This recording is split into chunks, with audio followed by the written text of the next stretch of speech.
And I understand that's where the questions are really going. We may have an expected projection based on the PPI's performance over the last 15 years, which would yield the $3 billion in project funds and an approximate impact of 36 cents over that 10-year period on the combined tax rate. However, the law allows that to go up to 7.8%. Of course, looking at the data, we're expecting it to be less than that, but the PPI is also rather volatile. This raises certain questions about how do you accurately portray in the ballot question what you think the impact is going to be.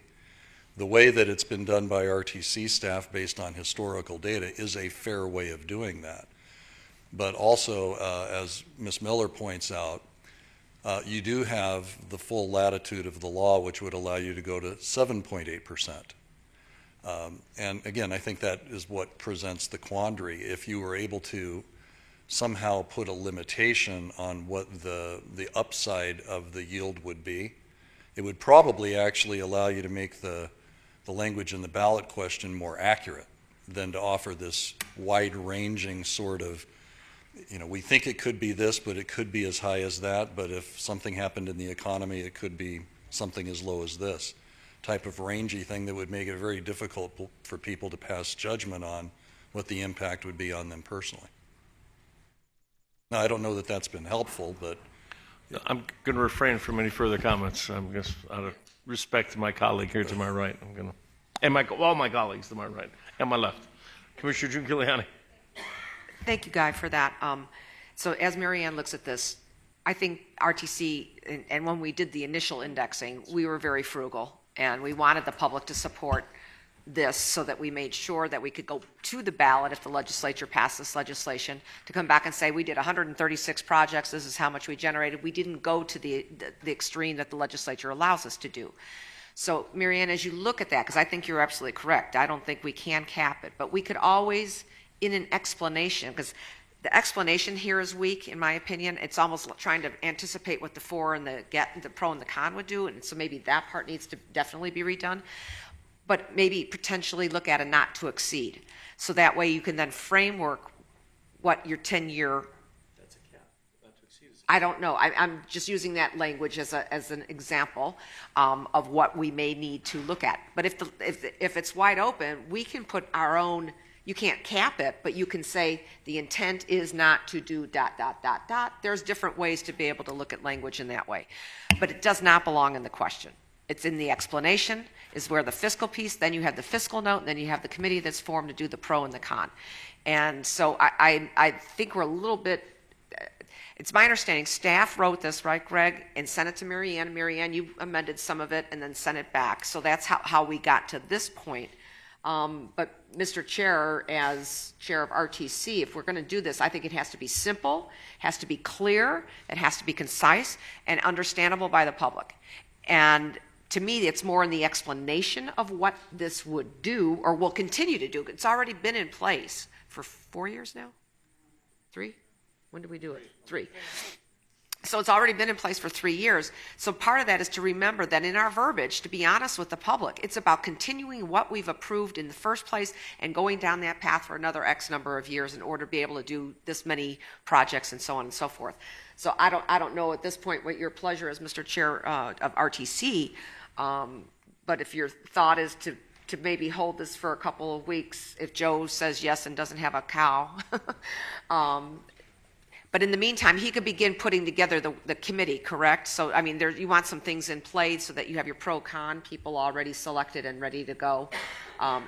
I believe that public safety is absolutely key and clear. It's not just police and fire. Public safety is our pedestrians trying to get across. It's our disabled people being able to get up and down curbs. That's what the terminology in my mind means here. But if we need to make sure that we're clear about that, then I'd be happy to see what you want to say, and then. I mean, you talked. Marilyn, you want to go first? I'm going to ask Joe. Mr. Galera, how much flex? How did we get to waiting so long? Mark, can you answer me this question? This was passed a year ago at the legislature, right? We're now a year later, and we're under these time constraints. It's got to be done in 2 weeks. It's got to be done today. It's got to be done. How did we get to this? That, can they call a special meeting in the RTC? I'd have some comfort if the board approved the language or something. I mean, we're talking about, go ahead. Joe Gloria again. We started meeting with them last year in July. Mary and I met with the group, and they've been working on it. We received it in the latter part of April, and that's when Mary and I started looking at the question, and Mary made some revisions and provided them back to the group. Okay, I'm not going to go there. What would happen, I'm behaving, Commissioner Brown. What would happen if we waited 2 weeks? Could you advertise to get the 3 people and the 3 people for the pro and the con without having this adopted and then bring it back in 3 weeks? If that means the RTC's got to step up and call a special meeting, maybe got to step up and have some discussion about this or something, but this is too important. It's important to the industry. It's important to the citizenry. We got to get this right, and we got to get it where it's going to pass muster. I know we had the one that got challenged, the Supreme Court eliminated the margin tax one because it wasn't clear on the petition. I don't want somebody to challenge that this isn't clear. I mean, we got to get this right, and if that means taking a couple extra days and having a special meeting, that's what I'm in favor. That's what I personally would rather do. Can we wait 2 weeks? Mr. Chairman, there's no problem with us advertising for the committee and going ahead and getting that in place. I would just stress that we can't advertise any later than a week from this Friday in order to get the process going. Give the members 2 weeks' time at a minimum to apply, and I can get you the applications and a recommendation for who to place on the committees. Well, how about if he starts advertising this Friday, and then you could get your 3, they're going to be pro or con regardless of what the question says. They're going to be con or they're going to be pro. I mean, you get the people lined up, right? I mean, Certainly can. We sure can. We got any more input on it? Commissioner Kirkpatrick? Thank you, Mr. Chairman. So here we are again talking about transportation and kicking the can down the road. For me personally, I guess I'm a little bit perplexed because typically when a question is written, it's very simple so that constituents know specifically what it's done. And on the NACO board, we've been having this discussion for months on what that question looks like, and other counties are still putting theirs together. And so for me, as we go forward, what I would say is that this doesn't, based on the way I understand it, based on the legislative intent, and based on what I believe this board has the ability to do, this does not tell us that we have to do 100% of doing it. This does not say that we don't have to do the bare minimum. This is saying that the voters are giving the authority to this board to make the appropriate adjustments going forward. This does not say that you couldn't go back to the legislature at some point on unallocated revenue sources and put a cap in. So I'm just trying to understand what the goal is here. At least my goal is to make sure that we can, I have roads in my district that haven't been paved for a very long time, and if folks want to go on a ride with me down Hollywood or Mount Hood, I'm happy to bring you along. And I'm concerned that we're losing sight of the bigger vision. We're losing sight of having the authority to do something and then go back and revisit it. Washoe has revisited theirs twice, and the constituents said, we don't have a problem with it. We're quite happy. It doesn't really affect our day-to-day. We like that 5,000 people are working on a regular basis. We like that we have a steady revenue, and look at everything that we're getting done. So at least for me, I've supported this from day one when it was just a little bill with a little vision at the legislature, and I'm concerned overall that there's not going to be any federal money, and at some point we as Clark County got to step up. So I don't mind holding it for 2 weeks, but I don't want to wait till the day before the next time to understand what the new question is going to look like. Commissioner Scow and then Brager. Thank you. Actually, Commissioner Kirkpatrick said exactly what I was going to say. I do feel that there should be some tweaking, because when I read that I want this to pass. And I feel like in District G, at least, there have been some amazing improvements, and people are happy with what's happened. But I think it needs to be a little more specific. And I want this to be able to be read clearly and for people to be able to support it easily. So I would support the 2 weeks, but I would hope we would be able to have some input before it comes back in 2 weeks. Commissioner Brager. Thank you. I agree. I think this is imperative for the future of our roadways, for disabled, no matter how anyone has to get somewhere, stop signs, signals, roadways, because District F is growing in leaps and bounds. People have to be able to get from one point to the other. So the verbiage has to be correct, has to be understandable, and the public needs to know what they're getting. Last time we had the huge list of where everything was going. This time I think there's no lists. But I think we would have that as we walk through each year, I would hope, or each few years, to know that it's equitable. Last time it looked somewhat equitable, and I believe it needs to be equitable again on however we do that. So I think that's really important, but I agree, not waiting to the last second. It's too important to continue on. And my idea is not to wait till the last second. It's just that we are 11 months later. I mean, I don't know why. Mr. Hobbs, I got a question, I guess, of you or of Mary. Does this say that you can raise it any amount up to the 7.8%? No, it's sort of written in the alternative, Mr. Chairman. It says the county cannot adopt an ordinance after January 1st, 2017, unless this question goes to the people. So it's a slightly different approach to writing legislation than the traditional one that just authorizes. Okay, but if this were to be adopted, voted by the voters, what would it be raising it how much? The 36 cents or the 73 cents? Or somewhere in between? The board would have to come back and have an ordinance that would specify what it was. And how could they bond against that if we're going to change what the figure is? I don't know that you would, well, it depends on what this board would do, but you could just utilize the full authorization allowed by statute, which is an index rate with a cap on it. Was the idea here, is this a pay-go, or is this we're going to bond against this? I mean, I'm sorry, but I didn't get briefed on any of this, so. Certainly. Much like has been done with the initial fuel tax indexing, the notion would be to bond on it. So how can you change it if you bond it? Well, again, the revenue that you get from it, you're going to bond it over short periods of time. Let's say the first year you have a 3% increase in your base. You're going to have that 3% increase in perpetuity. So you're bonding one piece at a time, essentially. You're not bonding the entire 10 years. Okay, so the idea would be to every year come back to the whatever county commission is and set the rate for that year?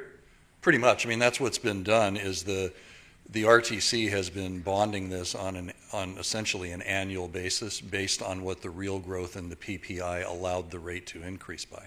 Okay. That's not what we did the last time, right? On That's the 10 what we cents. have been doing, yes. The 10 cents, we maximized it at 10 cents. Did we not? When we did this? We did, but correct me if I'm wrong, Mark, the first period of indexing yielded a certain amount of additional revenue. That stayed in place for all perpetuity, essentially.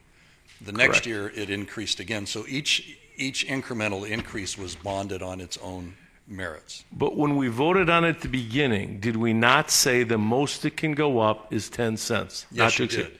You So are absolutely we did. doing that here or are we not doing that here? I think that's the question that you've posed to the district attorney, is whether or not you have that latitude. I think part of the problem here is, as I stated earlier, is there's an expectation of what we think the numbers will look like based on history, right? That would yield the $3 billion in combined project funding over the 10-year period, probably around a 36-cent increase in the overall fuel tax rate. That's what we think will happen based on history. However, the law allows you to go much higher than that, up to 7.8% instead of what has been assumed at 4.5%. It would be much simpler, I think, from a standpoint of explaining to people what the impact was if you weren't explaining it in these wide ranges of potential outcomes. Are we bonding just the county portion or the state portion? Bonding everything? Yeah, I mean indexing everything. The RTC portion of it is bonded, and does that include? We indexing, Well, for the first indexing go-around, that first 3-year period, all of it was being bonded in aggregate. For the next go-around, I believe the state's portion is being segregated, and the state will have to deal with whether or not it, in turn, uses that as a pay-as-you-go source of funding or leverages that on the state's behalf. The county will also have a component, and the RTC has the largest component. so is there a proposal to index the county and the RTC part, but not the state part? It would index all 3 parts, but the revenue would now, the first time we indexed this, the combined fuel tax rate was indexed, regardless of who the controlling entity was for each of the portions. This time, NDOT preferred to have its own piece indexed for its own benefit. The county's piece is segregated and the RTC piece is segregated. So it's- moving it's different. forward, if you say you set these every year, would all 3 entities every year be setting what they're going to move them up? Well, I believe and again, I think this is more of a legal interpretation than it is for me to say who the controlling entity is for the aggregate increase in the amount that would be indexed. I think that's a legal question. Can you look into this, Ms. Miller? I don't want to put you on the spot. No, I apologize, Mr. Hobbs on the spot. I'm just trying. The question, legally speaking, the county would not have authority to continue indexing unless a majority of voters approves the question at the 2016 general election ballot. Once that's approved, it's possible that the board may have a cap to put on it, but it's the board's decision because the board passes an ordinance, not any other entity. Okay.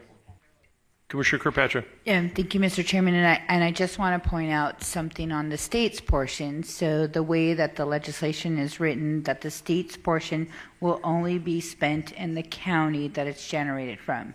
So there is an advantage to us to collaborate with all of the agencies because those dollars that are generated in Clark County can only be spent in Clark County. And that is why across the state, everybody is working to make sure that we have a consistent question so that they can keep their money in their counties as well. So I just want to make that pretty clear because we worked pretty hard to make sure that the money stayed where it was generated on the state side. Okay. So is the intent that we're going to ask Mr. Glory to proceed with advertising starting Friday for the committees, and then you're going to come back in 2 weeks, and if that means, so the RTC board won't look at this, even though you're... Well, on Thursday, we can certainly look at it. I'm confident that if we do hold the ballot question language for 2 weeks, that RTC staff, working with the county staff and comments made today, can come back for final approval and meet Mr. Gloria's deadlines. Okay. Mr. Chairman, you asked, though, so you'd be able to start the committee process advertising and just reference that the ballot question is in regards to fuel revenue indexing? Or That's something. correct, Commissioner. We're going to work hard to get it in this Friday, but no later than next Friday. And just a couple notes. Commissioner Breger brought up the list, and part of the existing FRI has been successful because we have communicated very well to the public exactly the dollars being raised and where they're going to. I think, and although I don't think it's present today, there is a second list that addresses right up to $3 billion over the next 10 years and beyond. And those would not only be Clark County projects, but also NDOT projects that they'll invest in Clark County. And it was made, a statement was made earlier that I want to reemphasize, that FRI is streets and highways in Clark County, completely separate from the earlier conversation about the core area, the strip, downtown. Now, some streets and highways can be involved, but the vast majority of these projects on the list are out in the general community throughout Clark County. And that's an important piece as we start to educate our citizens where the dollars are, how much dollars are being raised, and exactly where those dollars are going. So I would make a motion to hold this item in abeyance, but allow Mr. Gloria to proceed with the recruitment of the committee, the citizen committee, to write the questions pro and con. Okay, and we'll vote on that motion, but I'm going to still reiterate, I've got two concerns here. One is, and Commissioner G, I understand what you think public safety, but I view public safety differently. I view it as police and fire and traffic congestion. Where in the question does it specify that this could not be used, Ms. Miller? And I'm going to be devil's advocate here because I've gotten in this pain in this corner a million times. Traffic congestion, could someone not advocate that by building a alternative modal of transportation, they were improving traffic congestion, use the money for that, if that's the way the question is written? I'd have to research that, I'm sorry. I mean, I don't want this to be passed and somebody to say, well, wait a minute, if we build a subway, because I'm not picking the other item, if we build a subway that's going to improve traffic congestion, so let's build a subway, and that's what we want to use the money for. I don't want that to happen. If this is just for roads, then let's say it's for roads and highways and improvements, signals, that sort of stuff, not for traffic congestion, because I don't know if these things are necessarily going to improve traffic congestion, but they certainly, I don't want it used for alternative means other than driving. Mr. Chairman, we can, this issue has been brought up. That's my point. A clear distinction between the dialogue on light rail and other modes versus the FRI and the project list. But I would suggest that as we move down the road, this commission could at least review and possibly pass a resolution emphasizing that distinction. I think that public dialogue has taken place at all the member agencies of the RTC. So that's something that to further clarify to the citizens where these dollars could be going. That's just one of many options we can do to clearly distinguish between the use of dollars.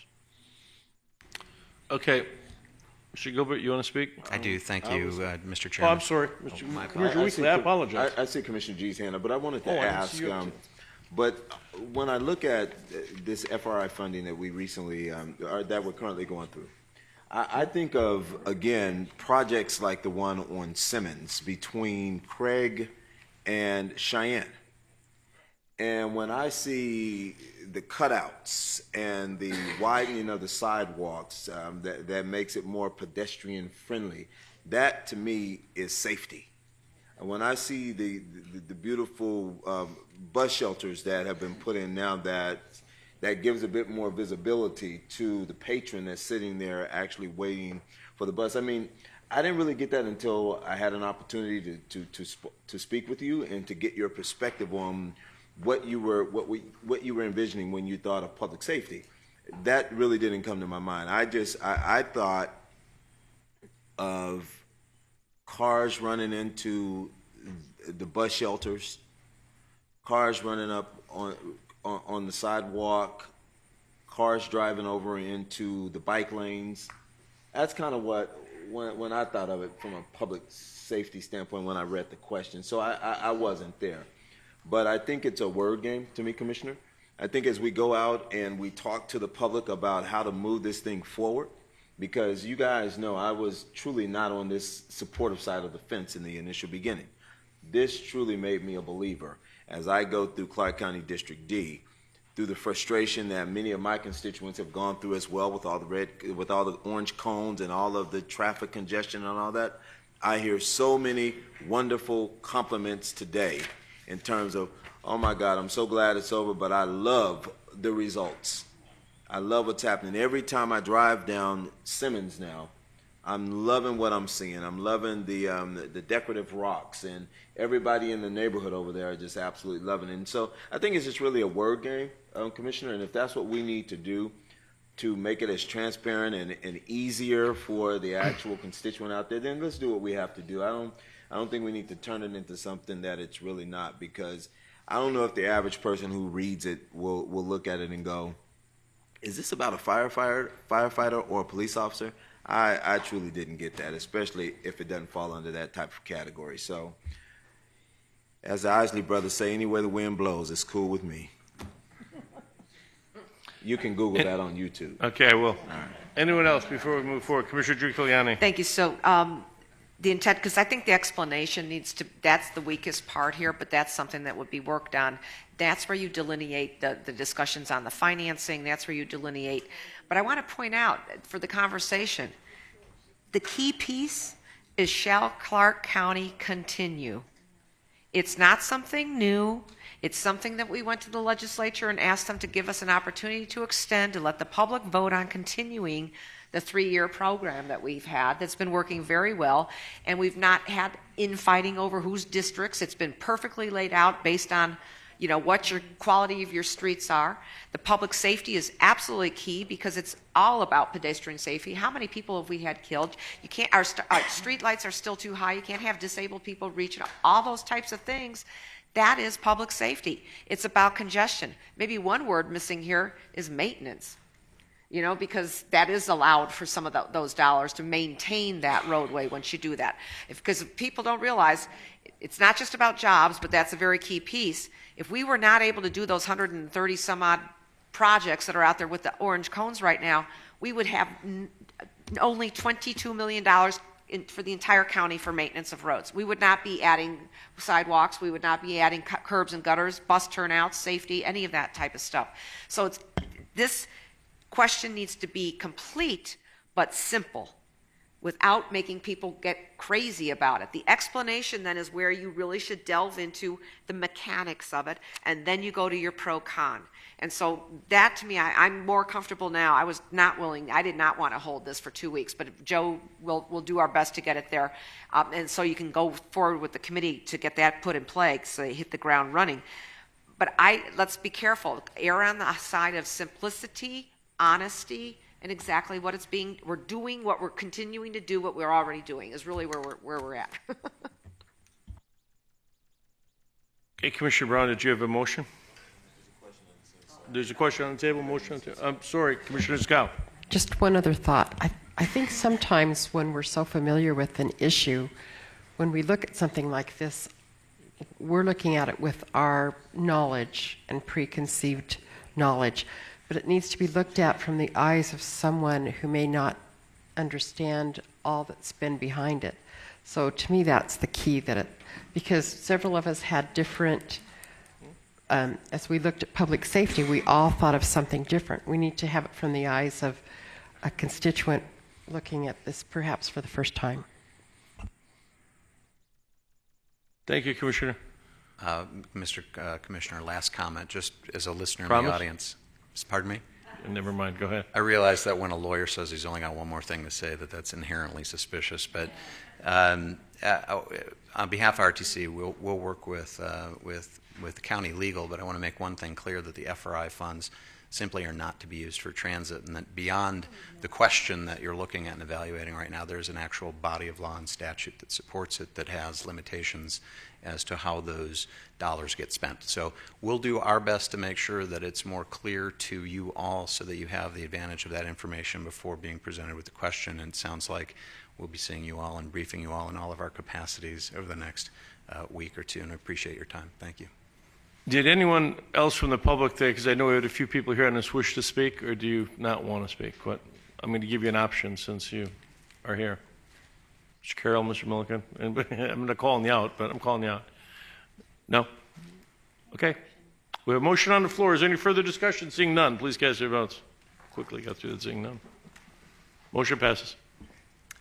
Item 88 has been heard, and so short of your closed-door session, that would conclude your agenda. This is a second time set aside for public comment. Anyone wishing to address the board on any issue, please step forward, identify yourself for the record. Comments will be limited to 3 minutes.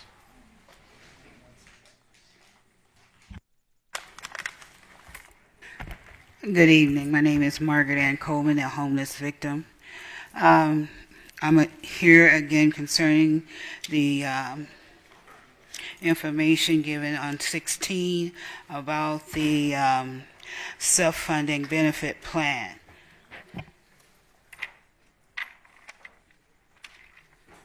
I address you concerning that because, as I stated, that 1% stock belongs to me. The money should go to me instead of the financial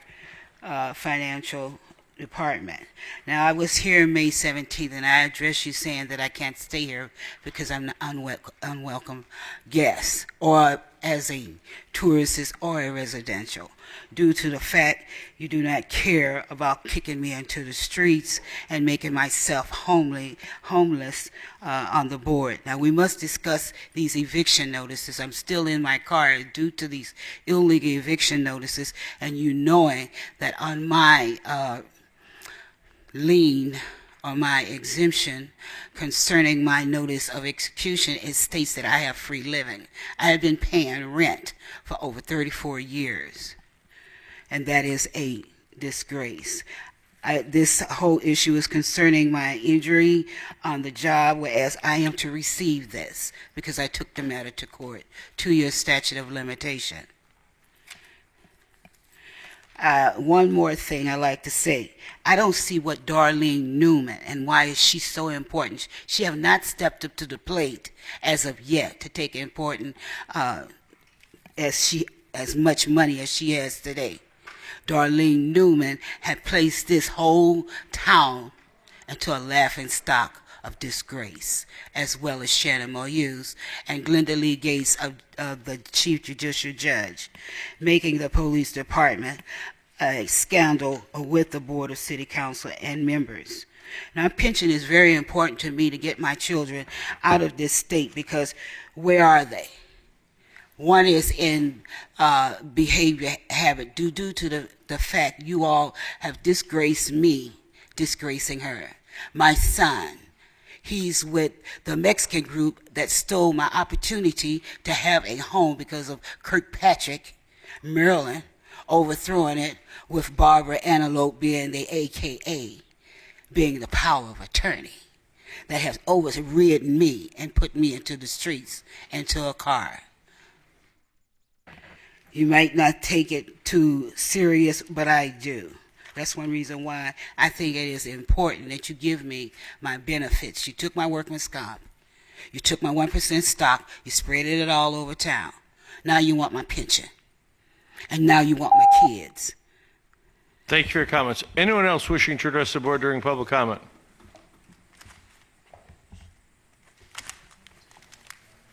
Good afternoon, Dorothy Barnes. I have a mailing address of P.O. Box 466, Las Vegas, Nevada 89125. Last name Barnes, B-A-R-N-E-S for the record. I'm here to address this situation. I know it's a housing authority, HUD housing situation that I lived in Henderson, Nevada from March of last year to March of this year. And I trained to become Catholic. And on Holy Saturday of this year, I was confirmed into the Catholic Church. Now, I did not become a Catholic to support a drug epidemic. All in all, I'm sure if Pope Francis was coming and look at this problem they got on this military base, he would have a Second Vatican Council on this problem here in Nevada, which involves the Catholic Church. Priests that sit out on Nellis and help knowing about this drug that's being distributed. And so 3 days after Easter, I'm going to try to brief it up in these 2 minutes. 3 days after Easter, I got the news that my aunt had died. And I didn't have money to travel to Shreveport, so I closed out my apartment to use my money to travel to my aunt's funeral, which was a disaster. I was stuck in Odessa, Texas, 7 hours. The bus broke down. I missed the funeral, but all in all, I got to Shreveport only to find members of my immediate family hooked on this drug. My children and grandchildren. I'm not going to call their names, but it hurts me to go home in my hour of bereavement and have to deal with the drug epidemic in Shreveport. And I call on law enforcement there, as well as Sheriff Chief Moore in Henderson and Sheriff Lombardo, the Narcotics Division, to get some control. And I put something into the DEA in Washington, D.C. I want to travel up there. I went to the Justice Department a long time ago. This problem has gotten out of hand. They figure if we get her family hooked on drugs, she'll go along with it. She'll support our drug market. No, they don't have the right to use me to set up their drug market to distribute something that's not approved by the Food and Drug Administration. They know in the United States of America, there are laws that protect people that take drugs. You can't go to CVS or Walgreens and purchase this drug. You got to get it off a street vendor, off somebody with a backpack.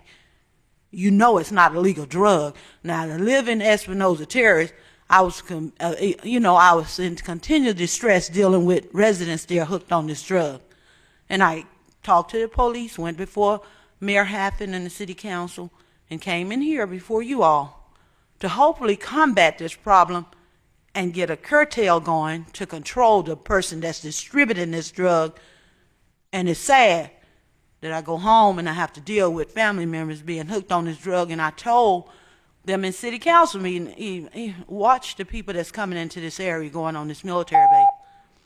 They trying to protect tourism. Well, I mean, what's protect a resident on being victimized? And they even stole my $200 deposit. Thank you for your comments, Ms. Barnes. I appreciate it.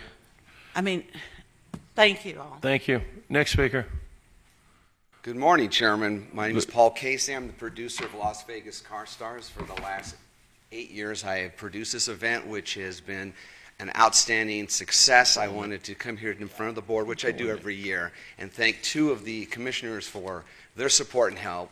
First of all, Commissioner Kirkpatrick's staff was very helpful in putting together proclamations that we gave to all our celebrities that were at the sign. And then again, Commissioner Weekly has always been great working with me, helping out. He was great at the sign with our showgirls. We had over 150,000 people watch the parade as it was escorted by the Las Vegas Metropolitan Police Department, the finest in the world. Today would have honored them, but they had to leave earlier. And we had over 50,000 people on Facebook talking about this event. 36,000 people watched Channel 8's video of the parade from the sign to go downtown. We had over 20,000 people. And in all the years I've been here, which I do this event for the special needs children, this is the first time I've ever gotten a full-page story on the event. So I just wanted to thank these two individuals personally, and I brought today with me plaques that I would like to present to you.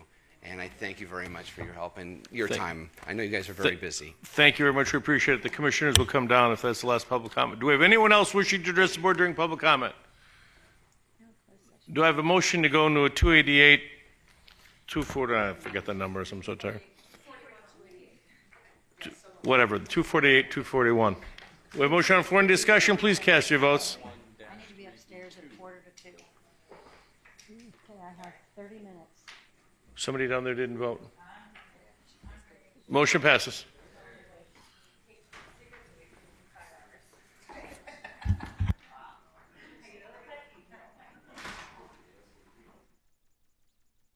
Starts getting into a channel or a detention basin, the water depth will rise. The compressor has to work harder to maintain that bubble rate, and that translates into a water depth. The district also uses radar-based water level devices.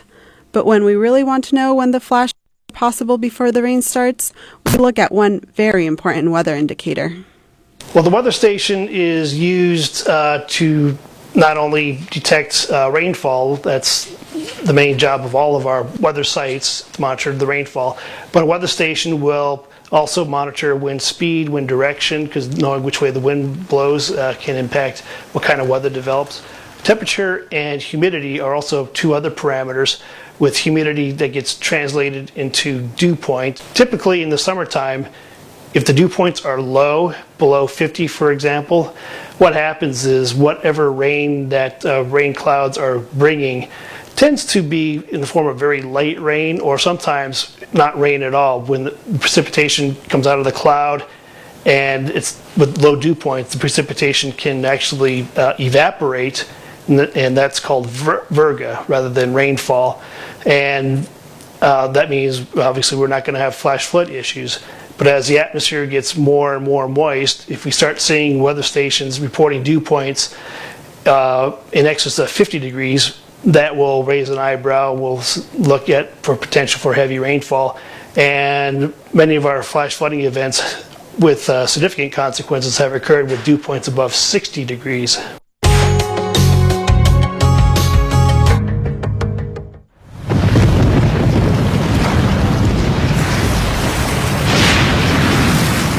Up to 40% of businesses never recover after experiencing a major disaster. Make a plan at ready.gov/business.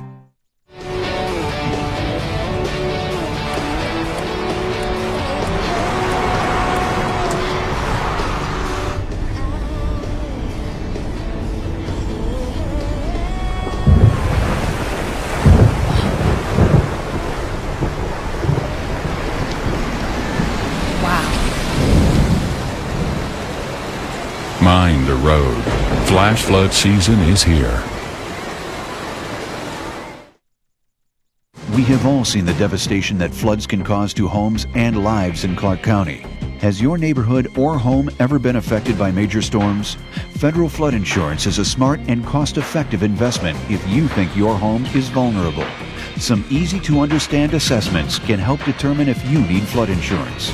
Call your insurance agent or call 1-888-CALL-FLOOD or visit the Regional Flood Control District's website for guidance.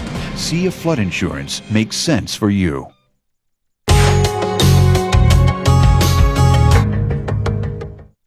Even when we think we can predict the weather, we can never be too sure.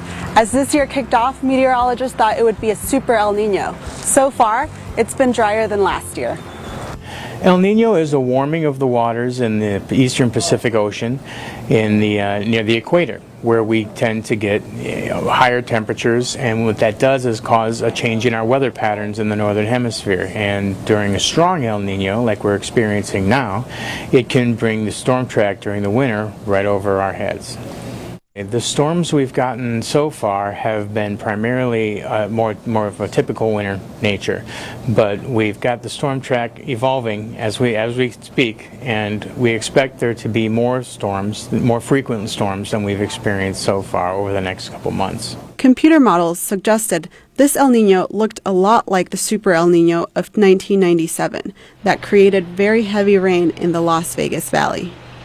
There was flash flooding associated with those storms in 97 and 98. Again, it's not like we see in a monsoon, but there can be a flooding when anytime you get that much rain occurring in a desert area. Although we haven't seen an increase in wet weather here yet, the National Weather Service is still keeping tabs on ocean temperatures. My concerns with El Nino are primarily that people will not understand what it really means for them. The El Nino isn't a big storm system that's going to come to you and produce heavy rains over you. It's not like a hurricane. It's a climatological cycle that we have going on in the Pacific Ocean. Sometimes it's warmer and we call it an El Nino. Sometimes it's colder, we call it a La Nina. It shifts the weather patterns around, so we just tend to be more likely to see storms than we are at other times. So the El Nino, we've had this one called the Godzilla El Nino, among other things. It's not an entity that's going to come after you. It's just happens to be quite a strong El Nino, and it's producing this potential for heavy rains down in the southwest part of the United States. Weather watchers scan the ocean for clues to possible rain here, and one thing in the ocean has them thinking of old science fiction movies. There's also a feature in the Pacific Ocean we're referring to as the blob over the northern Pacific Ocean. It's actually been out there for several years, but it's been migrating, and now this year it's off the coast of the northwest United States and in western Canada. It's yet to be seen exactly how the blob will affect things, but so far it looks like it's kept the storm track a bit further to the north and given Washington and Oregon and Northern California the brunt of the precipitation so far this winter. As far as the drought is concerned, El Nino won't have any impact on the water level in Lake Mead. Now, is it a drought buster? Absolutely not. It's not going to get rid of all the drought problems. Groundwater takes a long time to replenish, and California is in the midst of an extremely historic drought. So I don't expect to see a lot of drought mitigation. Short-term drought mitigation is possible if we get some really good snowpack up in the mountains and we have a good spring to melt it and fill up the reservoirs. Scientific methods help us predict the weather, but they also help us with our construction projects. They tell us what works and what doesn't.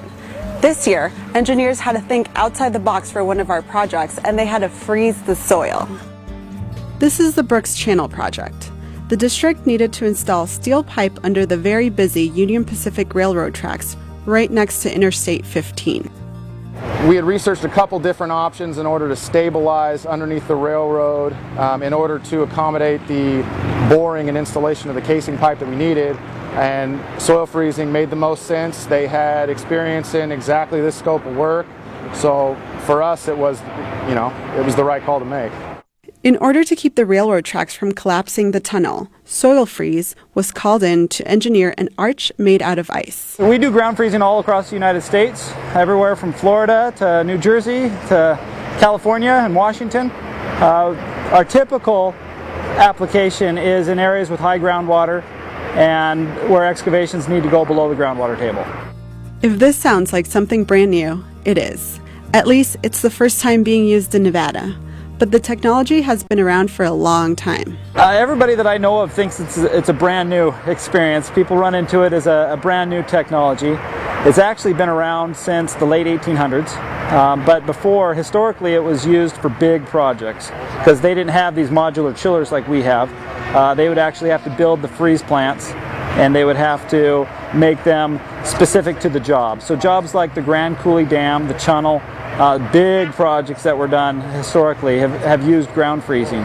So at this location, we're installing a frozen soil arch over the top of their proposed pipe that they're going to jack into place. Our job is to stabilize and improve the ground temporarily for the railroad, so that the railroad can maintain their traffic and continue to run trains while we perform the work beneath their tracks. So we are a safety measure to keep everything in place like it should be. We install 3-inch steel pipe horizontally through the ground.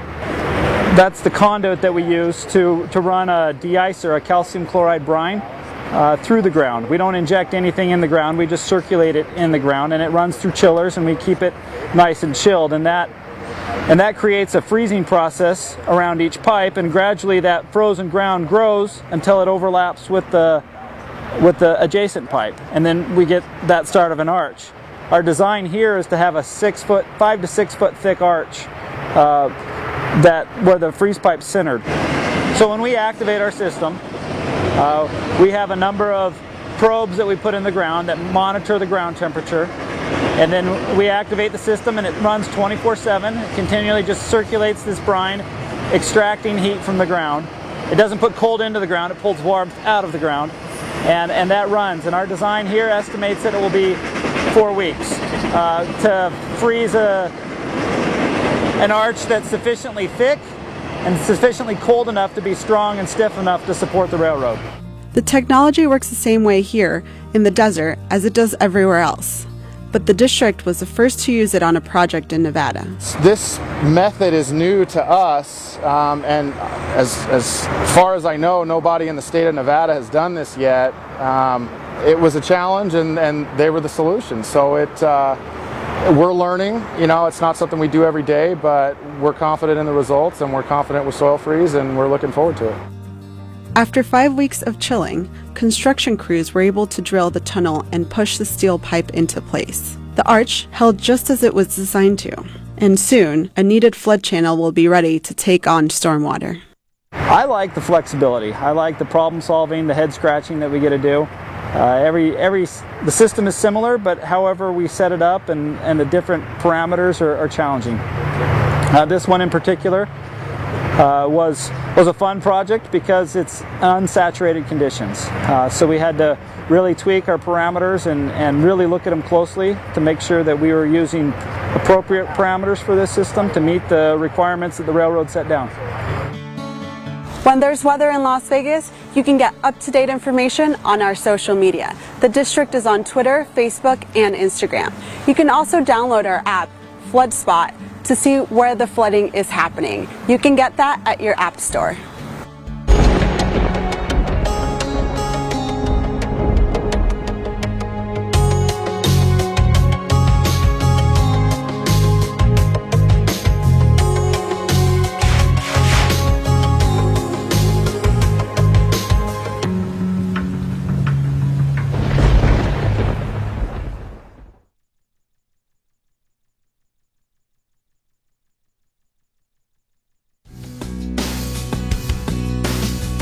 I'm Matt Lewis, and you're watching CCTV 4, Clark County. Thank you. Thank you very much.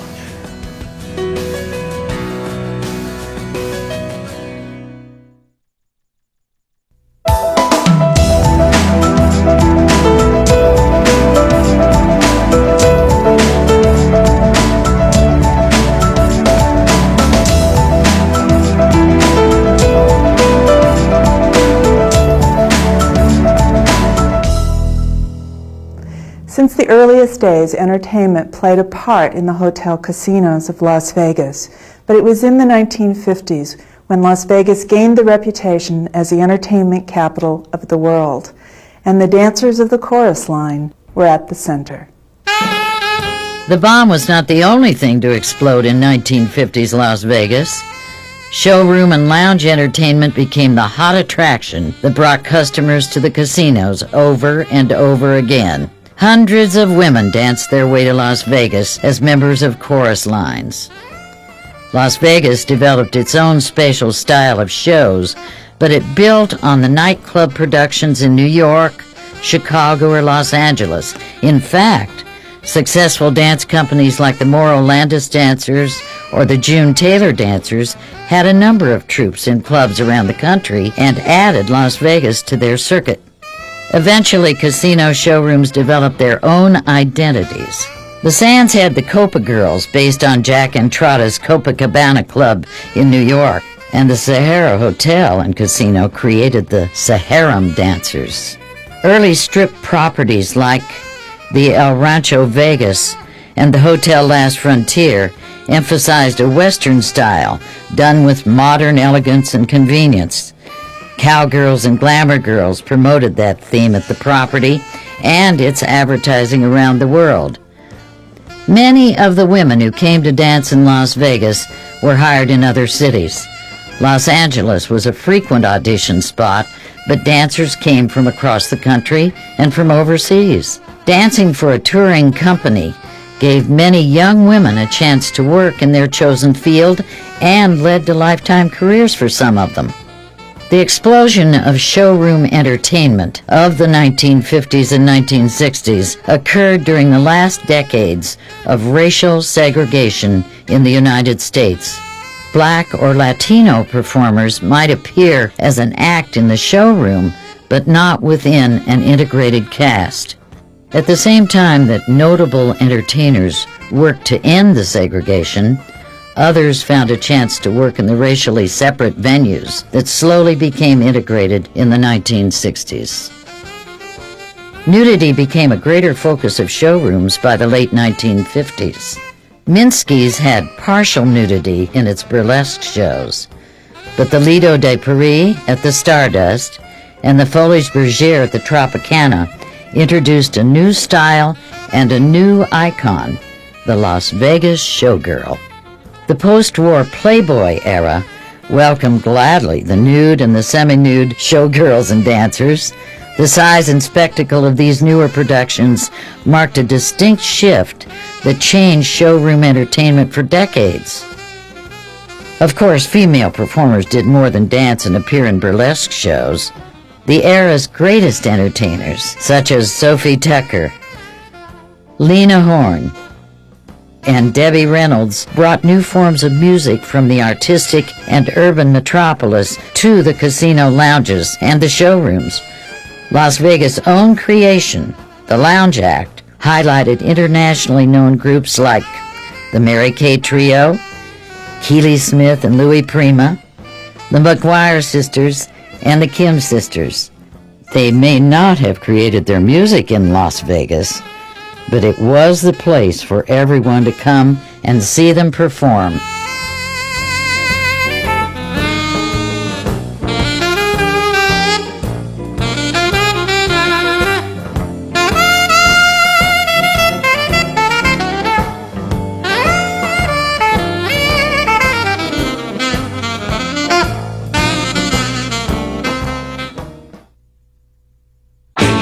Team Challenge is the Crohn's and Colitis Foundation's largest endurance training program that trains you to run or walk a half marathon while helping the foundation raise funds to find a cure for ulcerative colitis and Crohn's disease.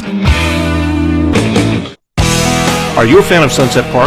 Clark County Parks and Recreation wants you to volunteer for its new Sunset Stewards program aimed at improving the visitor experience. Volunteers accepted into the program would be asked to patrol the park for at least 4 hours each month, report problems, and interact with park patrons in a positive way in order to educate them about the wildlife and caring for the 323-acre regional facility. For more information, please call 702-455-8200 or email sunsetstewards@clarkcountynv.gov.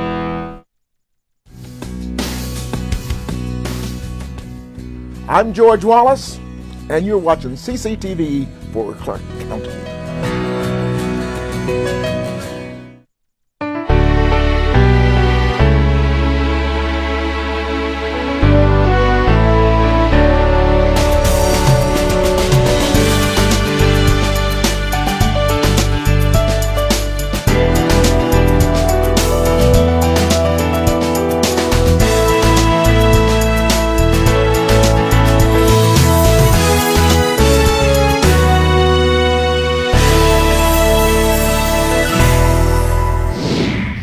Hello and welcome to Waterways, the Southern Nevada Water Authority's news information program.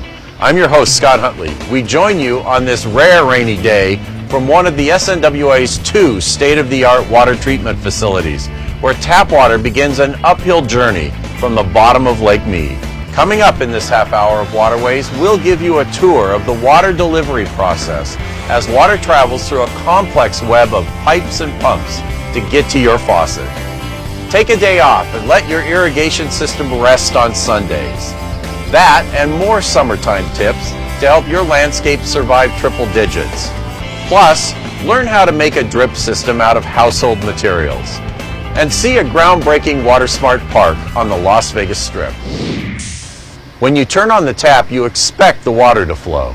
But there's a lot of work behind the scenes to make that happen. As Jenna Antonchuk explains, water embarks on an incredible journey before it reaches your faucet, with the help from municipal water agencies. Nearly 90% of southern Nevada's drinking water begins as snow or rain in the Colorado Rockies. After the snow melts and drains into the river, the water travels through a series of tributaries before finally reaching Lake Mead. But that's not the final stop in the journey. Water is highly treated at one of SNWA's 2 state-of-the-art water treatment facilities, then flows through an intricate network of reservoirs and pipelines before reaching its final destination, your home. The Water Authority secures long-term water resources and oversees conservation planning. The regional agency also provides water treatment and wholesale delivery for all of southern Nevada. The treated drinking water from Lake Mead is delivered to area water purveyors, which then deliver water to you, the customer.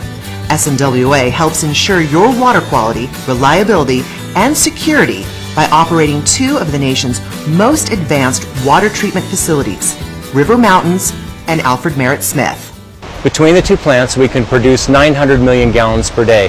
So we bring the water in from the lake through the 3rd intake, and they can come to the 2 plants. They have the ability to split the flow, so both plants can operate at the same time, giving us a lot of redundancy, which is really great for our community. We're blessed to have 2 laboratories here at the River Mountains plant. One lab is for compliance, and they assure that our water quality meets the Safe Drinking Water Act. The other laboratory is a research laboratory which helps develop procedures for looking at other chemicals, emerging contaminants, and other byproducts that we worry about in the distant future. Water quality starts at Lake Mead, one of the nation's largest man-made reservoirs. Spanning nearly 250 square miles, Lake Mead is also impressively deep, which allows the Water Authority's new 3rd intake to draw the freshest, purest water. An engineering marvel and internationally acclaimed tunneling project, Intake number 3 was designed to maintain access to our community's primary water supplies in Lake Mead, even as the drought has caused lake levels to decline. The 3rd intake allows us to take water from deeper portions of the lake. As the lake level drops, the surface gets closer to the intakes. The 3rd intake, being much deeper, allows us to get better quality water. In doing so, it's easier to treat, it's easier to disinfect, it takes less ozone, and it provides better quality water to our customers. Water flows through the intake into 2 large underground pumping forebays before it is sent to the treatment facilities. A first step in the treatment process, water is treated with ozone, a powerful disinfectant that kills microscopic organisms that may be present. At the end of this advanced water treatment stage, there are no waterborne organisms or ozone remaining in the water. After ozonation, a multi-stage filtration system is used to remove particles from the water. This includes flocculation, a process that coagulates particles in clumps. The water then passes through filters where particles are trapped and removed. As water leaves the treatment facilities, chlorine is added. This additional step further protects water as it journeys through the pipeline distribution system, sometimes 30 miles or more uphill, on its way to you. Water is pumped through a series of pumping facilities, which help convey water to municipal reservoirs and water tanks throughout the community, where it is then stored until needed by the Valley's 2 million residents. The Las Vegas Valley Water District and cities of North Las Vegas and Henderson maintain more than 100 reservoirs that collectively hold more than 1 billion gallons of water. Reservoirs increase the reliability of our water system. We have dozens of reservoirs throughout the valley, and each one of those is covered, and those reservoirs, by having a cover on them, are virtually free of contaminants. So anything that's in the system stays in the system, anything that's outside of the system doesn't get in. Water has only a temporary stay at the reservoirs.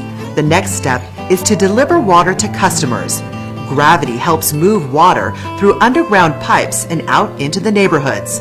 Once water passes through your meter and into your home's pipes, you have water to drink, take hot showers, wash dishes, and irrigate your landscape.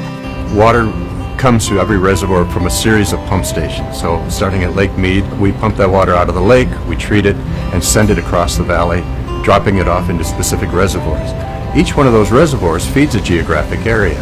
If there happens to be a power outage, that water in that reservoir will feed a location via gravity, just draining out of the reservoir itself and providing the necessary pressures to meet the customer's needs, and even allowing for fire flow protection, etc., to keep those customers within water, even if there is a power outage or a maintenance need to take a pump station out of service.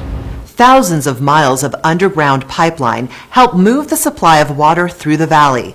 As water travels through the distribution system, operators keep a watchful eye to ensure delivery without any disruptions. Well, SCADA is really the brains of our system. SCADA stands for Supervisory, Control, and Data Acquisition. We're able to operate the dozens of reservoir systems we have here, the dozens of pump stations.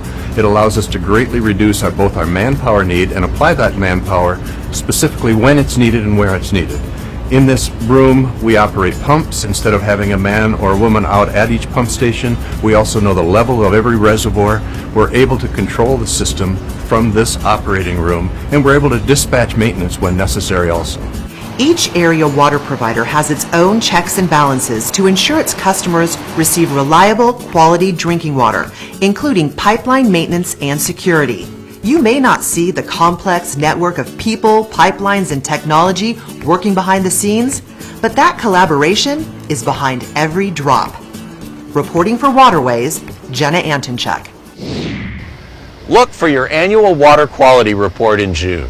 That's when water providers publish their yearly findings, which detail your drinking water sources and quality, along with the results of 2015 water quality analyses. Water reports will be posted online. If you don't have internet access, contact your water provider directly to request a free printed copy. In summer, you can water up to 7 days a week, but your landscape may not need it. That's why the SNWA encourages residents to take a day off and skip Sunday watering. Christine Vaughn explains how much water this effort could save with tips to keep your landscape healthy through the summer. Eliminating just 1 day of landscape watering a week could save our community up to 900 million gallons of water in summertime, our peak water use season. Your landscape won't suffer. With regular attention and maintenance, you can help your plants and lawn weather the dog days of summer. Approximately 60% of Southern Nevada's water is used outdoors overall, and in summer heat, this percentage spikes. That's water that can't be reclaimed.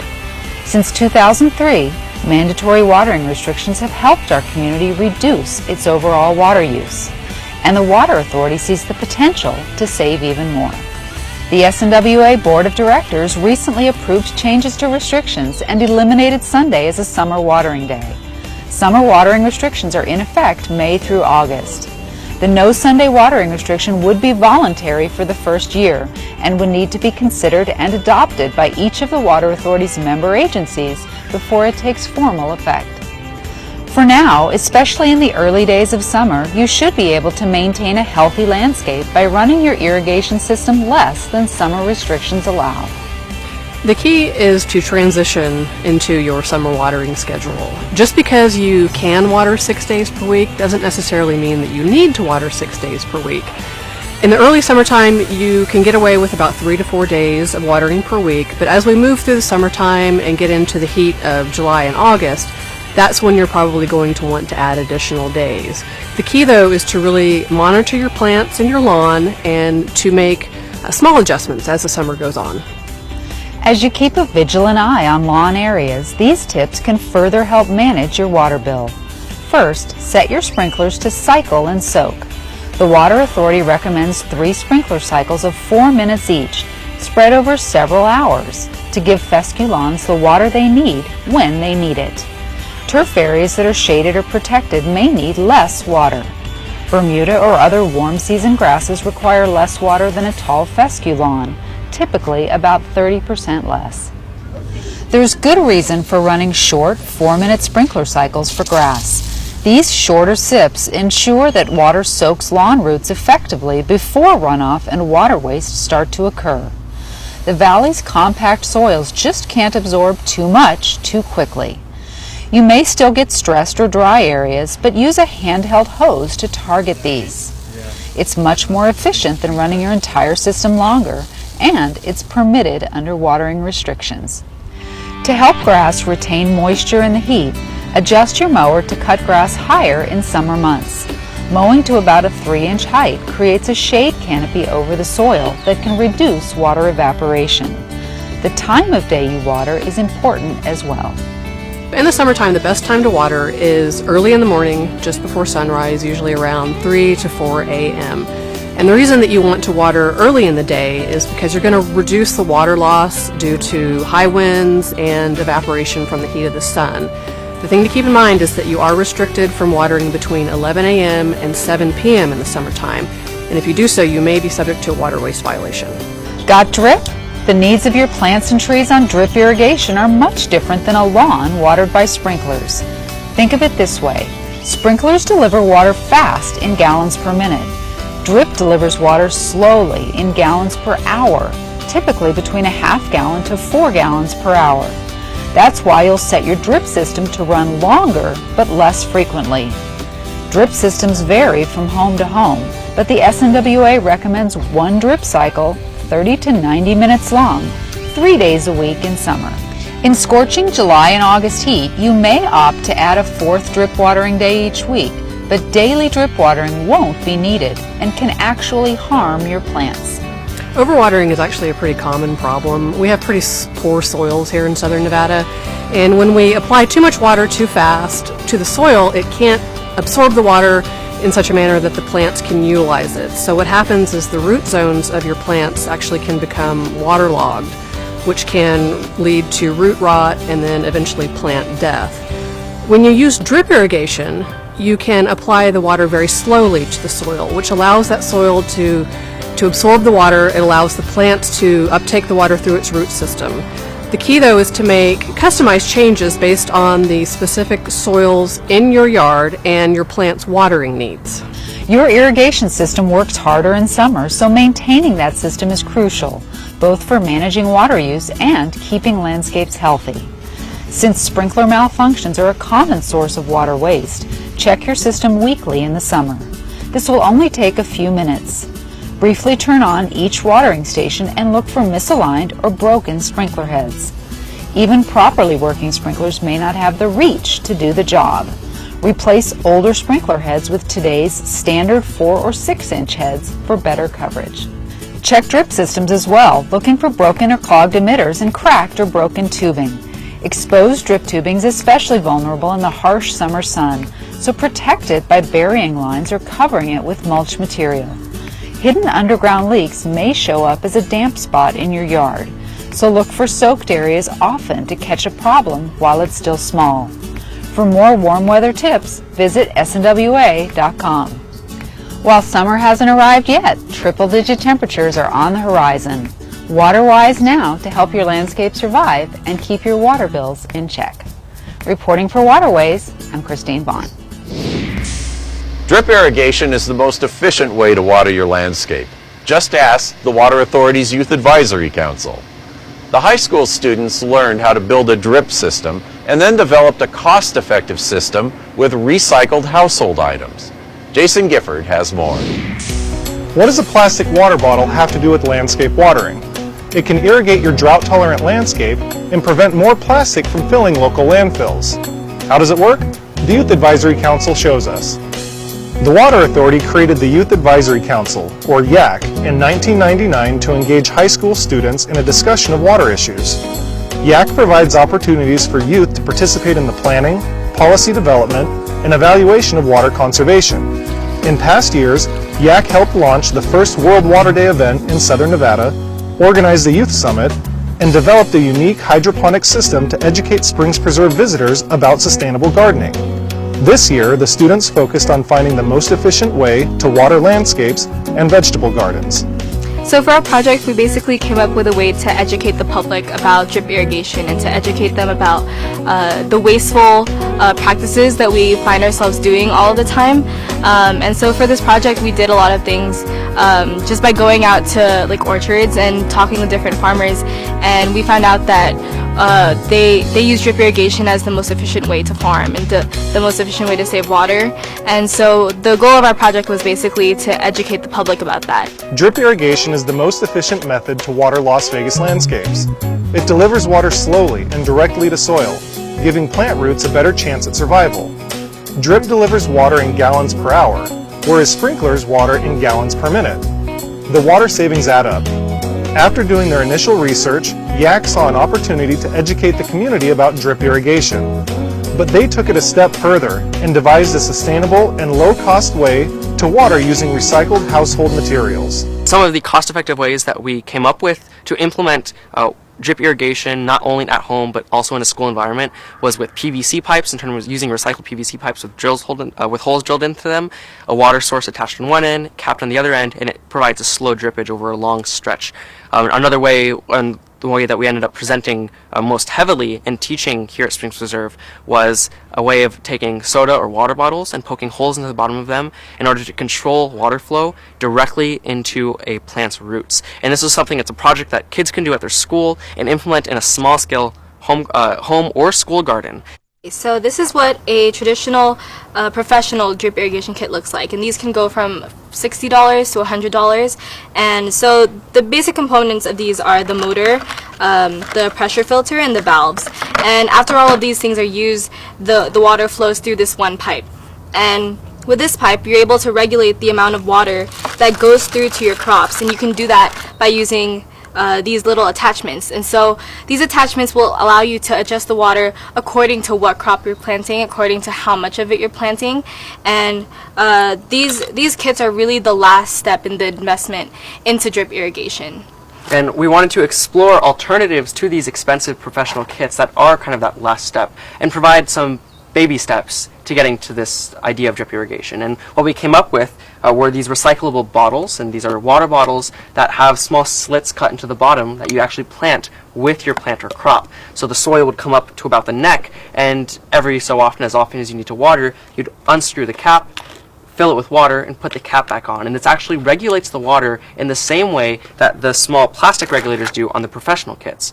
So when you poke holes into the top of the cap, either no holes at all or some holes, much like putting your finger on the end of a straw, the pressure will actually control how much water comes out, and more holes mean faster flowing water. And you can experiment and adjust this depending, again, just like with professional kits, how many crops you're planting, what kind of crops, they are and how much water they need. And in that way, they're a really cost-effective way that are also recycling and reusing water bottles to achieve the same effect as these drip kits and have the same environmental impact as them, as a step towards professional drip kits. I think it's really important that they're focused on sustainable drip irrigation, especially with youth.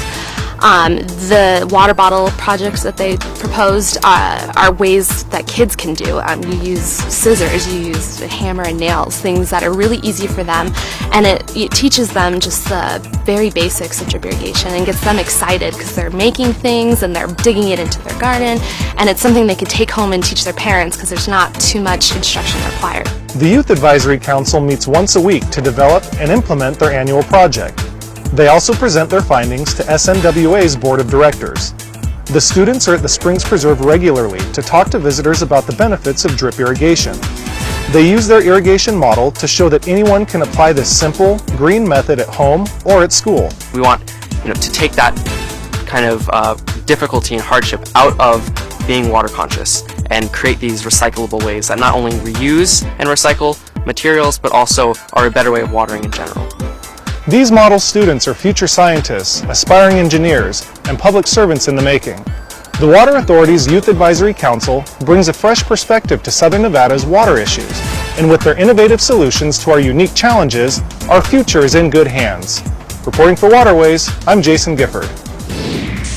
The Las Vegas Strip seems like an unlikely place for a park, but as we've witnessed before, Las Vegas continues to reinvent itself. Called the Park, MGM Resorts International envisions the outdoor space to be a unique gathering place at the south end of the Strip, linking New York, New York and the Monte Carlo with its brand new arena. This park may have more bells and whistles, but as Crystal Zelke shows us, its most important features are the ones that save water. The park may be large, but the water footprint is small. Aside from dining and entertainment, the park's most attractive feature is the landscape, an inviting and relaxing oasis with plants and trees that are equipped to handle the desert environment and use minimal water. For MGM, that was all part of the plan. What we've seen at MGM Resorts is that today's guest really wants to get outside and connect while they're vacationing. And so in Las Vegas, what we've decided to do is build a park right here in the heart of the Strip. And the idea behind the park was to bring the desert environment closer and more touchable to the 40 million guests and visitors that come to Las Vegas every year. The park is a unique attraction that combines entertainment and relaxation just steps away from the world-famous Las Vegas Strip. Unlike most parks, the landscape here was designed with the desert in mind. MGM horticulturists chose trees and plants that can tolerate the climate. Roughly 200 acacia, mesquite, and palo verde trees, along with plants and grasses that survive on minimal water, were planted to transform this typical desert space into a true oasis. When you think of a park, sometimes you think of lawns and flowing grass and all of those things. And so one of the most interesting part of building a park in Las Vegas in a desert environment is how do you recreate that beauty in a way that minimizes water use? And the way that we do that is we start with the kinds of plants we choose. We choose plants that are regionally appropriate and that are used to these harsh temperatures. Then we bring in the technology for how we water those plants. And we pick systems that are highly technological in the way they measure the moisture in the soil and in the way that they produce the water only needed for those plants. There are quite a few different aspects to our irrigation system that we installed. One of the things, basically all the trees water by themselves. They're separated from all the shrubs. And then the shrubs are also separated from the desert succulents and cactus to the normal ground covers and foundation plants. The drip itself is point to point on the shrubs, which means there's a emitter head at every shrub. So we're only watering the shrub itself and not all the other area. Native plants and desert-adapted species like Apache plume, red yucca, and blue agave are situated in a special soil blend to help plants thrive in the park environment.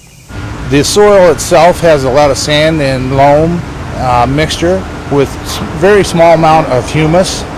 It's designed specifically for the desert plants that we have and the desert trees. The park's Water Smart landscape fits right into MGM Resort's sustainability mission to protect the environment. In addition to addressing energy and water conservation, MGM salvaged and transplanted roughly 75 mature trees from the area, recycled asphalt to create new paved surfaces, and used locally harvested sandstone throughout the hardscapes. Residents and visitors alike know Las Vegas summers are intense. With temperatures reaching triple digits, the park's cooler environment will be a welcome reprieve from the sweltering summer heat. Trees, shade structures, and a misting system are expected to lower temperatures by 10 degrees and offer a cool refuge from life on the Strip. Naturally cooling materials like marble surfaces will create microclimates. The park's stunning double water wall pays homage to Las Vegas's past when natural springs were abundant. It's water smart too. The water feature is filled with groundwater, so it's not water from the Colorado River. And then the other part of that is it's a water wall, so the water is flowing down the wall, so it gives you the sense of water moving, and then it moves into an underground well. So when the water feature is off, all the water is stored underground. There are splash guards well out from the base of the water feature so that the ground doesn't get wet around it. It was really well designed and very water efficient in terms of storing water underground and minimizing evaporation.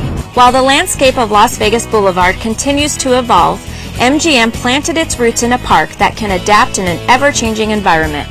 This forward-thinking approach included measures to help new plants and trees fully mature in their space. Well, if you look at the trees that are in the hardscapes, these areas, they have wells around them, but they're designed so that they can open them up and expand the irrigation system as the tree grows. So they thought about the tree in the future, not just as its present size, but as it gets larger. And MGM recognizes the future relies on what's being done today. Conserving water is just one way the resort company demonstrates its environmental leadership to visitors and employees alike. Everybody everywhere should be thoughtful of water. It's our most precious natural resource. And being centralized here in Las Vegas, it's even more important that MGM is an example in how to be responsible around water.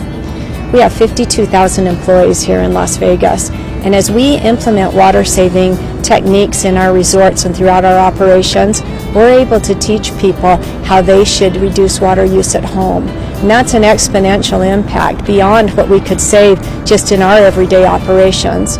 When people in their homes put in drought-resistant plantings and put in the kind of landscaping that we have here at the park, that can reduce the use of water in the Las Vegas Valley substantially.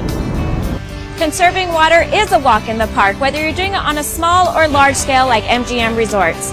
Protecting our most important natural resource is a commitment we all share. Everyone who visits the park will appreciate the beauty of the desert without losing the Las Vegas experience. Reporting for Waterways, I'm Crystal Zelke. At the grand opening of the park, SNWA General Manager John Ensminger presented MGM Resorts with a Water Hero Award. MGM was lauded for being a leader in water efficiency. The resort company has converted nearly 200,000 square feet of grass to water-smart landscaping, upgraded cooling towers at numerous properties, and utilizes low-flow fixtures.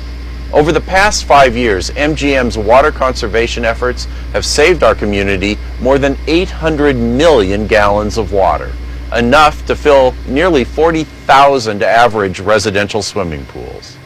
We've gotten a bunch of accolades over the years, but getting a Water Hero Award is a big one for us. It's really the culmination of many years of work, and what's most inspiring to me, what I'm most excited about is, yes, we have the capital and we can and should improve water conservation in all our resorts, and we've done that, leading really the country in that area. But to educate our employees, to bring those ideas home in our My Green Advantage social network. So literally tens of thousands of our employees have gone home and said, with a very modest investment, I can save money and do the right thing about the environment. And that is where we're going to make a big difference here. MGM Resorts actually uses its own well water to reduce its dependence on water from Lake Mead. Well water irrigates all of the resort's outdoor landscapes and 60% of cooling tower water needs are provided by well water sources. That's it for this edition of Waterways. If you have any comments or questions, contact us at Waterways, 1001 South Valley View Boulevard, Las Vegas, Nevada 89153. Or send us an email through our website at snwa.com. Connect with us on Facebook, follow us on Twitter, and watch more videos on SNWA's YouTube channel. Thanks for watching. We'll see you again next time, right here on Waterways.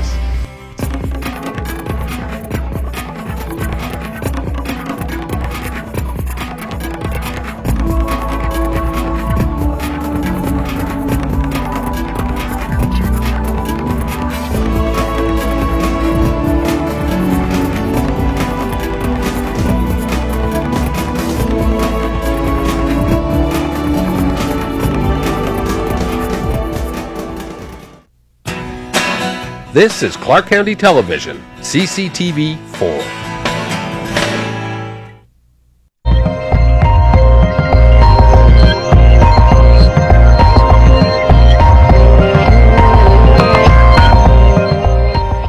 And welcome to this edition of the Research Files. I'm Gary Waddell.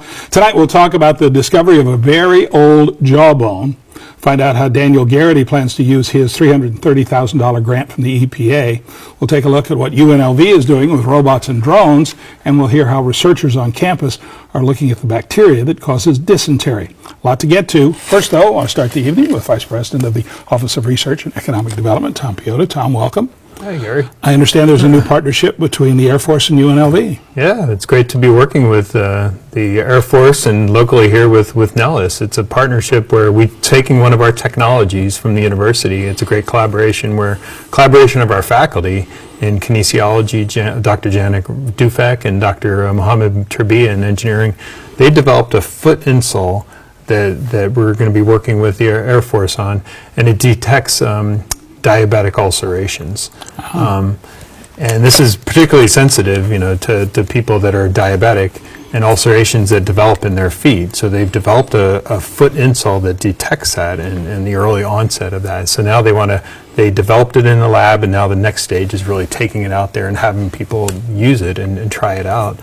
So there's about 100 people at Nellis that they're going to use this on and try it out on, and we've got approval for that. And it's a great partnership to be able to work with Nellis on this. Good partnership, a good person base for that, too. That's yeah, great. Absolutely, yeah. We have a postdoctorate student on this on the program tonight. What is a postdoctorate scholar, and what do they do here? Right, so postdoctoral fellows really at the university, it's kind of, we have undergrads working on research, we have graduate students working on research, we have faculty working on research, but postdocs are kind of in between a graduate student and a faculty working on research. They've finished their PhD, so they've got a doctorate.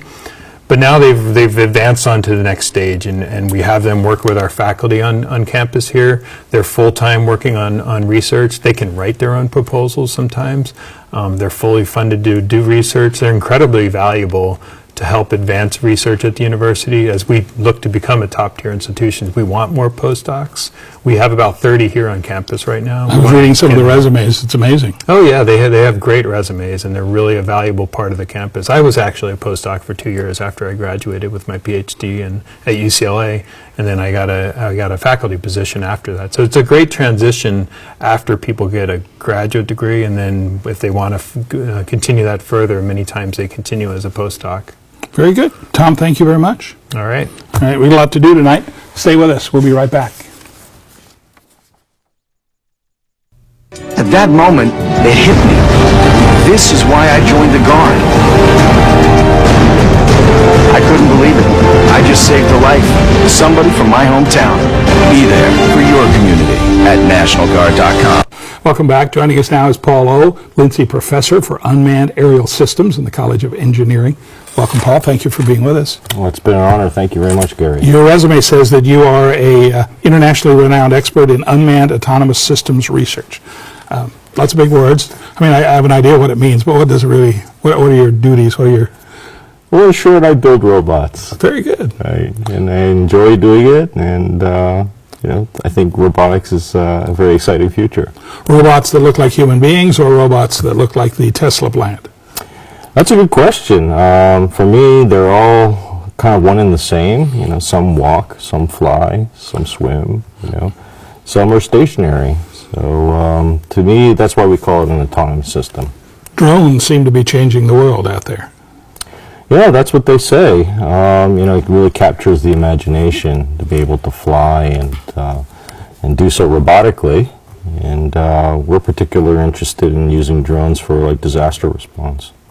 You were hired in 2014, charged with the task of establishing a UAS lab with humanoid robots and fleet of drones. Where are you in that process? Well, we're excited. We have a space that's just across Maryland. It's actually near the Las Vegas Clark County Library.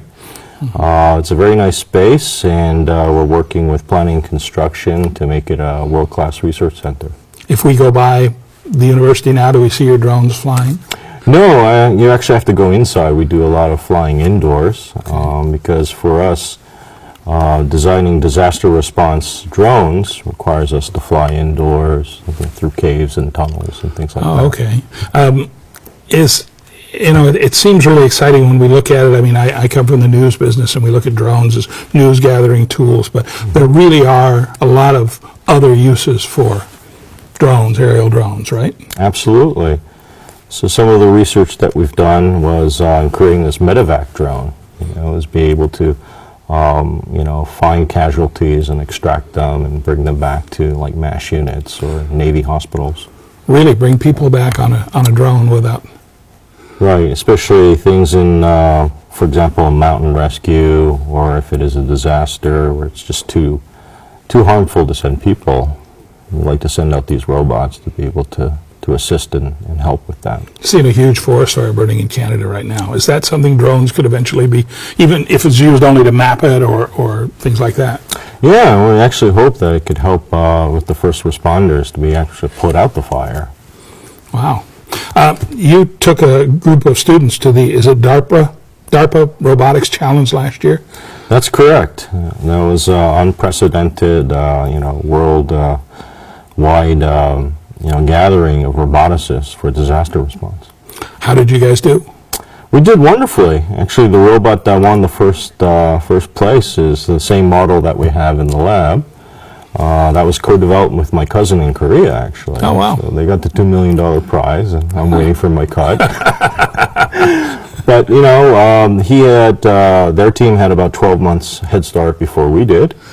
We placed in the top 10, and I'm very happy to say that we beat out, you know, places like Lockheed Martin and others.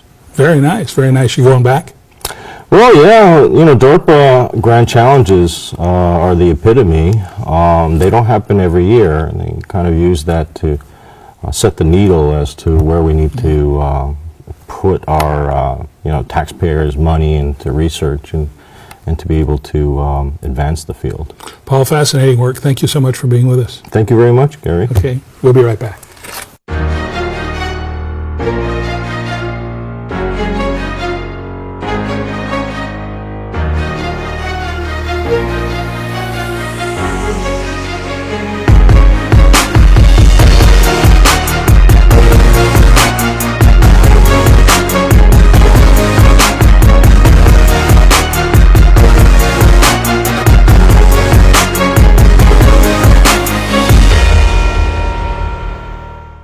With me now are Helen Wing, Associate Professor of Molecular Microbiology, and Natasha Witherspoon Griffin, a postdoctoral scholar in the School of Life Sciences. Welcome to both of you. Thank you very much for being here. You were doing research into dysentery. First, let's talk about that. What is it? How deadly is it? Who gets it? What symptoms does it produce? Well, first of all, thanks for the opportunity to tell you about our research today. Diarrheal diseases kill 1 in 9 children worldwide, and Shigella contributes significantly to these sobering statistics, causing over 1.1 million deaths per year and 195 million cases of this disease worldwide. Now, most cases occur in the developing world, but here in the United States, it's estimated that upwards of 200,000 cases occur each year in the United States. Sometimes these are connected to international travel. Other times these cases are associated with daycare settings or elementary school settings. For instance, just last year, there was an outbreak of shigellosis in Kansas City, Missouri, and there were 150 cases reported. Most of the afflicted people were children under the age of 6. Wow. Now, when the bacterium was looked at, it was found to be resistant to multiple antibiotics, and so this really demonstrates the need for maintained vigilance here. So how is your research going to change that? I mean, what are you looking at specifically in treating, dealing with it, preventing it? It turns out that there's a particular set of genes in Shigella that make it as virulent as it is. And these genes are not always active. In fact, they only become active once the bacterium is ingested into the human body. So we hope to understand what the environmental cues are, what the molecular events are that trigger that set of genes to become active so that we can interfere with that process, decreasing the symptoms of the disease and helping people recover more rapidly. Wow.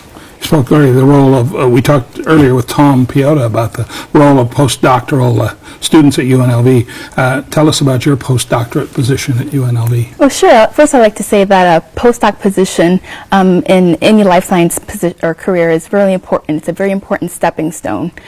For me, I was able to develop an independent research project, gain insight into various funding opportunities, and actually apply for funding sources.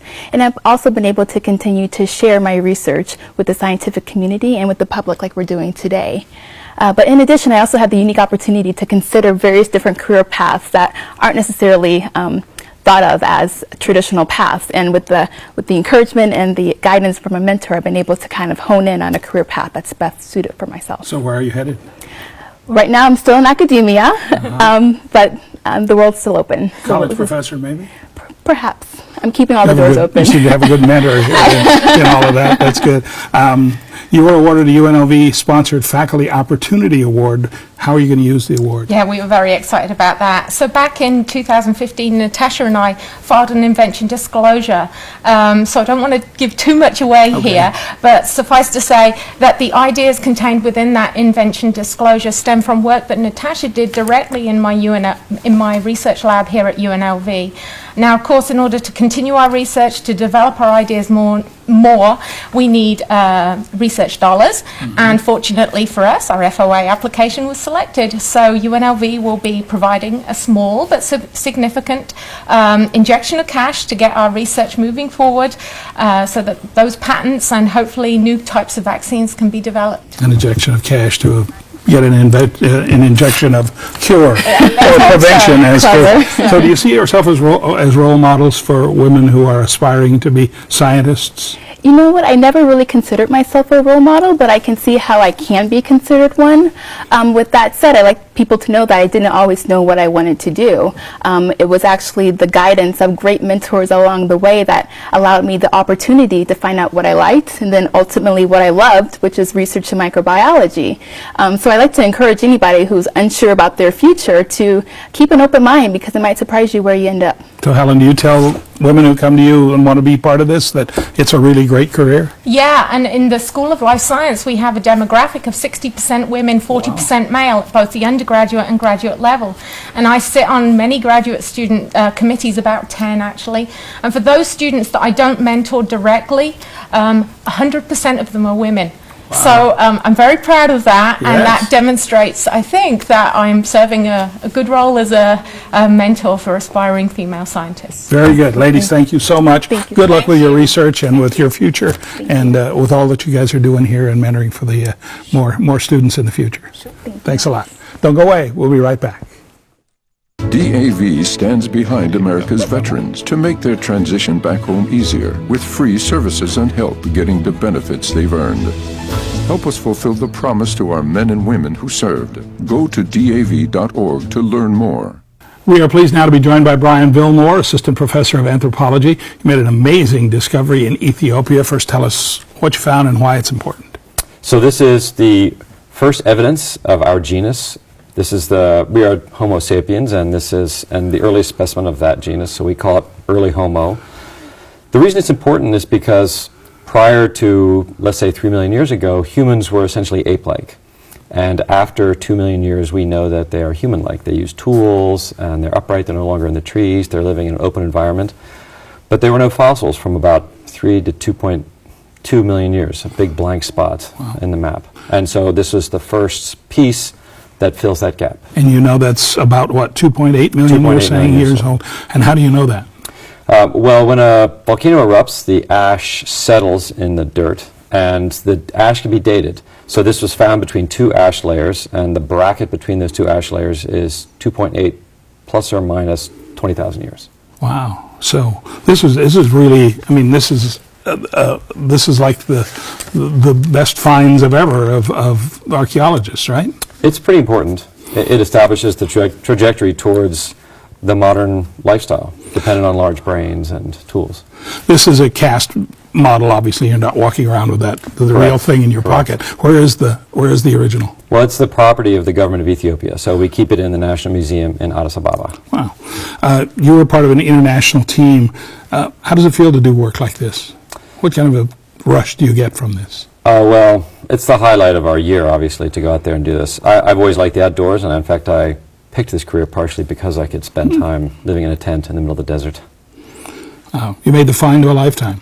Thank you. Is it all downhill from here now? I mean, you're going to go back, you said. No, we go back every other year, actually. So we went back in 2015, and we did find some more teeth of the same species, presumably, and we're hoping to find more. So there's one big hill where everything seems to erode out, and we're going to go back to that hill and pour over it. Are there other places? There probably are other places in the world that are obviously, I mean, that are going to have things like this, but we don't know where they are. I mean, that's right. You just have to. I mean, it took us 10 years to find this location. How did you find the location? What brought you there in the first place? Well, it's an area that's known for a lot of fossil discoveries. It's only 50 miles from where they discovered Lucy. So if you know that fossil, that's about a 3.4 million year old early human. So we know it's fossiliferous, but there's no substitute for just walking day after day after day through the desert with your eyes on the ground. And is that on the surface? Is it just lying there to be found, or? It was partially eroded out. So it was on a bit of a slope, and the fellow that discovered it, who's an Ethiopian graduate student, saw some of the teeth, and he knew that those were human teeth, so he just moved the dirt aside and called us all over. And there it is, and that's the full size of what you found. That's exactly what you found. Right. It's hard to believe that something like that is as scientifically important as it is. Sure. So part of the importance of this is actually not the anatomy. I mean, specialists appreciate the anatomy. But it's really a marker for the change from an earlier group to us. So in other words, the question why we became the way we do can be answered by the other fossils that we find with this. So before 3 million years, the fossils that are non-human are wet environment fossils, so they're rainforest associated. Afterwards, you find animals like the Serengeti. So that means that part of the reason we had to evolve was because we could no longer live in the rainforest. Wow. Brian, thank you very much. Fascinating stuff. My pleasure. Good luck on your next trip back. Thanks. Okay, thanks. We will be right back. Drownings are a leading cause of death for young children. Make sure kids learn how to swim. Always watch them in and around water and properly fence all pools. Simple steps save lives. To learn some new ones, visit poolsafely.gov. Welcome back. Our next guest, Assistant Physics and Astronomy Professor Jason Steffen. Thanks for joining us. I know you do a lot of exciting work and research in astrophysics. We'll be up to that in a minute. But first, there is the Steffen method for loading an airplane. Yeah, so that was Tell me about that. That was a project that sometime over Christmas holidays I needed something to do and was kind of bored, and I'd been thinking about it for a while, so I decided either I need to stop thinking about it or I should solve the problem and see what the answer actually is. And it turned out that it was a bit more surprising than I'd expected. Really? But it boils down to the fact that when people get onto airplanes, kind of the traditional back-to-front method, which was obviously the best way to do it, at least beforehand, you end up trying to get everybody in the last row into the airplane at the same time, and they just get in each other's way because they're all trying to sit in the same part of the airplane. It turns out that the fastest way to board it is to spread people out so that they're sitting all over the airplane, and then everyone can put their luggage away at the same time, and everyone can sit down at the same time. And you change it from like a serial process into a parallel process where everyone who's on the airplane is doing something besides waiting for the person in front of them. So row A, row 1, row 10, row 15, row 20 as the first loaders. Right, and you can get them as close together as every other row, so you could have 1, 3, 5, 7, 9 in reverse order, so that the person goes to the back and then 15 people sit down at once. How does how has this been taken by the airlines? Anybody going to do this yet? I'm still listening to the sound of silence, but Yeah. I know it's spawned some interest internally, at least in some airlines. Won't work on Southwest because they just everybody get on wherever you want to sit, you sit. So maybe that does help, though, in a way. Yeah, so Southwest actually has the fastest boarding times in the industry. My method went head-to-head against Southwest on a Nova episode a few years ago. Oh. And I was about 30% faster. Very good. But, they have kind of their niche market in terms of, that's the way they do things. That's the way they do it, yeah. Well, it's good. I hope that catches on. That'll be very nice. And what a feather in your cap if it does. You've been part of the NASA Kepler mission since 2008. Tell us about the mission, what they're looking for, and how it's going. Right, so the Kepler mission is a mission from NASA where they're looking for exoplanets. These are planets that are orbiting stars other than the sun. And the way it does it is it takes a picture of those stars every 30 minutes, and it did that for a period of 4 years, every 30 minutes taking a picture. And just like today was a transit of Mercury, where Mercury was passing along the line of sight between the Earth and the Sun. And so you could actually see Mercury's shadow, or basically the equivalent of it, the dot of Mercury going across the Sun. And Kepler does exactly the same thing, except this is around other stars. Kepler's found something like 5,000 really good planet candidates orbiting these other stars, and so I've been doing research studying the properties of the systems, how the planets are arranged, what their sizes are with respect to each other, where they live in orbital period, and so forth. I was just thinking about, we were talking a minute ago about the Earth, and what a just a amazing coincidence of events that made this planet inhabitable by human beings like us. Yeah, the Earth is really quite an amazing thing if you think about it. There's a lot of things that contribute to its habitability. A lot of it, we're not totally clear if it's essential for habitability or if it's just something that facilitates it. But on the Earth, if you were to take all the water on the Earth and spread it out uniformly across the surface, it's only about 1.5 miles thick. That's about the equivalent of a sheet of paper to something the size of a basketball. And so we really do live on this really thin layer of habitable material on the Earth. Now there's the TESS mission. What's that?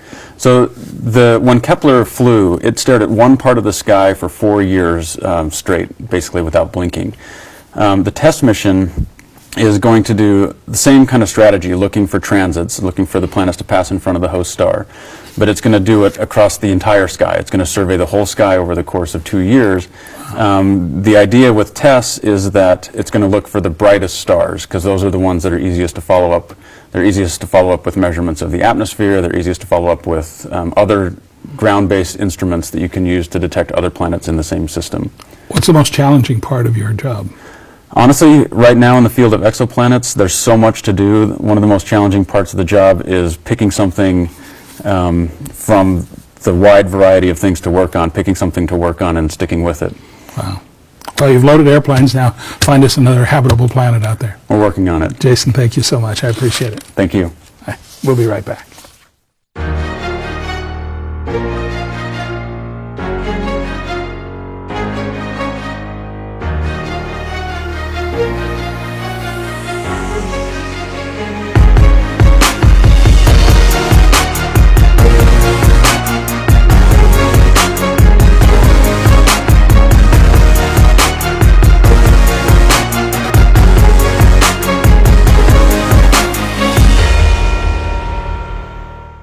Our final guest this evening is Civil and Environmental Engineering Professor Daniel Garrity. Dan, thank you for being with us. We appreciate it. Thank you for having me. You just got a $330,000 grant from the EPA. Tell us when the money was awarded and what you plan to do with it. And my suggestion is bet it on black. I don't know if they'd approve of that, so I'll stick to the research side.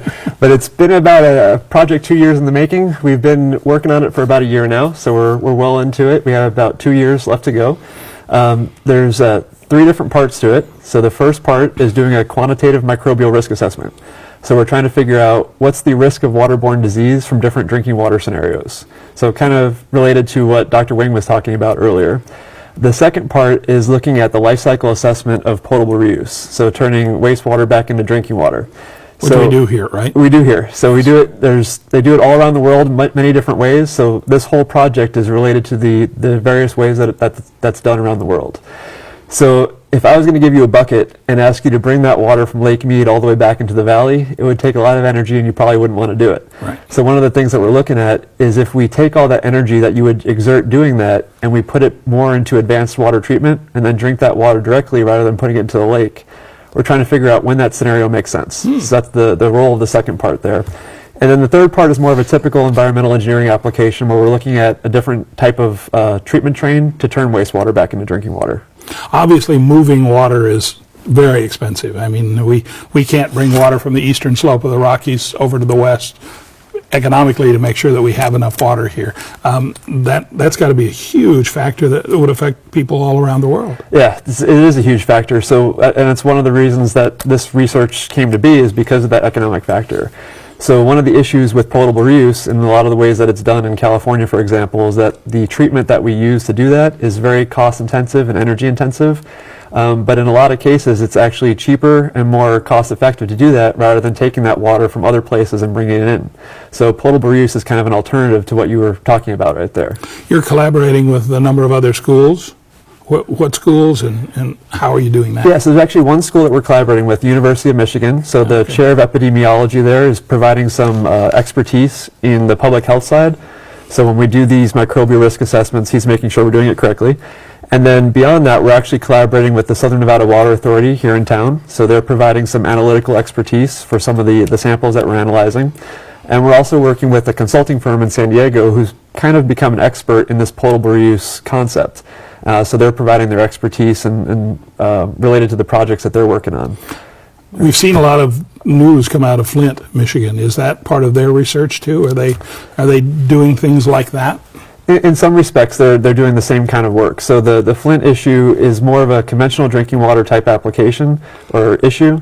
But the things that they're experiencing in Flint are the same things that you would experience when you're turning wastewater into drinking water. So in all those applications, you're trying to prevent those things from happening.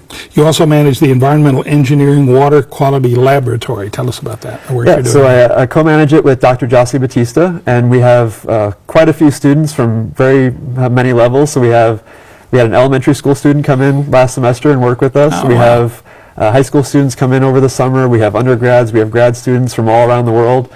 So it's a really fun group to work with. You've been testing water. Is our drinking water here okay? Drinking water is fantastic here. It is in Las Vegas? Yep, we have one of the best. Okay, that's always nice to know. Very nice. Dan, thank you very much for being with us. We appreciate it. Thanks. Keep up the good work. That's going to do it for us for this evening. We hope you join us again next semester. I'm Gary Waddell. Good night.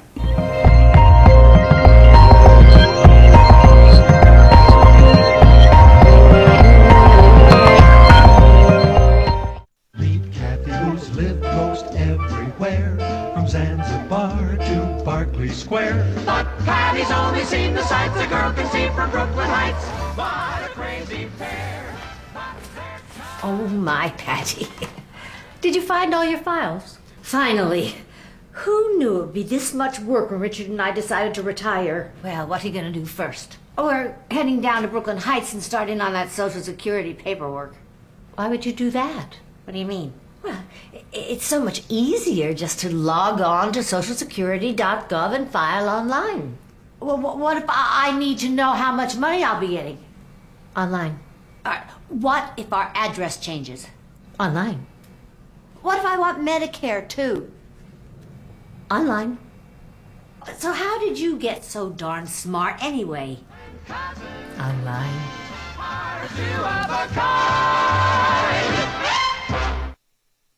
On the next edition of Where Fun Happens, looking for a way to take healthier lunches to work? Aurora sets up an assembly line of salads. Once a popular casino game, Faro is now relegated to Silver State history. Mark Hall Patton tells us more. And poet Sid Stewart brings her spoken words to our studio. Those stories and more coming up on the next edition of Where Fun Happens right here on Clark County Television.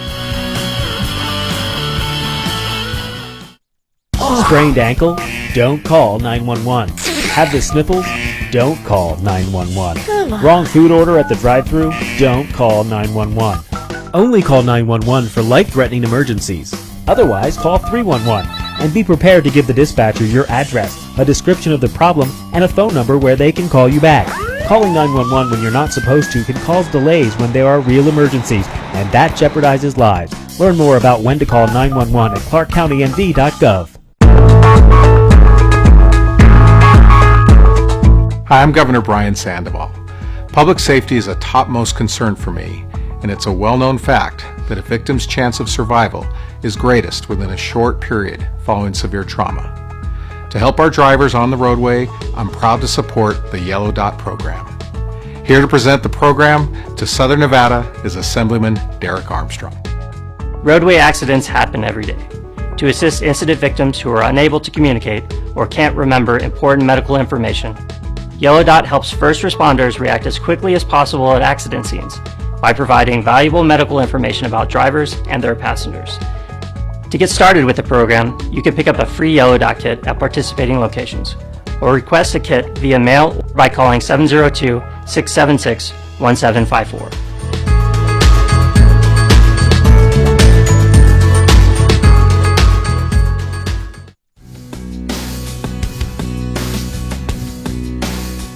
Hi, I'm Louis Anderson. You're watching CCTV for Clark County.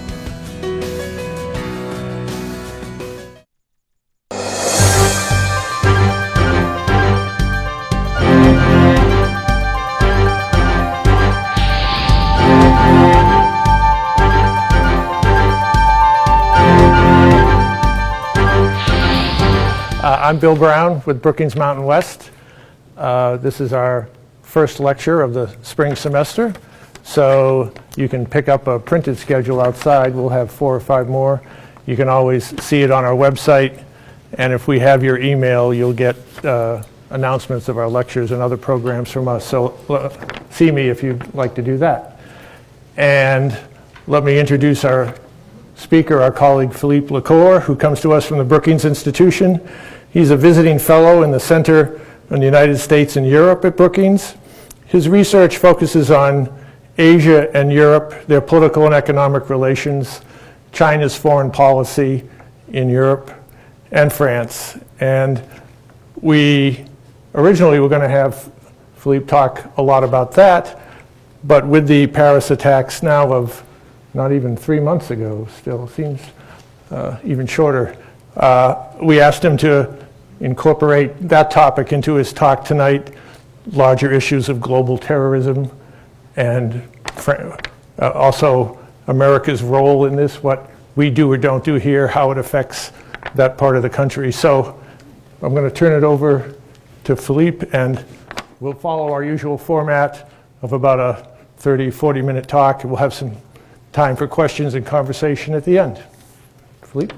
Thank you very much, Bill, and thank you for having me. Thank you to the University of Nevada, Las Vegas. I'm sorry I misspelled the name of the university in this slide.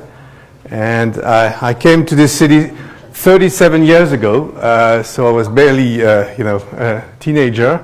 And it's changed a lot, obviously. Those of you who've been living here all these years would tell me more about it. But not just Las Vegas has changed a lot. The world we live in has changed a lot. And tonight, normally it's good to start a talk with a joke, but I'm not going to make many jokes, I'm sorry. Since we're going to talk about something quite serious and quite dramatic that is taking place in today's world, and in particular in France and in Europe. There's a lot to say about this subject, really, and I'm going to cover a sort of wide range of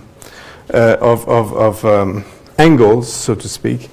And what I'd like to do is perhaps not to talk for too long, so that you can ask me questions afterwards. So, well, we were just in January, and January is the month of greetings, and it's quite a big deal in France, and that's the time when you celebrate and you wish people all kinds of good things for the year to come.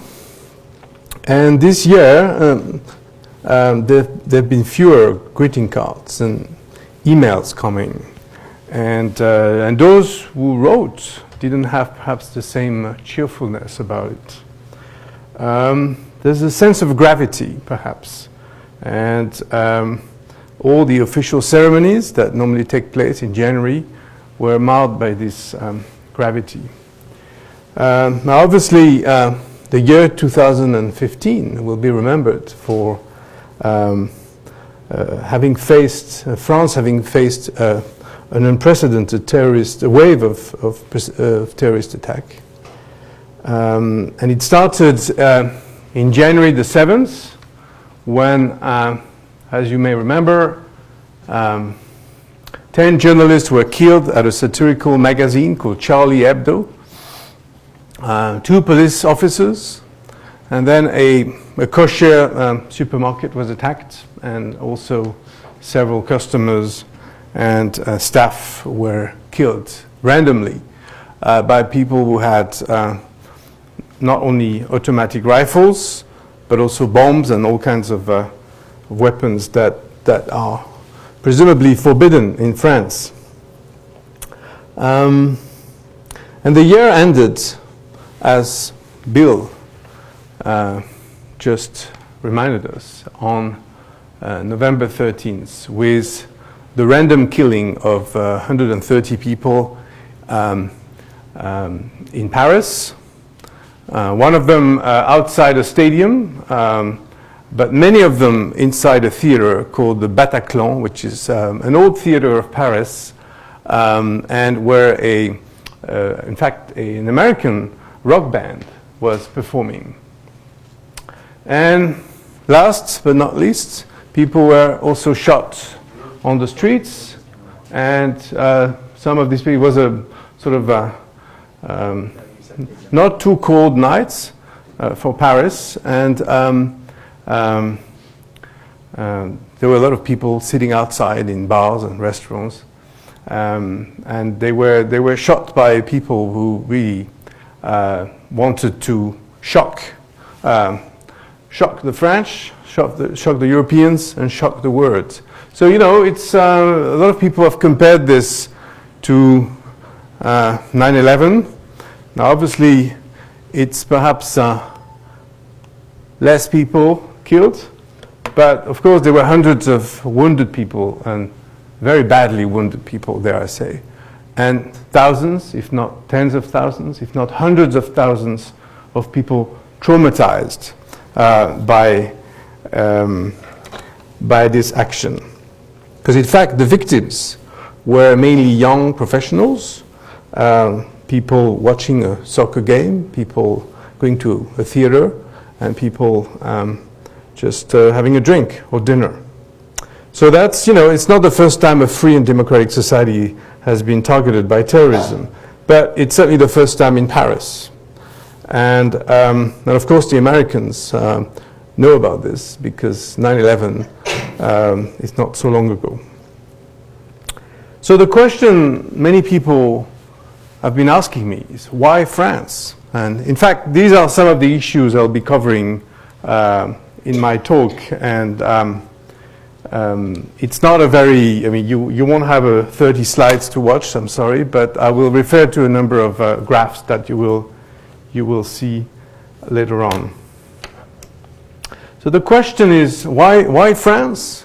Why not Spain? Why not Britain? Why not Italy, Germany?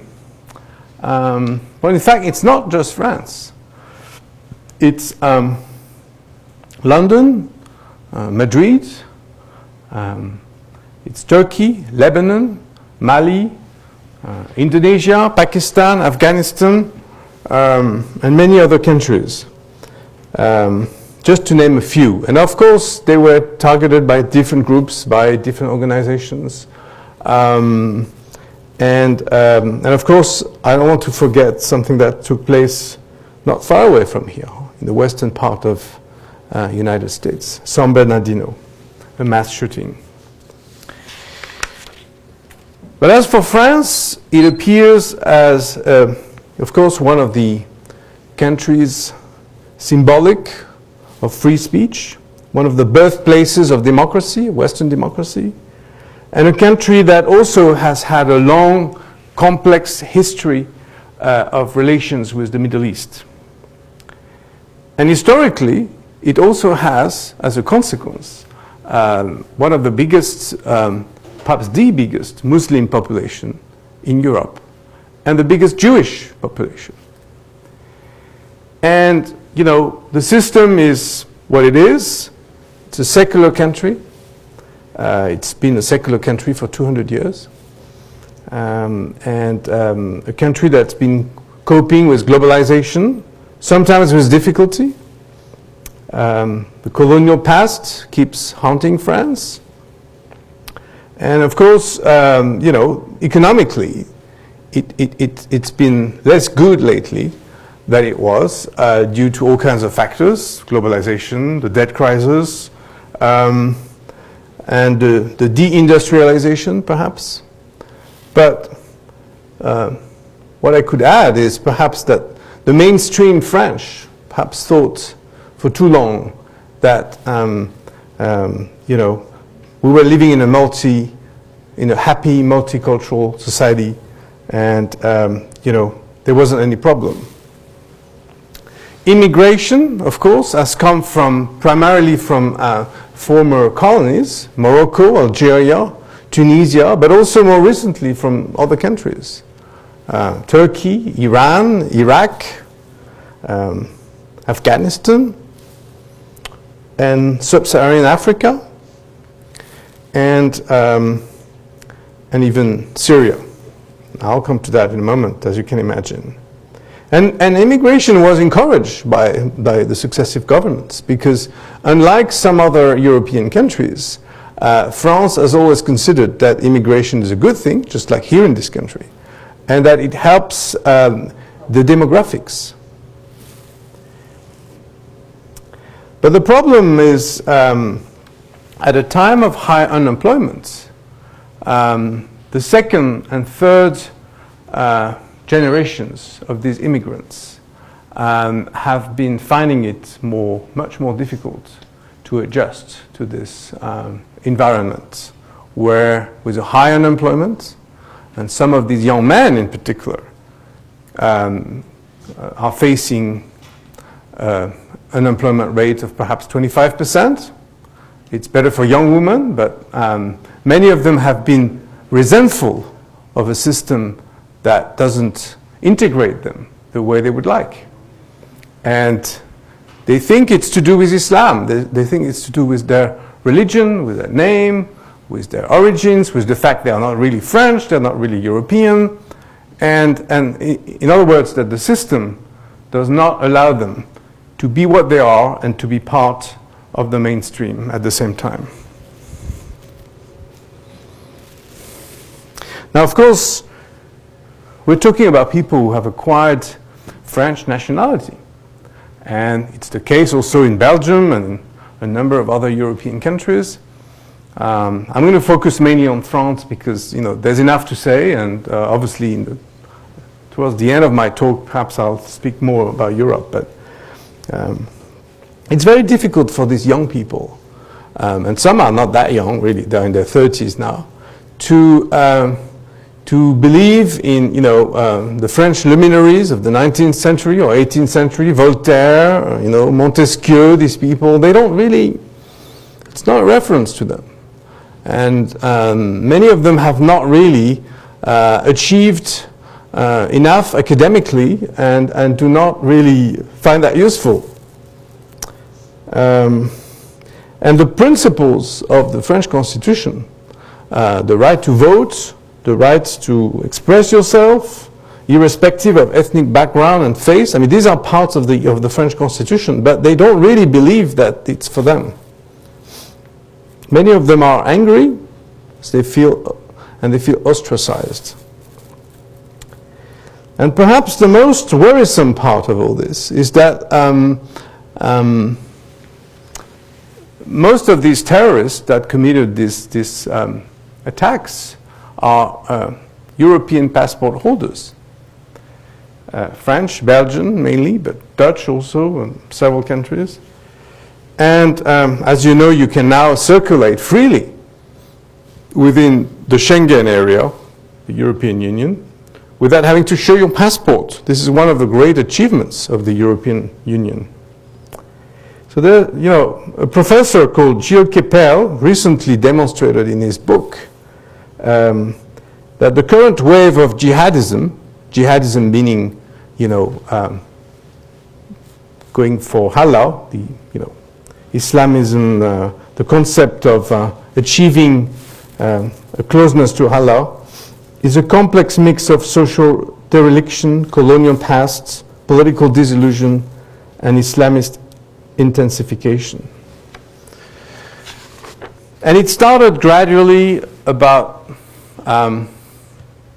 perhaps 20 years ago. There's actually Kepel talks about 2005 as a critical year. I was myself in the French government at the time, and it's a year very important in the sense that it's the first time large groups of second or third generation immigrants would actually take some kind of violent action on the streets against the establishment. And of course, it wasn't terrorism. It was really people coming out of their suburbs and wanting to demonstrate that they were unhappy about the system. And it started with, you know, two youth being killed, being electrocuted by mistake, really, because they were trying to escape the police. And it started all this, really, the 2005 movement. And somewhat the Salafism, which is an extreme Islamist movement, started to grow in France. I guess it started before 2005, but it became more pregnant, more intense. And of course, social media have helped this phenomenon to increase. Meanwhile, of course, the situation in the Middle East has also helped to convert people who were somewhat lost in their lives, didn't have jobs, didn't have a future, to get involved in some fairly extreme sides of Islam. Because, you know, you ask 95% of Muslim people, they would tell you that this is not Islam. Several hundreds of these young jihadists who have committed crimes have moved to Iraq and to Syria over the past few years. They joined Daesh, which is what people call the Islamic State, but I call it Daesh. And to find this sort of holy war against well, it's not necessarily the West, but it's all the people they call corrupt. So the corrupt regimes, we're all sort of more or less corrupt in this sense. You know, the Western governments, the capitalism. So it's some kind of anarchies, really. And of course, a handful of them came back and committed these horrendous crimes, mainly through these random attacks, and also suicide bombing, which is unfortunately something very difficult to handle, as you know. So the response, of course, has been striking Iraq right after November 13th, striking Syria, even more so, trying to build a coalition of countries. That's what the French president, François Hollande, has been doing. And also trying to sort out the situation internally in France. Talking about, you know, homeland security. Those of you who were in the US, I guess most of you, after 9/11, know that this whole process of homeland security was started in the years following the Twin Towers attack. And of course, it was at the time very complicated to enter the US to you know, as a foreigner, because there was all these restrictions. But now, of course, you could argue that this system is working. And in Europe, meanwhile, we were sort of opening our borders and behaving in a way like we were going to live in this peaceful world, which obviously is not the case. and somewhat now we're regretting, especially as Syria has become such a messy place. And we've also had hundreds of thousands of refugees.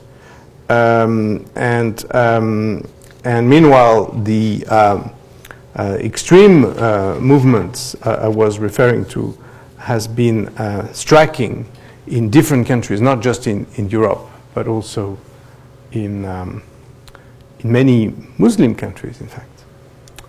So the consequence of that, of course, is that people are scared. And so the government, and I would say not just the French government, but also the German government and the British government, and, have been putting more police forces on the streets, more military. They have passed a legislation, anti-terrorist legislation in parliament, in the respective parliaments, and have really started warning people that it may happen again. Because being defensive is one thing, protecting people is one thing, but finding solutions, that's more difficult. And interestingly, the current president of France, Hollande, has become quite popular, just like President George W. Bush after 9/11. Wasn't always the case, but he became popular because people rally behind the president. He's the symbol of the nation. In some ways, a situation like that makes a country, a nation, stronger. The French are resilient, and they have long seen multiple races and colors becoming part of their society.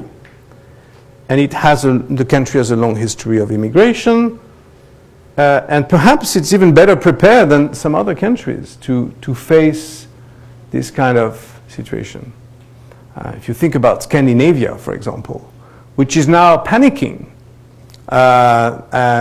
very extreme reaction from Sweden, Denmark, Norway, these places which were, sort of models of social democracy, and that are now sort of, the police is now protecting the immigrants because they're worried about some counter-reaction from the mainstream Swedes or Danes. Or just to tell you what a different world we live in.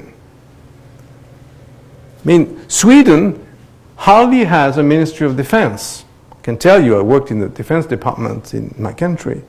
And Sweden thought, why should we have a defense ministry? No use. Maybe they are rethinking. Of course, another problem, a consequence of this situation, is the future of the European Union. I was referring to the Schengen Agreement, which is basically what's allowing people to cross borders. That's one of the two achievements, really, of Europe over the past 20 years. Actually, there are more than that, but two symbolic achievements. The European currency, made a big difference, really, for a number of countries. And even for visitors, tourists, they could just, use one currency, the euro. And the other achievement is Schengen. And Schengen means no borders. So when you say, all right, I'm closing the borders, what does it mean? Nothing. Impossible. Unless the European Union decides to reinstall a real sort of control of the borders, of the European borders, which may actually happen again due to the dramatic situation of these 1 million plus refugees that have come from Syria, a country that has more or less emptied itself of its population, or is in the process of doing that, and that is fully at war with itself. One reason being, of course, the terrible Assad regime that's been in power for several generations, but basically one ethnic group has been controlling the country, the Assad family, the Ba'athist movement.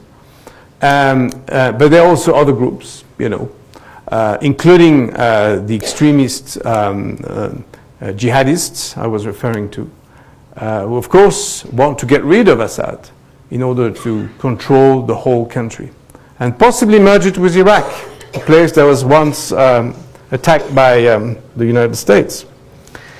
And that obviously had consequences. So one of the other consequences is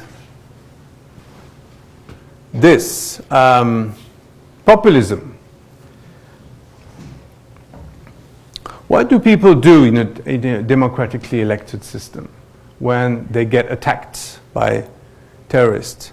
What do they do when they feel, you know, there's also some injustice, perhaps, as having immigrants getting social benefits or, you know, having access to schools without speaking French, or, you know, well, people vote for the extremes. And the extremes are either left or right. And the left is not as popular as it was in France. You might remember 1968, but that's a long time ago. That's even before I came here. And unfortunately, the movement that has been quite popular over the past few years, and that could have been even more popular after the November 13 attacks, is the far right. And the far right is called the National Front. And so that's the dark blue one for you. And that is the result of the first round of the French regional elections that took place 3 weeks after the Paris attacks. You can imagine what the result could have been. That's basically 1, 2, 3, 4, 5, 6 major regions being won by the far right. Now, fortunately, what happened was that the red is left, that means the Social Democrat Party, the one in power, and blue is the center right. So none of the region in the end, because we have a two-round system, none of the region in the end, none of the executives was won by the far right. Having said that, 6.8 million people voted for the National Front between these two rounds of election. That's quite a lot for a country of 65 million people. And obviously, a lot of voters would say, well, you know, we've tried the right, we've tried the left. Imagine here, we've tried the Republicans, we've tried the Democrats. Why don't we try something else? And something else is a movement that is basically anti-immigrant. You can imagine the risk for a society, a free society, to go into this kind of rhetoric.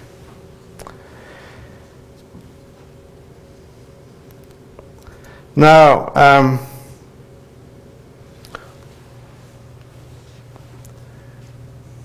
the situation is like that in Europe. It's not just France. Pretty much every country now has a populist movement that would really play with this threat of having badly integrated immigrants, people who take the locals' jobs, you know, who don't have the same culture. I mean, it's all about culture, integration, and often Islam, although, you know, very few people would actually use Islam openly, as, you know, in the political language. But, you know, National Front, 27% of the votes. United Kingdom, UKIP, which is not exactly the same, it's more sort of pro-independence, but 12.4% is a populist movement as well. And all of those, you know, I mean, including in Italy, 27% for the Five-Star Movement. So, so we do have a problem. We are facing a Middle East that is in complete disarray. And Europe, which was this peaceful place with a fantastic project of, everybody being friendly with each other and, a democratically elected union with a European Parliament, a European Commission, and so on and so forth. Now is facing the problem of some of these countries there towards the east, criticizing Germany, obviously, for being so open about for refugees from Syria, and are now threatening, or in fact, not just threatening, they are building walls, literally, to prevent more refugees to come.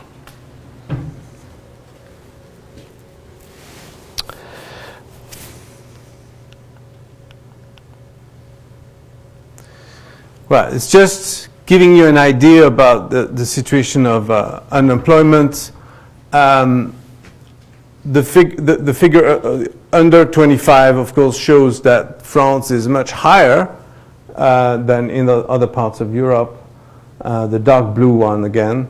And of course, among this under 25, there are a number of immigrants. But I have to tell you that France has a very peculiar system. We do not distinguish people by religion. France is a secular country. You do not claim your religion when you vote, or when you answer questions from a pollster. This is not part of the French system. Therefore, we do not know how many of these under 25 are actually from, second or third generation immigrants. I'm conscious of the time, but what I'd like to say, perhaps, also is, despite all this, and by the way, the EU in 1957 was only 6 countries. And today, 28. Most of them belong to this Schengen agreement. Which means you can cross borders, and obviously it's much more difficult to ensure any kind of security or control. So there are all kinds of discussions at the moment whether borders should be reinstalled, whether a sort of European border police should be implemented. That would be, of course, very costly and very complex. But at the end of the day, Europe is not going to be disappearing. You can hardly ask countries that disagree with, some of the measures to leave the European Union. So it's either going to be a 2-tier Europe with a core Europe made of the sort of these founding members, perhaps. But then what will happen to the others? Will they become pro-Russians? Probably not. Will they sort of close themselves with their small economies? Probably not. Will they become more pro-American? I doubt it, because America is far away and it's not the Cold War anymore. Will they welcome Chinese investments? Probably. But at the end of the day, what will save us from this situation is, perhaps the French can set an example. The collective bravery that people demonstrate, and also the values that the Europeans have demonstrated over the past 50 years, since World War II, really. For example, I've never noticed that many French flags in Paris. People sing the national anthem. I mean, they seldom do that. There was a movement. I was in Paris briefly in January, as Bill said. I live in Washington now. But there were signs. Help your bistro. Go to the local bar to encourage people to show they are not afraid. I mean, of course, it's difficult to say you're not afraid. I have friends. They are on medication. A friend of mine, his wife, is on medication because she's become, paranoid about this. And we know that terrorism could happen again, could strike again. I still think that France, in particular, will manage to reinvent itself with this diverse population. I think the answer in many ways is to do with the economics, creating jobs, and trying to find long-term answers, and celebrate the fact we have, one of the best education systems, one of the best health systems, one of the luckiest geography, strong demographics, and a dynamic population that is overall willing to fight for its quality of life. And as far as the future of the EU is concerned, I do believe the obvious solution would be for France and Germany to strengthen their cooperation, their partnership, because at the end of the day they complement each other. You have France, which is good at diplomacy, defense. We have a strong military. That's why we've been striking Syria. And Germany is an economic powerhouse, definitely the most powerful economy in Europe. And the chances that the two countries will continue to work together on all the difficult issues are very strong. Europe was created on the ruins of World War II. Eventually Germany joined in, even Britain joined in, although that may not last for very long. There's a referendum coming up for those who have been following. But it's now an obligation, really, for Germany and France to act, of course, with the support of the United States. I think one of the solutions, really, would be to try to sort out Syria. That would certainly prevent more people fleeing out of the country.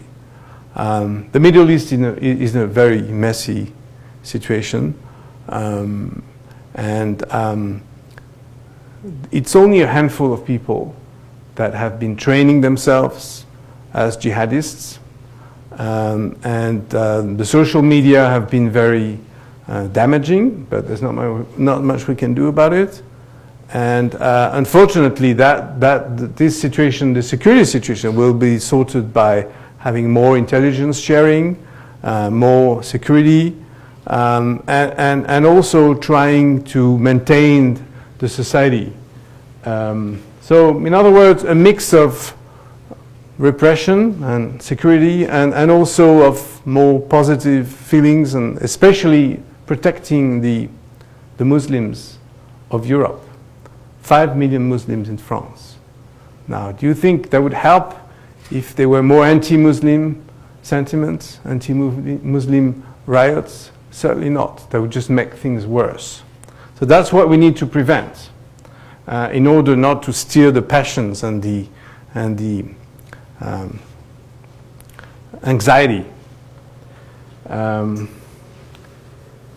Anyway, that's what I wanted to say, and I'd be happy to take any question on anything you like on France, Europe, Syria, whatever is on your mind. Yes, please. Just a couple of questions related to French politics. What do you think currently of the state of emergency and its recent approval of being extended in France? And second question is, what do you think, more of a broader international question, what do you think might have been the impact of the coalition in the first place in attacking, because it's not really French history to align itself with the United States and attack regions in the Middle East. Just a couple of questions I was interested in finding out what you thought about it. Domestically the first, and international the right. second. Well, the state of emergency, I don't think it changes anything. The problem is, when you have a situation like this, which is once again, random attacks against citizens in the middle of the capital city or anywhere, people expect the body politic to take action, to make a decision. So when you're an elected politician, what do? You send jet fighters to where the origins of the movement presumably are, Syria, Iraq maybe, but it's such a complex movement with different sides, different factions, that it's obviously complicated. I mean, you have Yemen, Libya, Sub-Saharan Africa, and there are different groups. There's even a group that strikes in Asia, the Central Asia, Chechnya, all this. And some of these people all go to Syria to be trained, because that's where one does jihad, presumably. So there's a risk that the movement might actually move towards Libya or somewhere else. And certainly one of the countries that is actually in the most critical states is Tunisia, which is the only country that came out of the Arab Spring with a democratically elected government, but it's also on the border of Libya, and doesn't really have a strong government at all. So to answer your question, I would say state of emergency. I mean, in fact, France has been under some kind of state of emergency for quite some time. There were terrorist attacks in the 80s and in the 90s, and not of the same scale, not suicide bombing, but just bombing. That's probably enough. Since that time, they've been police patrolling the streets, and sometimes military also. They're not allowed to use their weapons, but you see a military presence, which is of course not the job of the military. Job of the military is to fight wars, protect the territory, things like that. So I think it's just a way to show people that we live in a very dangerous world, and try to reassure them about this environment. As far as the geopolitics are concerned, now obviously a lot of these people who have been committing these crimes and have been joining these extremist groups have been using some geopolitical arguments. For example, the state of the Palestinians in the Middle East, who are presumably oppressed by Israel. That's an excuse for them to attack, some countries that are presumably friends of Israel. The fact that France, as a military power and as a friend of a number of African countries, have come to the rescue of the government of Mali, which was under attack by a jihadist movement. It's another reason to attack France. Things like that. And of course, this has been explained through a wave of propaganda in the Arabic language, in French, in English, and it's come to the ears of young people who basically have nothing else to do, and who see, and some of them are criminals, spent a lot of time in jail. Some of them tried to be even soldiers or policemen, police officers, and were rejected. Their application was just rejected. You're not suitable to be a policeman. So some of them actually ended up being criminals. Can you believe that? So unfortunately, a sovereign nation cannot stop its foreign policy, and especially when it has international agreements with a place like Mali. In fact, there are many people from Mali living in France as well. So there are many French people living in Mali, and many Malians living in France. If the government of Mali, a friendly government, asks France for some help because they don't want to be overthrown by some radical faction or party, well, France, decides what it has to do, and in this case, handled that operation fairly well, I think, and it's been recognized as such by the Pentagon and other countries. And of course, there are a number of countries on this map where people don't have a military. I was referring to Sweden. And of course, they don't play a role in the Middle East, and they don't have the same history.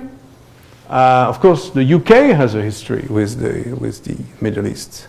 And of course, the US has a history, more recent. But as you know, the reputation of the United States in the Middle East is appalling. Since the war in Iraq and since, before, and, whatever the Bush administration tried to do, whatever the Obama administration is trying to do, the result is the same. People don't like the United States. And they see France, they see the UK, they see Germany as allies of the United States. So therefore, we have a choice. Either we give up, we just close ourselves, a little bit what some of the presidential candidates are advocating here in this country, but I won't go in that territory.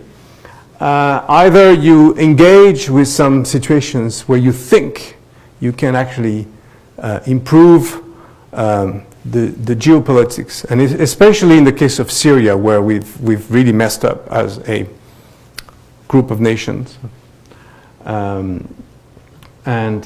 because there are just thousands of people leaving Syria every day, including babies. There are babies dying on the beaches of Greece and Turkey. How long can we take that? Nobody can sustain this. It's just horrendous. And meanwhile, one could hope that the Syrian situation will be sorted through diplomacy. That's what the current process is about. And at the same time, of course, there's a military action taking place with a coalition in Syria and in Iraq. Yes, sir.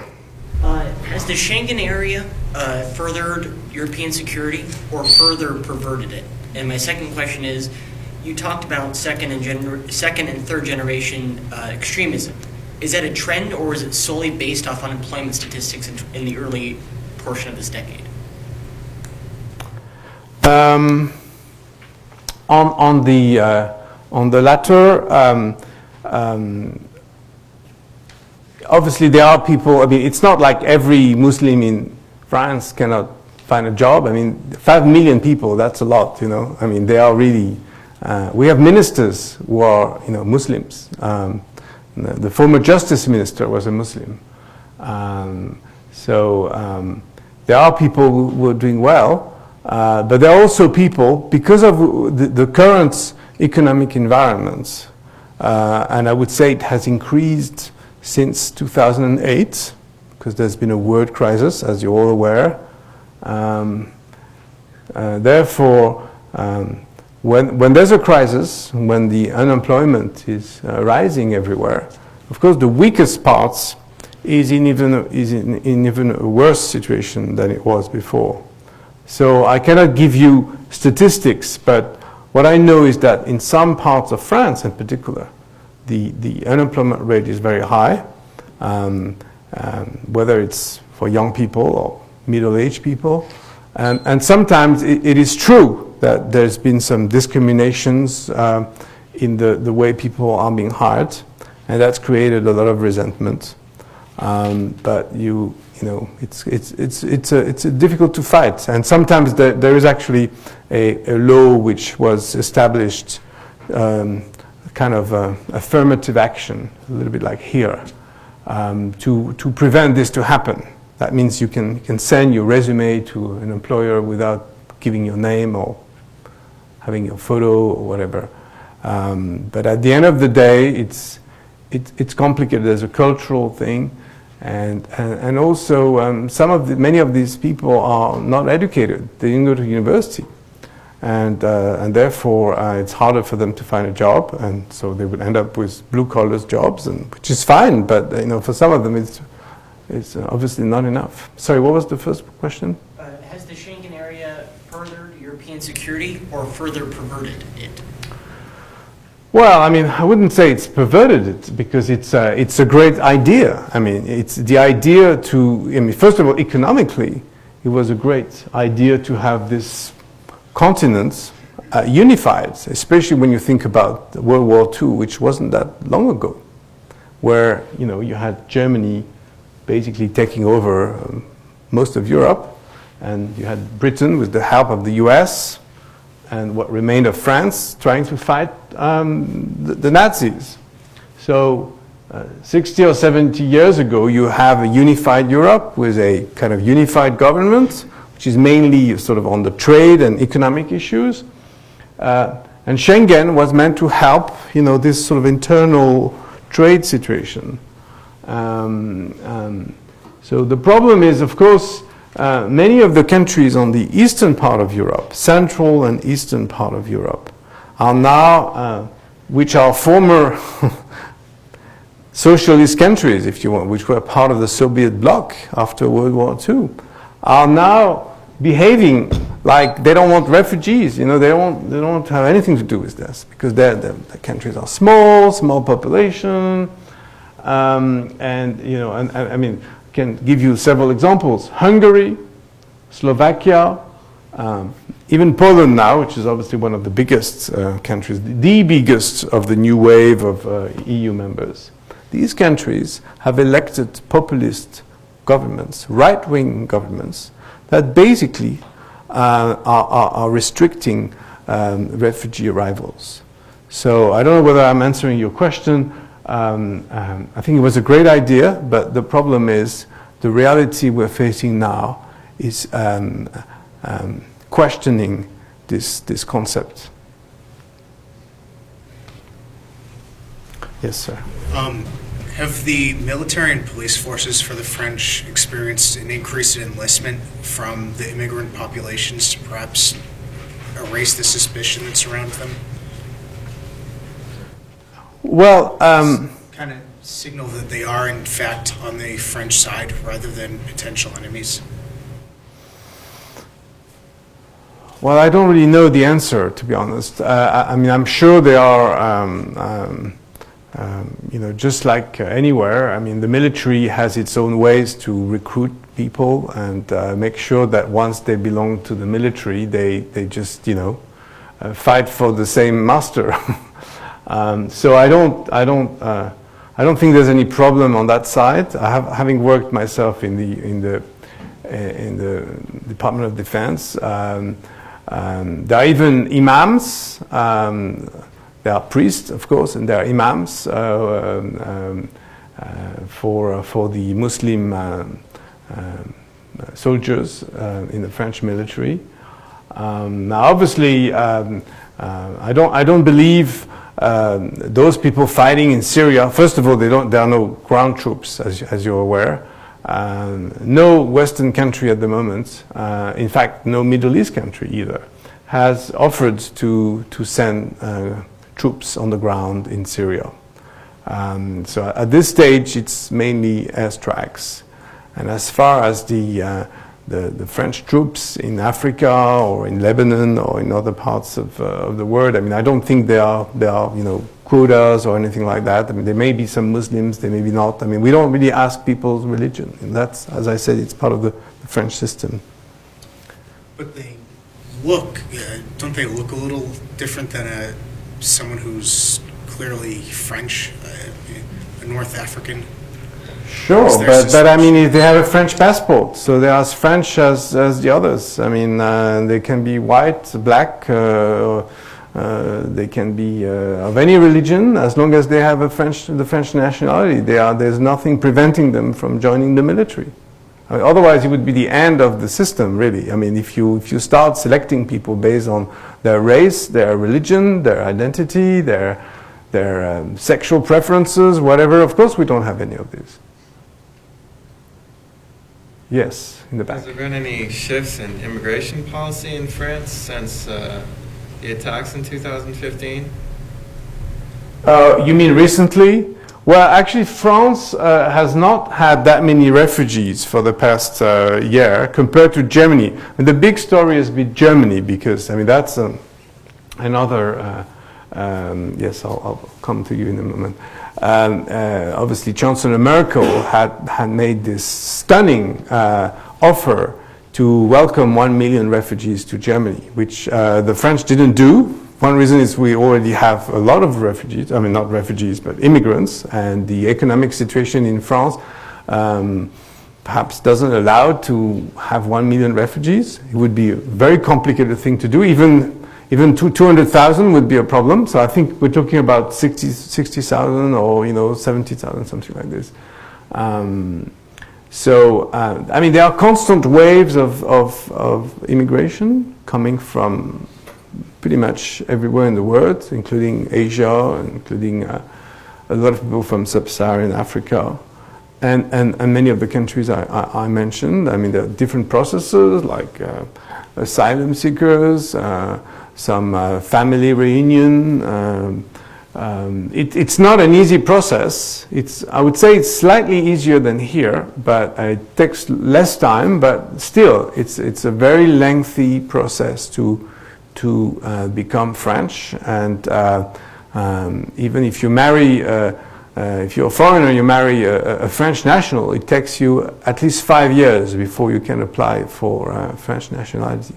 And asylum seekers, I'm sure it takes at least 5 years as well to become French. But once you've got the passports of any of these countries, you can basically move from one place to the other. And if you're Estonian, you can go to Portugal and live there, work there. You can even go to the UK, unless they leave, of course, the European Union. I don't think that's going to happen, but. So that's also, I mean, when you open the borders in that way, it has led to a lot of opportunities, business opportunities for a lot of people. For example, I mean, there's a high unemployment in France, but many of these people, maybe they are in London or in Spain. It's economically, Europe has become a unified market, job market, which is very interesting in itself. But politically, and that's where our British friends disagree, politically it is still a kind of association between countries. Now there's an elected European Parliament, there's a commission, there's even a kind of foreign ministry in Brussels. But at the end of the day, in a crisis situation like this, national governments take the lead. And in fact, Bill was mentioning the US. I mean, when Ash Carter or John Kerry, go somewhere, in Europe, they tend to go to Paris or Berlin or perhaps London. But they don't waste their time in Budapest unless, there's a big issue there or a big meeting. But, I mean, you remember this joke about Henry Kissinger, who was asking which phone number he should use to call Europe. Well, I mean, for a while it was Brussels.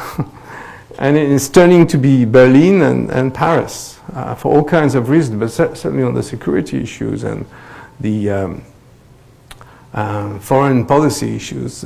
France has become the sort of best partner to the United States because the two countries are cooperating on intelligence and Syria and all kinds of issues that where France has become a big player, and of course that's offering more dangers to the French and leading to more dangers perhaps.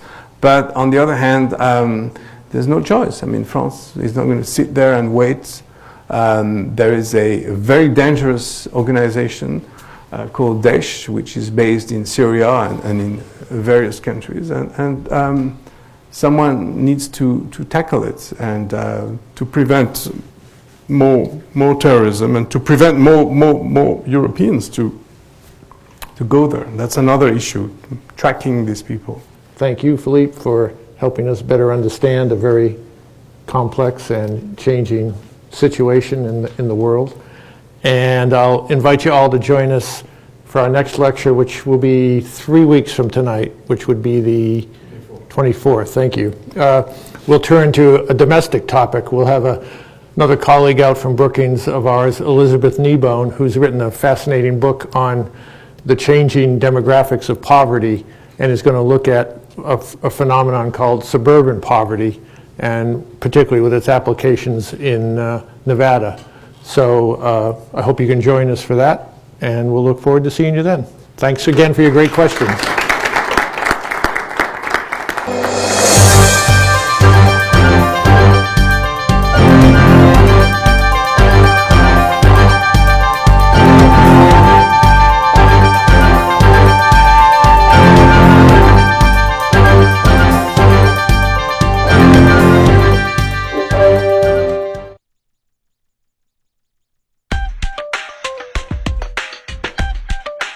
I'm Randy Swallow. Join me and District F Commissioner Susan Brager at the soon-to-open pool on our next In Your Neighborhood, right here on Clark County Television.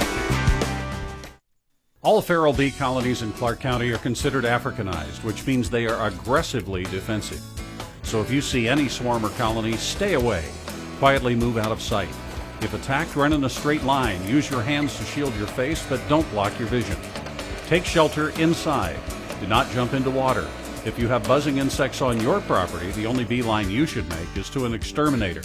If you see a beehive of activity on Clark County property, contact Public Works Vector Control.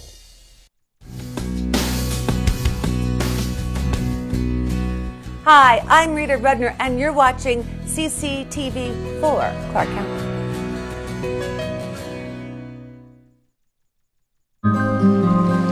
Water. Without it, life as we know it would cease to exist.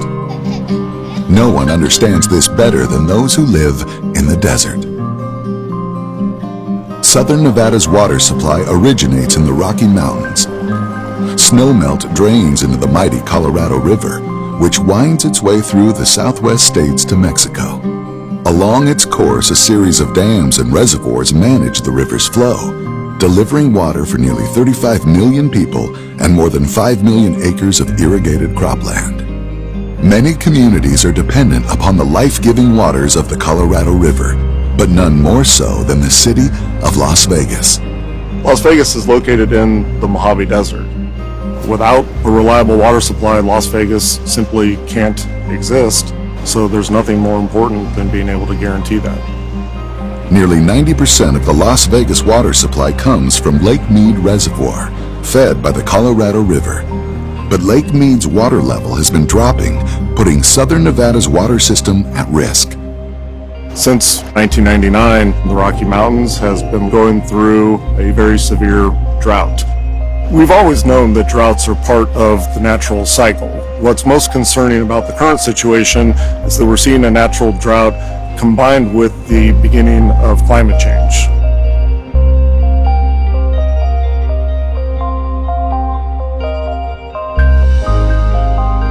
The lake is now at less than 50% of its capacity, the lowest level since the reservoir first filled in the 1930s. The low water levels of the lake threaten critical infrastructure used to access and deliver water to Southern Nevada. If the lake continues to drop, our upper two intakes will no longer be able to pull water. So in the face of these declining reservoir elevations, we're constructing a third intake into Lake Mead in order to access water from the coldest, deepest part of the lake. With the drought continuing unabated, construction of the third intake is a race against time.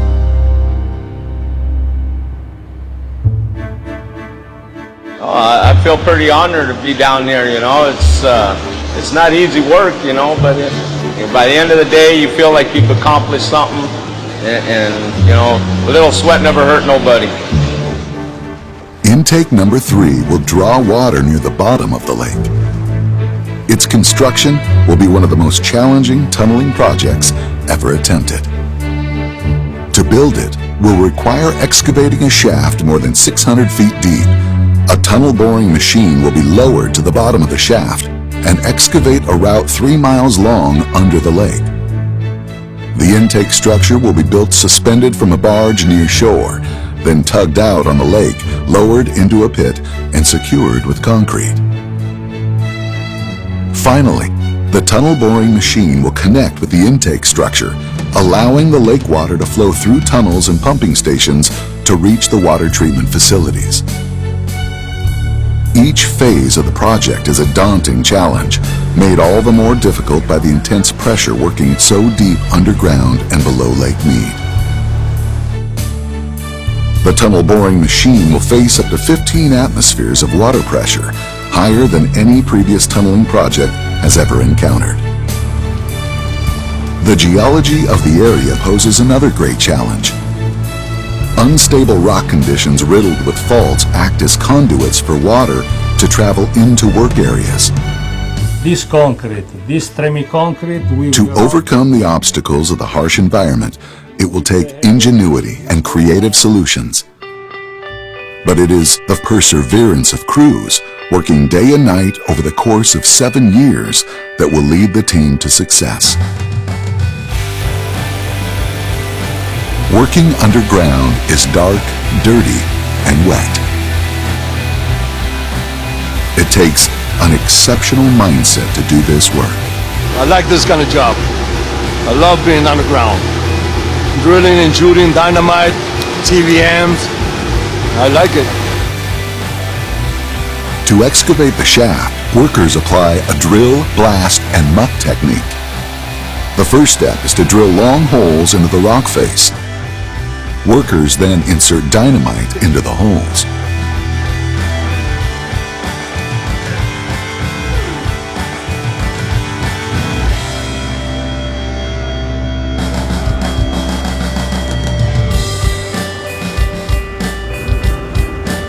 After the dynamite charges detonate, the crews muck out the rock debris and load it into buckets for removal to the surface.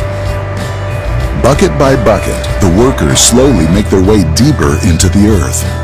Each bucket holds 8 cubic yards of rock and weighs 35,000 pounds when loaded.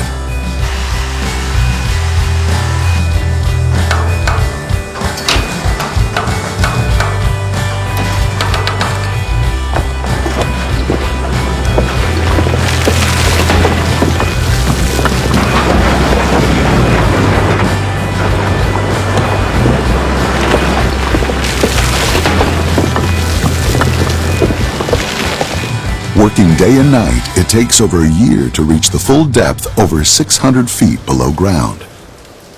At the bottom, workers excavate a large chamber and starter tunnel, which makes room for the incoming tunnel boring machine.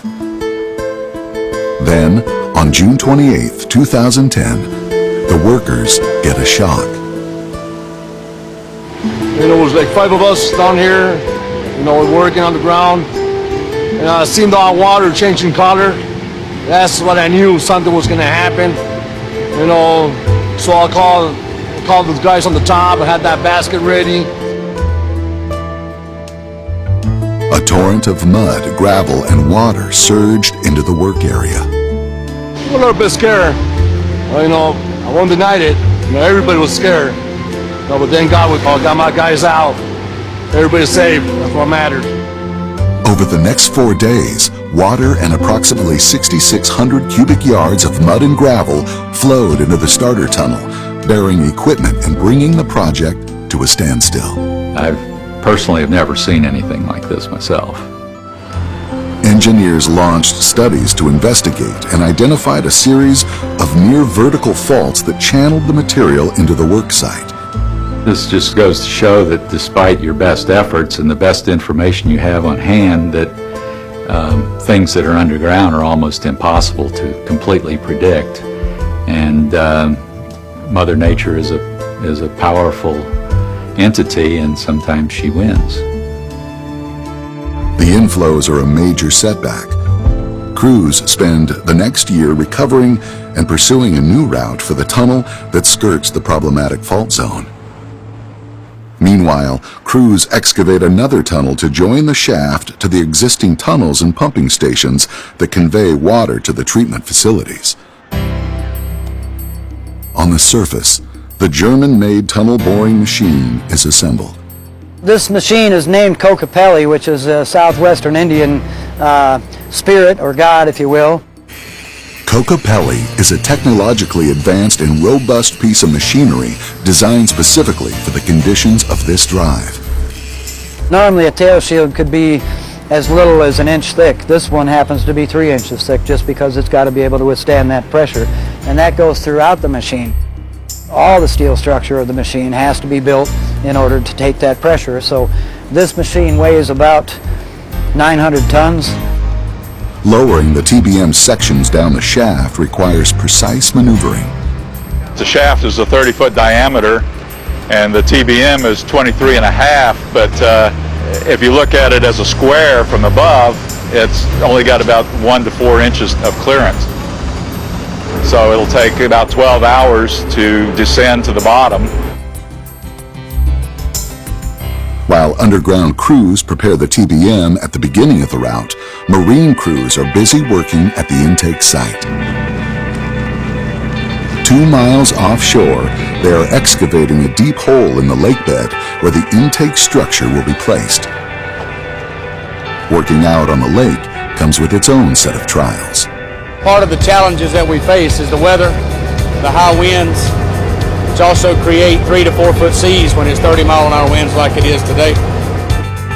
Marine crews have removed 14,000 cubic yards of overburden from the lake bed floor and are now blasting away the bedrock. Over the course of a year and a half, they will detonate 24,000 charges. Throughout the marine work, a remotely operated vehicle acts as the eyes of the crew working above. The ROV makes it possible to avoid dangerous deep water dives during the intake operations. It's basically a camera platform that we can fly around and observe what's going on. It has a small manipulator on it that allows us to do a certain amount of operations with it. Today, that comes in handy. Okay, get ready to drop the charges. Going to be checking the detonation cords and make sure that they're all connected, that nothing came loose while we were coming down. Whoops. A detonation line of one of the charges has become caught on an edge of the transport frame. If the ROV can unhook it, the crew will save hours. This should go pretty easy. Mike, is it wrapped around it or just hung up on the little lip? Okay, it should be clear. Let me creep up a little bit. You ready? Fire in the hole!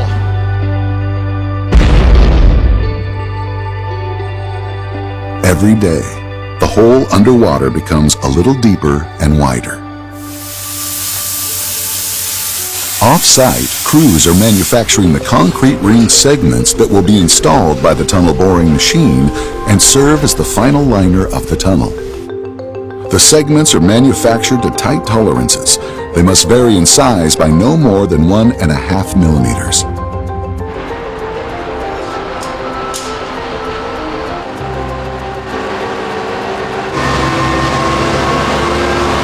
The precise size of the segments is crucial to the performance of the tunnel, as the rings must fit together and create a watertight seal that is strong enough to withstand the intense hydrostatic pressure.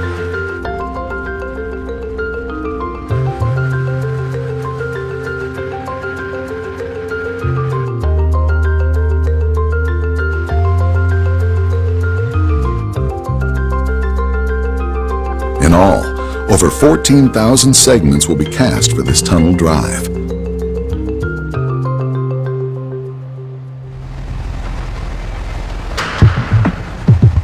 "600 feet underground, the TBM Kokopelli has begun mining.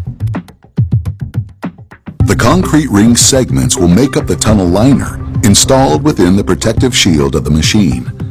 When ground conditions are favorable, meaning the rock formation is cohesive and groundwater minimal, the machine will mine in open mode. The material is carried through the machine by a screw conveyor and deposited on a conveyor belt to transport it through the tunnel. When ground conditions are poor and groundwater is flowing at high volumes, the TBM can switch into a closed or slurry mode. In closed mode, bentonite slurry is pumped to the face of the machine and the excavated material mixes with the slurry and is pumped back to the surface where the bentonite is extracted and reused. Every 6 feet, the TBM stops and crews work to install another concrete ring.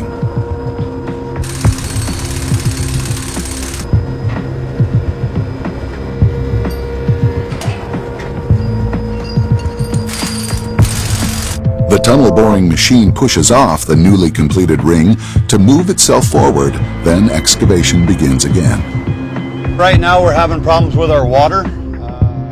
Dwayne West is one of 3 qualified operators of the TBM. The hardest part of this job is watching everything all the time. I mean, you've constantly got to be watching your pressures on everything, your grout, your thrust cylinders, your articulation, your cutter head. Then you're looking at the VMT to make sure that you're staying on line and grade. So you're steering and making adjustments there. And when there's problems, trying to figure out the problems. Interpreting the pressures on your screens will tell you what the ground conditions are like outside. Sometimes it's very hard to interpret that information. Hello. Even under ideal conditions, the TBM operator's job is stressful. There's a restriction somewhere because we're flooding everything down here. It's blowing off. And on this drive, conditions are proving to rarely be ideal. Yep, people are working on it, Chris. It's been very difficult because of the pressures.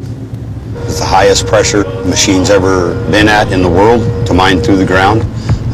Normal jobs I've been on before were anywhere from 3 to 6, 7 bar. We were encountering up to 13.8 bar. So it's definitely abnormally high. We had to mine at average of 12.5 to 13 bar to 13.9 and 14 bar for a long stretch. All these mechanical parts and hydraulic parts and structure of the cutter head, they've never been tested at this kind of pressure, like in the field.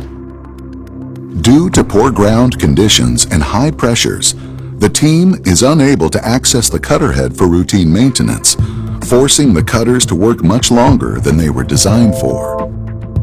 Finally, the TBM enters better ground conditions, allowing for an inspection of the cutter head. Groundwater flows through at a rate of 4,000 gallons per minute. Working in these conditions requires heroic effort. The team makes a shocking discovery. The center part of the cutter was completely destroyed. Some of the structure of the cutter head was bended and damaged from the overheating and the pushing. This machine pushed a lot. Workers excavate a narrow niche to access the front of the machine, and welders are able to rebuild the cutter head. On the water, marine crews are building the intake structure, which the TBM will eventually bore into on the bottom of the lake. The structure is suspended in the water from a barge around its perimeter. Long cables attached to each corner and threaded through strand jacks will serve to lower the structure to the bottom of the lake. The intake structure is complete, and the marine crew gathers before dawn to prepare for a big day. We're bringing the intake structure out today. It's 2 years worth of planning, 2 years worth of work, 2 years worth of digging a hole 60 feet deep at the bottom. It's a pretty significant thing. Maritime tradition requires a dedication before the voyage begins. If that bottle doesn't break, I have to go for a swim to reverse the bad luck. I've got all the trajectory on it I can get on it, Chief.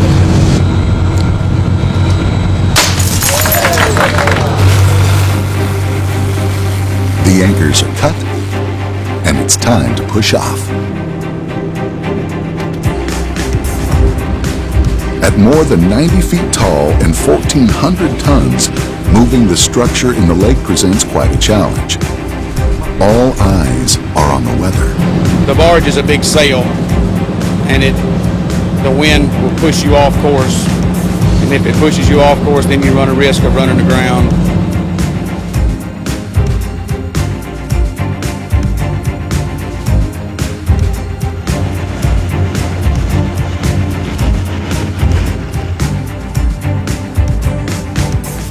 barge rounds the cove, the wind suddenly picks up, forcing the tugboats to operate at full power to stay on course.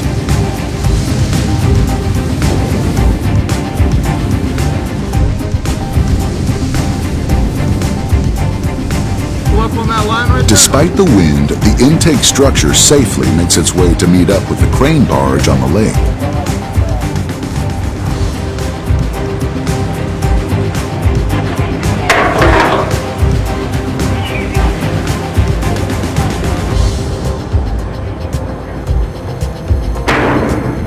Great job on bringing this thing out. Wasn't exactly the best conditions, and y'all did a great job on it. The intake structure begins its slow descent to the bottom of the lake.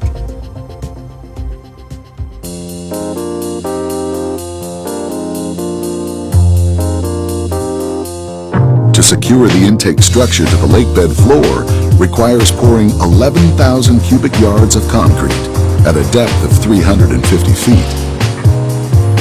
The logistics of such an undertaking require new techniques. The project is unique in itself. It's never been done before anywhere in the world. It's at a depth that concrete has never been placed, not in a trimming system. We had to take everything in and put it into one system and then fix problems as they came along to make each phase work.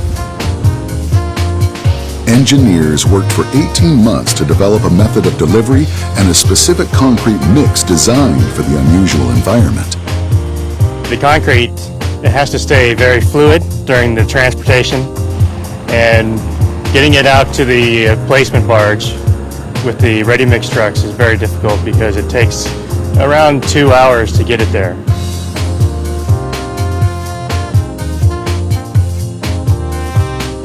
So after the 2 hours, the concrete has to be workable so that it will flow down the 350-foot trimming pipe.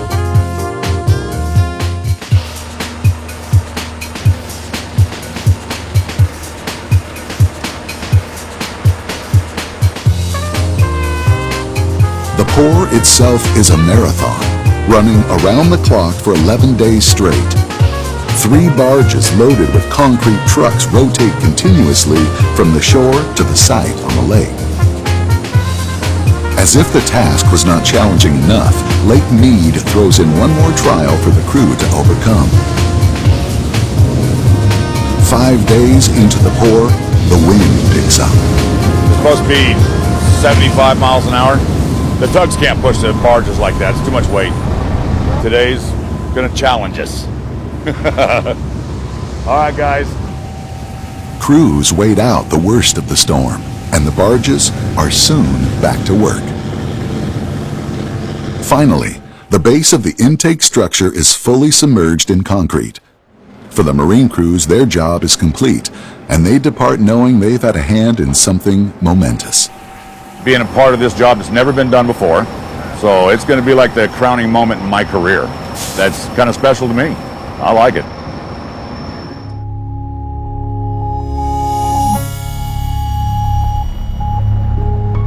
After 3 years of tunneling, the TBM Kokopelli is approaching the end of her journey. Took so long. We're right in the end now. All right, good morning, guys. Right now we are halfway through push 24-25. When we hit ring 24-27 is when we should be pushing through the intake structure. Very close, very close. All right, guys, let's go. Let's do this.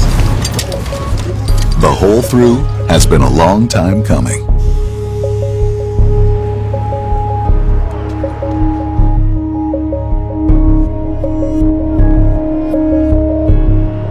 You know, thinking about this project, you know, the end seemed so far away.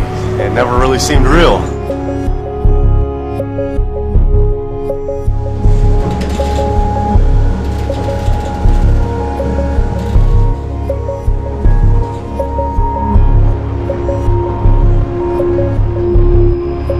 The crew below advances the TBM at a cautious, slow pace. pull a couple up and lay them back up there so we look at them. Above and below ground, on land and from the water, all eyes are watching for signs. At the separation plant, pieces of fiberglass rebar prove that the TBM is boring through the soft eye of the intake structure.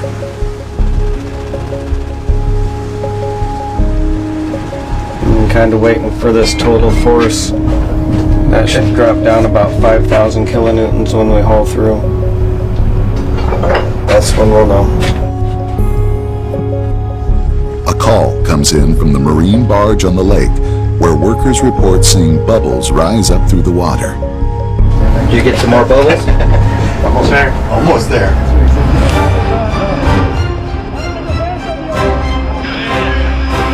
At last, there is no denying. Yeah, that's it right there. The TBM has holed through into the intake structure.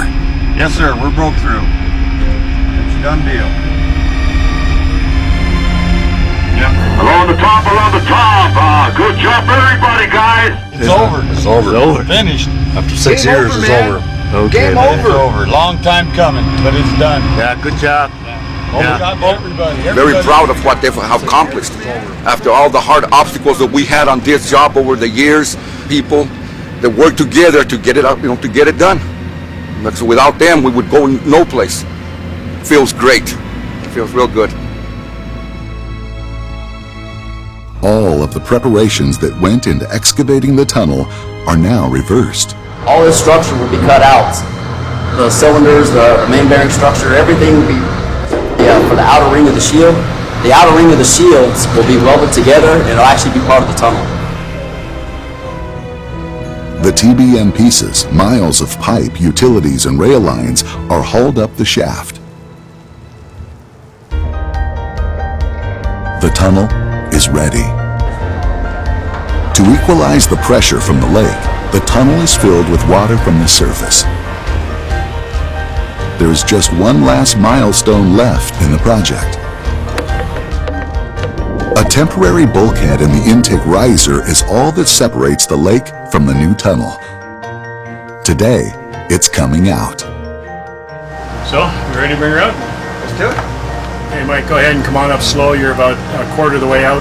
Roger, coming up. She's clear, Mike. You're clean to the surface. All right, Carrie. Today was a big milestone. Finally, after almost 7 years, we can call it complete. This was a very difficult project.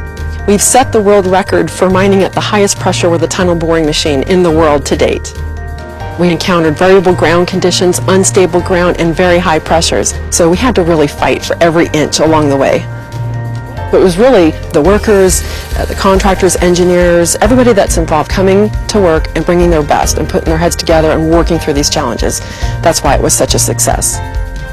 Uncertainties of drought fueled by climate change will undoubtedly continue to challenge the arid Southwest. But by looking ahead and planning for the future, the Southern Nevada Water Authority is mitigating some of its impacts. For the people of Las Vegas, the years of hard work and ingenious construction of the third intake have secured a reliable delivery of water to their homes. The very lifeblood for a community in the desert.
The Clark County Fire Department responds to thousands of calls for help each year.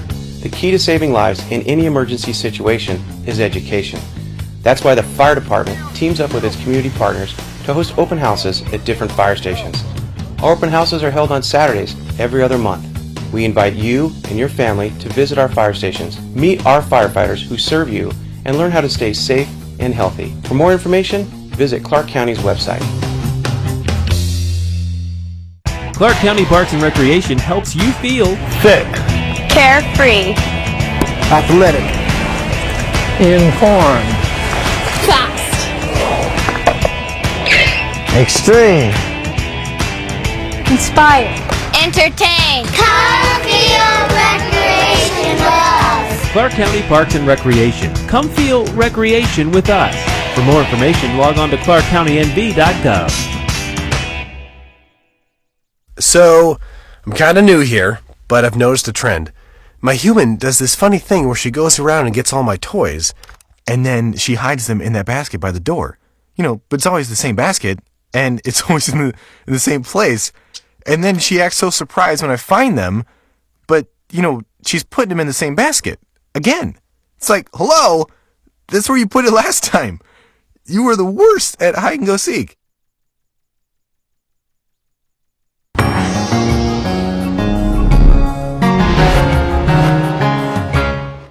Hello, I'm Randy Swallow. Welcome to In Your Neighborhood.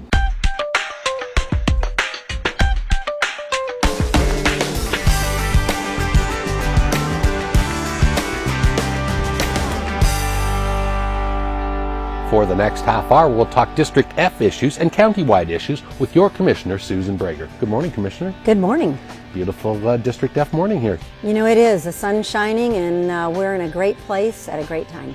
We'll talk about this place here in just a second. We're here at the soon-to-open Aquatic Center near Wet and Wild in District F. District F is one of the largest in Clark County. Well-established neighborhoods and master-planned communities in District F include Summerlin, Mountain's Edge, Southern Highlands, and Spring Valley. Rural portions of this vast district include Mountain Springs, Red Rock Canyon, Bonnie Springs, Blue Diamond, Sandy Valley, and Good Springs. Here's a quick look in your neighborhood, District F. District F is home to the newest downtown in Clark County, downtown Summerlin. The county's largest master-planned community has developed a couple million square feet for dining, shopping, entertainment, and more in a mixed-use, fully walkable marketplace. Other major game-changing private businesses choosing to slide into District F include the swimmingly successful Wet n Wild Water Park. And expect furniture fans to flock to the iconic blue and yellow behemoth at the soon-to-open IKEA store near the 215 Beltway in Durango, a Swedish-designed retailer that is the world's largest. And another master-planned neighborhood, Mountain's Edge, continues to rise in District F. Thousands of residents now enjoy recreating at Phase 1 of the newly opened Mountain's Edge Regional Park, with some of the coolest facilities in town. Desert Breeze Regional Park continues to be one of the best, with an indoor-outdoor aquatic center and hundreds of acres of green space and more. And the rural portions of District F include Sandy Valley, Blue Diamond, Good Springs, and Jean, lending a slice of the slower lifestyle compared to the fast-paced urban growth for residents and businesses in District F. Commissioner, you do have one of the most unique districts in all of Clark County, and I actually think this pool is a good example. Obviously, Howard Hughes and Summerlin is almost a community partner with us here in Clark County, and this pool is a good example. Just talk about this. It is. Howard Hughes Corporation is an incredible partner in our community, and by sitting here in this aquatic center next to Wet n Wild says a lot. They're gracious in what they do. They're building the very best. This is going to make an incredible need be a reality here in the southwest portion of town. And I guess ultimately the deal is that Howard Hughes has built this pool, and eventually the plan is to turn this over to Clark County. This isn't unique that other master plan developers, including Summerlin, have built parks and other facilities for Clark County, but talk a little bit about this arrangement. You know, absolutely. Our master plan communities, hence You had Rhodes Ranch, and so they built a park that is Red Springs Park, and it all blends in together. Giving park money is one thing, but the master plan communities, building the actual park, makes a great financial difference. So having this facility, which is multi-millions of dollars, right here in our own valley in the Southwest, makes a huge difference in what the county can do futuristically. And we will take this over, so it'll be our lifeguards, our staff, and they will be looking over this pool in the near future here.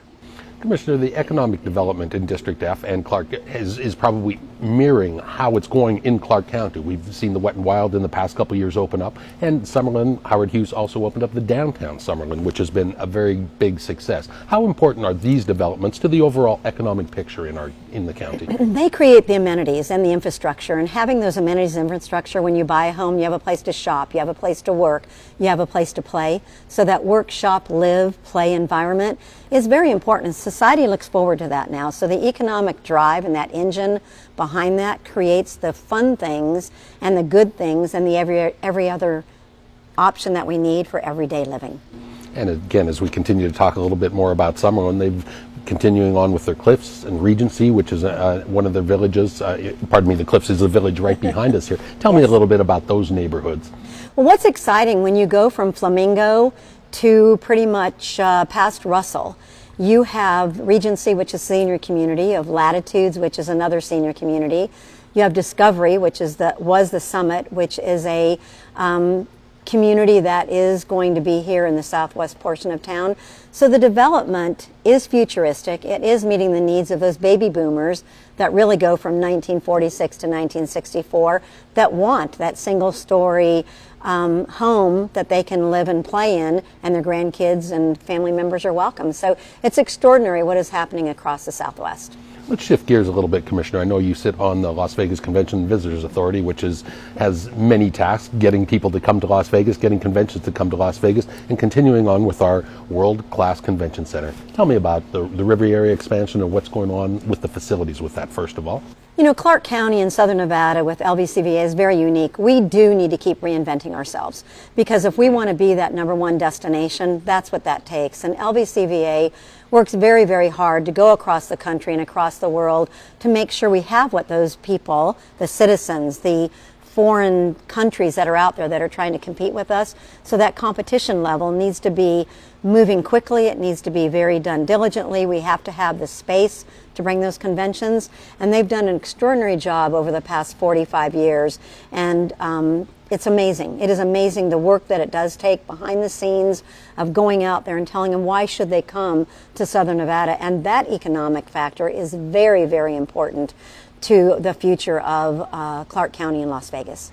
Is there anything symbolic that, again, once the convention center expands in the old Riviera site and with an entrance right on Las Vegas Boulevard, we've got a couple new hotel casinos either proposed or just recently opened on the north end of the Strip. Does that kind of change the dynamic of that end of the Strip a little bit, Commissioner? It does. You know, when I came here, and it was many years ago, you had the Hacienda Hotel.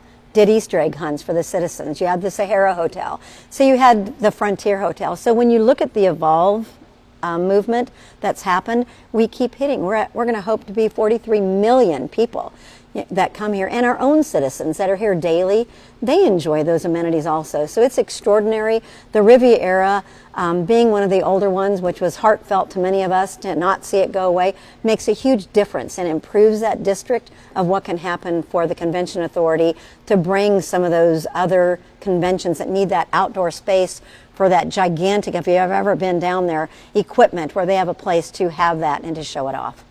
And even things where this becomes a community discussion and a Convention and Visitors Authority discussion and a county commission discussion where Mr. Wynn wants to add a lake feature to his water, which a lot of people at first blush, they think that, gosh, how can you waste all this water in the desert? But at the same time, it's his money, and these are things that help Las Vegas, as you said, reinvent themselves and attract more people to come here, right?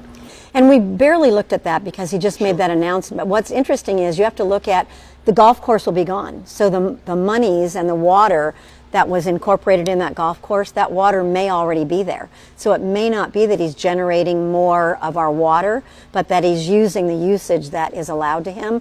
And we will get that information as and if he moves through this process. It looks extraordinary, and as you said, and we're saying today, that reinvention is very important. As much as some of us love that old history, we have that in other portions of our community and towns. A lot of people probably don't realize that the Convention and Visitors Authority actually oversees the Cashman Field and Cashman Center there, which of course we have our AAA baseball team, the 51s, that play there. And there's been a lot of community discussion perhaps of moving that team, maybe to Henderson, maybe out here to the Summerlin area, and with a new stadium. Bring us up to date on your thoughts on where we are with this proposal, or where we are with the stadium. There are some very serious discussions. It needs to be a win-win. It has to be a win for the city of Las Vegas, where Cashman Field did. It has to be a win for LVCVA, and it has to be a win for the county. So putting all of that together is going to take some really good efforts of everyone to know, does a soccer field belong there? Economic drive on a ball field of having the 51s is having restaurants, is having places for people to go, and that is really not there. Plus, right now, it is in a losing position as far as money and what's happening down in that area for LVCVA. So we need to be very cautious. We need to tread carefully, but we want to keep the 51s. It's extraordinary. When you go to those games, people have so much fun, but it may be time for a new stadium, and it may be time for everyone to truly sit at that table and see what's best for all three parties. That's very important. You cannot just take something away. We need to make sure the highest and best use is happening at Cashman Field, and it's been there for years. I mean, that's where El Dorado, and that's where the Carnival used to be, and there's a few other, the Bride Boutique goes there, but it's very serious time to look at it, to make sure that the very best happens in all of our community so that we can all benefit from the economic drive. And while we're talking about stadiums, Commissioner, there's a good communities discussion going on now, and even stories just even as recently as today as my team, the Oakland Raiders, are contemplating coming to Las Vegas if we would ever build a dome stadium, which would, not in District F, of course, but close to McCarran Airport and on a piece of land near UNLV. What are your thoughts on that? And what should the community be thinking about as far as if we need a new stadium? I think we need to make sure, number one, it's needed. We need to make sure that where does the money come from? In anything that we do, are the citizens for that? Are there people out there that have multi-billions of dollars that if they really do want that stadium, is that the time that they come to the table and let us know how serious they are for our community and what they want to drive? Once again, that economic engine, and if the timing is right, that this would happen in the appropriate way with the appropriate money. And when you're dealing with the stadium, again, you shift your hat as a county commissioner. You have to make sure of zoning, traffic, land use, all these things, like you and your colleagues have done for the now T-Mobile Arena, which seems to have, in its first few weeks of operation, has alleviated those traffic and parking issues that a lot of people thought they might have. I think that's going very, very well, and we'll continue to look at that futuristically. And what's nice is that it's not taking a venue from one place and putting it there. We are able to add venues. And then if we get the hockey team, which is sounding somewhat positive, and we'll know that, I would think, in the next couple of months, that would be extraordinary. We have a great following. We have people that love sports, and if we can meet their need, not only for the people here, but those multi-millions of visitors to have another reason to come here, that's quite extraordinary. Seems like we've been talking about stadiums ever since we lived here, haven't we, Commissioner? I believe so. I believe so. All right. We must take a short break, but we'll continue in your neighborhood with District F Commissioner Susan Brager. Stay tuned.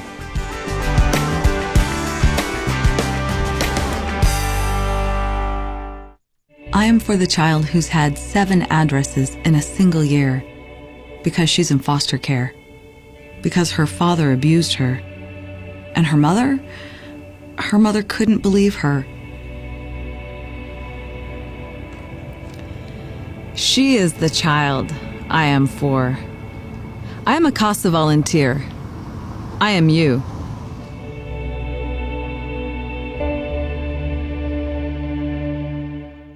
You can help us save more than $1.5 million this year. Every election, we print and mail hundreds of thousands of sample ballots. But now voters can choose to receive their sample ballot by email instead of through the regular mail. Go to the Clark County Election Department website, enter your information in the Registered Voter Services box to log in. Then click on the drop-down arrow next to Voter Services and select Request My Sample Ballot Electronically. Go green. This election season, help us save taxpayers' dollars. Choose email over regular mail for your sample ballot.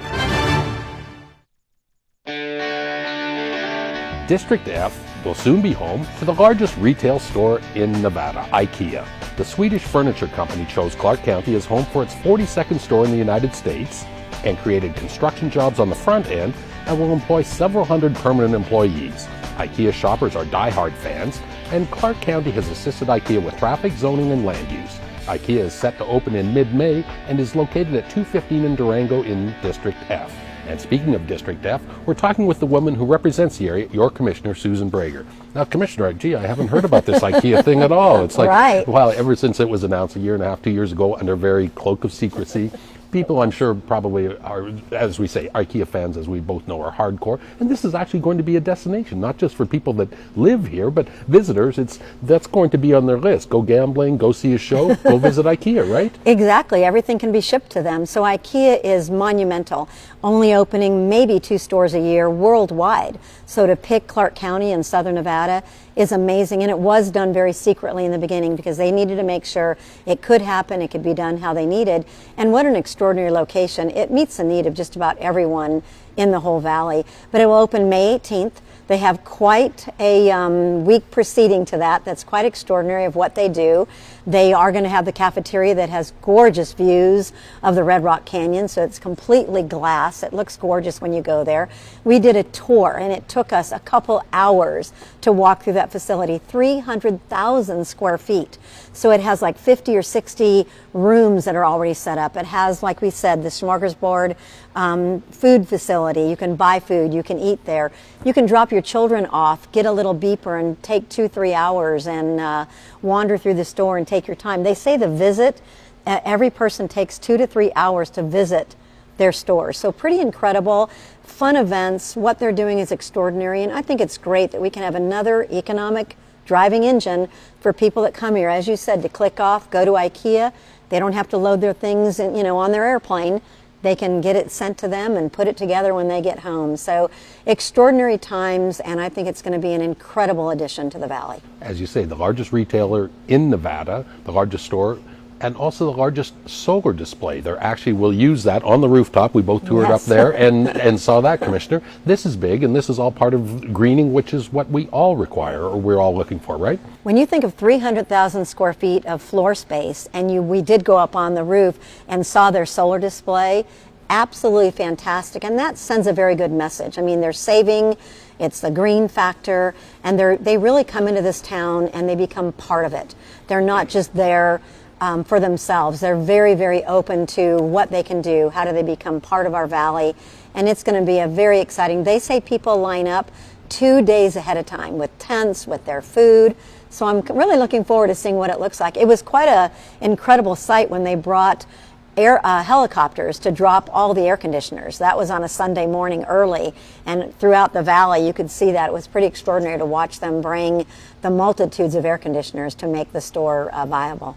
And again, this must send a great message to other retailers that, again, this wouldn't have happened 6 or 8 or 10 years ago, but now it is happening here, and other national, multinational, international retailers or businesses look at it and say, gosh, IKEA's putting their stakes down in Clark County, why don't we? So true, and I sit on Las Vegas Global Economic Alliance also, and they are another organization that works with the governor and our city and county and state to bring businesses here. And so that's pretty extraordinary that when we see that gives them the viability to reach out to other companies saying IKEA is here, which is a very big statement, as we know, 2 a year worldwide, not just in the United States. So that's a pretty big statement. Commissioner, it's located at a perfect spot at 215, not too far from the Strip, but at the same time not too close to neighborhoods and things like that. And of course, traffic is something we're always wrestling with. There's been a number of proposals now more in the city core as far as light rail to and from McCarran, double-decker bridges out there. Give me your thoughts on what infrastructure, what transportation is needed in the near future, especially in the core area. It's very important as we encourage people to come here and we get into that 43 million, 44 million people throughout the year. We need to make sure that they have accessibility to get where they want to go in a timely manner. So we need to look at all routes of transportation. Are we doing what we should? Do the overpasses work properly? Do we do the double-decker overpasses? Can we get people from anywhere they are in the valley to the airport? That has to be very timely. People can't be missing airplanes. We need people, if they want to get to a show, whether they live here as our citizens or they come from somewhere else. So I believe that we are being very futuristic. We have Project Neon that is going to be a little challenging as it moves through the valley, but when that's finished, that's going to make that corridor that gets very congested absolutely viable. And I think we've done an incredible job with the 215, now is working on more of the north end to put that together where there's no signals. I think that when you come here to our community, you can get from one part of town, whether it's surface streets, whether it's freeways, whether it's using one of our modes of transportation. And I think that says a lot about RTC, the Regional Transportation Corporate Company, and what they do, and the leadership that we have throughout our community. And let's don't forget the public. The fuel revenue indexing has been in place for a few years now. It's on the ballot again in November. Yes. I assume you support it. But a few pennies for all of us when we fill up for gas, which has put together so far $700 million worth of traffic infrastructure, 220 projects, put 9,000 people to work, including in District F. The Flamingo is one of your areas.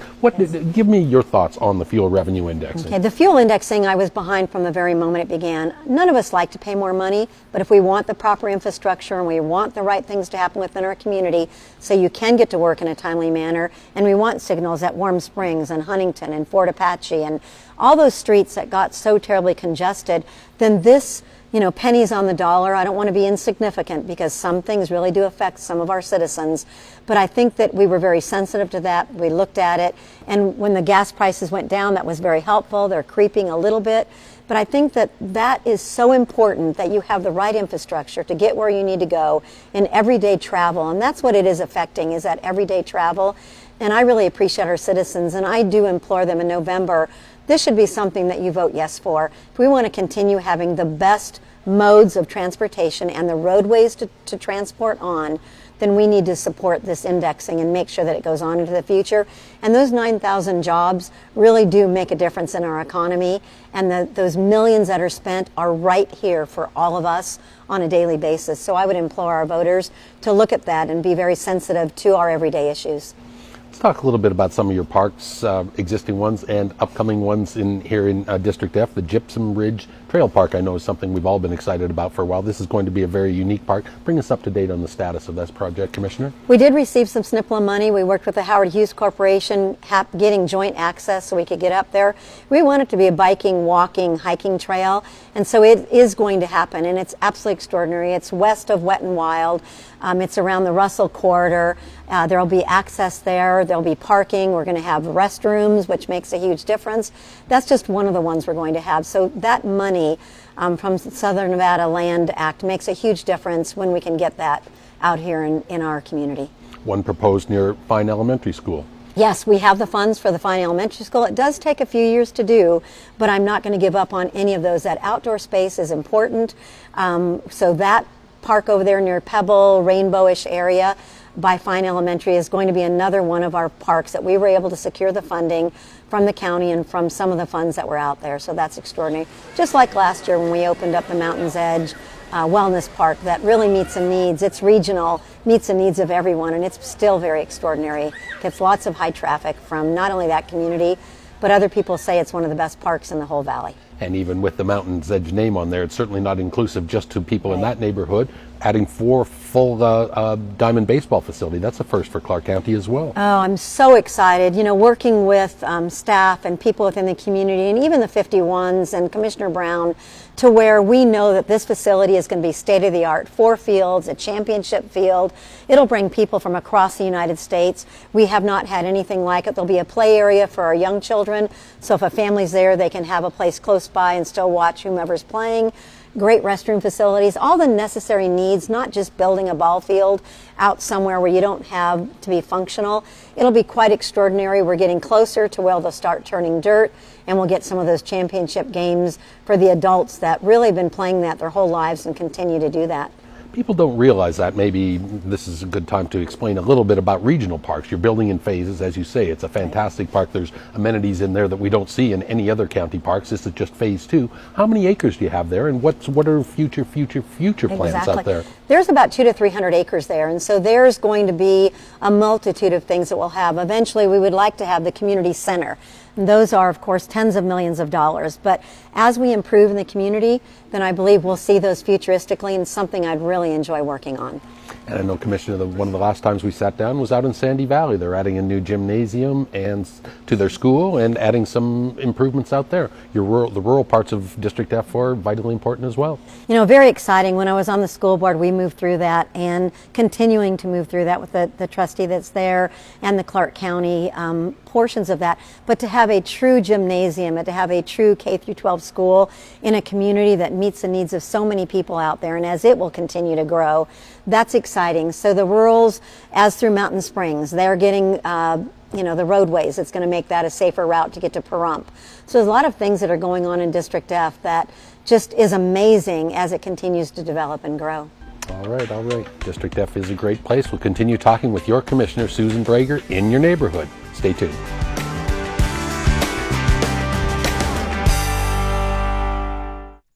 I am Clark County District Attorney Steve Wolfson. As temperatures outside climb into triple digits, remember, leaving an animal in a parked car or outside without shelter and water is neglect, and it is a crime. Every year, officers respond to over 5,000 animal cruelty calls in southern Nevada. Abuse and neglect of animals will not be tolerated in our community, and my office will prosecute offenders. Help us protect those who cannot speak for themselves. If you see an animal being neglected or abused, please call 311 to report it. District F is home to the Desert Breeze Regional Park. Desert Breeze offers year-round indoor swimming and a great collection of outdoor pools in its aquatic center. Soccer, baseball, basketball, and roller sports facilities can all be accessed for free at this park. A fitness center, gymnasium, and community center provide recreation and educational classes at convenient times and with affordable prices. Desert Breeze is located at Durango and Spring Mountain in District F, and we're in District F talking issues with your Commissioner, Susan Brager. Commissioner, it's time for your annual budgets of funding $6 billion across for everything in the county, including UMC. Talk a little bit about our community hospital, how vital it is, and how the performance has been in the past year or so. You know, the last couple of years, UMC has really stepped up to the plate. They've made a huge difference, not only budgetarily, but what they do in the community. It is a jewel in the desert. It is next to none. The trauma center is absolutely extraordinary. When you go in there, you know, if somebody has to and you've had a horrific accident, they are there to save your life. We just renamed a street Hope's Place because it is a place of hope for our trauma victims, for our survivors. It's pretty extraordinary what happens there. And so that's just very, very important. One other item that I would love to mention is that safety. You know, Metropolitan Police Department deserves a recognition that they work very, very hard, and we need to continue to support them. That is a number one priority within our community, that we have safe streets, that we have safe homes, and that our citizens and visitors can feel very comfortable they're here. And they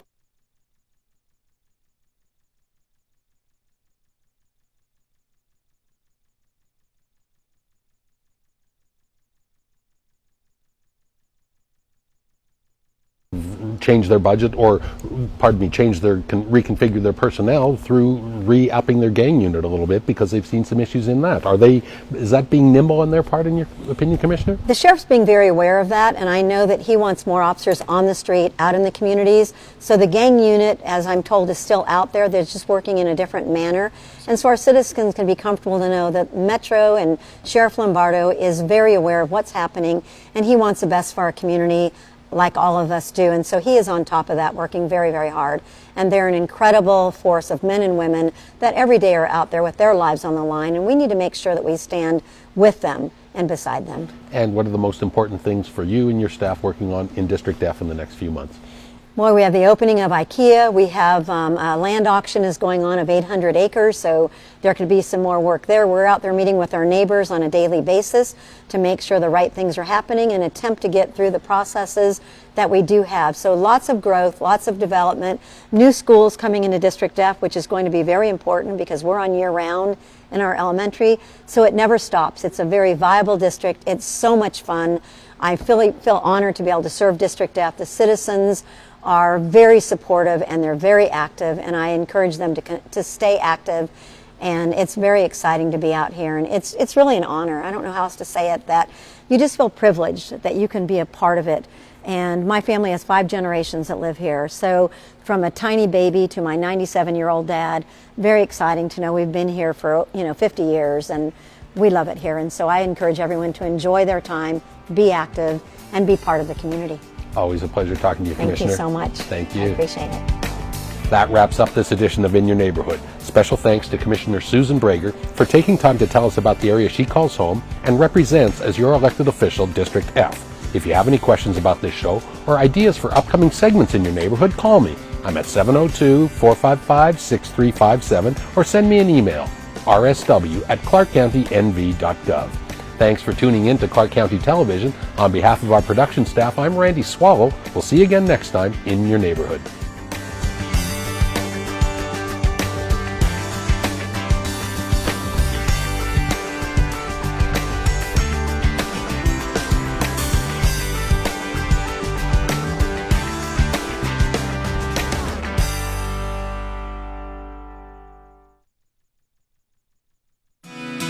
The weather is great, the setting is spectacular, and the music will move you. The Clark County Parks and Recreation Jazz in the Park series is in its 24th season. This free concert series features many of the biggest names in jazz and talented local musicians. Come enjoy a relaxing night of great music. Bring a lawn chair, bring a picnic, a bottle of wine, or sample any of the fine food and drink vendors that will be on hand. For more information, call 455-8200 or visit www.clarkcountynv.gov. Jazz in the Park at the Clark County Government Center Amphitheater. Hi, I'm Joe Gloria, the Clark County Registrar of Voters, and I'm here to explain how you can help us save more than $1.5 million this year. Every election, we print and mail hundreds of thousands of sample ballots. This is a significant cost and uses a lot of paper and other resources, but now voters can choose to receive their sample ballot by email instead of through the regular mail, and help us save taxpayers money and save hundreds of trees. Here's how you can help. Go to the Clark County Election Department website at clarkcountynv.gov/vote. Enter your information in the Registered Voter Services box to log in. Then click on the drop-down arrow next to Voter Services and select Request My Sample Ballot Electronically. Go green. This election season, help us save taxpayers' dollars and hundreds of trees. Choose email over regular mail for your sample ballot.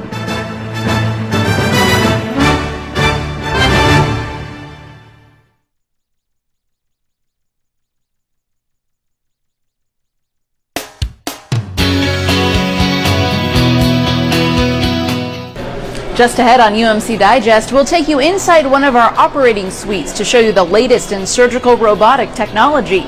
Then, a vest saved this man's life during a heart attack. We'll tell you how it works. And we'll introduce you to a teenager who survived devastating burns after a campfire explosion. Her outlook on life now is sure to make you smile. The UMC Digest starts right now.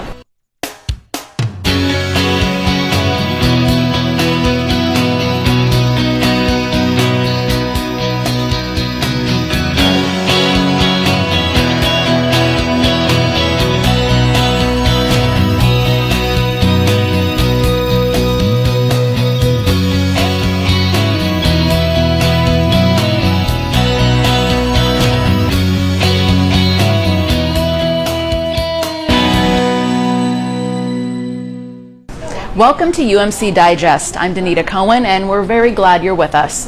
UMC offers the highest level of care in the state.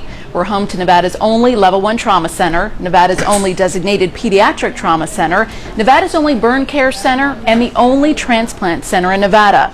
Our teams are able to take care of the most ill and injured patients in Nevada with the highest amount of skill and technology. That level of expertise ensures we're able to care for patients who may not survive anywhere else. Patients like Andrew Lynn. When Andrew Lynn was rushed through the doors of this trauma center, it was a case not even our trauma team had ever seen before, and they've seen just about every kind of injury imaginable. But with Andrew's case, well, people usually don't survive this kind of injury. Take a look. I think it's a throat. Here, throw it here, bud. Throw it to Daddy. I want mine, Daddy. Andrew Lynn had already survived a tour of duty in Iraq and being hit by a drunk driver. Then, while driving late at night, he fell asleep at the wheel and hit a chain link fence. A fence pole went through the windshield and then through his mouth, narrowly missing his spine and puncturing clear through the back of his neck. They started taking him out of the car and they put him on a stretcher, and as they came around the corner, my wife says, "Hey, he's got a pipe sticking out his head." When the paramedics came, I guess they thought I was, deceased, and I wasn't, clearly. So they started working to cut cut the pipe to get me out. When I was cut free, from what they've told me, I actually climbed out of the car and hopped onto the gurney all by myself, which I'm sure was a little tricky. Andrew was transported to the UMC Trauma Center with the pole still going through his head. He had a hard time kind of wrapping his head around it, no pun intended, about what had really happened to him and what he had been through. And you know, when I had talked to him about the part about how he was trying to text on his telephone, he couldn't remember any of it. Dr. Coates had to figure out how to get that pole out of Andrew's mouth and neck. Not something doctors learn in medical school. The minute you pull this pipe out, you know, all hell could break loose and they could start bleeding profusely. So we called in a team of specialists only on call at UMC to figure out how to get that pole out of Andrew. In fact, the whole team at UMC came together in trauma OR, even down to a hospital engineering team who had to bring a saw to sever a smooth edge, and a nurse who ran ice-cold water through that pipe so it didn't heat up in Andy's head while they were sawing. So that was really the concern, was, you know, whether or not he was going to have permanent injury from lack of blood flow to his brain, and we were very fortunate that he didn't. Dr. Nancy Donahoe and Dr. Jeffrey Moxley assisted Dr. Coates during a case none of them could believe. If Andy's car had been going in any of 3 different planes of space, he would likely be dead at the scene. If the pole had ever been coming in any of 3 different planes of space, he's dead at the scene. And if his head had been positioned inside of the car in any of 3 different planes of space, he's dead at the scene. The specialists were able to get the pole out of Andrew, left unscathed except for some oral issues, but alive. It took a long time to be able to open my mouth again, because with the damage to the muscle and the tissue, it's almost like my mouth healed shut because it was wired shut, and those muscles healed in the shut position. So I actually had to pry my mouth open over time with popsicle sticks, or the tongue depressors. You'd stick them in, a stack of them in between my teeth on this side, and then I would wedge another one in between the middle and pry it open. Andrew's injuries now were cosmetic. Miraculously, he was able to stand up and walk just 2 days after that pole came out of his head. Especially if I felt horrible sitting in the intensive care unit, because you see people who are really in bad shape. And I remember, you know, feeling really bad about seeing people in that bad a shape. Andrew's case made national attention because of his incredible injury and the superb team who saved his life. I tend to believe that there's just a higher power at work there. I remember Dr. Moxley, one of the things he told me was he couldn't have surgically put that pipe in any better than it was. How do you explain that he's even alive, Doctor? It's a miracle. It really is.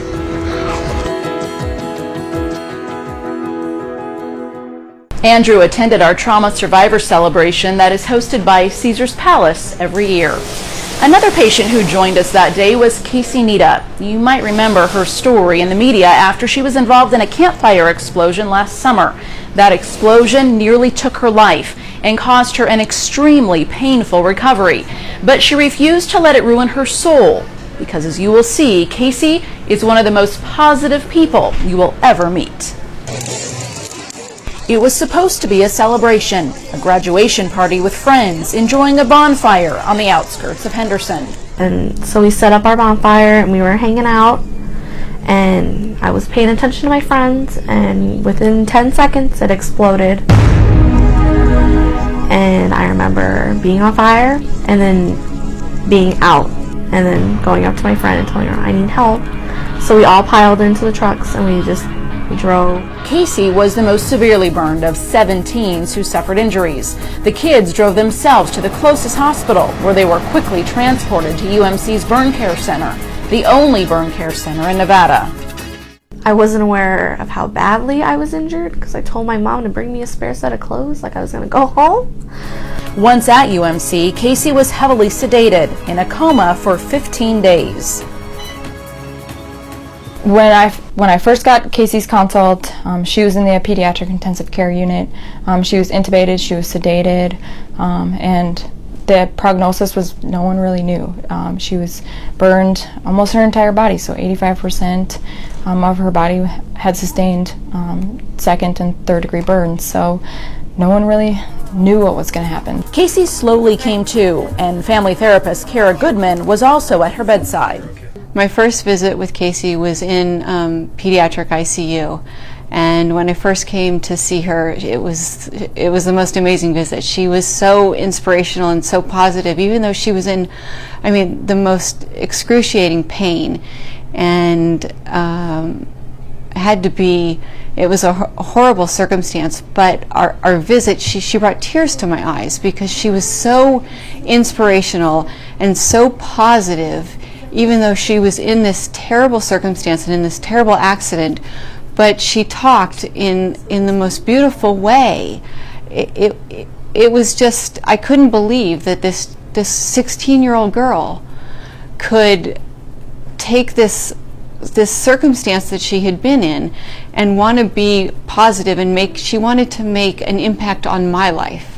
Casey would have an excruciating road of recovery ahead of her, with sometimes twice daily debridements, where her burned skin had to be scrubbed in order to clear infection and promote new growth. All of the physical things that they face, the debridements, the dressing changes, are incredibly painful, but psychologically also. They're here, they're burned, so they face some sort of trauma, whether it's a fire, a car accident, some sort of trauma that they've been through. So a lot of times they're facing some sort of, maybe they're going through flashbacks, or they're having nightmares, they're facing some sort of maybe post-trauma. So it's psychologically very difficult for them as well. A lot of emotional support, talking her through it, giving her the confidence that she can overcome. Music was a big coping mechanism for her. We would, turn the iPad on and turn Pandora on, and she would sing through dressing changes, and that was kind of just a way to connect with all the nurses too. Is oh, have you heard the new Taylor Swift song? And so that was kind of just her way of kind of escaping from the pain and just being able to sing and get her mind off it. UMC trauma and burn surgeon Dr. Terry Lewis understands his patients are enduring physical and emotional pain. The injury, the pain, the potential changes in how you look, and she saw the other kids that were hurt all get better more quickly and get back to school, and she was still hurting, and it was really a struggle. Casey's road wasn't easy, and she would go home and return to UMC a few times more for her care. But her strength came from within, a will to live and a fight to survive. And I really believe that that's what got her through everything that she's been through. It was horrific what she had to do, and I don't know how she did it, but I believe it's because she had that strength inside of her before that she was able to do that. Get better every day, look better every day. That's what I want to keep doing. I'm getting better every day, improving every day. And I hope to impress other people, to make them want to move forward, and hope that they can do better with their lives. Surviving a burn injury with unimaginable pain, recovery, and the physical and emotional scars patients will always carry with them is only made easier with a strong support system. She's had Kim and Kara, and they take real good care of her. She's a good patient, but they go out of their way to really help her, and it has helped her. The Burn Center, it's a team effort, and there's a lot of people involved in. And a special shout out really goes to Kim, because her therapy, whether it's distraction or being with Casey at every operation, coming in and meeting her to help with the anxiety of the surgery beforehand and afterward, being there when she woke, and she really helped her prepare herself mentally for the operations and all the therapy she did, and that has been her help in getting Casey on the road just can't be underestimated. Casey regularly participates in UMC's Burn Care Support Group, hosted by both Kara and Kimberly. I'm not a burn survivor, and I've never had a burn injury, so I don't know how it is. But when Casey's met other teenagers, had been in the same spot, and they can talk about what lotions works, you know, how their physical therapy has been, what exercises help, you know, keeping the skin flexible. Casey also went to burn camp with other pediatric burn survivors and is now back in school with a painful past behind her as she looks ahead to her senior year.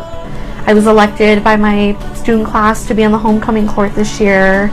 She's making remarkable progress. She still has some work to do. She got some scar tissue work to do, some rehab and physical therapy that's going to be a lot of work. But she's going after it now, and I have no doubts that she'll get back to 100% here very shortly. She continues to surprise me every day. I mean, everyone that has ever met her knows she's courageous. I mean, to face situations that you're fearful of, and to come in for a dressing change that may be an hour, maybe 2 hours, and you have a smile on your face, like, not everyone can do that. So, I mean, she was just awesome and strong and courageous from the start.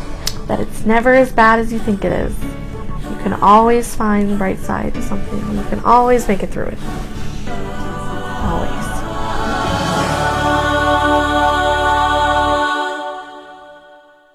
The UMC Lions Burn Care Center is the only one in the state. We treat patients from a 10,000 square mile radius and offer community education on how to prevent burns. Some tips include: make sure you have smoke alarms in your home on every floor and near sleeping rooms. Test those smoke alarms once a month. Cook with care and never leave children alone in the kitchen. And check your water heater's temperature to make sure it's at 120 degrees or lower, especially if you have little ones. When we come back, another amazing story of survival, this time from a man who drowned and was under the water for 10 minutes before he was pulled out. His story on the other side of this break. When you make a wish for yourself, you fulfill the wish of another. Coins from the Front Caesars Palace Fountain are collected and donated to the trauma and burn care units at University Medical Center, Southern Nevada's only public hospital. Our trauma and burn care centers provide the highest level of care in all of Nevada, right when people need it the most. So far, your precious pennies have done a lot of good. We encourage you to keep those good wishes coming. Thank you for your generosity. Together, we shine. I survived because of the transplant center. I survived because of the burn care center. I survived because of the trauma center. UMC. Together, we shine. Welcome back to UMC Digest. We take you now out to Lake Mead, where Quincy Davidson's fight to survive began. It was a day on Lake Mead with friends until something went terribly wrong for Quincy Davidson. We were just hanging out, like, on the shore, playing around, and then decided to go out into the water and started paddling out just near the shoreline at first, and then progressively made our way out, and I fell off of the raft into the water and was trying to go the opposite direction of the current, but I was swimming towards the current instead, and it pulled me back, and my friend Candace pulled me up, but she started falling down with me, so in order to, like, get herself back up, she had to let me go. He had fallen into the water and was maybe submerged for as long as 10 minutes. And that his family members and friends got him out of the water and started resuscitative measures, which is CPR, on scene. And then we had heard that he had received probably about 45 minutes of CPR, both from family members and the EMS staff when he was en route. Quincy was transported to another hospital and then came to UMC for a higher level of care. And then when he got to us, he was completely supported with the breathing tube, with IVs, and was unresponsive, so wasn't opening his eyes, obviously couldn't speak, wasn't really doing anything for us. The prognosis wasn't good. Quincy's lungs had become polluted with the water from Lake Mead. He had a pulmonary contusion and liver injuries.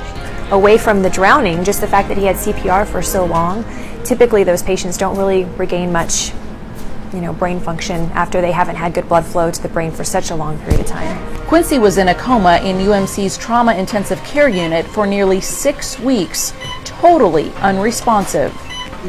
We weren't very optimistic when he came in. And the fact that he was completely unresponsive when he got here is also a pretty bad sign. So usually if the ones that do have some function come back, they usually come to us with a little bit of an exam. Maybe they can open their eyes, maybe they can do some posturing that gives us some idea that there's some brain cells that are still functioning there. And we didn't have any evidence of that with Quincy.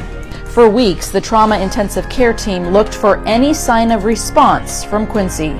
There was members on the respiratory team that were just awesome because we spoke and I needed to know what he needed to do and where he needed to be at in order to get off the ventilator, which he was on for almost 2.5 months. Then one day, out of the blue, Quincy woke up. So I could hear what everyone was saying, or I think I was talking but I really wasn't, and there were just thoughts in my head or what I wanted to say. Quincy had to learn to walk and talk, how to read and write again, and he had a great support network to motivate him every step of the way. Love of my family and my friends and them wanting me to get back to normal. I really think that helped push me. There's no rhyme or reason for Quincy's recovery. After weeks in a coma, the textbooks say it shouldn't happen, but it did. Miraculous. I was able to lose something that was precious to me, but yet it was given back to me, not only for my second chance, but also for my family, and it allows others to see the work that where doctors never treated a case like this before. Now they have some idea on what to do if the next case should ever come through. Just so glad that Quincy's doing well, and it's just so encouraging for us to see our patients after they're at the end of their course and they're recovered and back with their families, and it just makes us feel like we're really doing good work here. And don't ever take anything or anyone for granted, especially yourself or those around you. And you never know what role someone is going to play in your life, so just try to be nice and open to everybody.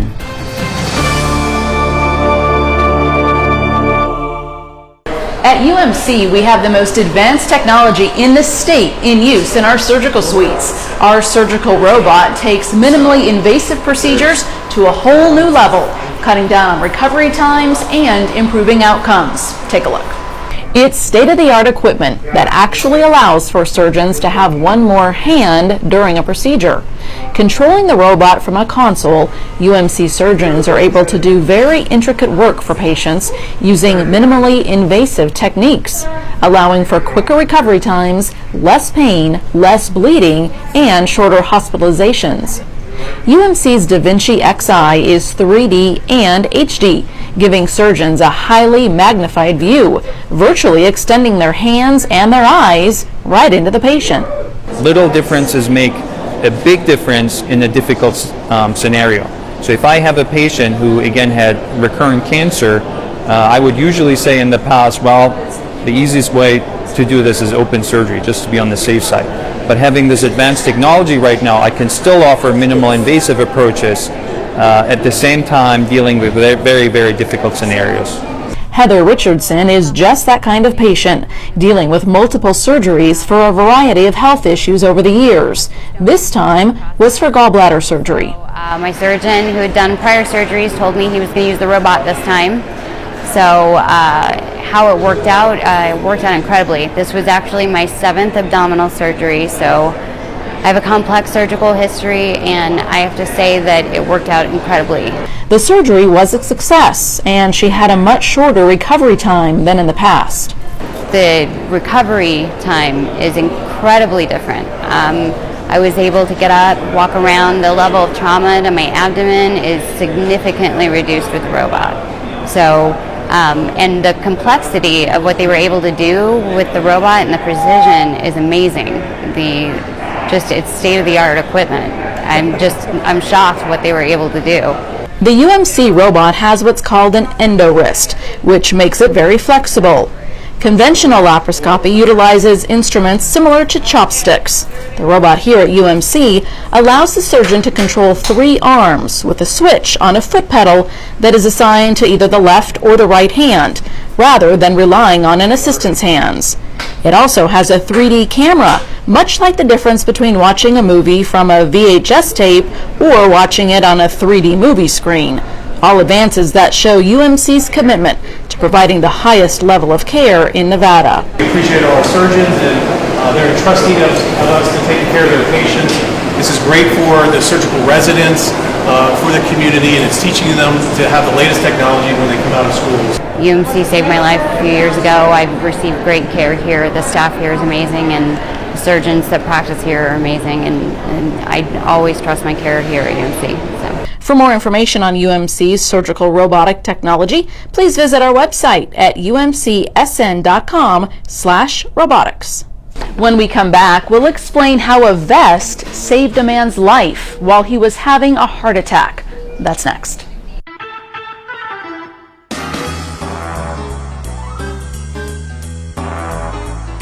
If something's got you down, then get up and get to UMC Quick Care for aches, sneezes, blahs, and breaks. Get in, get out, get better. UMC Quick Care.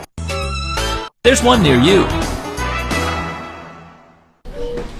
Welcome back to UMC Digest. When a patient is having a heart attack, time is obviously of the essence to get them to a hospital. Mere minutes can make the difference in survival. For patients who have had a previous heart attack, their physician may advise them to wear a life vest. That life vest saved one of our patients' lives. Kevin Stockton didn't know he had heart problems until he started to feel the symptoms. Originally, it was a heart attack, chest pains. Went to the emergency room. They diagnosed that I was having a heart attack. Kevin had angioplasty and a stent to remove the blockage, but something still wasn't right. They were monitoring my heart the whole time, and they felt that something abnormal had gone on. I remember at one moment the nurse ran into my room, said, "Are you okay?" And I said, "Yeah, fine." I didn't notice anything, but apparently something registered. And so when I asked my new cardiologist, Dr. Wesley, "Can I go home?" he said, "Well, we saw something abnormal." I said, "But I feel fine, let me go home." And he's like, "Well, only if you go home with the life vest." I said, "Life vest? Okay." So life vest is a wearable defibrillator. It's geared to treat patients who are sort of in limbo between indications for permanent ICD. Kevin wasn't too sure about this vest. Could it really save his life? During the training, I told the representative, yeah, you already told me that part. And he's like, no, look, sir, you have to understand how important this is, how vital it is. And, he really impressed upon me to take it really seriously. But still, when I left the hospital, I said, this is never going to be necessary. He couldn't have predicted what happened just a few hours later. I just had gotten home and went to bed, hoping I'd get first good night's sleep now that I was at home in my own bed and everything. And 6 hours after I got home, I was awakened by being defibrillated. So it actually shocks you? Yeah, and in fact, when I became conscious, I realized what had happened, and it was actually making the noise that it makes prior to doing it. Again, it looked like it was getting ready to do it again. And then he received a call from Life Vest, who was monitoring Kevin. I told them that I was going to the emergency room. They asked me where I was going. I said I was going to UMC. They said, okay, in a half an hour, have them look for a fax of the transmission of the data that we collected. And sure enough, I came down here. I was admitted again to the emergency room, and they received the information from the company, and then they came to show me the tape that basically portrayed exactly what happened to me, and it was pretty frightening because I saw where my heart stopped, and I thought about this situation. I was in bed alone. My wife wanted to let me sleep. And I thought, God, if my heart had stopped, no one would have known. And my wife would just come in and found me in the morning. And I thought, it's amazing. Kevin is right. Without UMC and the vest that instantly treats a patient in cardiac arrest, Kevin wouldn't be alive to tell his story. It's kind of a misnomer because it's kind of not like a vest. It's more like a sling. It's very unobtrusive. If you wear a T-shirt, it basically obscures that the patient has it. So there's an electrode on the back that adheres to the skin, and then there's an anterior electrode that's very, very small and can't really see it. And then there's a belt and a little battery pack and logic center which recognizes these rhythms and then treats them automatically. Even if I didn't have the vest, but somebody knew something was wrong, gosh, everything would have happened so fast. I don't think I would have had a chance to even get help from somewhere else. So I'm convinced that if I hadn't been wearing the life vest, I wouldn't be here today. Thank you very much for joining us for this edition of UMC Digest. For more information on any of the unique service lines we offer, trauma, burn, transplant, or children's hospital, please visit our websites. We have two of them, umcsn.com and children'shospitalofnevada.org. You can also find us on Facebook. We'll see you next time right here on UMC Digest. Until then, take care.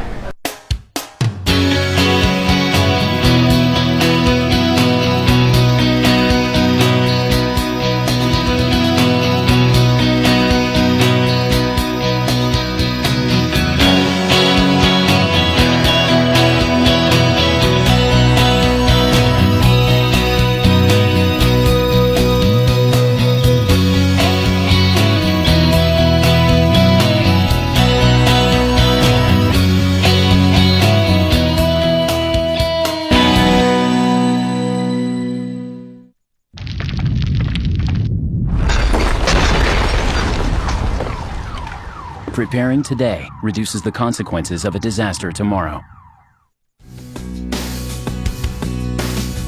I'm Matt Lewis, and you're watching CCTV 4, Clark County. Thank you. Thank you very much.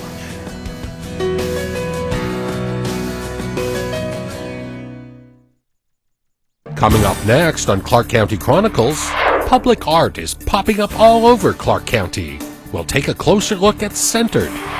IKEA is now doing business in District F. We'll show you the grand opening. And a namesake park at Opportunity Village honors an inspirational young man. Those stories and more coming up next on Clark County Chronicles.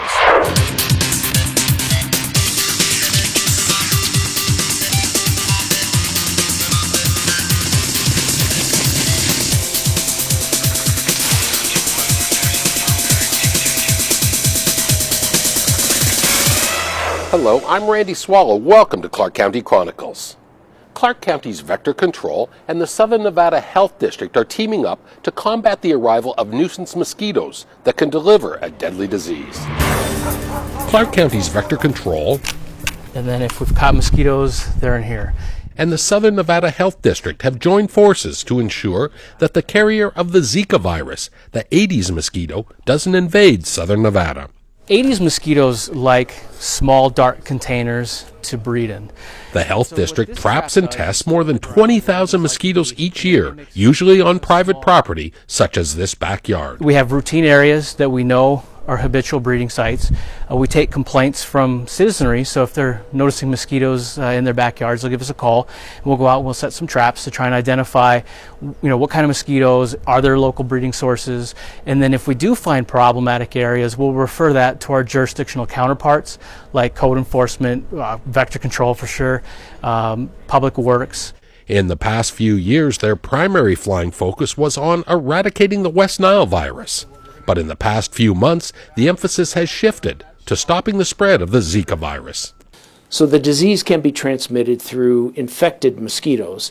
They're both species are Aedes mosquitoes. It's spelled Aedes. And we do have those mosquitoes in neighboring Arizona and in neighboring California, but we don't have those mosquitoes here in southern Nevada. The issue is that they can live here. So our concern is to make sure that we are doing surveillance to look for the mosquito in addition to these cases of Zika. That's a different surveillance project. But we are surveilling actively for Aedes mosquitoes throughout the valley, and if we find them, we'll mitigate them. This is how you try and tame swarms in neighborhoods. Clark County's Vector Control is responsible for keeping bees, weeds, and any other creepy crawlers or flying pests from invading county facilities. On this day, the Vector Squad set up traps to collect and identify mosquitoes who wander into drop inlets. The drop inlets serve as storm drains, gathering and diverting rainwater and residential irrigation runoff. These public areas are a mosquito's nirvana, quiet, dark, and usually hold enough water for the pests to drop larvae and lay eggs. Because we're looking for our infrastructure. So this is the kind of thing that the health district will do to monitor for Aedes. If they get hot hits, they'll let us know so that we can go into the neighborhoods and look at our drop inlets and places where the curb and gutter are generating breeding sites. So we're going to have to work together to find these mosquitoes. 5 Clark County residents have tested positive for the Zika virus. All were infected while traveling outside the United States. We've had 39 people who have been exposed to the Zika virus in their travels who have come to Clark County that we have sent off for sampling.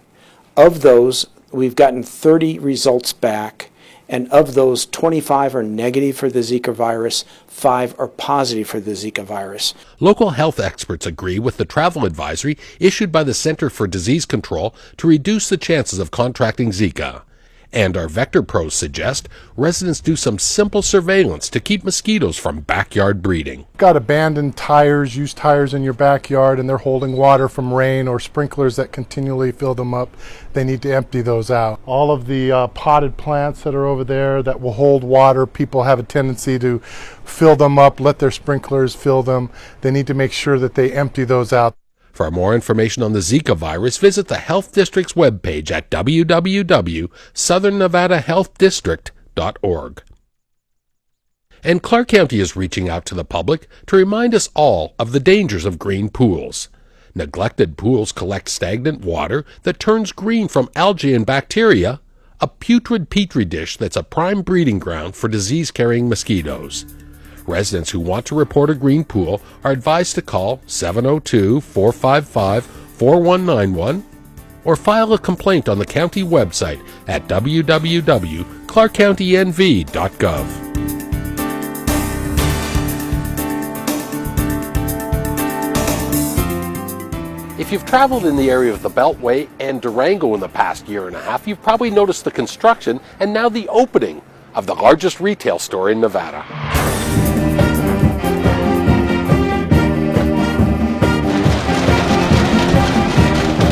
A sensational opening ceremony brought together Sweden and the Silver State as IKEA opened its first store in Nevada.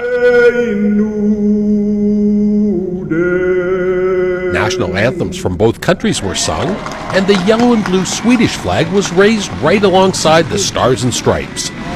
The world's largest home furnishing retailer is an institution in its homeland, and now Sweden is part of Clark County. IKEA Las Vegas is the 42nd U.S. store and 385th store in the world. And we are thrilled to be growing our U.S. and southern western presence with this store. After Amy Jensen welcomed invited guests, the entire IKEA team greeted the first customers with a thunderous welcome. This IKEA store will soon be the largest retail store in Nevada. 351,000 square feet of sleek Scandinavian-styled products to furnish a bedroom, bathroom, living room, or kitchen. A cafeteria serves the company's famous meatballs and other traditional Swedish and breakfast staples. Incredible Commissioner Susan Breger was instrumental in assisting IKEA's expansion into District F and is ecstatic to see the economic jolt and the creation of new jobs. We have about 300 people. That just stimulates the economy. So having IKEA come, it'll stimulate the area, and that's what's nice. The economic engine for this portion of the Southwest is pretty incredible. Some people waited in line for 3 days. Others, such as Sean Beard, only spent 3 hours queued up. IKEA is an event. It's not just a store, it's an event. I like the fact that you can spend all day here and it's well worth it. You can definitely watch your whole paycheck go away if you let it. IKEA Las Vegas is located at the Beltway between Durango and Sunset Road.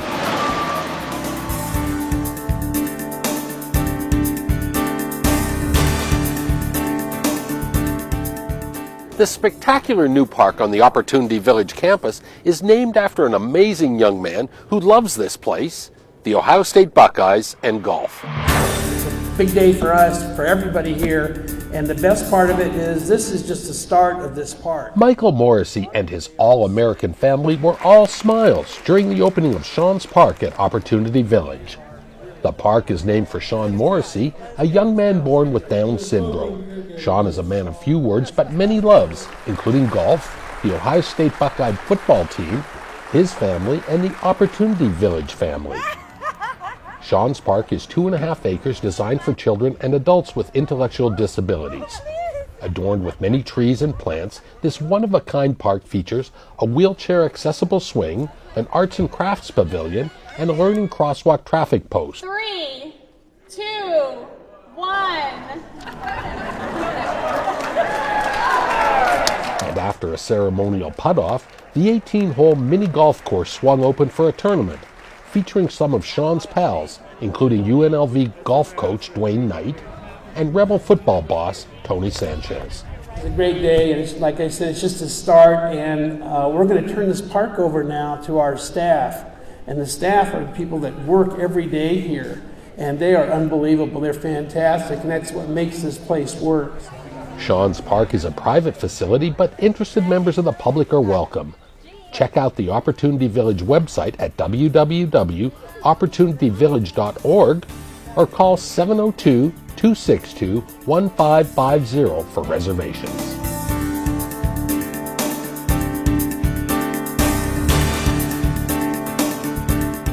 A savvy third grader beat 4,000 other students in winning the 16th annual Mojave Max Emergence Contest. He won some great prizes for himself and a pizza party and field trip for the rest of his classmates. Welcome to Red Rock Canyon. A third grade class from John Dooley Elementary School took a field trip up to Red Rock Canyon to learn about the plants, animals, they've oxidized, they've turned orange, and geography of our Mojave Desert. Of course, on this picture-perfect day, there's one over there, there's one over the young students were most thrilled to see the hard-shelled cool dude in his digs, Mojave Max. All right, let's go. Dooley third grader Solomon Derby won this year's emergence contest.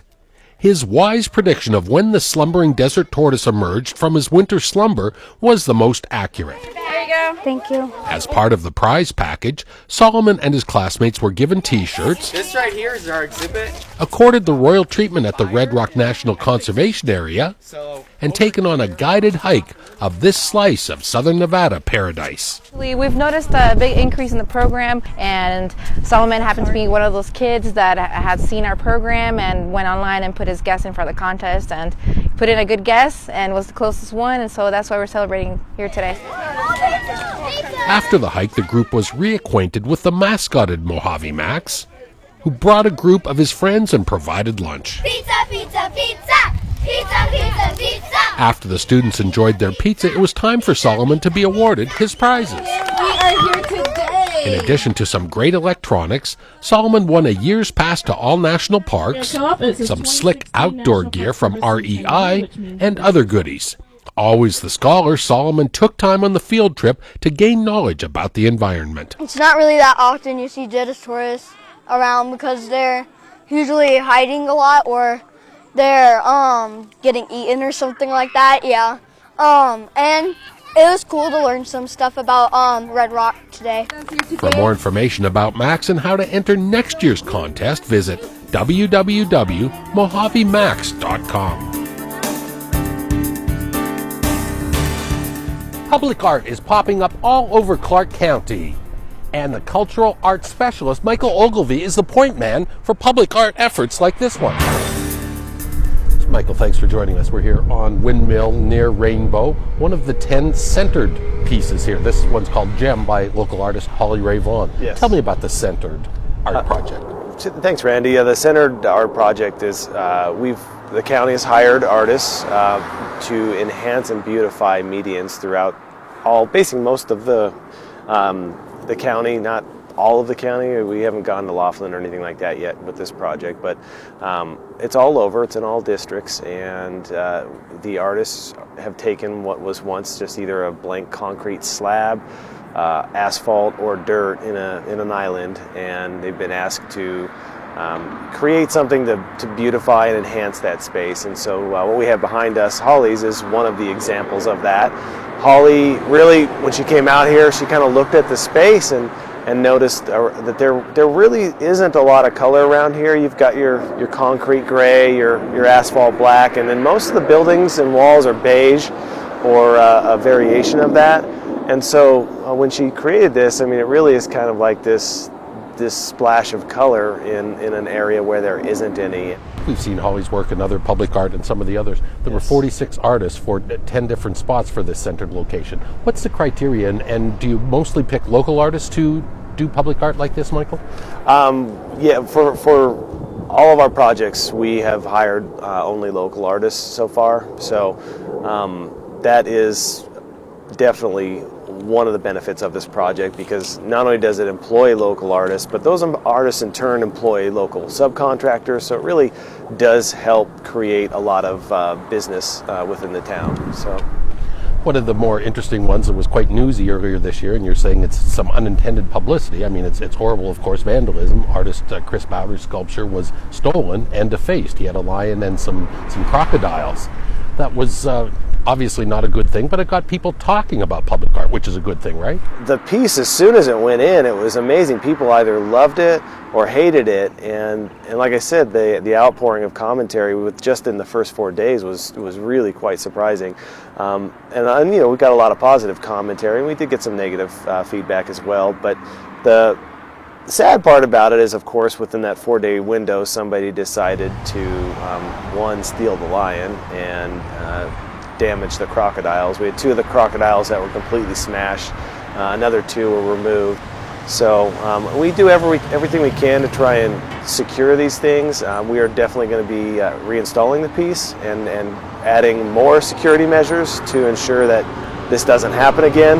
This is one of the most visual county public arts project, been going on for 10, 11 years now, is ZAP. We've done 8 different ZAPs now. We're in Laughlin, and that's enlisting local artists to paint utility boxes. And Michael, over my years, I've been remarkably amazed that I've only seen probably 1 or 2 or a handful of those boxes ever graffitied or vandalized over the years. So it is people respecting public art for the most part, right? Talk about that and talk about ZAP. Yeah, absolutely. And that was one of the things that was kind of a byproduct of ZAP when it was originally instituted. I mean, that was also a neighborhood beautification project, and it was started by the Friends of Winchester, and it really got the community of Winchester together to talk about art, which hadn't so much been done before. And they started ZAP, and it was to essentially take these boxes that are they're in the urban landscape, and they eventually decay over time. The idea was to take these things that become urban detritus and beautify them, and that's what they did. And it was a really successful project, and the byproduct of that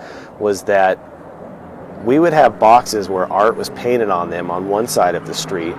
On the other side of the street, no art on the boxes. The boxes that were painted on by artists were not getting tagged, yet the boxes that were blank across the street were constantly getting tagged. So we found out that it was a huge reduction in graffiti to hire artists to paint on these boxes. So, and that has been the case throughout. It doesn't eliminate graffiti. There are still people that do tag the art boxes, and I just think that they're not aware that these artists really spend a lot of time painting these. Some artists spend 300 to 400 hours on their boxes, which, I mean, we do pay them a nominal amount, but it certainly isn't worth that kind of time.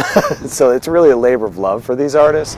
ZAP has beautified a number of older neighborhoods, and this year ZAP 8 is in Laughlin. Why did we choose Laughlin, and how's the reception been down there with, again, a usual amazing talent roster of artists? Well, once during the ZAP 7 process, usually when I'm doing a ZAP, I'm already starting to plan for the future ZAPs, and during the ZAP 7 process, I was reached out to by the Laughlin Town Advisory Board, specifically Kathleen Haas on the Town Advisory Board contacted me, and she said, we would really like to have something like ZAP down in Laughlin.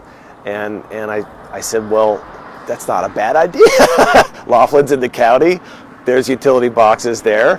Why not do it? So I went out there, and the first step is always to kind of scout out the boxes, see what kind of condition they're in, and if they'd be good boxes to paint on, and get measurements and details, who owns the boxes. In Laughlin, it's a little bit different because some of the utility boxes are actually owned by the property owners. So usually I'll work with NV Energy and the Las Vegas Valley Water District and the Clark County Traffic Control Department to get approvals to paint on the boxes.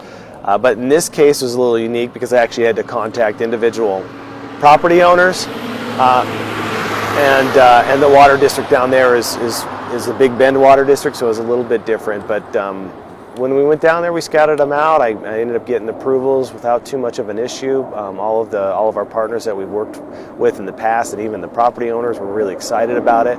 So we made it happen.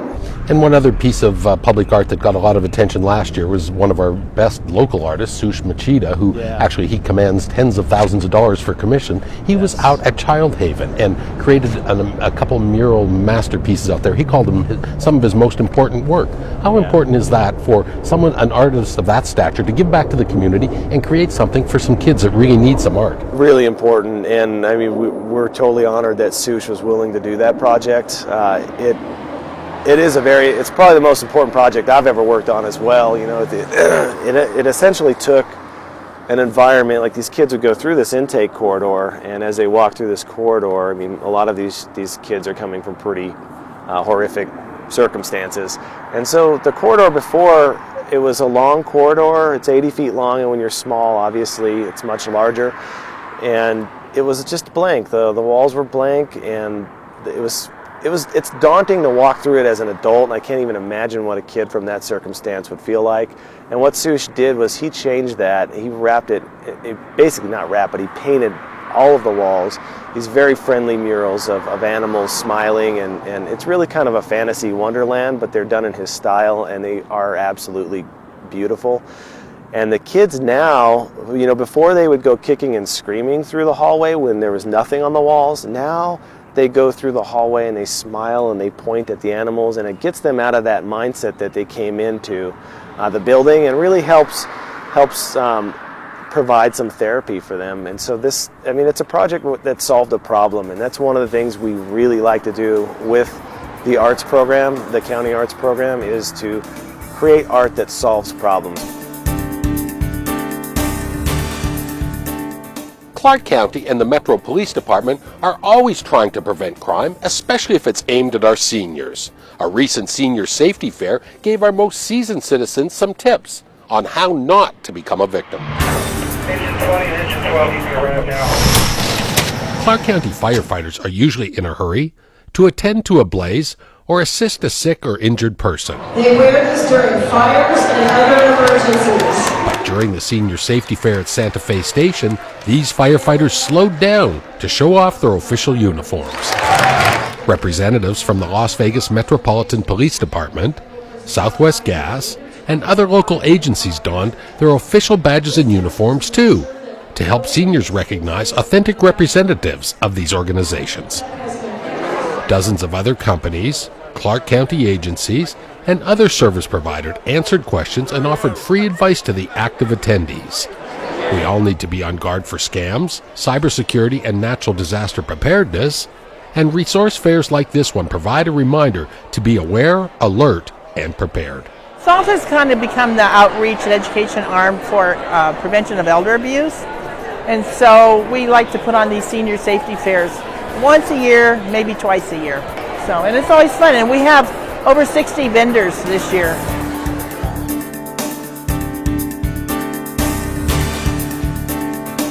We were all taught at an early age that by dialing 3 simple numbers, you would get assistance in the event of emergency. Students training to be operators here at Veterans are using video to give us all a lesson on 911. Speaking from Clark County Fire's perspective, we've been on a 4.8% increase in calls for service over the last 10 years. We ran over 150,000 responses last year. Chief Gregory Castle and the Clark County Fire Department partnered with a group of seniors at Veterans Tribute Career and Technical Academy to spread the message about when to call and when not to call 911.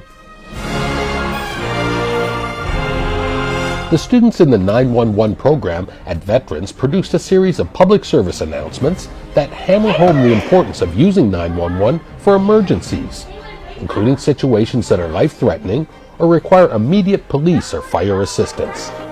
The public is reminded to dial 311 for non-emergency calls. And they're geared around educating the community on when to and when not to call 911. This has been a great partnership between all the local fire departments, but specifically Clark County Fire, as we reached out about 9 months ago to the staff here at Veterans Tribute Academy with what we felt was an issue in our community where people were making incorrect calls to 911, requesting resources that they truly did not need. The Clark County Fire Department Dispatch Office received over 150,000 calls for service last year and expect to be closer to 200,000 in 2016. For more information on appropriate usage of 911, visit the county website at www.clarkcountynv.gov. State Route 169 is in essence the main street in the communities of Logandale and Overton, and there's a lot of Nevada history in this area. Interesting people with interesting stories. Let's learn a little bit more about this place, the old Logandale School. And Lou Adams and Lillian Frainer Adams, they donated all this property. They donated the property to put the building on. The Logandale School opened in 1935, a learning facility for elementary school students in the Moapa Valley. Today, the stone building is still used to teach lessons, as a preschool for Valley children.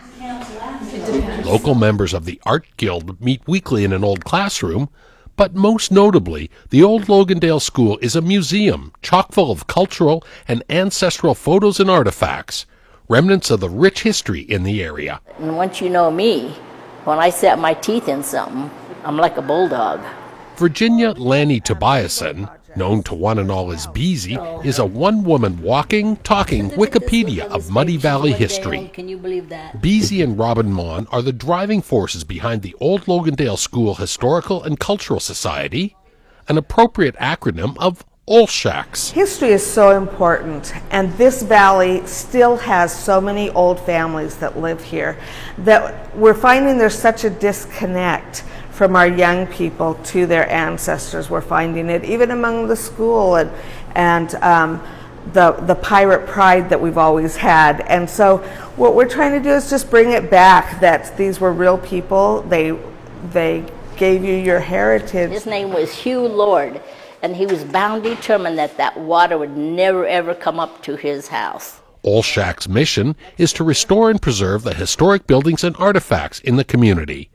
Less than 20 years ago, the old Logandale School was slated to be torn down, just another forgotten and neglected lost slice of Nevada's pioneering past. Show their talent. So that's when Beezy got busy to save the building. It was in probably 1998 they were going to demolish the building. Clark County School District said that, you know, there was asbestos in it and they were just going to doze it and get rid of it. But the school was literally falling apart. And then I've always collected all this stuff, and I decided, you know what, I'm going to fight for this building because we need a museum for this community. And so it took me 12 years. Beezy's love of the valley and heeding her mother's urging, Beezy spent years researching, writing, and compiling stories. She co-authored 3 extensive books about the people and places in the Muddy with her friend, Georgia May Bagshaw Hall. Do you know that you have a ghost in this building? And I said, well, yeah, I do. I know it, yeah. Like many old buildings, the old Logandale School is said to be haunted. A young girl who drowned nearby is said to lurk in the school. You might expect her to be located in the hair-raising basement. Instead, she's a friendly apparition and spends her time spooking visitors in the main hallway. Well, and we've had a paranormal group contact us. They love the old buildings, and they've been going around the valley, and they called me and asked if they could come. They've come twice, and the report I get afterwards is don't be afraid, that everything's very friendly, and we did have action, but it's all friendly. And now I don't mind being here, and I can be here alone. My husband will not come here at night with me. The old gymnasium still looks much like it did when the boys' basketball teams were winning championships in the 1930s. It's now a meeting place, wedding hall, and gathering spot for the entire community. This room here is something that I've always wanted to do because it's a Native American. This room is dedicated to the contributions of the native population. The Paiutes and Mawapa tribes played formative roles in early development in the valley. Indians were such a part of this valley. They worked and first hassled right along with the settlers here, and then became very much a part of their lives. The old Logandale School and Museum is open to the public Monday through Friday from 10 a.m. to 4 p.m. Just an hour's drive from Las Vegas, this place is located at 3011 North Mawapa Boulevard in Logandale, Nevada. It's a great way to learn more about this remarkable part of the Silver State. From everybody that's come in, I've never had one person say, oh, this place is no good. You know, it's junk. It's beautiful. We're real proud of it. Well, that's our show. For more information on anything you've seen on this program or anything relating to your Clark County government, visit our website at www.clarkcountynv.gov.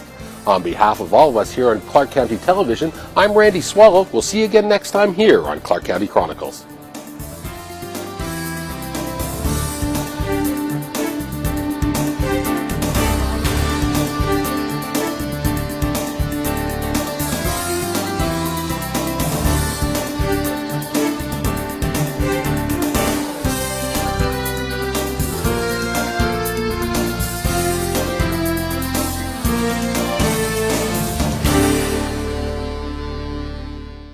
Sprained ankle?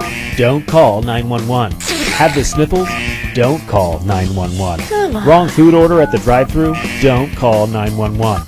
Only call 911 for life-threatening emergencies.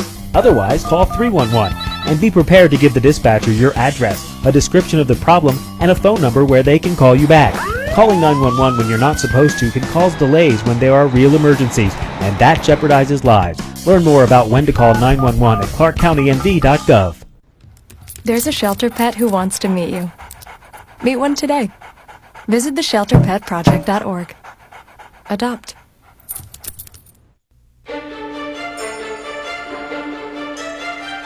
Clark County TV. TV for Clark County.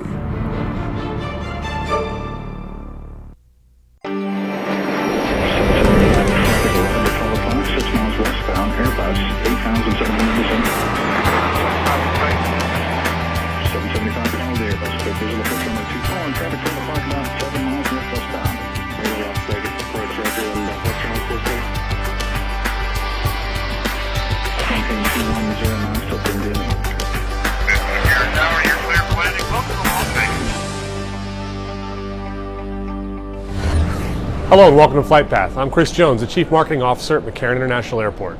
Year-end passenger volume increased nearly 6% in 2015, led by a 4.5% jump in the number of international travelers. To help keep pace with the growth, we're building a tunnel and converting 7 existing gates to handle future international service. Let's take a look. This project will dramatically increase McCarran's capacity for international flights by connecting the northeast wing of the D concourse with Terminal 3.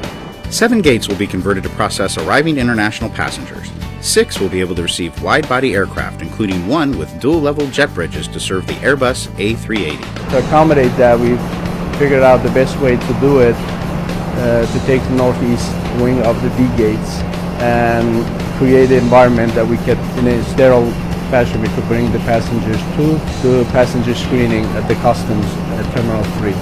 Arriving international passengers will travel from the D gates to the existing U.S. Customs and Border Protection facility at Terminal 3 via a new underground passageway.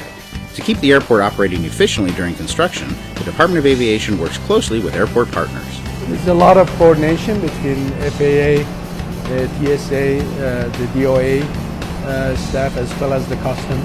We have very minimal impact to the airport activities. Glass partitions, similar to those currently installed at Terminal 3, will separate arriving international passengers from the general public. Self-boarding gates will also be added to match the equipment at Terminal 3's international gates. Physical work on the $50 million project began in February 2016. When construction is complete in 2017, the number of narrow and wide-body gates available to international carriers will have doubled. Did you know McCarran has nonstop international service from 30 markets in 9 countries by 17 different carriers? When international passengers arrive in Las Vegas, they must first pass through U.S. Customs and Border Protection before they've officially entered the United States. Thanks to Terminal 3's user-friendly design, that process is easy. Luxurious resorts, top conventions, world-class entertainment, and unmatched outdoor recreation bring visitors from around the world to relax, play, and work in Las Vegas. As the aviation gateway to Las Vegas and the desert Southwest, McCarran International Airport provides world-class facilities on par with the community it serves and friendly staff to help passengers transit through with ease. As the only 100% common-use airport in the United States, McCarran offers unparalleled flexibility for airlines and their passengers in Las Vegas. U.S. Customs and Border Protection services are located in Terminal 3, a state-of-the-art facility designed to provide customers short walking distances, a friendly atmosphere, and a variety of shopping and dining options. Many gates offer dual jet bridges to help expedite the enplaning and deplaning process. The international arrivals experience in Las Vegas is one of the most efficient and unique in the United States. Iconic imagery, colorful artwork, and friendly videos welcome our international guests to the entertainment capital of the world. 28 lanes are available for primary United States customs processing, including several dedicated for crew and APEC members. User-friendly global entry and automated passport control kiosks are also available to expedite processing for participating passengers. The large baggage claim allows for quick baggage delivery to arriving passengers. Multilingual ambassadors and other language services are available to assist if needed. For travelers transiting onward through Las Vegas on a single ticket, luggage recheck is located just steps away from the Customs and Border Protection exit. The airport uses RFID technology in 100% of all printed bag tags to automatically sort luggage for delivery to partner carriers. Self-connecting passengers can check in with Terminal 3 carriers located just upstairs on Level 2, or take the inter-terminal shuttle to airlines in Terminal 1. For passengers without checked luggage, passport readers on all self-service kiosks makes checking in fast and easy. For a list of airlines and their locations, visit McCarran.com. The security checkpoint features first class and crew lanes. Las Vegas-inspired how-to videos help passengers properly prepare for the checkpoint process. Once in the gate area, comforts abound. Passengers will find a variety of dining and shopping options, including a large duty-free store. Free Wi-Fi, with plenty of places to recharge electronic devices, helps passengers pass the time when they're not playing slot machines or relaxing in one of the several airline lounges. Each international gate features self-boarding equipment. With the simple scan of a pre-printed boarding pass or mobile device, verified passengers can immediately board their flight. For passengers whose final destination is Las Vegas, Terminal 3's vertical design separates arriving and departing traffic, allowing vehicles to get in and out of the airport quickly. From Customs and Border Protection, it's just a short walk to numerous ground transportation options, or the world-famous Las Vegas Strip is just minutes away via taxi, limousine, shuttle, rideshare, public bus, or private vehicle. Viva Las Vegas!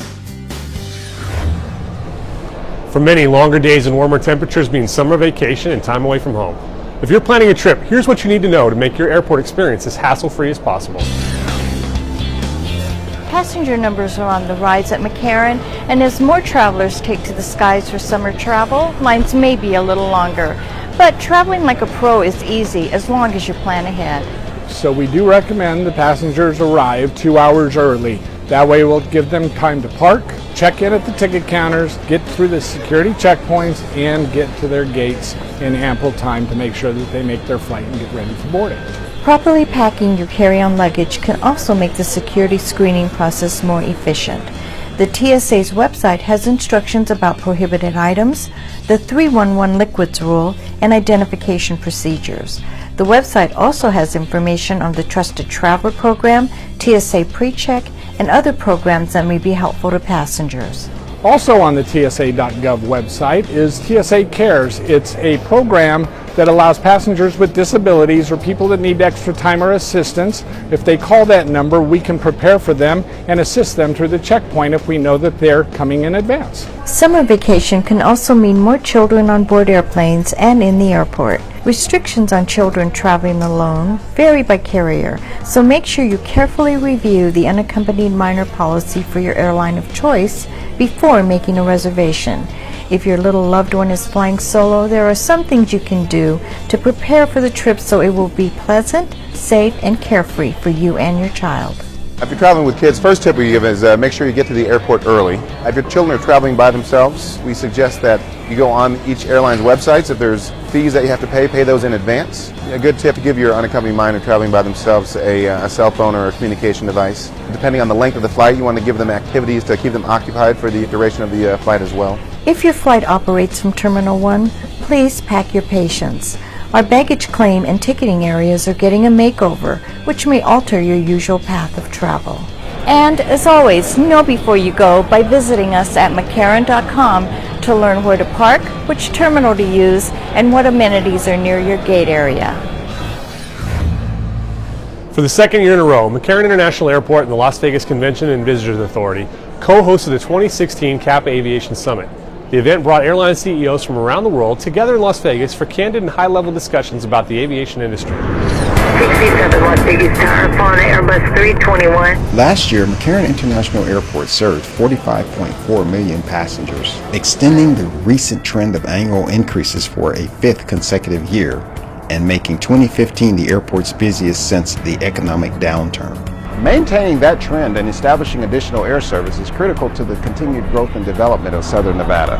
Welcome. On behalf of the Las Vegas resort industry, we want to welcome CAPA and the American Aviation Summit to Las Vegas for the second year in a row, and we are very pleased that you're here. You are very important to the development and the growth of Las Vegas as we move forward.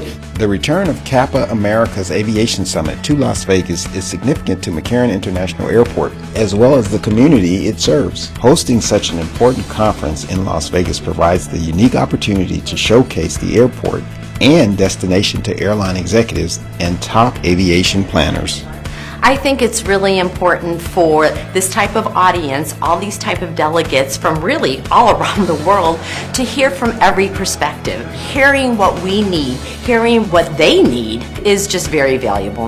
The people who come to our event like to be here. There's a lot to do around the event. And we get a good cross-section of airlines here at this event. Just really at quite a high level, who want to participate in that sort of discussion, hear what their colleagues are saying, and generally exchange ideas. Prestigious events like CAPA give key airline decision makers the opportunity to see McCarran's operation firsthand and to meet with airport executives to discuss the potential for future growth. CAPA has been very influential in the aviation community, and over the last few years we have been established a kind of strong relationship that we come very often. So it's a good event. Increasing service to Las Vegas helps Southern Nevada's tourism-based economy, gives visitors more convenient ways to get to Las Vegas, and provides locals more service options to meet their travel needs. And that's why participating in these global aviation conferences will continue to be an important part of our overall air service development efforts. Friends and family picking up passengers at the airport will be pleased by a new addition to McCarran, a cell phone waiting lot. This has been one of the most requested services at McCarran since smartphones have become an essential part of our everyday life, and now we're happy to provide it. The cell phone lot allows motorists to park for free near the airport and wait in their cars until their arriving passenger calls or texts to let them know they're ready to be picked up. McCarran's cell phone lot is located here on the southwest corner of the Terminal 1 Economy lot on Kitty Hawk Way. Well, a cell phone lot is a convenient way for friends and family who are here at the airport to pick up arriving passengers to go ahead and park and wait in their car. They don't have to circulate on the roadway. They can use short-term parking still if they want to park and go inside the baggage claim. But if they don't want to do that and they want to park and just wait for a text or a phone call, they can now use the cell phone lot to do that. Once motorists are notified the arriving passenger is ready to be picked up, they simply exit the lot and proceed to the passenger pickup area at Terminal 1 or Terminal 3. The cell phone lot is environmentally friendly. It is a place where vehicles can pull in, drivers can pull in, and they can go ahead and park and shut their engine off. Instead of recirculating on the roadway continuously, The 115-space parking lot is open from 6 a.m. to 1 a.m. and is free to use. Trash cans and ash bins are provided for customer convenience in the paved and lighted lot, but no restroom facilities are available. Remember that when using the lot, you must stay with your vehicle at all times, and be sure to visit flymccarran.com to check the status of your party's flight. As part of a two-phase project, the Clark County Department of Aviation resurfaced McCarran's longest runway, 7 left, 25 right. On April 27th, the project was completed and the runway reopened, ahead of schedule and in advance of the summer travel season. The runway had been closed to air traffic since October 28, 2015, when crews began the second phase of a $65 million project to replace the runway's asphalt with more durable concrete. It took less than 6 months to remove the remaining asphalt and pour new concrete. Over the course of the project, more than 200,000 cubic yards of concrete were poured to create the new 22-inch deep runway. Over the course of its 2 phases, this project supported approximately 250 full-time equivalent construction jobs, including surveyors, contractors, fabricators, engineers, and other service providers. The project was financed through a combination of Federal Aviation Administration grants and airport-generated funds, not local tax dollars. At a length of more than 14,500 feet, runway 7 left, 25 right is McCarran's longest runway and typically handles 1/3 of the airport's annual traffic. Now, all 4 of McCarran's runways are concrete. The airport saw tremendous growth in passenger traffic at McCarran in 2015, despite the longest runway being closed for nearly half the year. With careful planning and coordination, the work was completed with minimal impact to the airlines and our customers. To reach out to our growing number of Hispanic customers, each episode of Flight Path features a segment in Spanish with English subtitles. Here's Gabriela Miro to tell us more about the McCarran Rent-A-Car Center. Cuando venga de viaje a Las Vegas, el centro de rentar automóviles de McCarran tiene muchas opciones a su disposición. Con 12 compañías distintas de qué escoger y el estar abierto 24 horas al día, 7 días a la semana, es una gran conveniencia para todos los que nos visitan. El centro está a solo 3 millas del aeropuerto McCarran y muy cerca de las autopistas 15 y 215 y por supuesto el famoso Strip de Las Vegas. Para llegar al centro de rentar automóviles desde el aeropuerto es muy fácil. Hay un parque móvil de autobuses con el color distinto de blanco y azul. Esos autobuses los llevarán directamente al centro de renta. No se preocupe si tiene alguna necesidad especial médica. Los autobuses están equipados para ayudar en cualquier situación. En el primer nivel, en el Terminal 1, encontrará el lugar de recogida. Ya que han recogido su equipaje, siga los letreros que la dirijan hacia la puerta 10 y 11. El camellón central es donde los autobuses lo esperarán. Si es que se encuentra en el Terminal 3, vaya al nivel 0.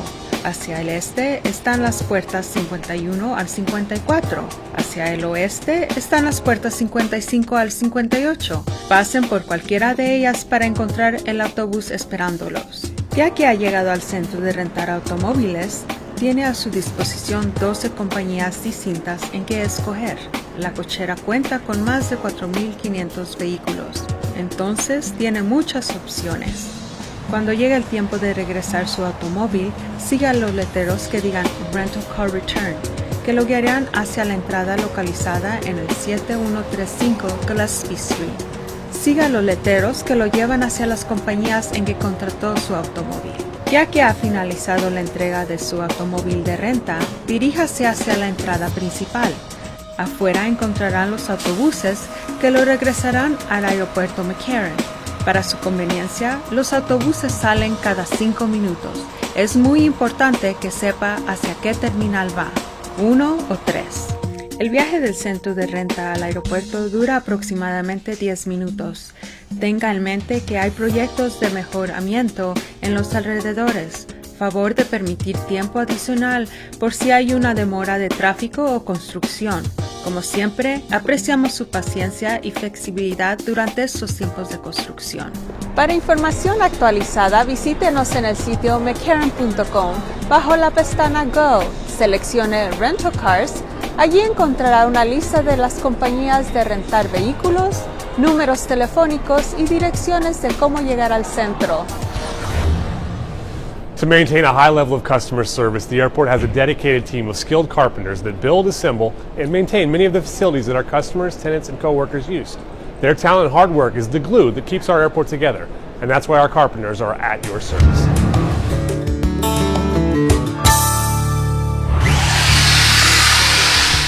McCarran's carpenters are one of the most versatile teams at the airport, able to complete a variety of different tasks from repairing countertops to building cabinets. Flipped on its side, this may not look familiar, but when it's put back into place, the surface of this ticket counter will once again be used by the airlines and our passengers. Airline podiums in the ticketing areas and at the gates get a lot of wear and tear as passengers' bags and wheels bump into and scuff up the surfaces. And the edging breaks off, peels off. I go in there and repair it and try to make it look good again. Using their construction skills, the carpenters also build, fix, and maintain many of the facilities passengers may not see, like cabinets and countertops in workspaces and break rooms. You don't think about it, but all your laminate countertops that you're riding on or anything like that, we fix all that anytime it gets chipped or broken. In addition to repairing broken items, the team also helps update and modernize the look of airport facilities. They've been working on replacing and refinishing the displays at the Howard W. Cannon Aviation Museum in Terminal 1. Well, one of the things I'm working on right now, right here, is some of the museum pieces. These are fabric panels. All those museum pieces you see up there, somebody had to build them or fix them, to keep it in good repair. Carpenters use specialized equipment to cut and shape wood, plastic, fiberglass, or other materials. They commonly use hand tools including levels and chisels, as well as many power tools such as sanders, circular saws, and nail guns. Using the right tool for each job reduces waste, saves time, and ensures professional results. These skilled employees take great pride in their craft, on and off the job. Whenever we go out to restaurants or anything, I'm always looking up at the ceilings and looking at what type of finish, and they're like, what are you looking up there for? And it kind of follows you into your personal life. Part skill, part art. What these team members do is carved from passion and polished in perfection, and that's why these highly skilled carpenters are at your service. McCarran is more than just the gateway to Las Vegas for millions of travelers. It's also home to a variety of shops, restaurants, and other businesses which create economic opportunities for local entrepreneurs. To help spread the word about airport business opportunities, Department of Aviation staff host seminars, participate in job fairs, and attend outreach activities in the local community.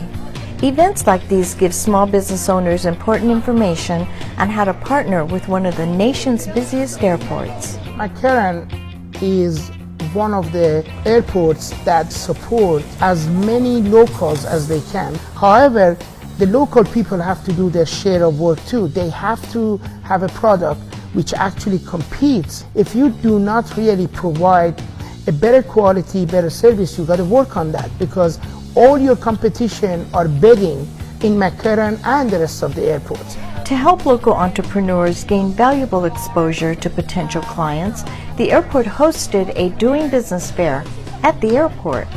You have your brochure? How's that for now? Airport tenants, including concessionaires and airlines, were invited to attend the fair so they could sample local products and meet small business operators in person. That was a great experience. We got to meet a bunch of local vendors and work with them and understand sort of what the products they carry and how they may work within our stores. We got to meet Chiatek Coffee, and we've started a relationship with them. We're actually going to be carrying them in 5 of our stores so that we're able to have a local offering within the airport. Being part of Hudson Group was my dream. Business opportunities at the Department of Aviation are abundant, from construction and engineering to concessions and advertising. Working with McCarran International Airport is an ideal way to partner with local government. The airport has a dedicated doing business website, mccarran.com/doing business, where you can learn about concession, construction, and purchasing opportunities. The website also lists upcoming business outreach events. For the 3rd year in a row, team members from the Department of Aviation's Landside Operations Division participated in their semi-annual volunteer event in the Las Vegas Valley. The ongoing community volunteer service is just one more way the airport is growing green. The events are coordinated with other local volunteer agencies, including Get Outdoors Nevada and Outside Las Vegas. This year, the team donated their time to help clean up the Clark County Wetlands Park. This area, located in the southeast part of the valley, provides lush habitats for over 300 species of plants and animals while improving the quality of Las Vegas's water supply. The cleanup was a great opportunity for airport employees to come together with a common goal, one that helped beautify this valuable community gem. I like to get to know the different departments and different people that come here, and this is the first time, and I thought it was a good opportunity to come and get to know different people. Past volunteer activities included cleanup efforts at Red Rock Canyon, Lorenzi Park, and a vacant lot near the airport. Events like this are scheduled on Saturday mornings and allow employees, their spouses, children, and friends to associate outside of work while gaining some knowledge about their surrounding community and helping the environment. We're trying to clean up some trash at the park. Kind of help the community a little bit. He's got to get out and learn to do that a little bit. We had no idea that this existed, actually. We had a little bit of history that this wash, it goes through downtown, which is awesome. This is the middle of the desert. Never knew this was here. Trash bags were filled with debris, mostly left behind by careless visitors. With rollers in hand, employees put a brand new coat of white paint over graffiti. Tools are usually supplied by the outside agency, as well as water, snacks, and lunch. When these items are not supplied, the landside management team steps in to donate them. I thought it was very important to kind of meet people all together at outside work, and what a better way to do it in helping the communities. The events have proven to be a great way to develop teamwork and camaraderie while giving back to the community, and are just another way the airport is growing green. To enrich the travel experience for our customers, McCarran boasts a variety of sculptures, photographs, paintings, and artwork creatively displayed throughout the terminals and on the grounds. Let's take a closer look at two installations at Terminal 3 by local artists Barbara and Larry Dump. Terminal 3's ticketing and check-in area features high ceilings and lots of natural light, a perfect spot for large-scale art. With a keen eye for color that mimics the landscapes of southern Nevada, Barbara and Larry Domsky collaborated to create two stunning works of art. Both pieces capture the beauty of the desert's ever-changing skies. Well, we worked with metal and glass to create both of the sculptures. The glass was made in kilns by a process called glass fusion, where we melt multiple layers of color and shimmering dichroic glass on the top surface. Each dichroic fused glass and metal sculpture measures 90 feet wide by 19 feet tall. Cloud 9 features soft iridescent colors formed into billowy spheres that appear to float on the wall. The vibrant colors of Sunset Mirage shimmer in the terminal's natural light, evoking the fiery hues of nightfall in southern Nevada. I think the glass reflects different colors at different angles, and it's very durable, very easy to clean. It's going to last forever, and people will still be enjoying it. Showcasing a variety of art enhances the customer experience and reinforces a sense of place at the airport. It's a wonderful conversation piece. We can tell people with pride that we have two pieces hanging in McCarran Airport. I think it speaks volumes to the airport really caring for its visitors, wanting them to feel very welcomed, and for them to give them the insight to the talent that's here in Las Vegas, to share a little bit of their pride of the people that they represent here.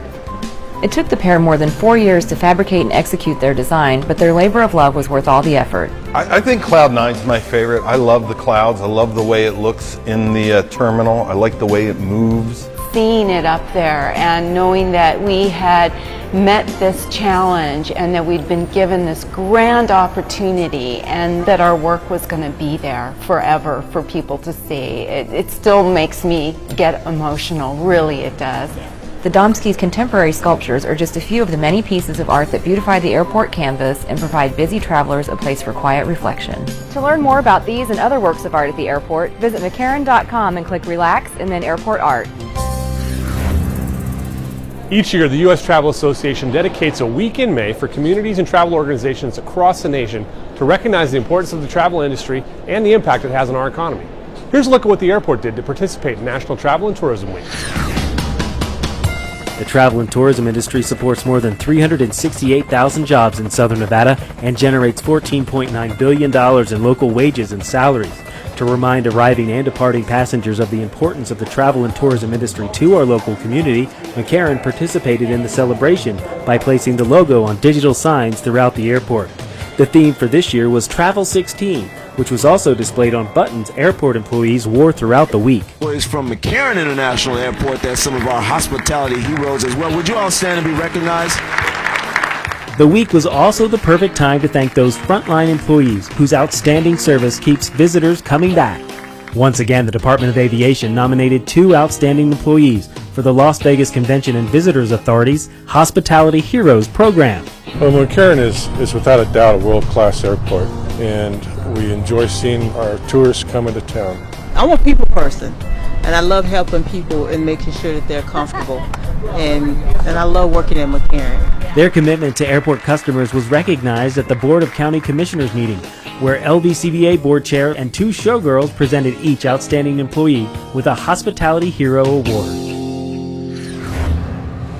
To help welcome passengers as soon as they arrive at the airport, we've launched a music campaign we call Voices of Vegas. Recently, Mark and the Martinis provided a perfect old-school Vegas vibe for passengers and National Association of Broadcasters attendees. Let's take a listen.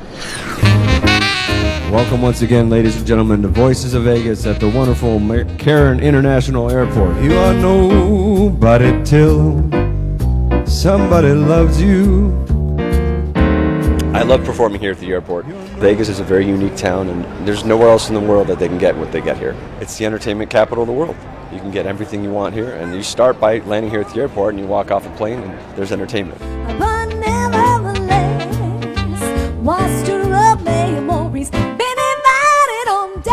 It's classic Vegas. It's what people want. 24/7. They want to have music.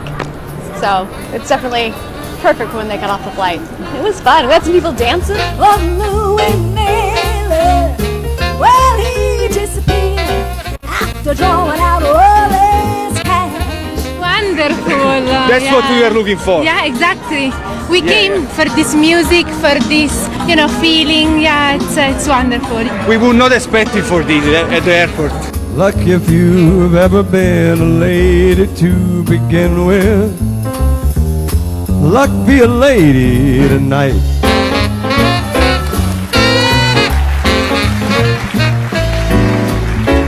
Tonight. All right. Go 11. Now you're ready to pack your bags and fly the skies, so have a great trip. Remember to check us out on Facebook and follow us on Twitter, and use all the resources of our website, McCarran.com. Thanks for joining us, and we'll see you next time on Flight Path.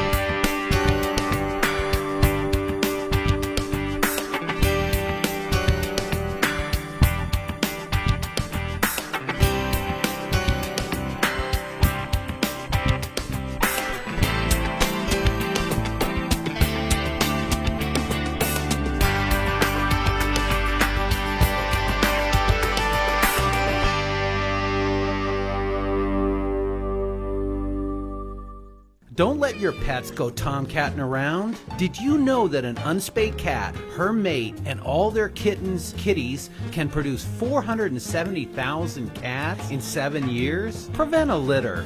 Fix your critter.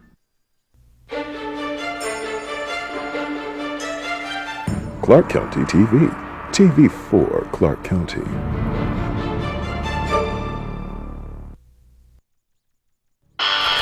This is where fun happens. Looking for a way to take healthier lunches to work? Aurora sets up an assembly line of salads. Once a popular casino game, Faro is now relegated to Silver State history. Mark Hall Patton tells us more. And poet Sid Stewart brings her spoken words to our studio. Those stories and much more coming up next on Where Fun Happens. Clark County is enriched by parks, facilities, programs, and services. And Clark County's Parks and Recreation Department proudly offers all of these to you. But most of all, we are...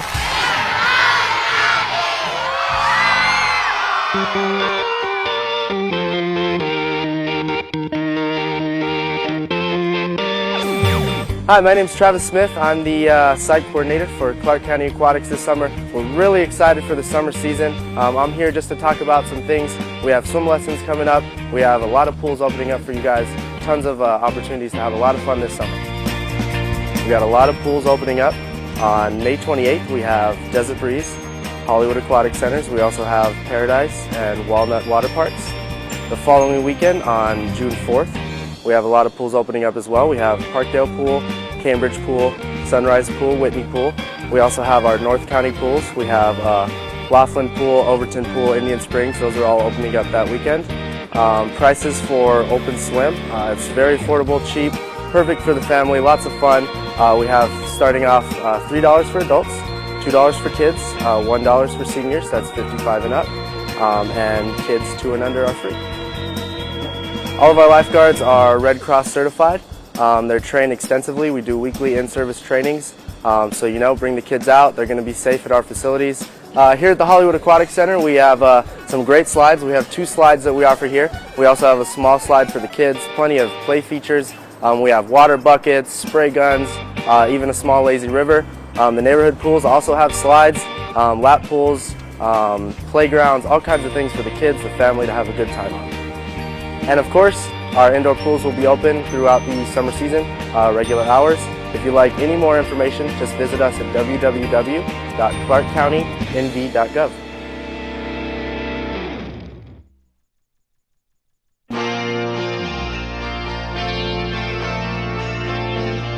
Hi, my name is Russell Thompson, Recreation Cultural Specialist for Clark County Parks and Recreation. Our department provides a wide range of different activities, such as art classes throughout the valley. You're welcome to use green. You can use blue if you want. And today we're here at the Cora Coleman Senior Center, which is located in the northeast part of the valley, focusing on different art classes. And Patricia Benson, who is our art instructor here at the Cora Coleman Senior Center, she teaches a wide range of different art classes. I shy away from the word teach. If anything, I like to share, honestly, some of the techniques that anybody can learn. Learning technique is, very common, but honestly, I think it's the spirit of the artist in anybody, and having that creative outlet is really important, even in education. Well, watercoloring focuses on a few different things. Number one, different brush techniques, how to maybe mix and match different colors, making sure your colors go on the palette correctly, and of course, making sure that your creative side comes out. I just started 4 weeks ago, and I had to go out and purchase watercolors because I've never done it before, and it relaxes me. I go home and I sit in the alcove where the sun's coming in, and I look at my kitties, and I make watercolor kitties, and I post them on Facebook and show my friends, and they all tell me how great they look. And Cora Coleman Senior Center does offer watercoloring classes every Monday morning from 11:15 to 1:15. Classes are $37 per person, and they run 6 weeks apiece. We also do offer metal tooling for beginners, and that takes place every Thursday from 12:30 p.m. to 2:30 p.m. Watercolor is fairly new for me. I'm here I know a bit about art, but I really don't handle watercolor very well. So that's why I'm here, and she's doing a great job. I tell everybody every now and then, it's like the piano, you have to practice over and over, especially with watercolor. But once you know the basics, find what you really do love, whether it's through nature or your pets or where you went to the beach last summer. Come check us out at the Cora Coleman Senior Center. We're located at 2100 Bonnie Lane, Las Vegas, Nevada, 89156. Our main cross streets are near Lake Mead and Nellis. Our telephone number is 702-455-7617.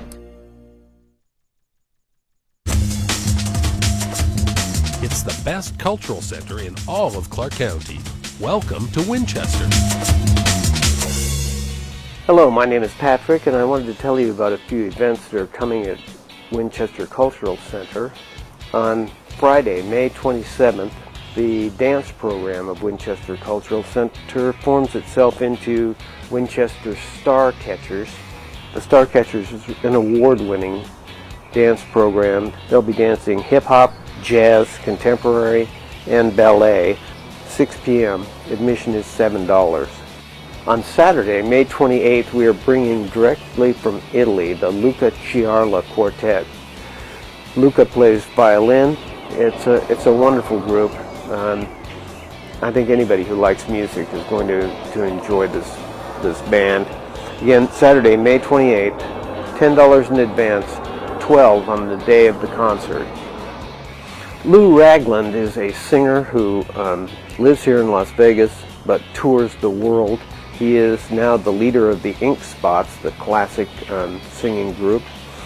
And Saturday, June 4th, Lou will be here with the Ink Spots and friends. So he's going to perform in a number of different capacities. He'll perform his own music as well as the Ink Spots classic songs. Lin Hung Lee is an amazing musician from mainland China. She and her husband live here, and she runs a music school. She plays, I think, about 20 instruments, both Western instruments and Chinese instruments, and plays everything extremely well. She's doing a concert here with her students. That'll be Saturday, June 11th at 2 p.m. and tickets are $7. Hi there, Adam Morey here with an update on the Clark County galleries. Currently on view at the Winchester Cultural Center at the Winchester Gallery. Framing the West, Rachel Stiff presents abstract landscape-inspired paintings and drawings that explore forms suggesting interlacing clouds, sunlight, rocks, and landforms. The artist brings observations from her frequent excursions out into the Las Vegas desert landscape back into her studio, where she mentally remodels and reconstructs the natural compositions and environments.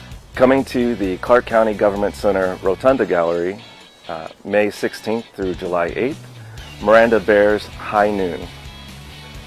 High Noon will be an exhibition of multiple dioramas in the form of mock terrariums. Through this exhibition, viewers will be inclined to slow down and interact in a space they usually hustle through. Artist reception and talk Friday, May 20th from 6 to 8 p.m. I thank you, and as always, I hope to see you at the gallery. Welcome to Winchester Cultural Center. My name is Erica, and I'm here to tell you about an amazing event we'll be having on May 21st. We have Baile y Movimiento. The band from Los Angeles will be coming out.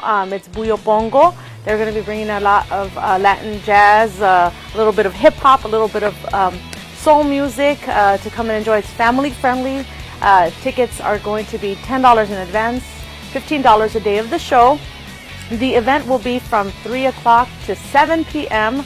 There's going to be tons of music, tons of fun, with an actual panel discussion with Professor Alex Chavez from the University of Notre Dame. Come on out to Winchester, join us, and get a little flavor in your life.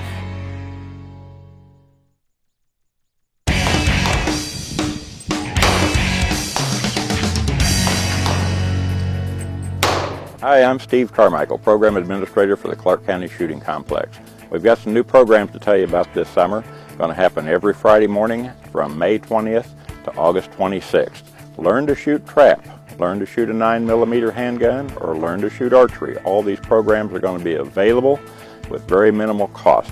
This is a great opportunity to get a group of your workers, your friends, your neighbors, come out and learn how to do something new together this summer at the Clark County Shooting Complex.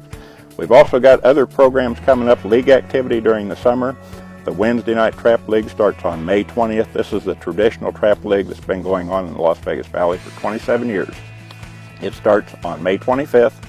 Thursday Night Trap League is a new one. It's a two-person team, a lot of different categories, including husband and wife, parent and child, brother and brother. Something new, a lot of fun, and very inexpensive to come out and participate in that one. We also have the Archery Basics class on Thursday night. It's only $10 for adults, $5 for anyone under 18 years of age, all equipment provided.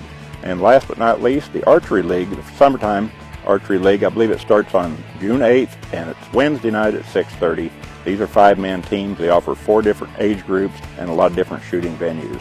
And remember, during all of our programs, John Moles Meats Roadkill Grill is available for great food at the Shotgun Center. So come out and see us real soon at the Clark County Shooting Complex, Nevada's only 5-star outdoor shooting facility. Hi everybody, I'm Martin Olson with the Nevada Department of Wildlife here at the Clark County Shooting Complex. Now the big game draw deadline has done passed, but we still have a lot of opportunity to take hunter education here at the Clark County Shooting Complex. So if you miss that deadline, don't worry. Go to our website, www.ndow.org, and get signed up for one of those hunter education courses. There will be some leftover tags this year, so there will be a second draw coming up in June. and you want to make sure you get that hunter education underneath your belt. Also, in the month of May here, we have a 22 shooting sports class going on here at the complex. You can sign up for that by emailing me, mgolson@ndow.org. This is a beginner class for first-time shooters who get to shoot a 22 bolt rifle here at the complex. So if you're interested in any of these shooting sports or hunter education, visit our website and come out here and see us at the Clark County Shooting Complex. Thanks a lot, and I'll see you next month.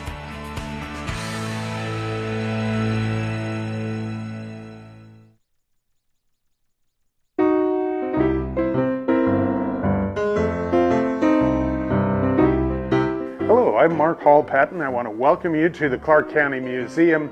You know, when you come to the museum, we have all the outdoor area. We've got a number of houses here you can go through, historic structures, but we also have the main museum building. We're in the main museum building at this point, and you can see behind me our display about gaming. Gaming, of course, is a big part of Southern Nevada and has been since it was re-legalized in 1931. But today I want to show you an artifact here that you might not notice as you walk around. It was really much more important in 19th and early 20th century gaming than even poker was. When you're looking at the exhibits here, you might see the Dewey nickel machine and some of the other machines, but a lot of times people don't look up and see our Faro board. Now, Faro was actually the most popular game in the Old West. When you were gambling in saloons and gambling halls, this was the game that people played, not poker.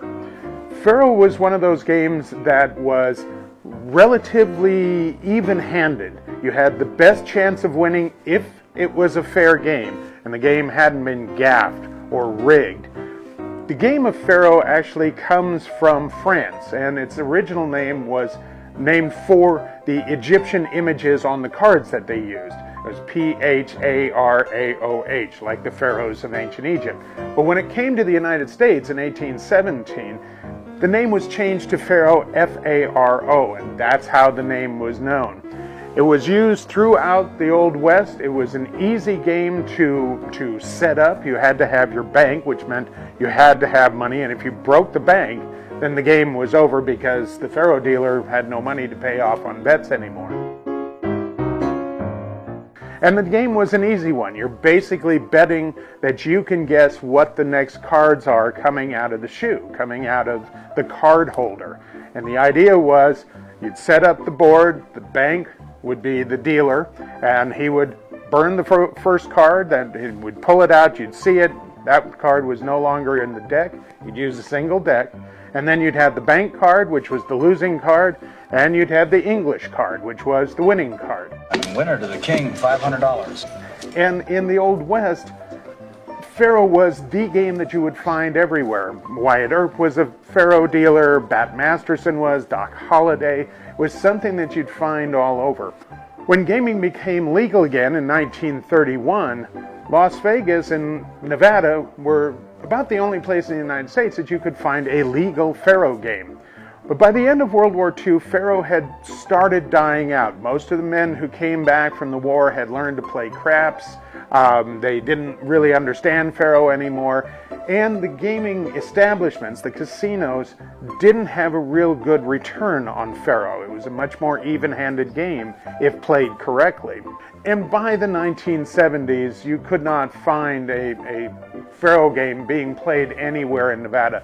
The last one, I believe, was at the Ramada up in Reno in 1985, and it was a single table up there. But in the 19th century, when you look at the old Western movies and that sort of thing, and everybody's sitting around playing poker around the table and that, they wouldn't have been. They would have been playing Faro.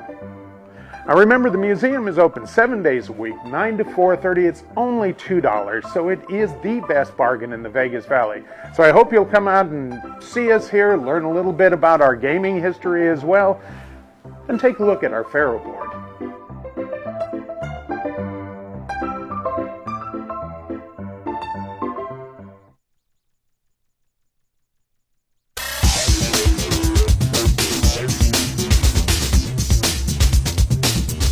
Hi, I'm Aurora Buffington, exercise physiologist and registered dietitian nutritionist, getting ready to talk about healthy food. Something you can do to fuel your body properly and ensure that you're supporting a healthy and active lifestyle is to eat plenty of fruits and vegetables. A great way to get more fruits and veggies into your diet is to have a salad for lunch every day. Stay tuned for tips on how to pack and keep your salads fresh and ready for the week. All right, so we're going to want to start with our containers and our ingredients.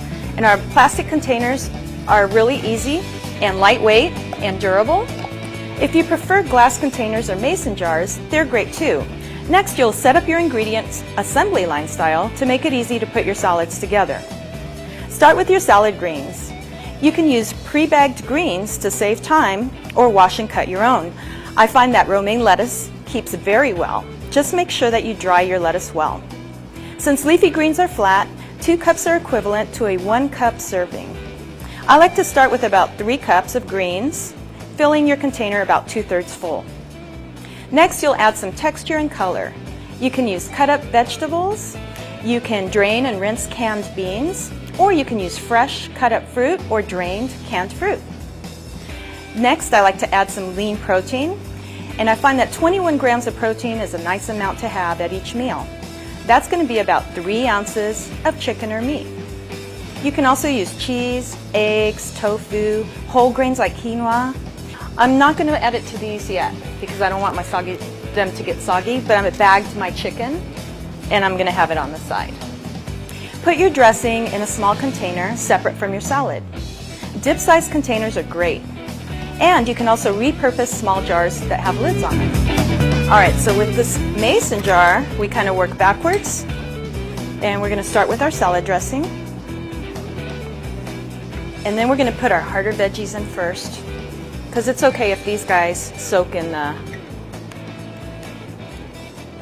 dressing.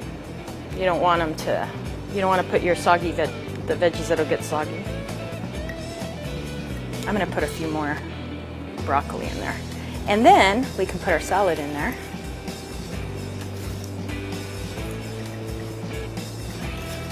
Oh, it's looking so pretty.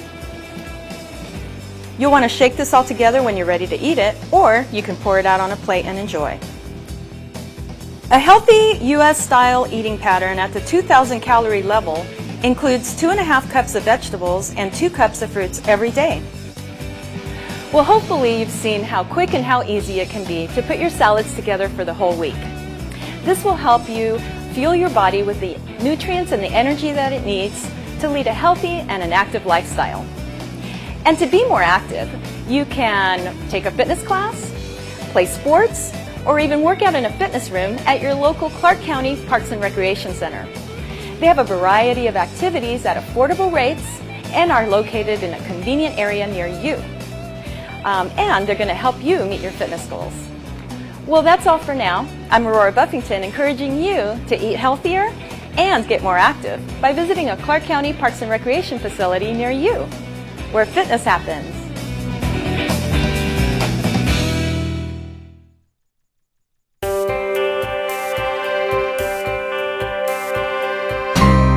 Hi, I'm Bruce Isaacson, Poet Laureate of Clark County, and I'm all dressed up today because we've got a special treat for you. Sid Stewart has relocated to Las Vegas fairly recently. She's been a poet at the Nuyorican Poets Cafe. She's been an arts administrator running artistic programs for youth in Los Angeles. She's worked as a screenwriter, and she's here with us today. Sid, what do you think is the best contribution that the arts can make to our community here? You've done so many different things. Well, I think arts is a critical component to society, and I think it just forms, as you say, emotional learning. So we have an obligation as ambassadors of the arts to expose that to the community through our personal lens of experience. You know, it's not something that you can go and get a PhD in poetry. Well, you can, but you're more validated by your experience out in the field, reading poems. Right. and slamming or whatever you do, you're kind of validated by the community. So I think we have an obligation to just share our passion with the world. That's great. That's great. Will you share a poem with us right now? Of course I will, Bruce. Okay, thanks. So this is called Toil the Soil. It's dedicated to the youth I work with in California, Watts specifically. I sleep in hollow hallways where echoes of strangers breathe. Nobody listens to broken nightmares. Dreams slumber in urban classrooms, the voices of adolescence unheard. On blood-colored streets, our children learn to write death certificates. Limp bodies turned inside out, shattered from shell shock. Functioning illiterates, manufactured crime, racism refuses to be sublime, and educational equality ain't never been on time. Nobody here but us. Black, brown children left behind, I labor in vain. Sometimes I can't remember my own name, weary from storms weathered, because the rainbow is enough. Grasping for air while planting seeds, we search for reasons to keep reaching. Dangerous minds are raisins in the sun. Nobody here but us, those who toil the soiled soil. We witness life burn to ashes, dust to dust. Tomorrow's impossibilities fill courtroom cages. We lose a politician, a lawyer, a nurse, a hairdresser, a mother, a father, a sister, a cousin, a niece, piece by piece. Frayed justice, nobody here but us. Those who toil the soil. Alice done left Wonderland and deuces to Superman. Our anthems are operas at funerals. We sit quietly listening to familiar names, knowing the silent suffering of saints. We press on, pushing past body bags, frost-bitten fingertips. Gravity grips weighs more than one set of shoulders can carry. We sacrifice for sanity's sacred. We beat the system every day, saving nothing for ourselves, giving graciously to grief. The thief we trust, nobody here but us, those with dirty fingernails, digging deep into ditches, wishing for water in a well run dry. We keep trying, untying the knots in knowledge. Nobody here but us, just us. Wow, powerful, powerful work. That's great. Thank you. And guess what? On June 4th, Sid Stewart is going to be one of the featured poets at the Poetry Promise Award reading. That's an award given to Lila Brissett, a 17-year-old Las Vegas student at Las Vegas Academy. Sid's going to read with her. She gets to read with Sid Stewart and Lee Mallory. I'll be there emceeing. And come on out for poetry, June 4th at the Beat Cafe, 7 o'clock. Also, we have our weekly open readings at 2 o'clock on Saturdays at Winchester. And we also will be doing a workshop at 12 o'clock on Saturday, June 11th on the Barbarian. So there's a lot of good poetry in town. Come on down for it. Come on down.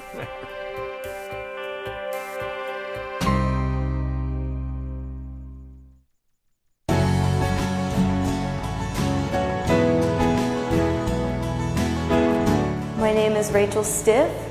I was born and raised in Central Montana. I later went to grad school in Tucson, Arizona, lived in LA for a bit, and now call Las Vegas my home. The show is called Framing the West. I am a true Westerner. I'm always looking for the beauty in the construction that we do out in the West. And so as I'm traveling around the city, I'm always sort of looking for beauty framed up by the city and how those two interact with each other.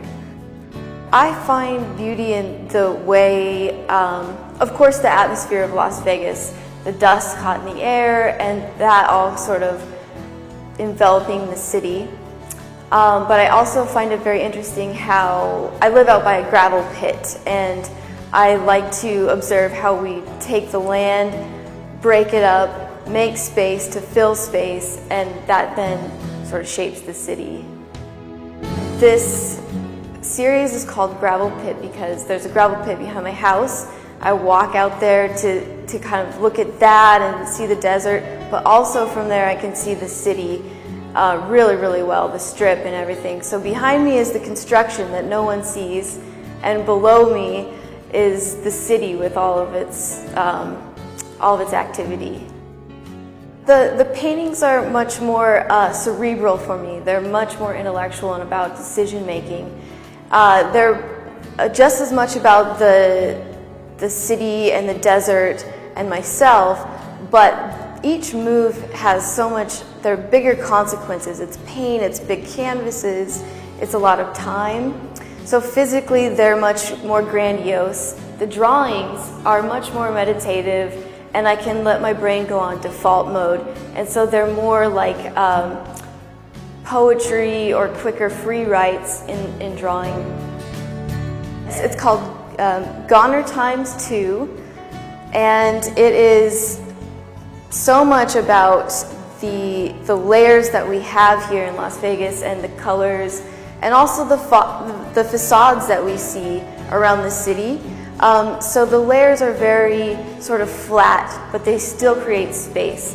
In Las Vegas, there's so much atmospheric space to observe, and traveling through the city can be a really beautiful experience if you're looking to frame that up.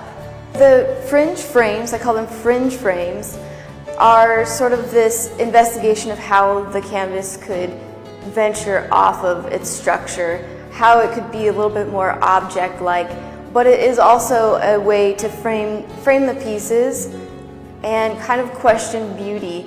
Usually when you think of a gold frame, you're thinking something classical, so I am sort of touching back or acknowledging the history of painting, but I'm also acknowledging our current way of decorating, maybe buildings. You see that a lot downtown, and in older buildings you'll have a facade on the outside that sort of frames it up for you from the outside. So that's what the fringe frames are intended to do for the paintings. Well, for this one, Gravel Pit number 3 has, for me, it talks about this motion that happens across the landscape, whether it's in town or out of town. There's this sort of tractor-like or sagebrush quality to it, where there's a lot of mechanical motion, but it's also very organic, and so I think it takes on its own character. And we talked before about the fact that I'm not a figurative painter or artist at this time, but this one really does take on a character that sort of has a body and a personality to it. Framing the West will be up from May till June 24th. It's my exploration into how I see and live and exist in both the desert and Las Vegas, its relationship and my relationship to it. I mentioned in my artist statement that while I'm driving around and where I live, the light, color, and the way I frame up the desert is different, and I'm always looking for ways to relate to my surroundings, and this show is a representation of that. Thank you.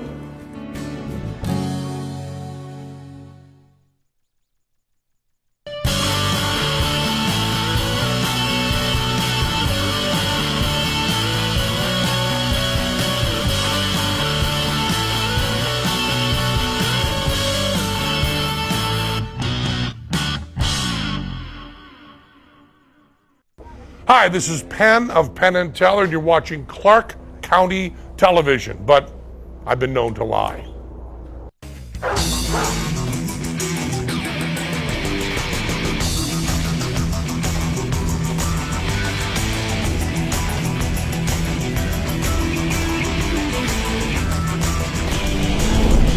Hello, I'm Randy Swallow. Welcome to County Critters. Critters will showcase our animals and the men and women who selflessly dedicate and promote animal welfare and safety in southern Nevada. Our first story is about 2 sets of numbers that correlate to great news about the animal population in Clark County. The number of dogs and cats being spayed and neutered is going up, and the number of animals being euthanized is going down, way down. It's a true success story. Let's meet Harold Vasco from Heaven Can Wait, an animal organization on the front line of sterilizing our furry friends.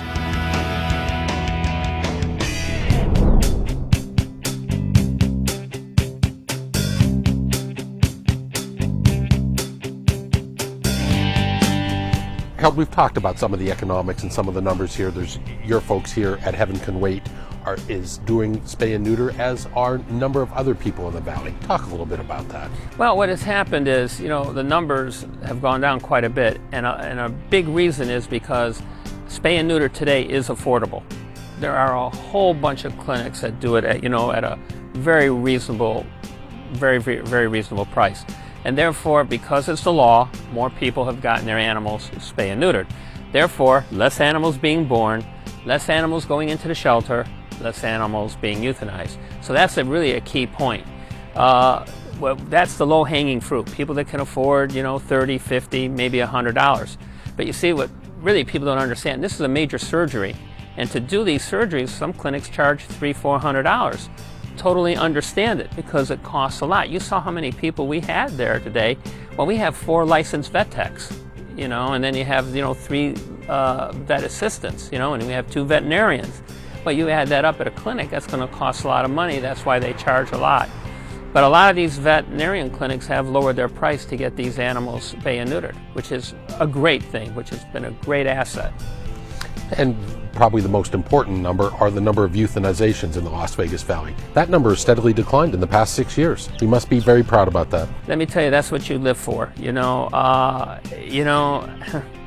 say very proud. I think everybody in the rescue community that has fostered a set of kittens, and they've done, even if they've done it one time, and they stayed up all night making sure that they lived through the night, and all the way to people rescuing animals in the desert, and people preventing animals from going into the shelter, and in the shelter trying to do some reactive, care as well. In 2010, 32,500 cats and dogs were being euthanized here in the valley, the 2 shelters, Lead and Henderson. This year, it'll probably be close to 12,000. Now, that's 20,000 less. I don't even know many cities in the whole country that have lowered 20,000 less than what they had. So spay and neutering and target spay and neutering is really the key, in Heaven Can Wait's opinion, of lowering the overpet population problem and curing the problem. What you see here today, and today we're doing 18 dogs, and probably I think 16 are either pit bulls or chihuahuas. And that's what we focus in on every day. And again, that's why we believe the numbers that have gone down a lot, because we've been spay and neutering so many. That's what we focus on. So where do we get these pit bulls and chihuahuas? Well, we go to less fortunate neighborhoods. We actually have people that go door to door. We advertise on Craigslist, and we try to put them on special.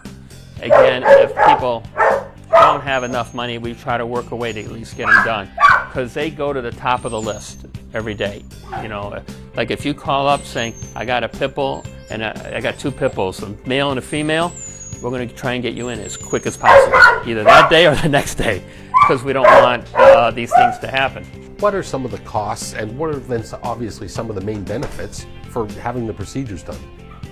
Well, the cost, it probably costs us, I figured it out, it probably costs us close to $90 a surgery. So, and we don't charge, very few people pay $90, they don't have it. And a lot of people have multiple dogs, 2 and 3. So we have to subsidize, have a sliding scale, or if it's really bad, we just have to, subsidize the whole thing. So Clark County, they give us $120,000, if you really look at Clark County and why the numbers have gone down again, you can give them a lot of kudos for it. Number one, they passed the spay and neuter law, which really helped a ton. And the other thing is they've been giving Heaven Can Wait $120,000 for spay and neuter probably for the last 5-6 years. So that's allowed us to do like 30,000 spay and neuters, and that really has cut down. So actually, Clark County, the commissioners of Clark County really could take a lot of credit for all the good that has happened. The county in general supports Heaven Can Wait with an annual grant, generally of $120,000. A portion of that money comes from the spay-neuter license plates through the Department of Motor Vehicles, and then the rest of that money is made up through impound fees that we collect when an owner reclaims their animal at the shelter. That money is used along with money that Heaven Can Wait raises through all their other charitable outreach, and they spay and neuter generally upwards of about 5,000 dogs and cats in unincorporated Clark County and in the various jurisdictions each year. It's been a long-standing partnership that the county and animal control has had with Heaven Can Wait, and it dramatically reduces the number of unwanted pets that we have on the streets. Are there any other organizations like that the county works intimately with, whether it's for spay and neuter or for other facets of animal rescue? Well, we do obviously have our contract with the Animal Foundation to house all of the animals that we or the public bring in. And the Animal Foundation does a certain number of low-cost spay-neuter surgeries and vaccine clinics throughout the year as well. But we don't specifically pay them just for those services. Heaven Can Wait is the one that we partner with as the largest nonprofit in town that actually performs sterilizations. We have a great program that we worked on with Heaven Can Wait. It's called our Fix-It Ticket program.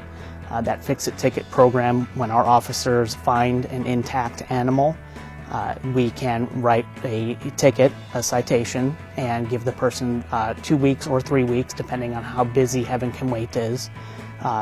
We give the person the citation, we give them a coupon to go to Heaven Can Wait, and they can get their animal sterilized for a very low price. In fact, for low-income people, it's a fraction of what they would pay at a full-service vet. There are other nonprofits that we work with. We work with the Las Vegas Valley Humane Society and C5, the Community Cat Coalition of Clark County.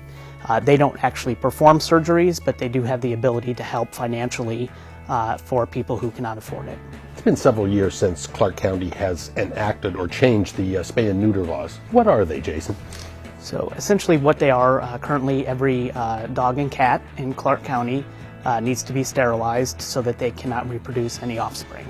I believe a high in the valley was about 33,000 pets were put to death in 2010, and Heaven Can Wait is hoping by this year they can get this down to about only 5,000 animals. Is this feasible? And this is good news regardless. It's great news. The number of intakes are going down dramatically, and that shows a reduction in the number of pets being out on the streets in all the jurisdictions.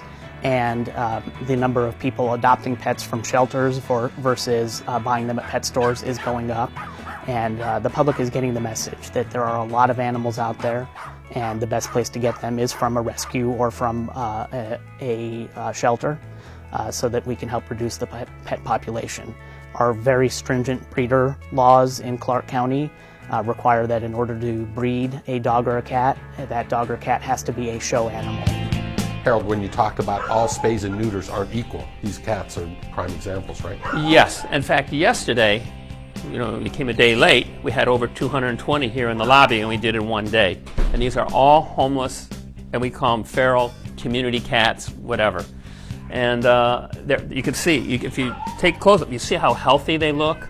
You see how, they thrive outside. They do really well here. The weather, people feed them, people take care of them. So it's crazy just to catch them and have them euthanized, and that's what's been happening for years, and it doesn't work. So it's better. It's called TNR, trap, neuter, return. You spay and neuter them. Now we're going to tip their ears. They're going to be vaccinated. They're going to get their rabies. They're going to get pain medicine. It's really the only humane way to handle the cat situation. This is what probably has lowered the numbers more than anything else. In 2010, over 20,000 cats were being euthanized in the shelter. And this year it'll probably be closer to 7,000. And this is the #1 target that we have focused on. So you take that 110, I bet you 75,000 have been feral homeless cats, because obviously they're the ones that are going to reproduce the most. Heaven Can Wait has a 5-year plan, so you go, I believe it said at the end of 2018, we're going to be under 5,000 euthanasias. And I really believe with a few changes, that are being made, we'll probably have that under in 2017. And in outside chance, even next year. So how good is that? And yes, I couldn't be happier because, everyone here at Heaven Can Wait has dedicated their lives to solving this problem, and we're getting there. We're doing much better than we were in 2010, that's for sure.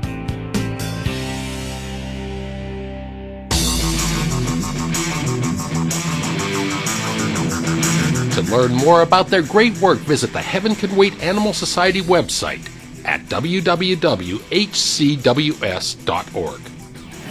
The Southern Nevada Beagle Rescue Foundation is a nonprofit organization dedicated to the rescue and responsible pet ownership, primarily of beagles.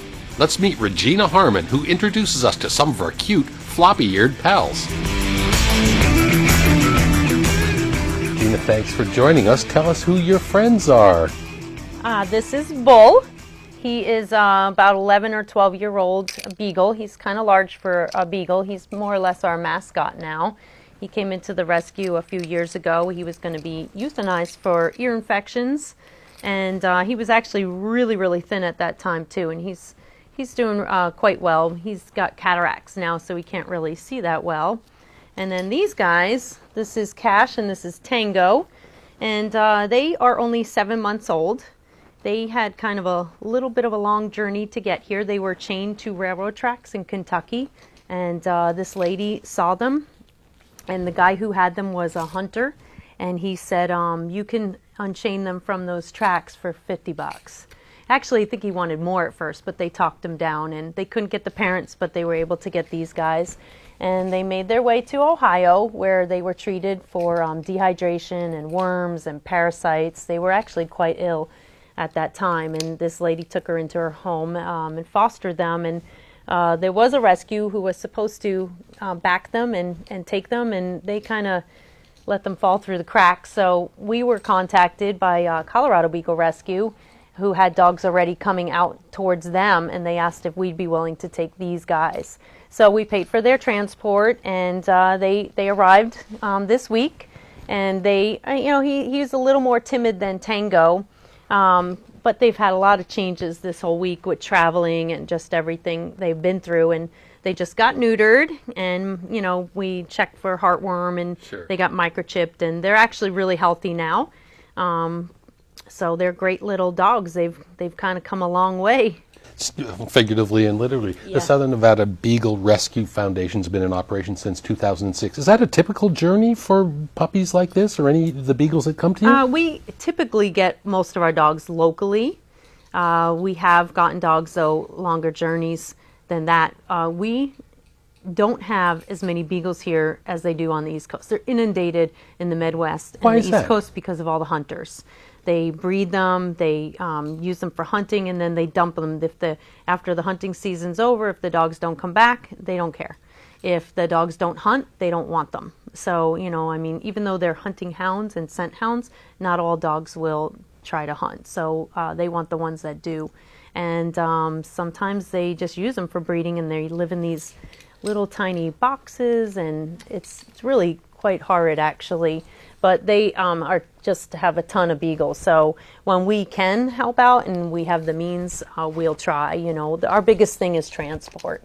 Where are you trying to get down? What? Obviously, these are such great dogs, and They're great dogs. What makes a beagle such a great breed to own? Well, they're curiosity for one, but they're very loving dogs. They generally, beagles' temperament, they usually get along with other people and kids and other dogs, and cats generally too. But they're just all around great dogs to have. You have a terrific website with a lot of great information. Tell me the procedure that if somebody wants to adopt or is a candidate to adopt an animal from your rescue, what do they need to do? Well, they need to go to our website and click the Forms tab and fill out an application for adoption. We do not work on a first-come, first-served basis. So we go through all the applications that come in on any dog, and we could have several. For puppies, we do tend to get a lot more than some of the older dogs. And then the people that are fostering, because we are completely foster-based shelter. We don't have a shelter building. So they will go through all the applications as they live with the dog. They know the dog even better than I do. They know where it sleeps and how it eats, and its routine. So they go through and they decide right off, this could work, this could not work, and then we arrange meet and greets. They can also meet them at adoption events or at our park events. We go to the park pretty regularly. So, and then we try to determine who is going to be the best match for this dog, and then we'll do a home visit as well to make sure it's a safe and secure environment. The yard's all safe and secure, especially with beagles being scent hounds. They will take off if given the opportunity unless they've had some training. And once we find that this is a really good match here, then we'll complete a contract and the rest of the adoption. And the contract basically is to protect the dog. Don't leave them in an open pickup truck, in the back of it. Don't overcrate them. The most important thing on there, though, for us is if for any reason the adopter cannot hold on to the dog throughout the lifetime of the dog comes back to rescue. And that is the dog's safety net so that they don't end up on the street, abandoned, or in the shelter. I think Tango wants to ask a question about your swag here. You've got Yes. Beagle juice here. That's We actual do. wine and We some do. paraphernalia. I suppose that's kind of the lifeblood of any rescue organization. You're a 501c3 nonprofit organization, so you need to raise funds to get these animals and then get them distributed, get them into loving homes. Right. The rescue, it's a cost involved. I mean, we do charge adoption fees, but we far exceed that with our medical costs. I mean, all the dogs generally need something. These two needed neutering, microchips, heartworm testing. Bull's had, he almost died twice on us. So, I mean, he went into renal failure and liver failure, and he's had massive ear infections, and so all those things are a cost to the rescue. So, yeah, we try to raise money any way we can. We have a ton of fundraisers, but this is another way. And people love our stuff. Why not? It's so really cute. Everyone loves Snoopy. So these are little Snoopy squeak toys. We have wine. We have six different bottles of wine that we sell. This company actually bottles them and ships them, and then they give us an amount back. It's like $6 on every bottle we get back. Sometimes when we purchase the magnets. These are like all different kinds of breeds on here, and we have hats with our logo on it. We have t-shirts as well with our logo. This one is a different type, and then we'll just sell these ourselves to try to make the money back on some of this, and it gives people a way to support us without necessarily having to adopt a dog if they can't at that time. So, and we sell most of this stuff at our events that we have. You've talked about some of your events. I know you have one coming up in December. Right. And tell me about some of your typical events that you do. We try to do all different kinds of events. We've had popcorn fundraiser where, we sell the popcorn. We've had candle ones, and we usually try to do an Applebee's fundraiser where they open up for breakfast and we serve, and we sell tickets to that, and we get a percentage of that. Though we have one this coming up where it's a beer tasting. We've had a pasta dinner. That one was a really successful one where people came and they, for like $10, they got a lot of pasta and a lot of fun that night. What are the benefits of adopting a rescue dog, whether it's a beagle, a Boston Terrier, a Basset Hound? Oh, rescue is the best. Most people think you cannot get a purebred in rescue, which clearly is a lie. These dogs are so thankful. They give you so much back. And not all the dogs, the puppies not as much, but a lot of the dogs that come into rescue, they're already trained. They have been house trained. They know a lot of commands and tricks, and people are always so surprised. They're really good dogs. They've just been tossed away by someone. And when you rescue, you're just kind of promoting that not from a puppy mill. The people that want all those really cutesy dogs from the puppy stores, they're supporting puppy mills, which are dogs not being taken care of at all. They live in a box their whole life. If something's wrong with them, no one fixes it. And then when they spend these outrageous prices for these dogs, I mean, I've seen beagles anywhere from $800 to over $2,000 at a puppy store. They don't come vetted at all. Our dogs are always spayed and neutered, up to date on vaccines, microchipped, and then if they've had or needed anything else, we've taken care of that. When you get that expensive dog from a puppy mill, they're not vetted at all. So, you have that extra expense on there. Now, some people don't take care of that stuff, but, and a lot of those dogs are unhealthy. We try to follow the law, though, which is spay and neuter law, so we follow that, and we want the dogs spayed and neutered because we don't want people just breeding them and those puppy mill dogs are a lot of times not healthy. But none of us have a time stamp on us about what, when we're going to go.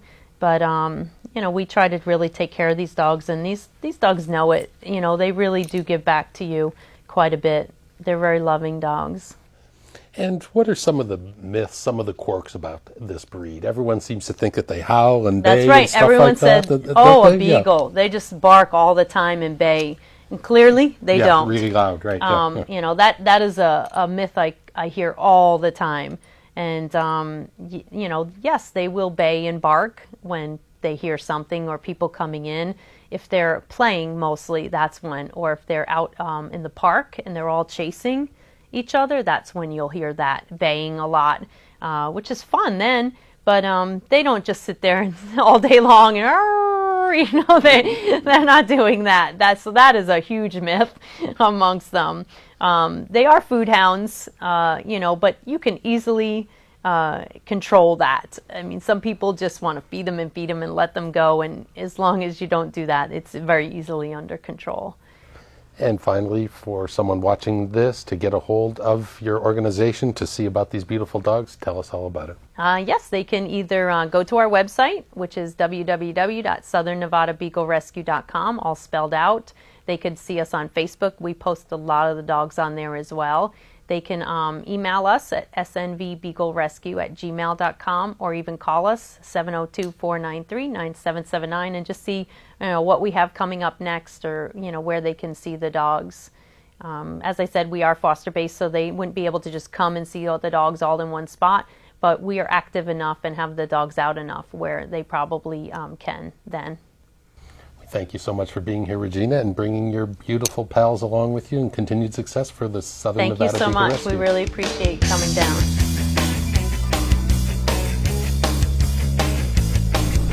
For more information on adopting, fostering, or volunteering, visit www.southernnevadabeaglesrescue.com. The Animal Foundation operates Lead Animal Shelter, the largest in Southern Nevada. The campus consists of a low-cost vaccine clinic, and of course is the place for housing adoptable pets and all lost and found animals. The Animal Foundation hosts pet-related events year-round, including the popular Forever Home Family Picnic and Furry 5K, a dog-friendly race that's positively fun. This year's race was at Sunset Park.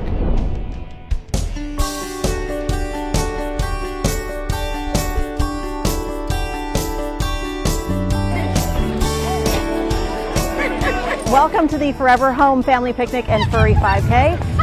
We are here today to celebrate pets and their people. For several hundred hounds and their two-legged pavement pounders, the Sunset Park celebration was a howling success.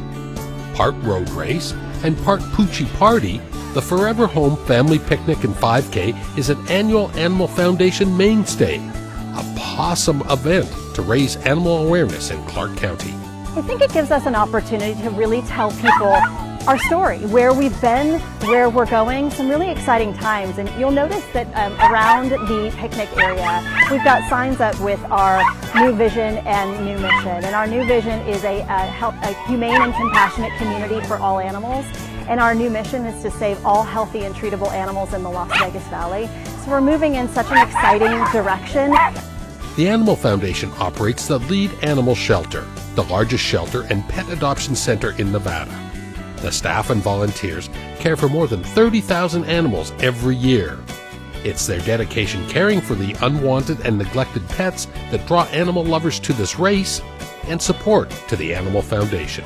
Well, there's so many dogs that don't have homes, and it's important because you don't want.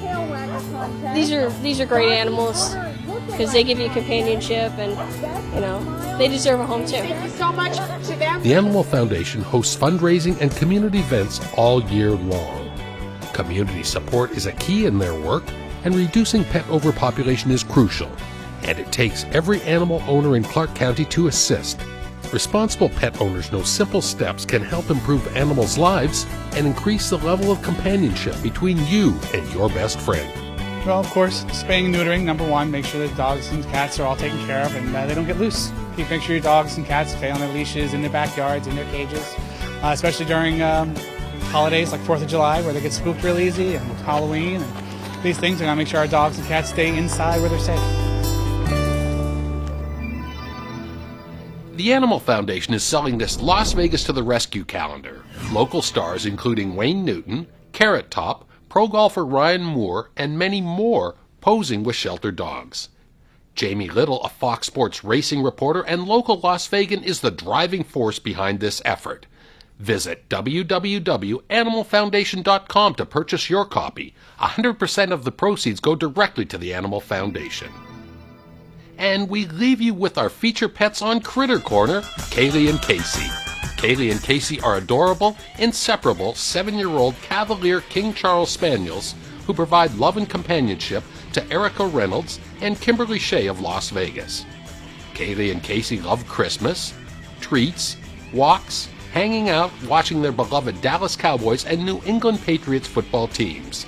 Both are members of the Hydrant Club Dog Park in downtown Las Vegas, where they romp and play with their four-legged buddies.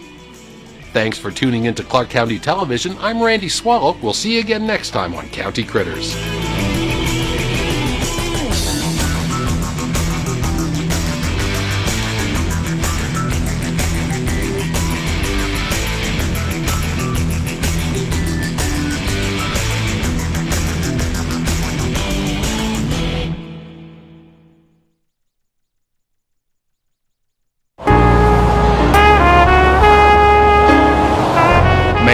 Driving a car in a diamond lane requires 2 or more people. Oh, I'm sorry, but diamonds really are a girl's best friend.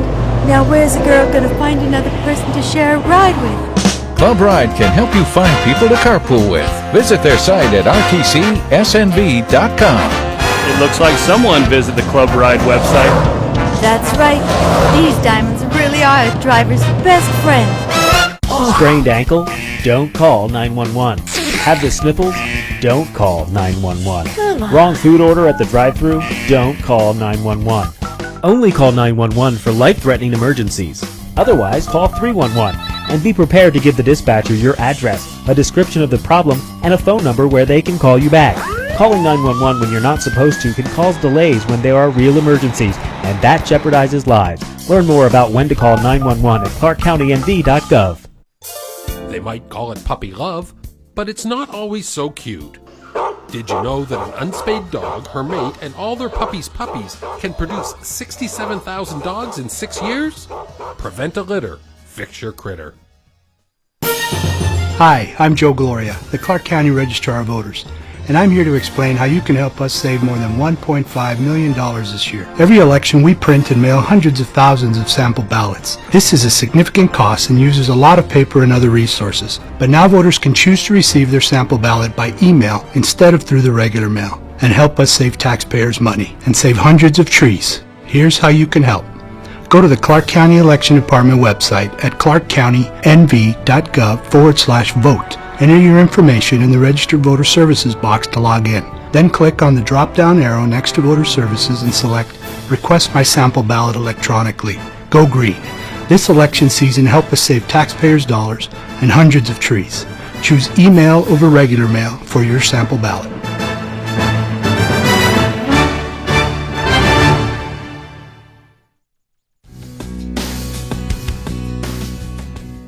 I'm George Wallace, and you're watching CCTV for Clark County.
Good evening, ladies and gentlemen. I'd like to welcome you to this meeting of the Planning Commission. If you'd please rise and join me in the Pledge of Allegiance. I pledge allegiance to the flag of the United States of America and to the republic for which it stands, one nation, under God, indivisible, with liberty and justice for all. Thank you. Could we have a roll call, please? Chairman Shaw. Here. Vice Chairman Miller. Here. Commissioner Dapper. Here. Commissioner Frazier. He's excused. Commissioner Kilarski. She's excused. Commissioner Morley. Present. Commissioner Taliaferri. Here. Mr. Chairman, we have a quorum. Thank you. As per the Nevada revised statutes, we have a public comment period at the beginning of the meeting and at the end of the meeting. If you'd like to make a public comment, you're welcome to do so. We can't take any action on it, but would be happy to hear it. Seeing no one, we'll move forward. Denicio. Commissioners, next item on the agenda is approval of the agenda. After any additions and or deletions, we have the following requests for deletions from this agenda. First item is item 20, SC 0235-16. This is a hold per the applicant to the June 21st, 2016 Planning Commission meeting for the applicant to work with staff. Item 21, UC 0173-16. This is a hold to rewrite and re-notify to the July 19th, 2016 Planning Commission meeting and attend the corresponding June 28th, 2016 Paradise Town Advisory Board meeting. Items 24 through 26, which are companion items, VS 0259-16, DR 0258-16, and TM 0054-16. These items will be forwarded to the June 8th, 2016 Board of County Commissioners meeting for consideration with no action by the Planning Commission. And then finally, item 28, WS 0074-16. This is a hold per the applicant to the July 5th, 2016 Planning Commission meeting for the applicant to revise plans and work with staff. The above public hearing items are going to be opened as a public hearing and immediately recessed until the dates previously stated. If there is no objection from the audience, the agenda stands ready for your approval. Is there anyone else that would like to hold an item this evening? If not, we'll entertain a motion. Mr. Chairman, I move for approval of the agenda holding items 20, 21, 24, 5, and 6, and 28. Thank you. There's a motion made by Commissioner Miller. Would you please vote?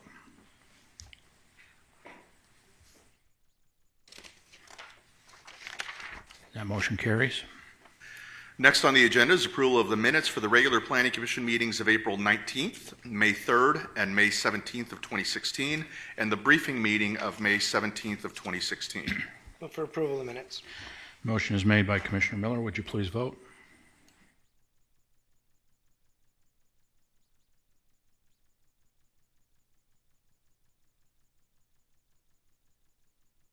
That motion carries. Commissioners, for the information of those in attendance tonight, many items on tonight's agenda are final action unless appealed to the Board of County Commissioners. All appeals must be filed in writing with the current Planning Division by 5 p.m. on Tuesday, June 14th of 2016. If any items are appealed, they will be forwarded to the Board of County Commissioners on Wednesday, July 6th of 2016 at 9 a.m. in these chambers unless otherwise announced. This will be the only notice for any appeals. Any interested party may call our offices at 702-455-4314. Come to the offices of Clark County Comprehensive Planning, which are located on the first floor of this building, which is the Clark County Government Center, or check our website to determine if an item has been appealed. Finally, most items on tonight's agenda are approved with time limits to complete, commence, and/or review. It is the applicant's responsibility to keep each application current. There will be no notification from the Department of Comprehensive Planning for expiration or review dates for applications.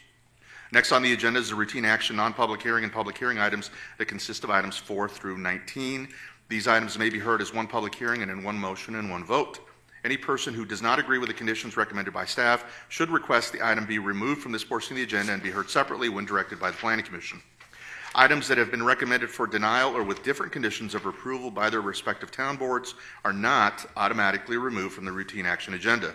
If you are in the audience and opposed to any item on the routine action agenda, you must now come forward and request that the Planning Commission remove that item from the routine action agenda and hear it in the order that appears on tonight's agenda. Additionally, we have the following additions and or revisions.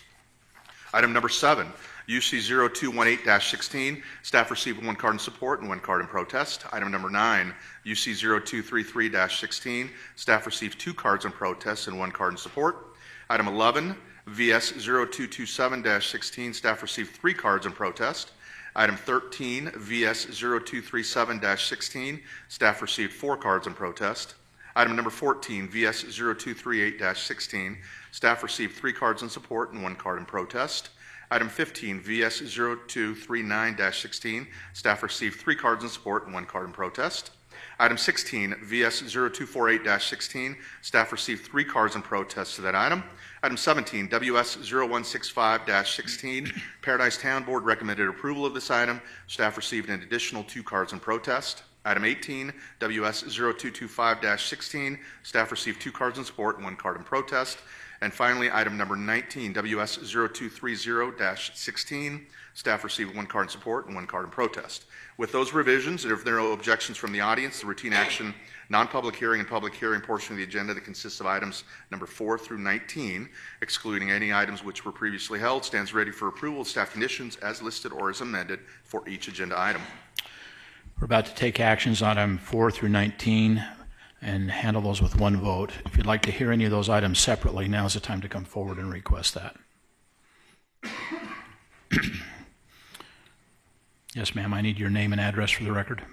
My name's Ladina Gamble, and I'm the executor of the Gamble Living Trust at 4310 East Baltimore Street, Las Vegas, Nevada, 89104. And which item would you like to hear separately? 19. Okay, we'll pull that item. Thank you. Anyone else wish to pull an item? Okay, you can just wait. You can just wait then, okay. Okay, we'll entertain a motion. Mr. Chairman, I move for approval of routine action items 4 through 18 with staff recommended conditions. There's a motion by Commissioner Miller. Please vote. That motion carries. Commissioners, and that will be final action for all those items unless appealed or otherwise announced, which takes us to item number 19. WS 0230-16, this is a waiver of development standards for increased wall height in conjunction with an existing single-family residence on 0.23 acres in an R1 RNP3 zone, generally located on the southeast corner of Patterson Avenue and Louise Street within Sunrise Manor. The waiver of development standards is to increase wall height to 7 feet where a maximum of 6 feet is permitted. The rest of the project is described in your agenda. There is an active Clark County public response item on this for increased wall height without building permits. Staff is recommending approval. Sunrise Manor Town Board recommended denial. We did receive 1 card in support and 1 card in protest to that item. Is there an applicant present on that item? If you'll come forward, please, and give us your name and address.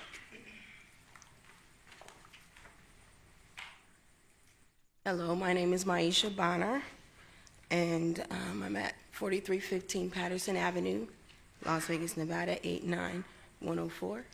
Okay. Prior to starting this project, my husband, my father, and I, we had communicated with all 4 of our surrounding neighbors. Here's a picture if you guys are interested in. If you'll just put it on the dot so it looks good to you. Okay. As you see, it's not complete, but we started the project after we had communicated with all 4 of our surrounding neighbors. Everyone was in agreement. As you see, halfway through the project, we only have the 1 coat of acrylic. We still are, we cured the wood. 1 coat of acrylic is on there. We still have to put another coat and also paint it. But we, of course, stopped the project due to receiving, information from you all. Of course, we would not have started this project if we didn't receive agreements from everyone. Once upon a time, you shook hands, agreed on something, and that was as good as a contract.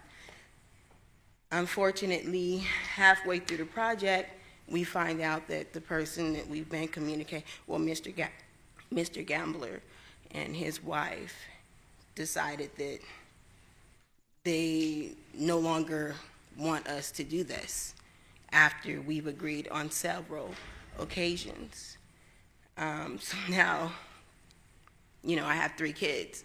I could have done something else with the money, That's why I'm here. I can't afford to pay laborers and buy material for things and not be able to use them. Have to, I'm standing here now not knowing which way we're going with it. I'm sorry, I'm nervous. Okay. Let us hope the public meeting and hear her side too, okay? So this is a public hearing. If you'd like to speak, if you'd come forward. Ma'am, don't go away. Stay right there, okay? If you'll give us your name and address one more time.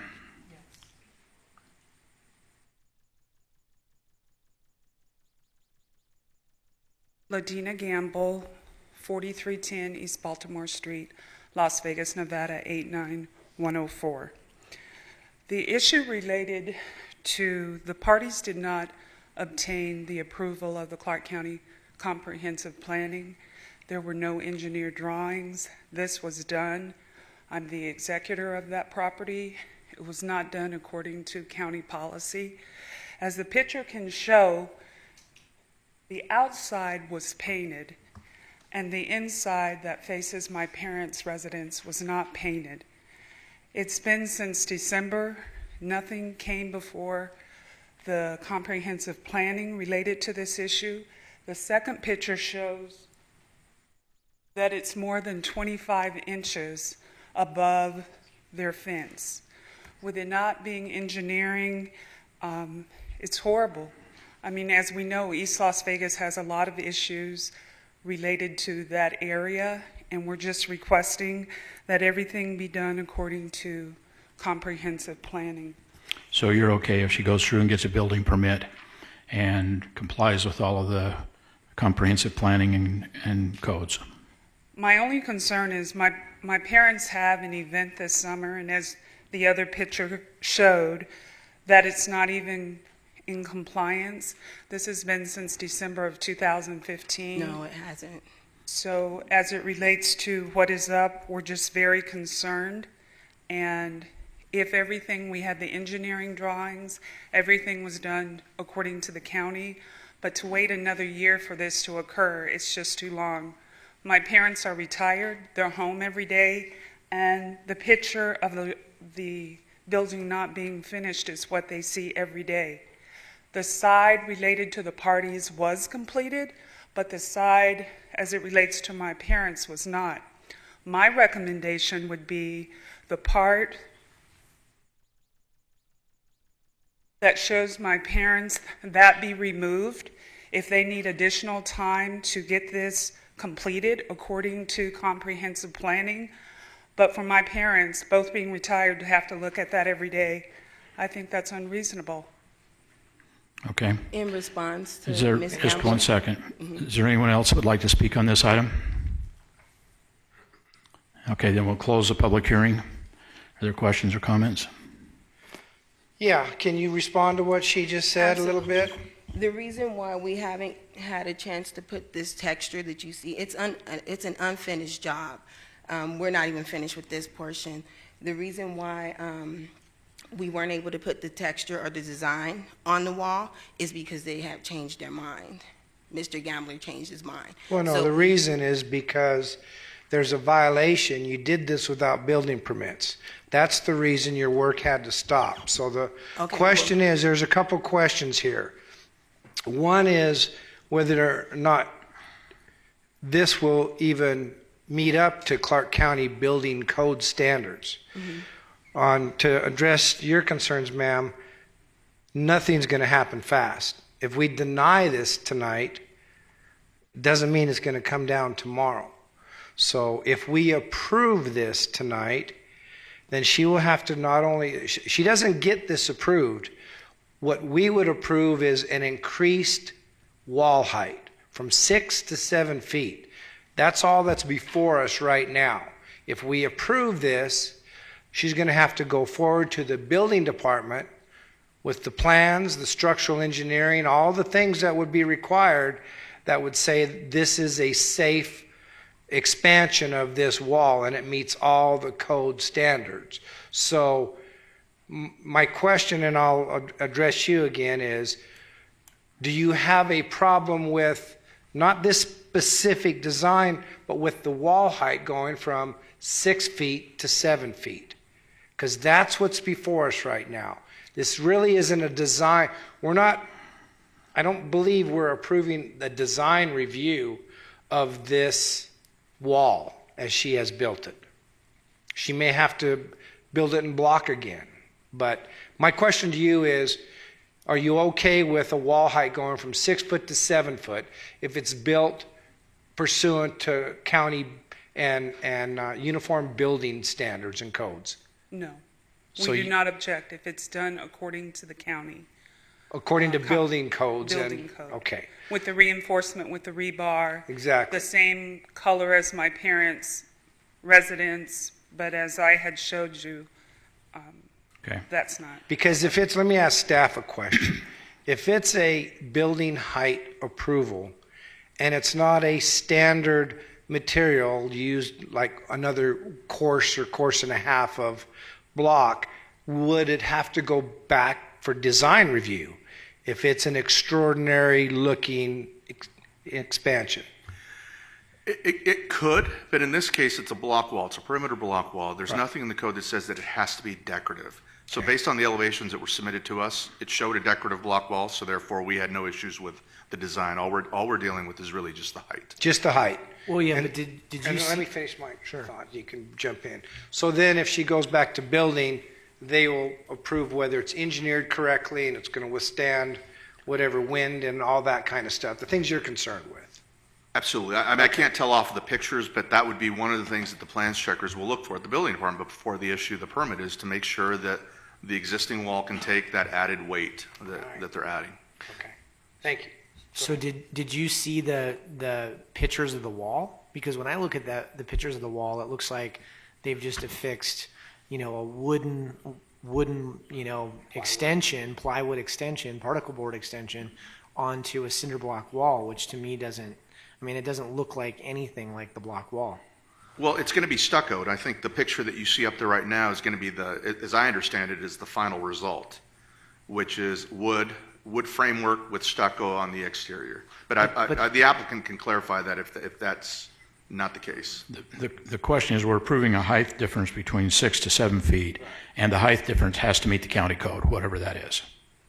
Absolutely. But in this case, based on the design and at least the pictures that were submitted, yeah, it complies with our development standards. Okay. And the next question is, how much time does it take to accomplish that, typically? That's a little tougher question for me to at least give you some timelines. Normal condition that we always add is the 1 year to go get a permit and complete the project as presented. So part of the problem when you say a year is too long, she's going to have to go and get an engineer. She's going to have to go through the county process to get a building permit. Then she's going to have time to complete that once it gets approved. So it takes time to do that. As it relates to my parents' property and what is up, can that be removed on the back side? That's an additional expense that would double up the problem for her. So if she can get it approved the way that it is, then that means she has to tear it down and then put it back up. And I think that's an added burden on her to do that. As it relates to my parents, it's a burden to look at that every day. I mean, to me, that is at least a solution for the next year. We're talking about a year because it's been there since December. Mm-hmm. When it was initially put up, it was just the plywood. When we went before the Sunrise Advisory Board, they shared that the architect there had stated that it's not even the proper distance between the 2x4s of what's supporting it. As in the picture. See, ma'am, that's what the building department will absolutely critique and review. And they may tell her she's got to tear it down anyway. Right. So. But as it relates to my parents' property, if they choose to have that removed from their property, then that's a separate issue as it relates to this coming back before the board. It's on our side of the wall, though. Well, the issue that we're addressing tonight is it goes from 6 to 7 feet, and she's going to have to go and get a building permit. Sure. And she's going to have to show them what she's going to do in order to do that. So if what's out there doesn't comply, she's going to have to tear it down and start over. Well, so. And Commissioners, I still have something that I need to clarify. Could you put your pictures back up? Yes. Looking from your parents' house. So my question is, when I look at that, I want the one that shows the unfinished backside. Yes.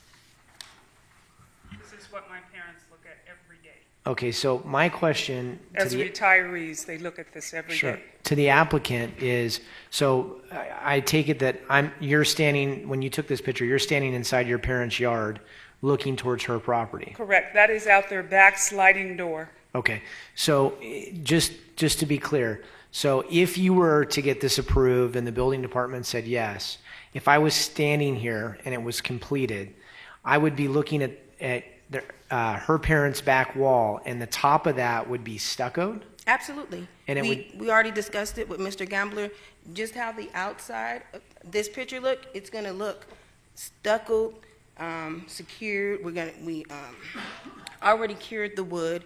It's going to be sealed. And what's the cement thing on the top? Those are just designs, wooden designs. That's See, I'm a also- little suspicious because in order to do this properly, you're going to have to get permission to go onto her property to complete her side of that Which wall. was the main reason why. Well, just because you get a building permit does not give you permission to go on her property and do work. You know, I think you weren't a good neighbor in this. Oh, okay. I think you weren't a good neighbor, and you built this without building approval.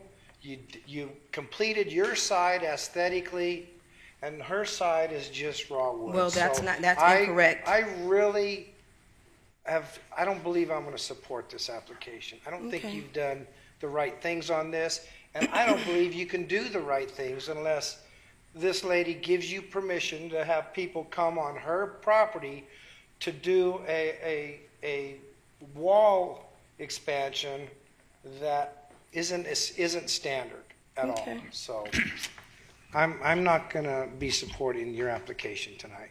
Okay, but just so you know, we were in full communication with all of our neighbors. It doesn't matter. You weren't in communication with the county. You didn't get drawings. You didn't get building permits. You didn't do what you need to do. I was told as long as our neighbors agree. You were told by who? I actually, a couple of people who work here, if the neighbors agree, we wouldn't have to go through all these different To get steps. a building permit? You would need a building permit to build a wall? I don't know. This is my I think first you were time given building a bad wall. information. I'm just Okay, learning as I go. I don't have Any other questions or comments? A motion? I'm just going to move for denial, WS0230-16. Okay, there's a motion made by Commissioner Miller. If you'll please vote.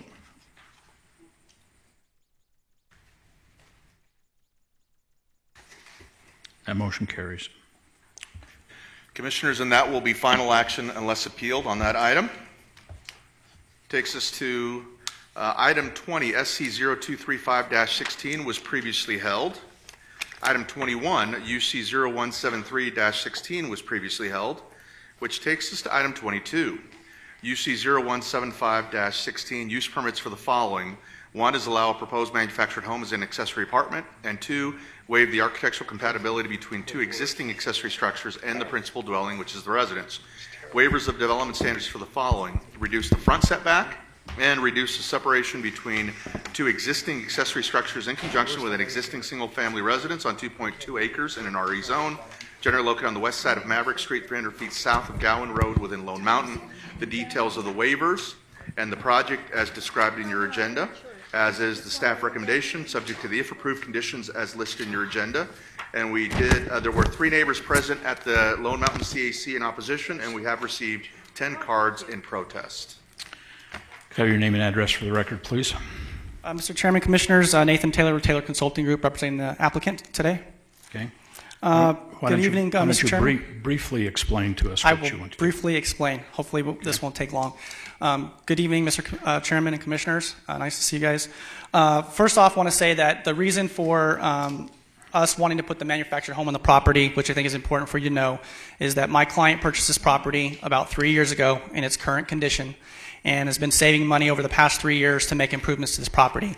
One of the commissioners, Commissioner Tagliaferri, was there today and saw that there's some work that needs to be done on the property that my client wants to do. So what they would like to do is move into the manufactured home on the property so that they can be on site and oversee the renovations and the improvements to this property. The idea is once the existing home that's been there, I believe, since the 60s, once that's improved, she will move her parents into the house, and so she can be on property with her parents. That's the idea.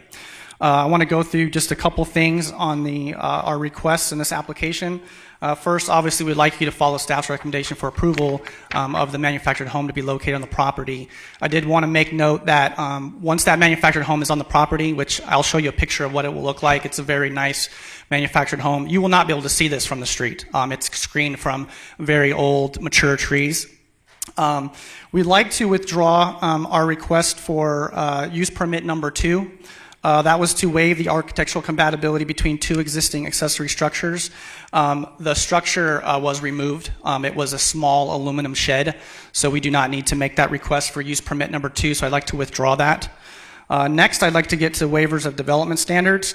I'd like to withdraw waiver number 2 request. That was related, obviously, to the aluminum shed that we've removed. So it's no longer there, so I'm removing my request for waiver number 2. Town Board recommended, in relation, and I can show you some pictures that I have here, Town Board had recommended that we put some trees in front of the existing barn, and my client doesn't have a problem with that. If you could just give us a year to plant it. We tried to plant some trees already between Town Board and now, and unfortunately they didn't make it. The trees didn't make it. But we don't have a problem doing that. So I guess now I can just show you a few pictures that I have. First, my exhibit here, I'll just show you real quick so you can kind of orientate where everything's going to be at. This is the current existing home. Do I have it the wrong way?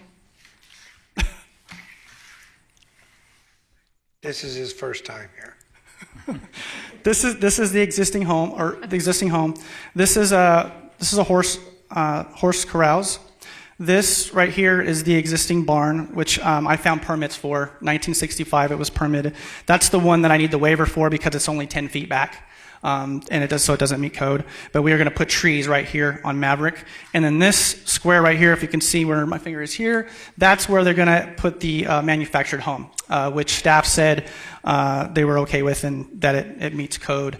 And they also mentioned in the staff report that because of all these trees, if you're going down Maverick, you won't even see this right here. And then finally, I'll just show you a few pictures, and then I'll let you guys ask me any questions that you guys might have.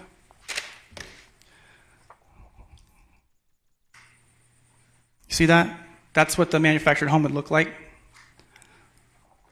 And she'll be using kind of similar colors from what you see right there. And I think, it's 1,400 square feet. It's got 3 bedrooms, 2 bathrooms.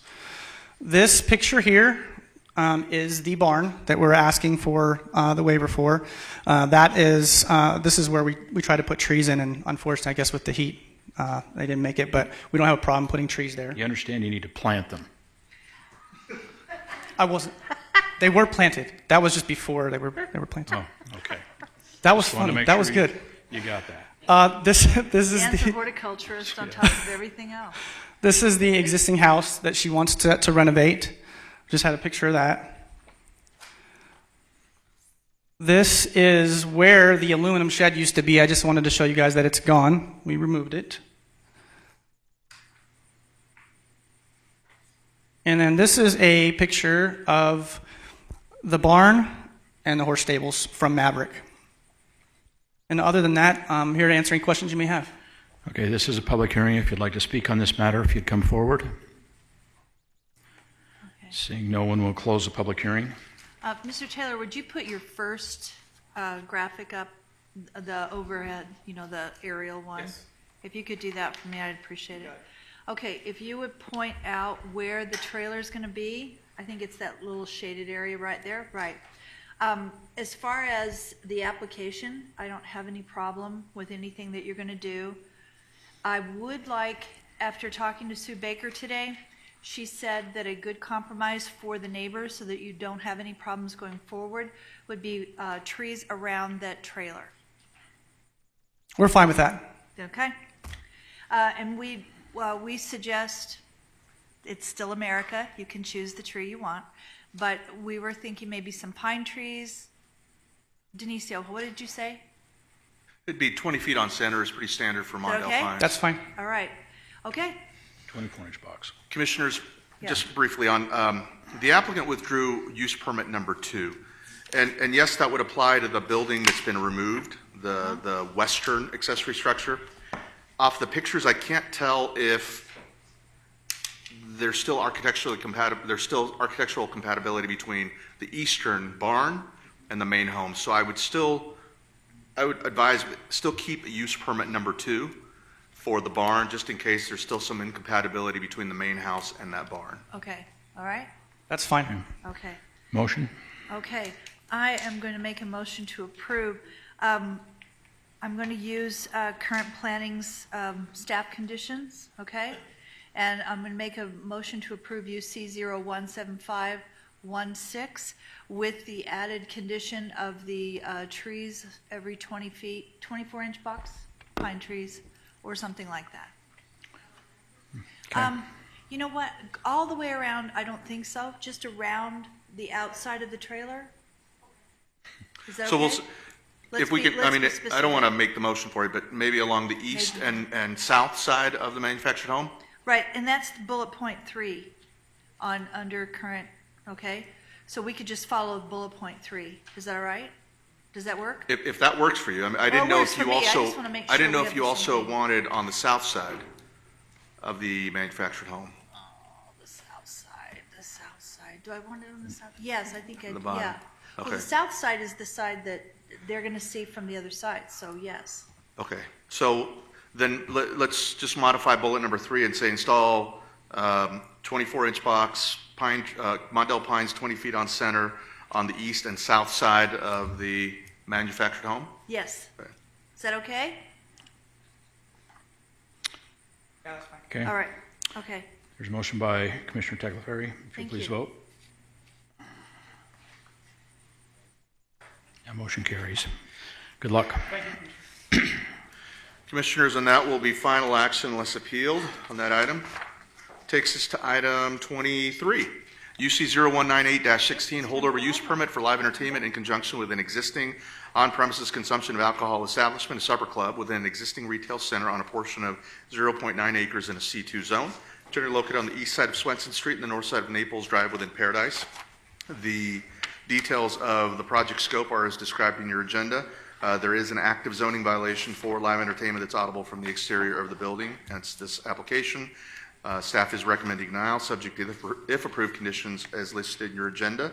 Paradise Town Board recommend denial, and we have 3 cards in protest to this item. Is there an applicant present? I knew it. Seeing no applicant, I'm going to open the public hearing. Is there anyone like to speak on this item?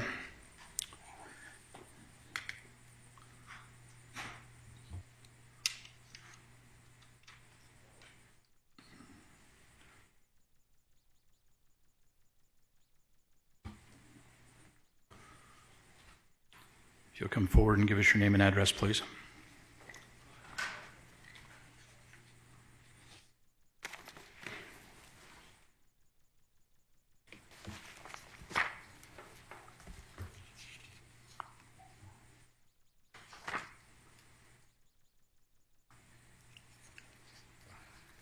My name is Christina Roder, 4600 Swenson, number 128 Las Vegas, Nevada, 89119. I have resided at this address for almost 25 years, and this is the first time I'm here to oppose any of these requests. The bar requesting a permit for live music is in close proximity to and surrounded by residential multifamily buildings, with our condos being closest only about 50 feet from its walls. Before the club moved in last year... I don't want to interrupt you, and I'd be happy to listen to your entire letter, but because we don't have an applicant here, there's a 99.9% probability that we're going to deny this application. So if that's what you would like, if you'd like us to deny it, I do. I'm going to say make this presentation real short. Okay, it's basically they've operated a nightclub since they opened. They've changed their names. This is the 3rd time now. We understand. They're 50 feet from a condo. A nightclub, the minimum distance is supposed to be 500 feet, and the reason they got around this is because they denoted themselves as a supper We get it. club. So, Okay. if you need more, I'll go on. So We're happy. Anyone else like to speak on this item? Seeing no one, will close the public hearing. Oh, you want to? Okay. I think you're doing a fine job. Thank you. We'll close the public hearing. Any questions or comments? I'll make a motion to deny UC 0198-16. And please vote.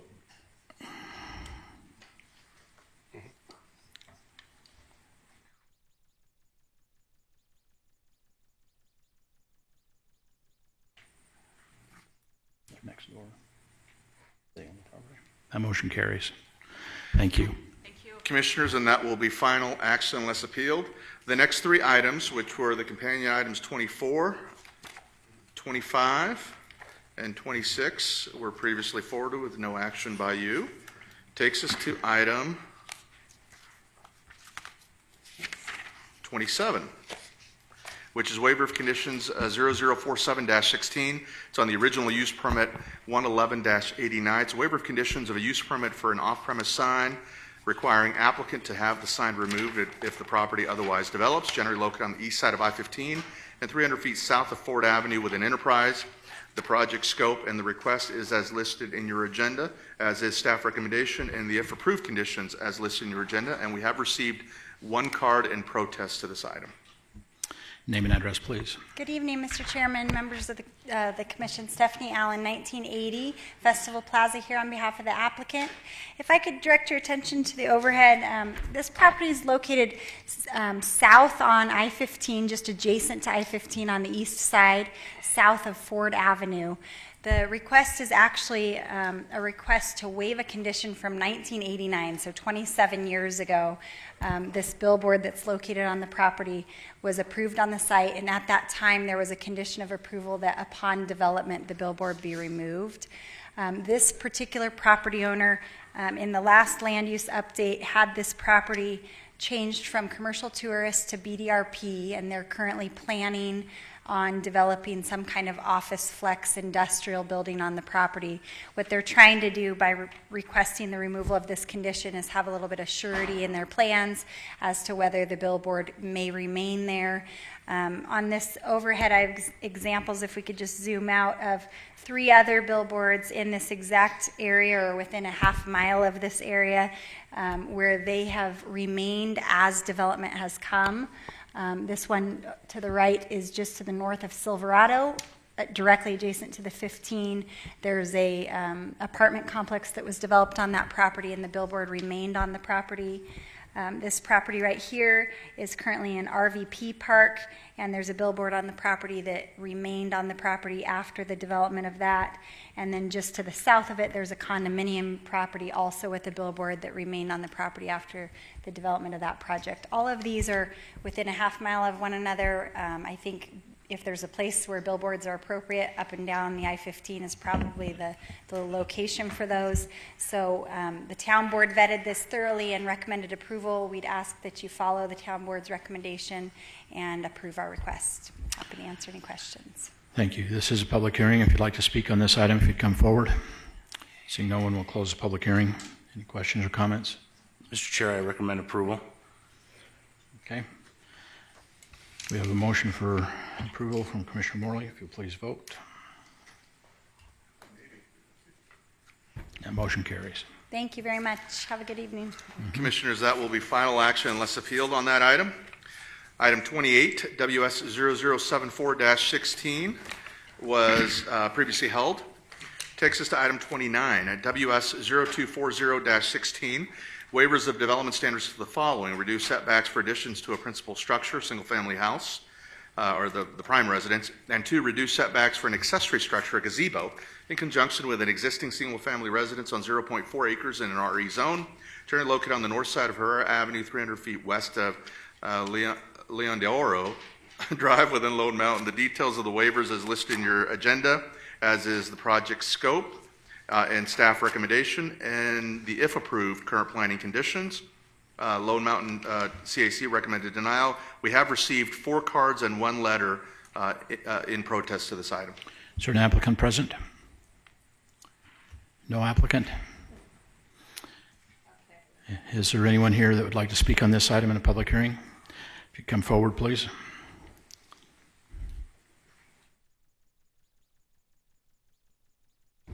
My name is Alan Yu. My address is 9162 Herrera Avenue, Las Vegas, Nevada. And I'm the immediate neighbor to the applicant on the east side. And I think I'm the one, and my wife wrote a letter to the commission in protest already, so I don't want to take too much of their time. The couple of things I'd like to point out, the applicant do not have 0.4 acres. None of our lots in that street have that kind of space. At best, this is maybe about 12,000 square feet, which is the same size as mine, except the applicants even have on a hammerlock, which is even less than mine. And I think I gave you folks the picture already. Is the effect going to be on our homes? Is this where I put my picture? Mm-hmm. Right. Correct. Basically, this is the before. That's where we have a view from our master bedroom, as well as from our balcony, as from our secondary bedroom upstairs. Okay. And I'm not an artist, but I just managed to do this. The existing board wall is 5 foot 8 inches, and the applicant told the neighborhood committee that for whatever reason, the new building is going to be 17 feet high. I worked for home builder for 30-some years. I never heard of an addition need to be 17 feet high. But this is not even to scale, but that's what's going to happen to our home from whatever angle, including our backyard. So Okay. That's all I have to say. Thank you again, sir. And ma'am. Thank you. Anyone else wish to speak on this item? We'll close the item. Under the circumstances, since the applicant isn't here and no one seems to be in favor of it, I'm just going to make a motion for denial. WS 024016. There's a motion by Commissioner Tagliaferri. If you'll please vote.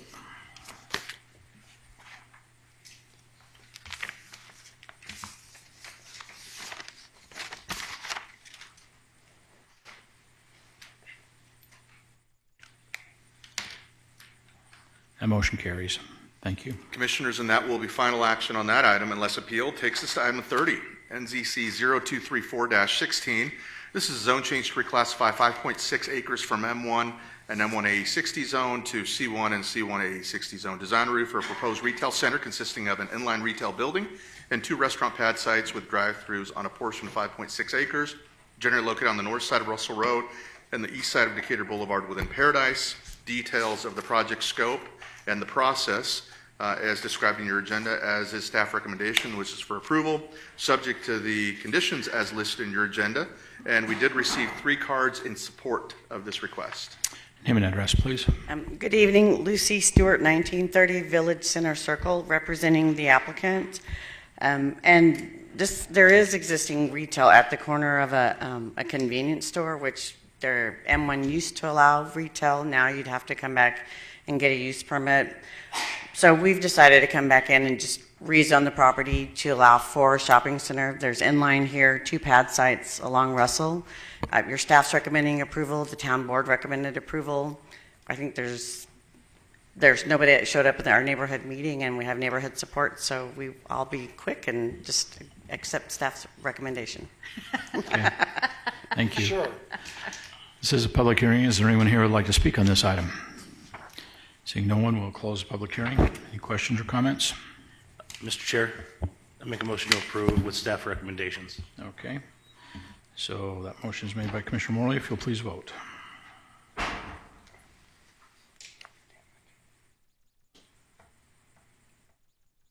That motion carries. Thank you very much. Thank you. Commissioners, and that item will be forwarded to the Board of County Commissioners meeting on July 6, 2016 at 9 a.m. for final action. And it takes us to item 31, public comments and discussion.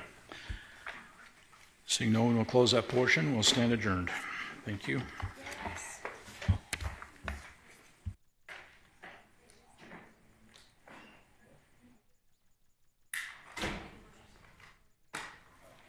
To watch them bring the multitudes of air conditioners to make the store viable. And again, this must send a great message to other retailers that, again, this wouldn't have happened 6 or 8 or 10 years ago, but now it is happening here, and other national, multinational, international retailers or businesses look at it and say, gosh, IKEA's Stakes that in Clark County. Why don't we? So true. And I sit on Las Vegas Global Economic Alliance also, and they are another organization that works with the governor and our city and county and state to bring businesses here. And so that's pretty extraordinary that when we see that, that gives them the viability to reach out to other companies saying IKEA is here, which is a very big statement, as we know, 2 a year worldwide, not just in the United States. So that's a pretty big statement. Commissioner, it's located at a perfect spot at 215, not too far from the Strip, but at the same time not too close to neighborhoods and things like that. And of course, traffic is something we're always wrestling with. There's been a number of proposals now more in the city core as far as light rail to and from McCarran, double-decker bridges out there. Give me your thoughts on what infrastructure, what transportation is needed in the near future, especially in the core area. It's very important as we encourage people to come here and we get into that 43 million, 44 million people throughout the year. We need to make sure that they have accessibility to get where they want to go in a timely manner. So we need to look at all routes of transportation. Are we doing what we should? Do the overpasses work properly? Do we do the double-decker overpasses? Can we get people from anywhere they are in the valley to the airport? That has to be very timely. People can't be missing airplanes. We need people, if they want to get to a show, whether they live here as our citizens or they come from somewhere else. So I believe that we are being very futuristic. We have Project Neon that is going to be a little challenging as it moves through the valley, but when that's finished, that's going to make that corridor that gets very congested absolutely viable.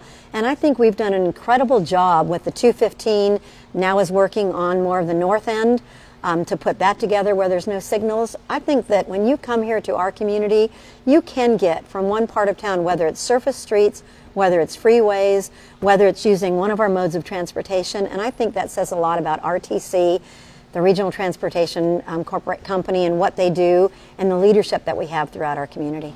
And let's don't forget the public. The fuel revenue indexing has been in place for a few years now. It's on the ballot again in November. Yes. I assume you support it. But a few pennies for all of us when we fill up for gas, which has put together so far $700 million worth of traffic infrastructure, 220 projects, put 9,000 people to work, including in District F. The Flamingo is one of your areas.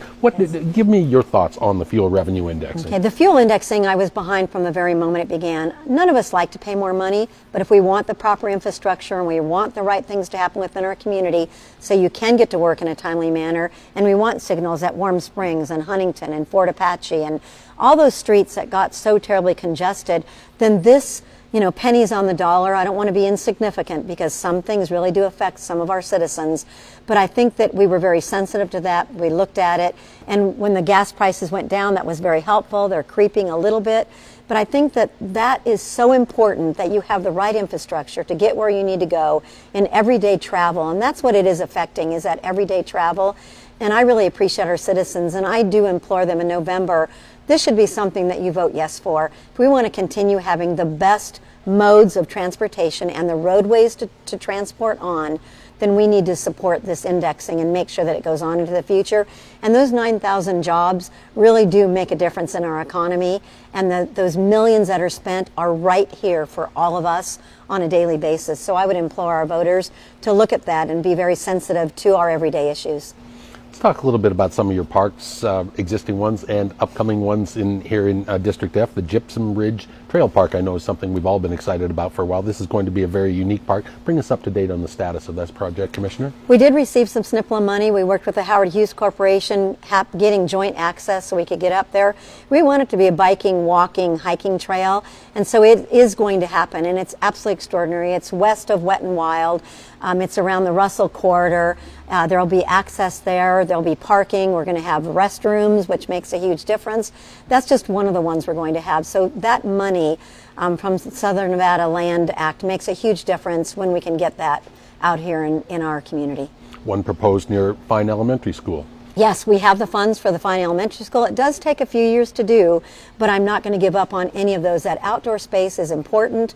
So that park over there near Pebble, Rainbowish area by Fine Elementary is going to be another one of our parks that we were able to secure the funding from the county and from some of the funds that were out there. So that's extraordinary. Just like last year when we opened up the Mountain's Edge Wellness Park, that really meets the needs. It's regional, meets the needs of everyone, and it's still very extraordinary. Gets lots of high traffic from not only that community, but other people say it's one of the best parks in the whole valley. And even with the Mountain's Edge name on there, it's certainly not inclusive just to people in that neighborhood.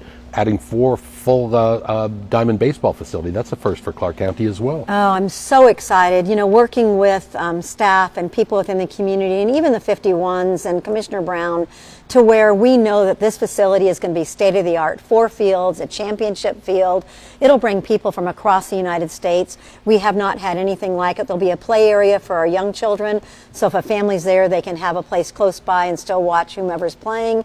Great restroom facilities, all the necessary needs, not just building a ball field out somewhere where you don't have to be functional. It'll be quite extraordinary. We're getting closer to where they'll start turning dirt, and we'll get some of those championship games for the adults that really have been playing that their whole lives and continue to do that. People don't realize that. Maybe this is a good time to explain a little bit about regional parks. You're building in phases, as you say. It's a fantastic park. There's amenities in there that we don't see in any other county parks. This is just phase 2. How many acres do you have there, and what are future plans out there? There's about 200 to 300 acres there, and so there's going to be a multitude of things that we'll have. Eventually, we would like to have the community center. And those are, of course, tens of millions of dollars. But as we improve in the community, then I believe we'll see those futuristically, and something I'd really enjoy working on. And I know, Commissioner, one of the last times we sat down was out in Sandy Valley. They're adding a new gymnasium and to their school and adding some improvements out there. The rural parts of District F are vitally important as well. You know, very exciting. When I was on the school board, we moved through that and continuing to move through that with the trustee that's there and the Clark County portions of that. But to have a true gymnasium and to have a true K-12 school in a community that meets the needs of so many people out there, and as it will continue to grow, that's exciting. So the rurals, as through Mountain Springs, they're getting the roadways. It's going to make that a safer route to get to Pahrump. So there's a lot of things that are going on in District F that just is amazing as it continues to develop and grow. All right. District F is a great place. We'll continue talking with your Commissioner, Susan Brager, in your neighborhood. Stay tuned.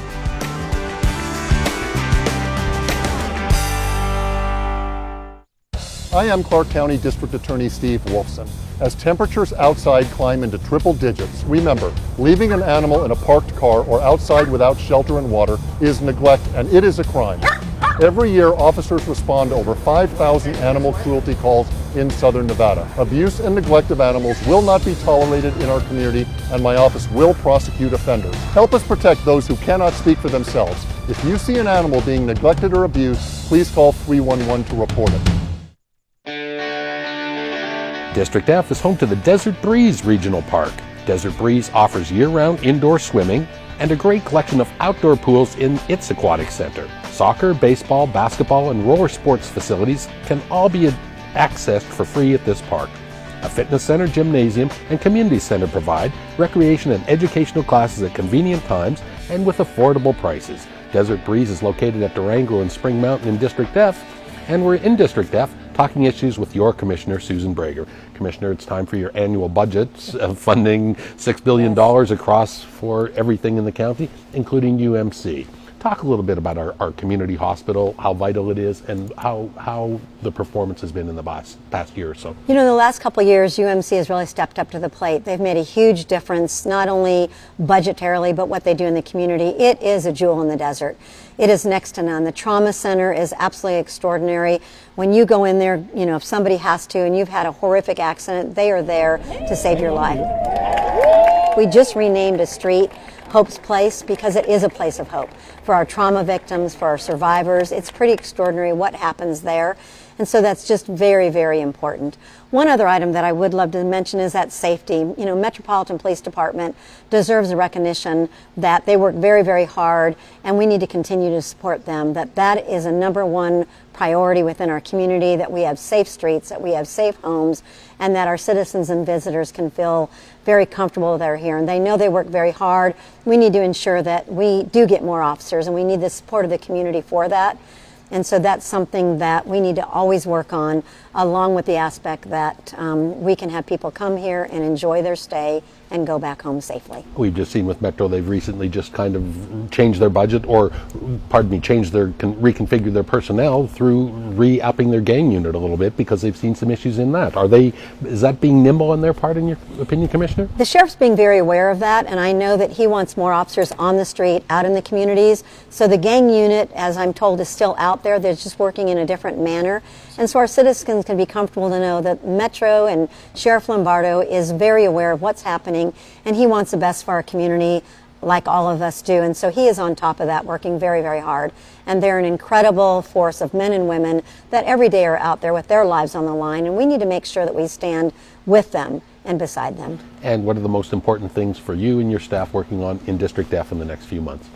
Well, we have the opening of IKEA. We have a land auction is going on of 800 acres, so there could be some more work there. We're out there meeting with our neighbors on a daily basis to make sure the right things are happening and attempt to get through the processes that we do have. So lots of growth, lots of development, new schools coming into District F, which is going to be very important because we're on year-round in our elementary, so it never stops. It's a very viable district. It's so much fun.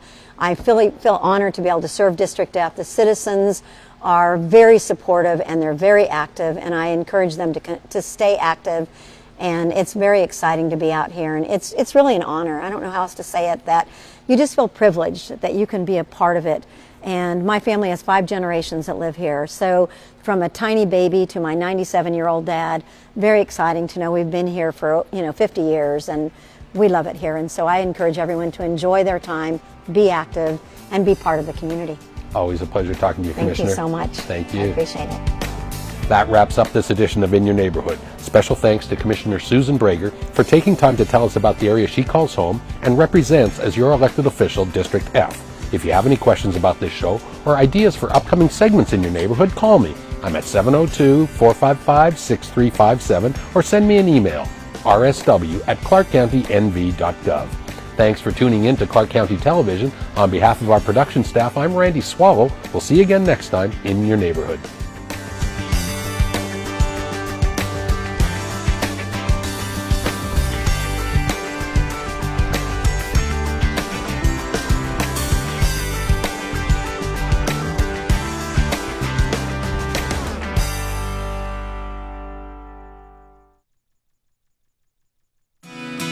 The weather is great, the setting is spectacular, and the music will move you. The Clark County Parks and Recreation Jazz in the Park series is in its 24th season.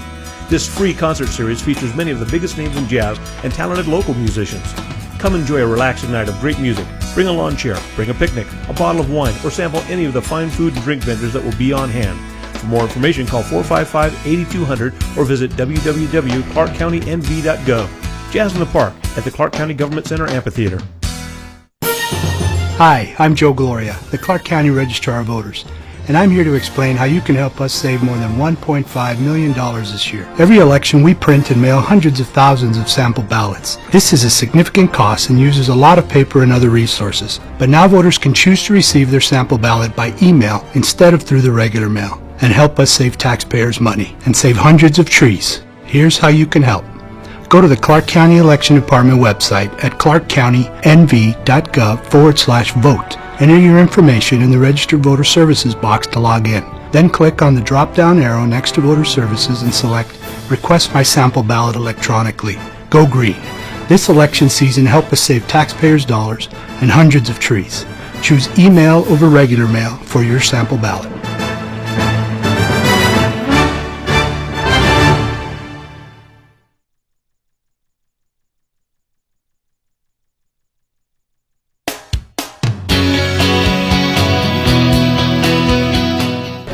Just ahead on UMC Digest, we'll take you inside one of our operating suites to show you the latest in surgical robotic technology. Then, a vest saved this man's life during a heart attack. We'll tell you how it works. And we'll introduce you to a teenager who survived devastating burns after a campfire explosion. Her outlook on life now is sure to make you smile. The UMC Digest starts right now.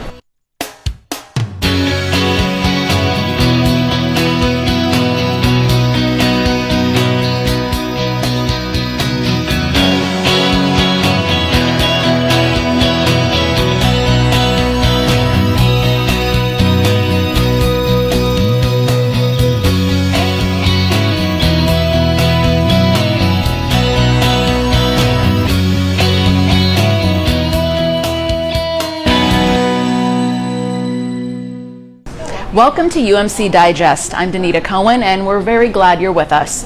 UMC offers the highest level of care in the state. We're home to Nevada's only Level 1 Trauma Center, Nevada's only designated Pediatric Trauma Center, Nevada's only Burn Care Center, and the only Transplant Center in Nevada. Our teams are able to take care of the most ill and injured patients in Nevada with the highest amount of skill and technology. That level of expertise ensures we're able to care for patients who may not survive anywhere else. Patients like Andrew Lynn. When Andrew Lynn was rushed through the doors of this trauma center, it was a case not even our trauma team had ever seen before. And they've seen just about every kind of injury imaginable. But with Andrew's case, well, people usually don't survive this kind of injury. Take a look. I think it's a 30. Here, throw here, bud. 30, Daddy. I want mine, Daddy. Andrew Lynn had already survived a tour of duty in Iraq and being hit by a drunk driver. Then, while driving late at night, he fell asleep at the wheel and hit a chain link fence.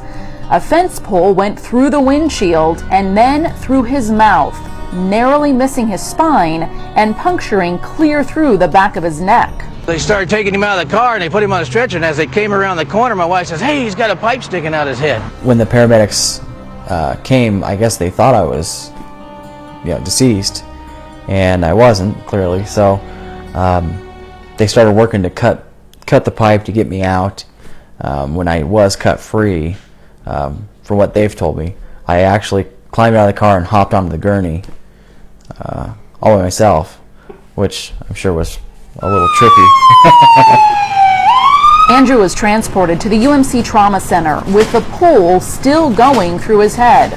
He had a hard time kind of wrapping his head around it, no pun intended, about what had really happened to him and what he had been through. And when I had talked to him about the part about how he was trying to text on his telephone, he couldn't remember any of it. Dr. Coates had to figure out how to get that pole out of Andrew's mouth and neck, not something doctors learn in medical school. The minute you pull this pipe out, all hell could break loose and they could start bleeding profusely. So we called in a team of specialists only on call at UMC to figure out how to get that pole out of Andrew. In fact, the whole team at UMC came together in trauma OR, even down to a hospital engineering team who had to bring a saw to sever a smooth edge, and a nurse who ran ice-cold water through that pipe so it didn't heat up in Andy's head while they were sawing. So that was really the concern, was whether or not he was going to have permanent injury from lack of blood flow to his brain, and we were very fortunate that he didn't. Dr. Nancy Donahoe and Dr. Jeffrey Moxley assisted Dr. Coates during a case none of them could believe. If Andy's car had been going in any of 3 different planes of space, he would likely be dead at the scene. If the pole had ever been coming in any of 3 different planes of space, he's dead at the scene. And if his head had been positioned inside of the car in any of 3 different planes of space, he's dead at the scene. The specialists were able to get the pole out of Andrew, left unscathed except for some oral issues, but alive. It took a long time to be able to open my mouth again, because with the damage to the muscle and the tissue, it's almost like my mouth healed shut because it was wired shut, and those muscles healed in the shut position. So I actually had to pry my mouth open over time with popsicle sticks, or the tongue depressors. You'd stick them in, a stack of them in between my teeth on this side, and then I would wedge another one in between the middle and pry it open. Andrew's injuries now were cosmetic. Miraculously, he was able to stand up and walk just 2 days after that pole came out of his head. Especially I felt horrible sitting in the intensive care unit, because you see people who are really in bad shape. And I remember, feeling really bad about seeing people in that bad a shape. Andrew's case made national attention because of his incredible injury and the superb team who saved his life. I tend to believe that there's just a higher power at work there. I remember Dr. Moxley, one of the things he told me was he couldn't have surgically put that pipe in any better than it was. How do you explain that he's even alive, Doctor? It's a miracle. It really is.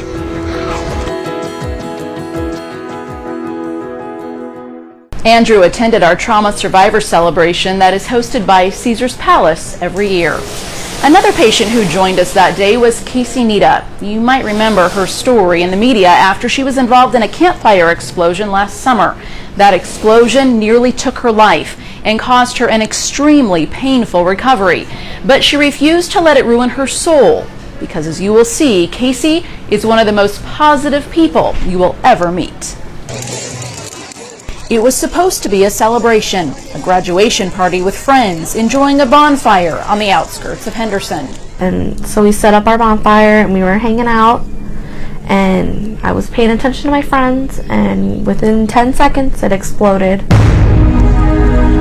And I remember being on fire and then being out, and then going up to my friend and telling her I need help. So we all piled into the trucks and we drove. Casey was the most severely burned of 7 teens who suffered injuries. The kids drove themselves to the closest hospital, where they were quickly transported to UMC's Burn Care Center, the only burn care center in Nevada.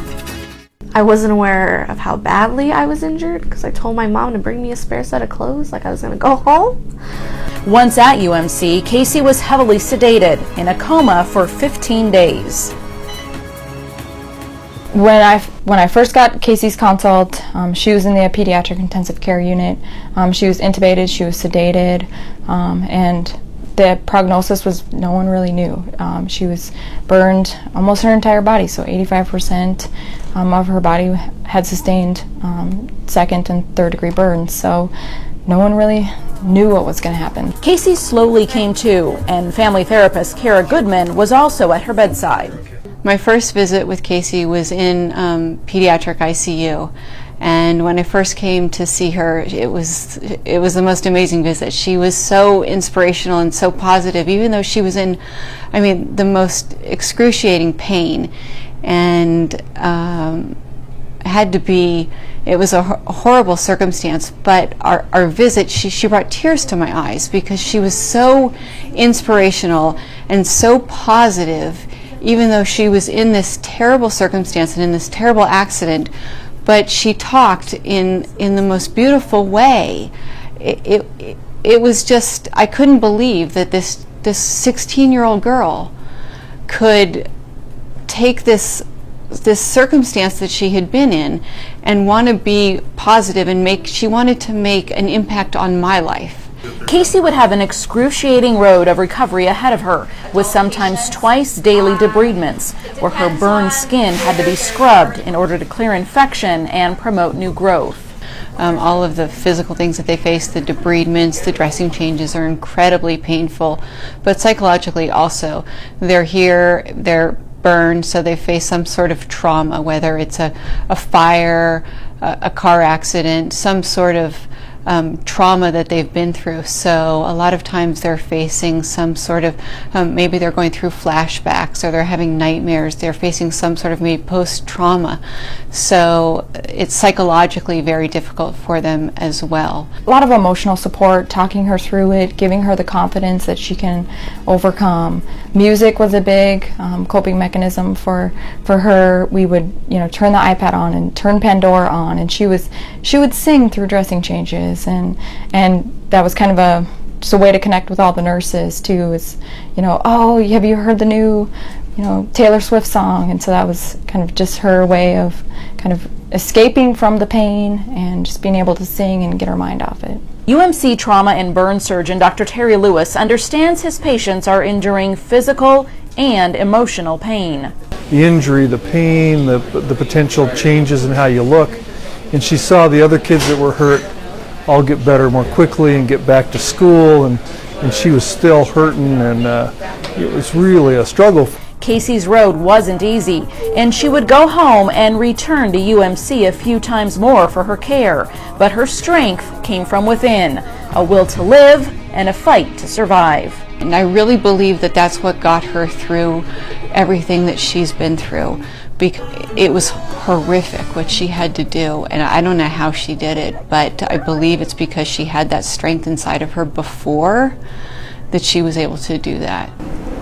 Get better every day, look better every day. That's what I want to keep doing. Getting better every day, improving every day.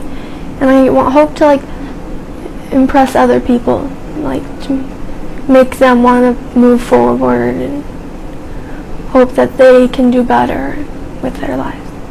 Surviving a burn injury with unimaginable pain, recovery, and the physical and emotional scars patients will always carry with them is only made easier with a strong support system. She's had Kim and Kara, and they take real good care of her. She's a good patient, but they go out of their way to really help her, and it has helped her. The Burn Center, it's a team effort and there's a lot of people involved, and a special shout out really goes to Kim, because her therapy, whether it's distraction or being with Casey at every operation, coming in and meeting her to help with the anxiety of the surgery beforehand and afterward, being there when she woke, and she really helped her prepare herself mentally for the operations and all the therapy she did, and that has been her help in getting Casey on the road just can't be underestimated. Casey regularly participates in UMC's Burn Care Support Group, hosted by both Kara and Kimberly. I'm not a burn survivor and I've never had a burn injury, so I don't know how it is. But when Casey's met other teenagers that have been in the same spot, and they can talk about what lotions works, how their physical therapy has been, what exercises help, keeping the skin flexible. Casey also went to burn camp with other pediatric burn survivors and is now back in school with a painful past behind her as she looks ahead to her senior year. I was elected by my student class to be on the homecoming court this year. She's making remarkable progress. She still has some work to do. She got some scar tissue work to do, some rehab and physical therapy that's going to be a lot of work, but she's going after it now, and I have no doubts that she'll get back to 100% here very shortly. She continues to surprise me every day. I mean, everyone that has ever met her knows she's courageous. I mean, to face situations that you're fearful of, and to come in for a dressing change that may be an hour, maybe 2 hours, and you have a smile on your face, like, not everyone can do that. So, I mean, she was just awesome and strong and courageous from the start. That it's never as bad as you think it is. You can always find the bright side of something, and you can always make it through it. Always.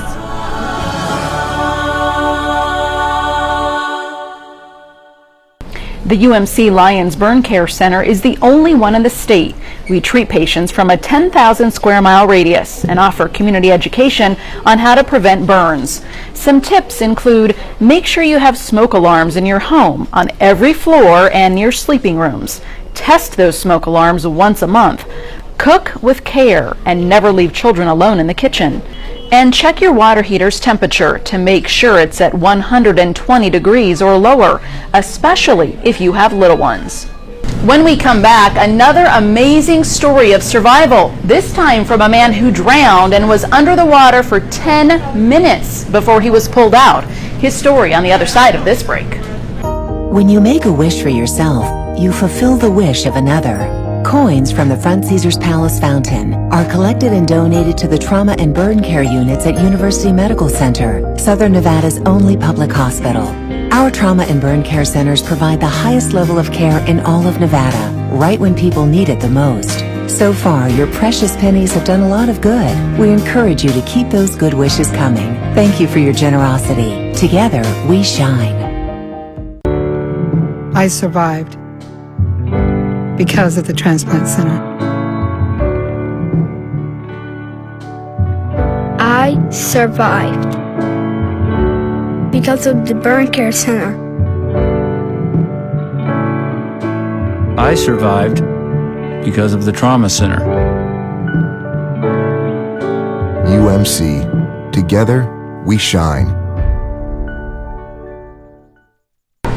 Welcome back to UMC Digest. We take you now out to Lake Mead, where Quincy Davidson's fight to survive began. It was a day on Lake Mead with friends until something went terribly wrong for Quincy Davidson.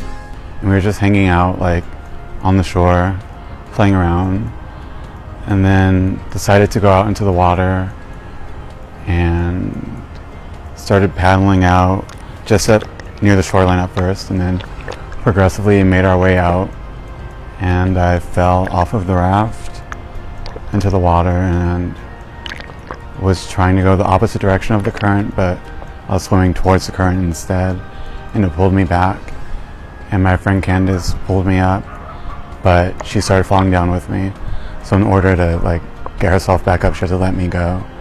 He had fallen into the water and was maybe submerged for as long as 10 minutes.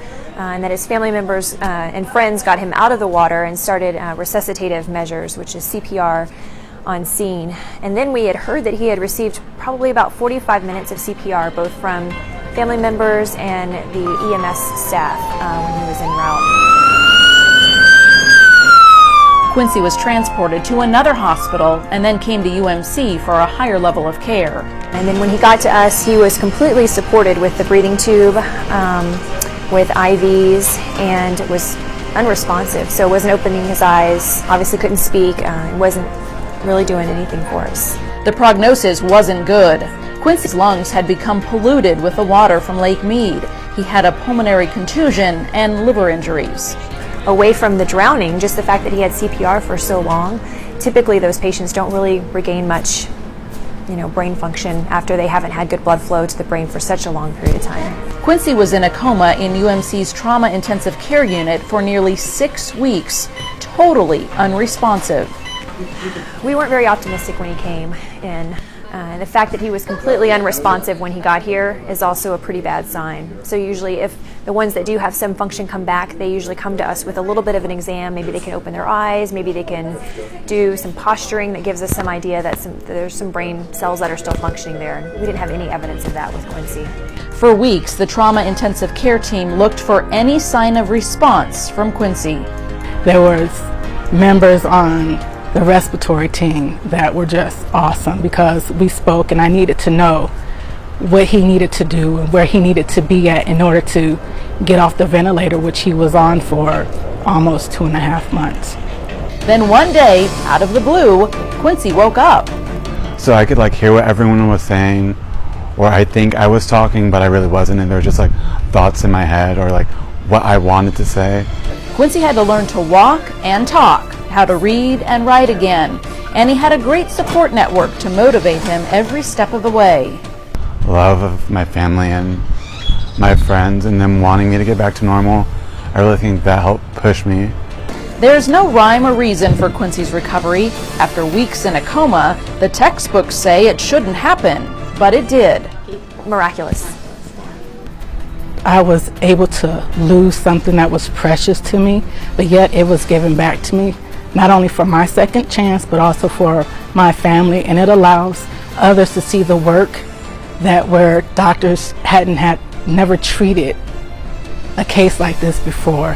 Now they have some idea on what to do if the next case should ever come through. Just so glad that Quincy's doing well, and it's just so encouraging for us to see our patients after they're at the end of their course and they're recovered and back with their families, and it just makes us feel like we're really doing good work here. And don't ever take anything or anyone for granted, especially yourself or those around you. And you never know what role someone is going to play in your life, so just try to be nice and open to everybody.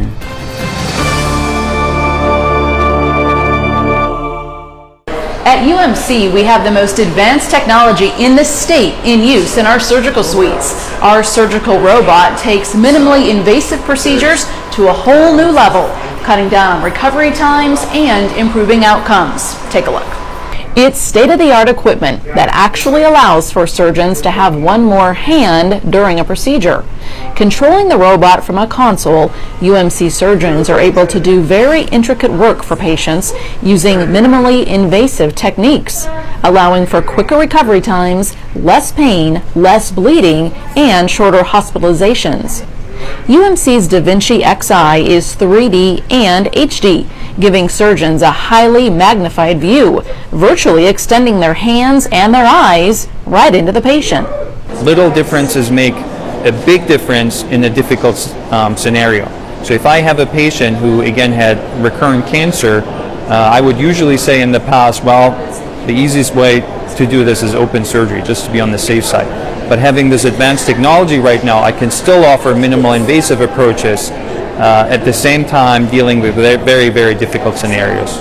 Heather Richardson is just that kind of patient, dealing with multiple surgeries for a variety of health issues over the years. This time was for gallbladder surgery. My surgeon, who had done prior surgeries, told me he was going to use the robot this time.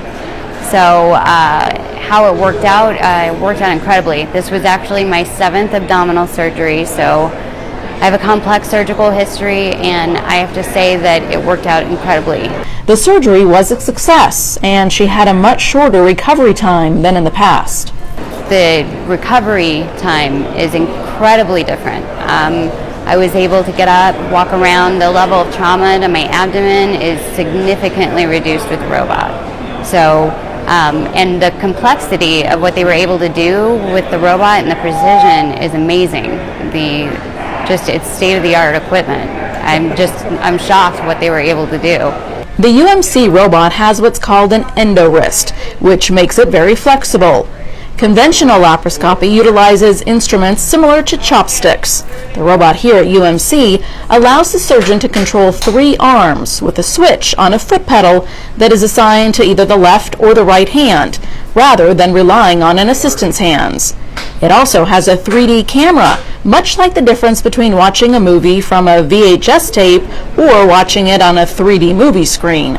All advances that show UMC's commitment to providing the highest level of care in Nevada. We appreciate all our surgeons, and they're entrusting us to take care of their patients. This is great for the surgical residents, for the community, and it's teaching them to have the latest technology when they come out of schools. UMC saved my life a few years ago. I've received great care here. The staff here is amazing, and the surgeons that practice here are amazing, and I always trust my care here at UMC. For more information on UMC's surgical robotic technology, please visit our website at umcsn.com/robotics. When we come back, we'll explain how a vest saved a man's life while he was having a heart attack. That's next.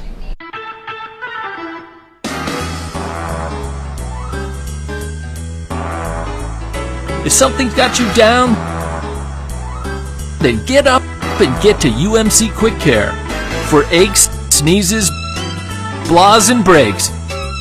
Get in, get out, get better. UMC Quick Care. There's one near you.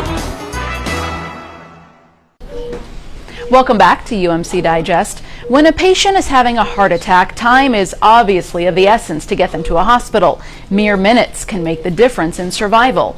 For patients who have had a previous heart attack, their physician may advise them to wear a life vest. That life vest saved one of our patients' lives. Kevin Stockton didn't know he had heart problems until he started to feel the symptoms. Originally, it was a heart attack, chest pains. Went to the emergency room. They diagnosed that I was having a heart attack. Kevin had angioplasty and a stent to remove the blockage, but something still wasn't right. They were monitoring my heart the whole time, and they felt that something abnormal had gone on. I remember at one moment the nurse ran into my room, said, "Are you okay?" And I said, "Yeah, fine." I didn't notice anything, but apparently something registered. And so when I asked my new cardiologist, Dr. Wesley, "Can I go home?" he said, "Well, we saw something abnormal." I said, "But I feel fine, let me go home." And he's like, "Well, only if you go home with the life vest." I said, "Life vest? Okay." So life vest is a wearable defibrillator. It's geared to treat patients who are sort of in limbo between indications for permanent ICD. Kevin wasn't too sure about this vest. Could it really save his life? During the training, I told the representative, yeah, you already told me that part. And he's like, no, look, sir, you have to understand how important this is, how vital it is. And, he really impressed upon me to take it really seriously. But still, when I left the hospital, I said, this is never going to be necessary. He couldn't have predicted what happened just a few hours later. I just had gotten home and went to bed, hoping I'd get a first good night's sleep now that I was at home in my own bed and everything. And 6 hours after I got home, I was awakened by being defibrillated. So it actually shocks you? Yeah, and in fact, when I became conscious, I realized what had happened, and it was actually making the noise that it makes prior to doing it.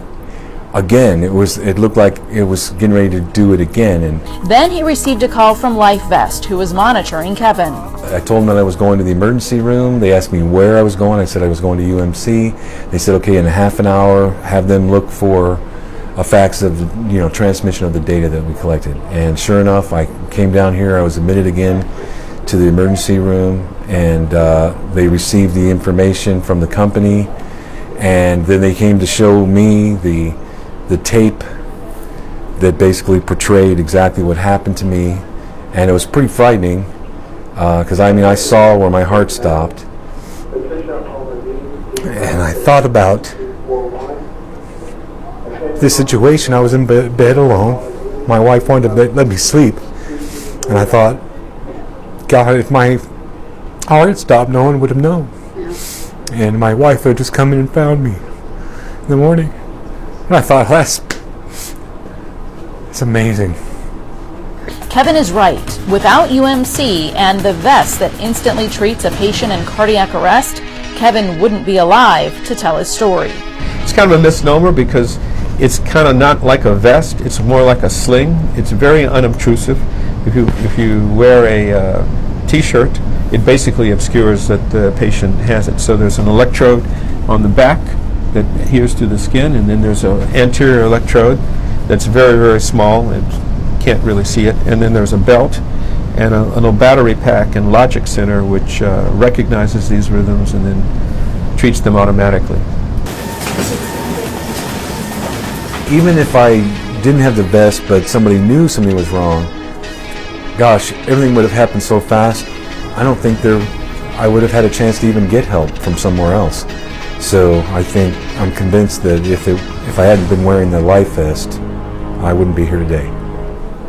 Thank you very much for joining us for this edition of UMC Digest. For more information on any of the unique service lines we offer, trauma, burn, transplant, or children's hospital, please visit our websites. We have two of them, umcsn.com and children'shospitalofnevada.org. You can also find us on Facebook. We'll see you next time right here on UMC Digest. Until then, take care.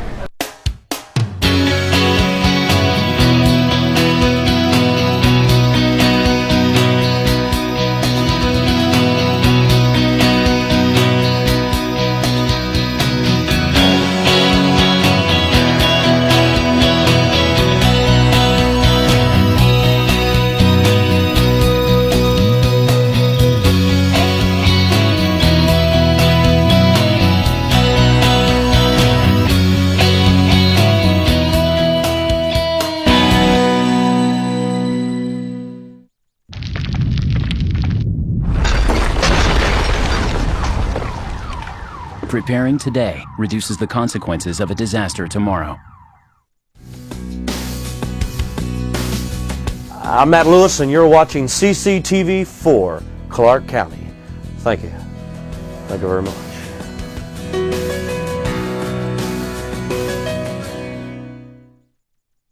Coming up next on Clark County Chronicles, public art is popping up all over Clark County. We'll take a closer look at Centered. IKEA is now doing business in District F. We'll show you the grand opening. And a namesake park at Opportunity Village honors an inspirational young man. Those stories and more coming up next on Clark County Chronicles.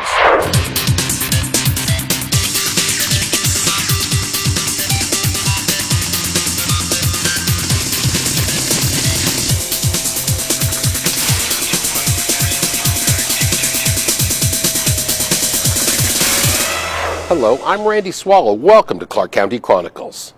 Clark County's Vector Control and the Southern Nevada Health District are teaming up to combat the arrival of nuisance mosquitoes that can deliver a deadly disease. Clark County's Vector Control. And then if we've caught mosquitoes, they're in here. and the Southern Nevada Health District have joined forces to ensure that the carrier of the Zika virus, the Aedes mosquito, doesn't invade Southern Nevada. Aedes mosquitoes like small, dark containers to breed in.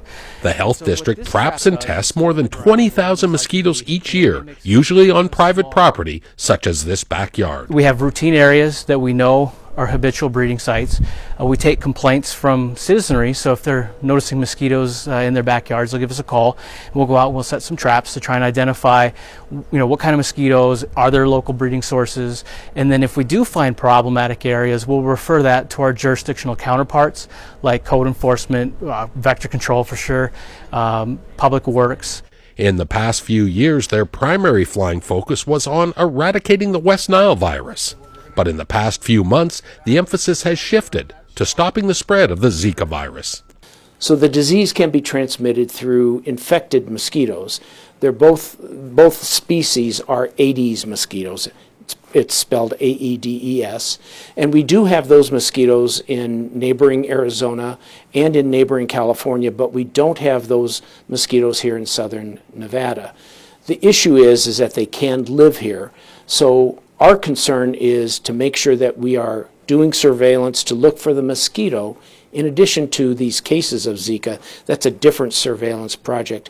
But we are surveilling actively for Aedes mosquitoes throughout the valley, and if we find them, we'll mitigate them.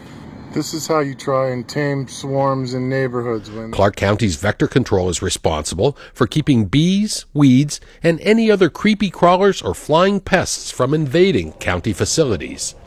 On this day, the Vector Squad set up traps to collect and identify mosquitoes who wander into drop inlets. The drop inlets serve as storm drains, gathering and diverting rainwater and residential irrigation runoff. These public areas are a mosquito's nirvana, quiet, dark, and usually hold enough water for the pests to drop larvae and lay eggs. Because we're looking for our infrastructure. So this is the kind of thing that the health district will do to monitor for Aedes. If they get hot hits, they'll let us know so that we can go into the neighborhoods and look at our drop inlets and places where the curb and gutter are generating breeding sites. So we're going to have to work together to find these mosquitoes. 5 Clark County residents have tested positive for the Zika virus. All were infected while traveling outside the United States. We've had 39 people who have been exposed to the Zika virus in their travels who have come to Clark County that we have sent off for sampling. Of those, we've gotten 30 results back, and of those, 25 are negative for the Zika virus, 5 are positive for the Zika virus. Local health experts agree with the travel advisory issued by the Center for Disease Control to reduce the chances of contracting Zika. And our Vector Pros suggest residents do some simple surveillance to keep mosquitoes from backyard breeding. Got abandoned tires, used tires in your backyard, and they're holding water from rain or sprinklers that continually fill them up. They need to empty those out. All of the potted plants that are over there that will hold water, people have a tendency to fill them up, let their sprinklers fill them. They need to make sure that they empty those out. For more information on the Zika virus, visit the Health District's webpage at www.southernnevadahealthdistrict.org. And Clark County is reaching out to the public to remind us all of the dangers of green pools. Neglected pools collect stagnant water that turns green from algae and bacteria, a putrid petri dish that's a prime breeding ground for disease-carrying mosquitoes. Residents who want to report a green pool are advised to call 702-455-4191 or file a complaint on the county website at www.ClarkCountyNV.gov. If you've traveled in the area of the Beltway and Durango in the past year and a half, you've probably noticed the construction and now the opening of the largest retail store in Nevada.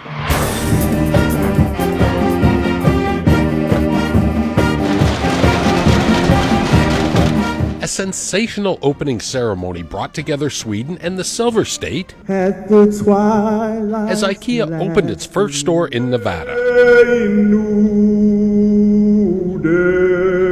National anthems from both countries were sung, and the yellow and blue Swedish flag was raised right alongside the stars and stripes.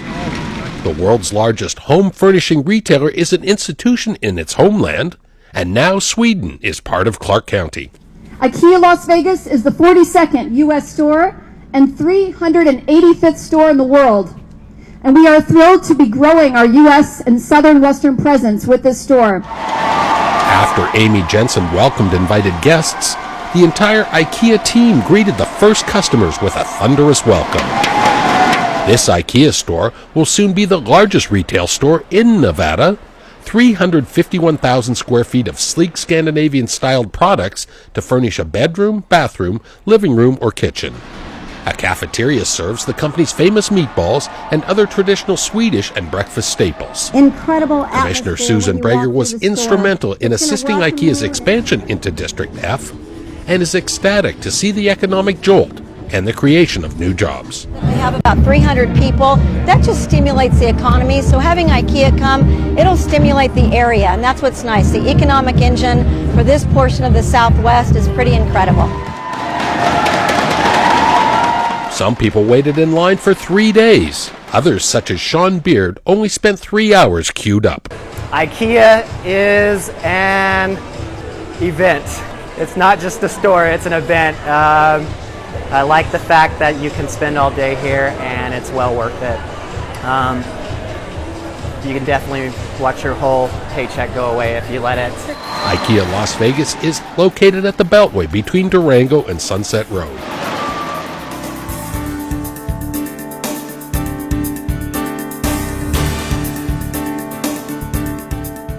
The spectacular new park on the Opportunity Village campus is named after an amazing young man who loves this place, the Ohio State Buckeyes, and golf. It's a big day for us, for everybody here, and the best part of it is this is just the start of this park. Michael Morrissey and his all-American family were all smiles during the opening of Sean's Park at Opportunity Village. The park is named for Sean Morrissey, a young man born with Down syndrome. Sean is a man of few words but many loves, including golf, the Ohio State Buckeye football team, his family, and the Opportunity Village family. Sean's Park is 2.5 acres designed for children and adults with intellectual disabilities. Adorned with many trees and plants, this one-of-a-kind park features a wheelchair-accessible swing, an arts and crafts pavilion, and a learning crosswalk traffic post. 3, 2, 1. And after a ceremonial putt-off, the 18-hole mini golf course swung open for a tournament, featuring some of Sean's pals, including UNLV golf coach Dwayne Knight and Rebel football boss Tony Sanchez. It's a great day, and it's, like I said, it's just a start, and we're going to turn this park over now to our staff. And the staff are the people that work every day here, and they are unbelievable. They're fantastic, and that's what makes this place work. Sean's Park is a private facility, but interested members of the public are welcome. Check out the Opportunity Village website at www.opportunityvillage.org or call 702-262-1550 for reservations.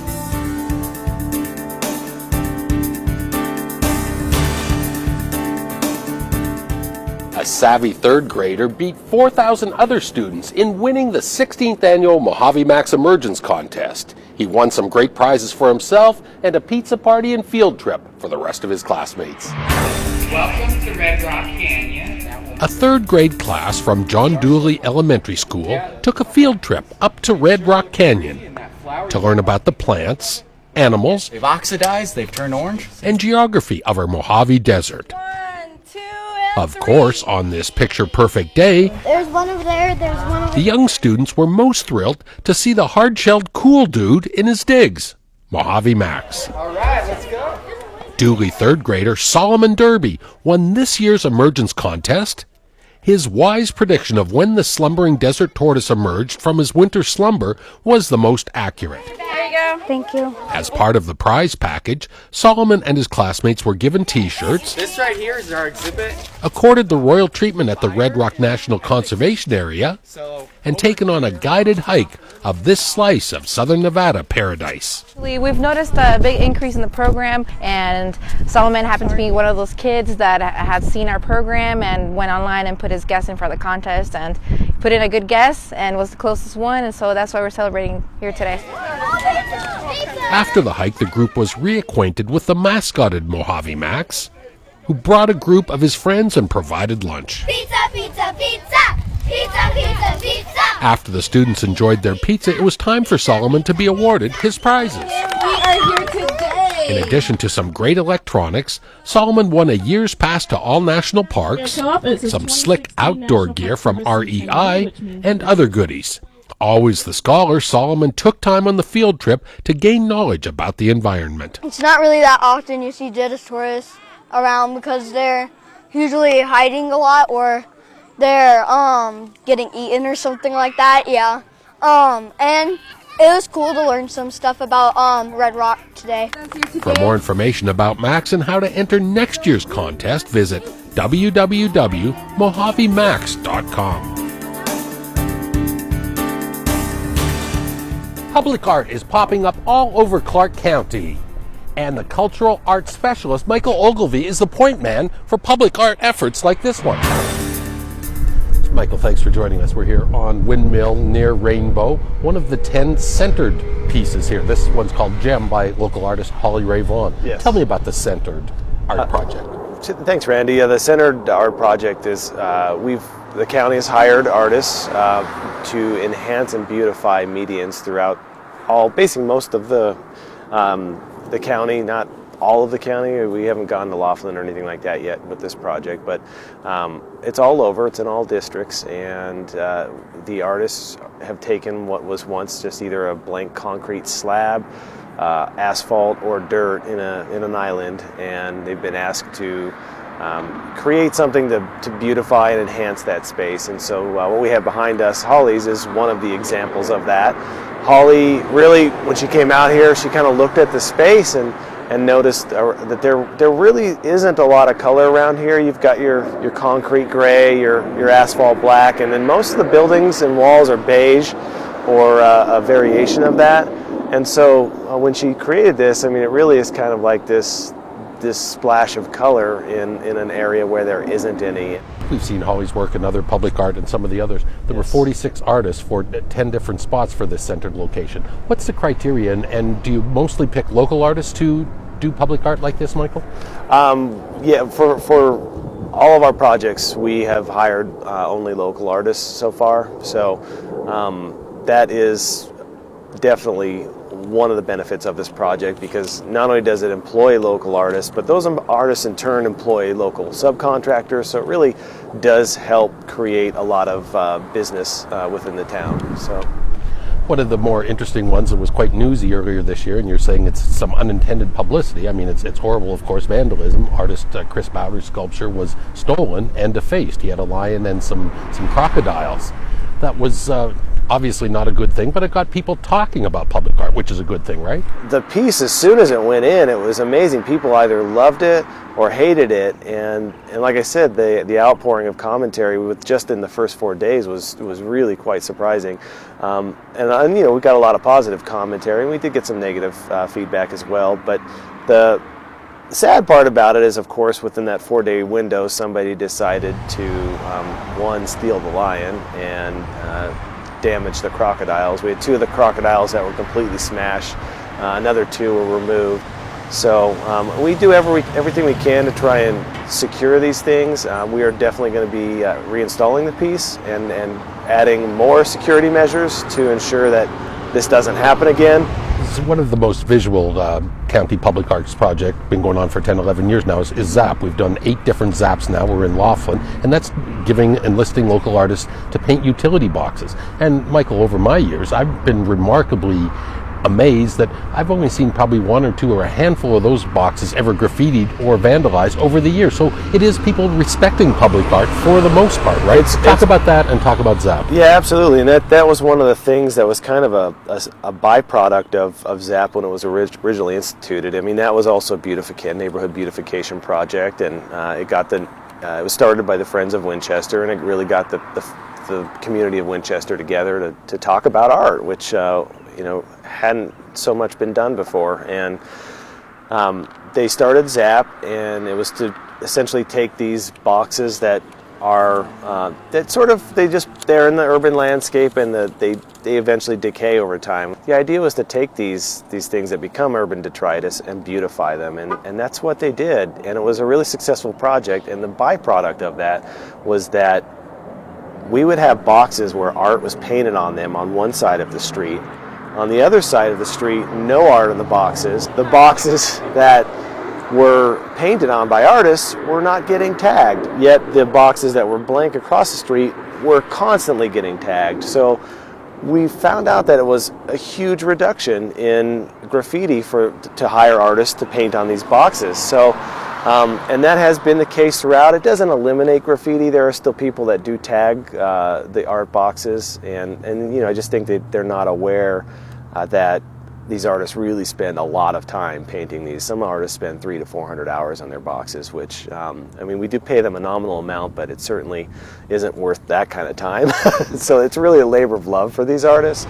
ZAP has beautified a number of older neighborhoods, and this year ZAP 8 is in Laughlin. Why did we choose Laughlin, and how's the reception been down there with our, again, a usual amazing talent roster of artists? Well, during the ZAP 7 process, usually when I'm doing a ZAP, I'm already starting to plan for the future ZAPs. And during the ZAP 7 process, I was reached out to by the Laughlin Town Advisory Board, specifically Kathleen Haas on the Town Advisory Board contacted me, and she said, we would really like to have something like ZAP down in Laughlin.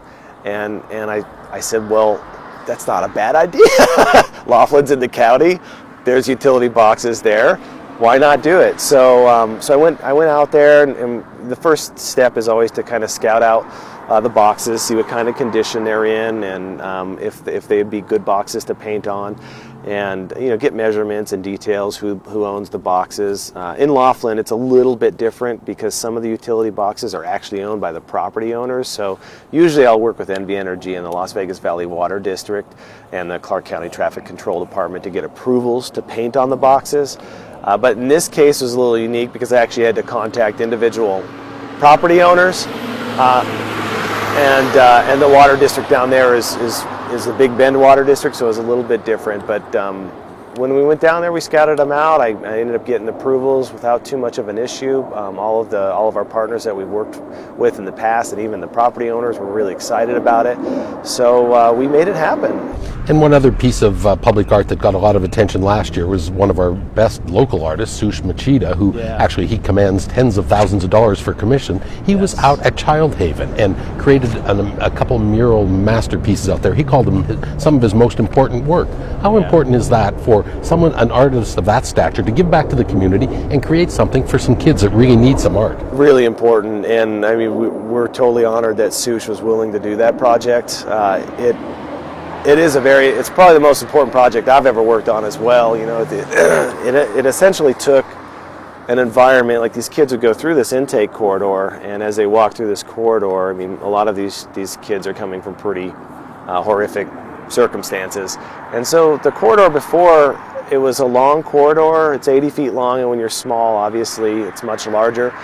And it was just blank. The walls were blank, and it's daunting to walk through it as an adult, and I can't even imagine what a kid from that circumstance would feel like. And what Sush did was he changed that. He wrapped it basically not wrapped, but he painted all of the walls these very friendly murals of animals smiling, and it's really kind of a fantasy wonderland, but they're done in his style, and they are absolutely beautiful. And the kids now, before they would go kicking and screaming through the hallway when there was nothing on the walls, now they go through the hallway and they smile and they point at the animals, and it gets them out of that mindset that they came into the building, and really helps provide some therapy for them. And so this, I mean, it's a project that solved a problem, and that's one of the things we really like to do with the arts program, the county arts program, is to create art that solves problems. Clark County and the Metro Police Department are always trying to prevent crime, especially if it's aimed at our seniors. A recent senior safety fair gave our most seasoned citizens some tips on how not to become a victim. Clark County firefighters are usually in a hurry to attend to a blaze or assist a sick or injured person. They wear this during fires and other emergencies. But during the senior safety fair at Santa Fe Station, these firefighters slowed down to show off their official uniforms. Representatives from the Las Vegas Metropolitan Police Department, Southwest Gas, and other local agencies donned their official badges and uniforms too, to help seniors recognize authentic representatives of these organizations. Dozens of other companies, Clark County agencies, and other service providers answered questions and offered free advice to the active attendees. We all need to be on guard for scams, cybersecurity, and natural disaster preparedness, and resource fairs like this one provide a reminder to be aware, alert, and prepared. SALT has kind of become the outreach and education arm for prevention of elder abuse, and so we like to put on these senior safety fairs once a year, maybe twice a year. So, and it's always fun, and we have over 60 vendors this year.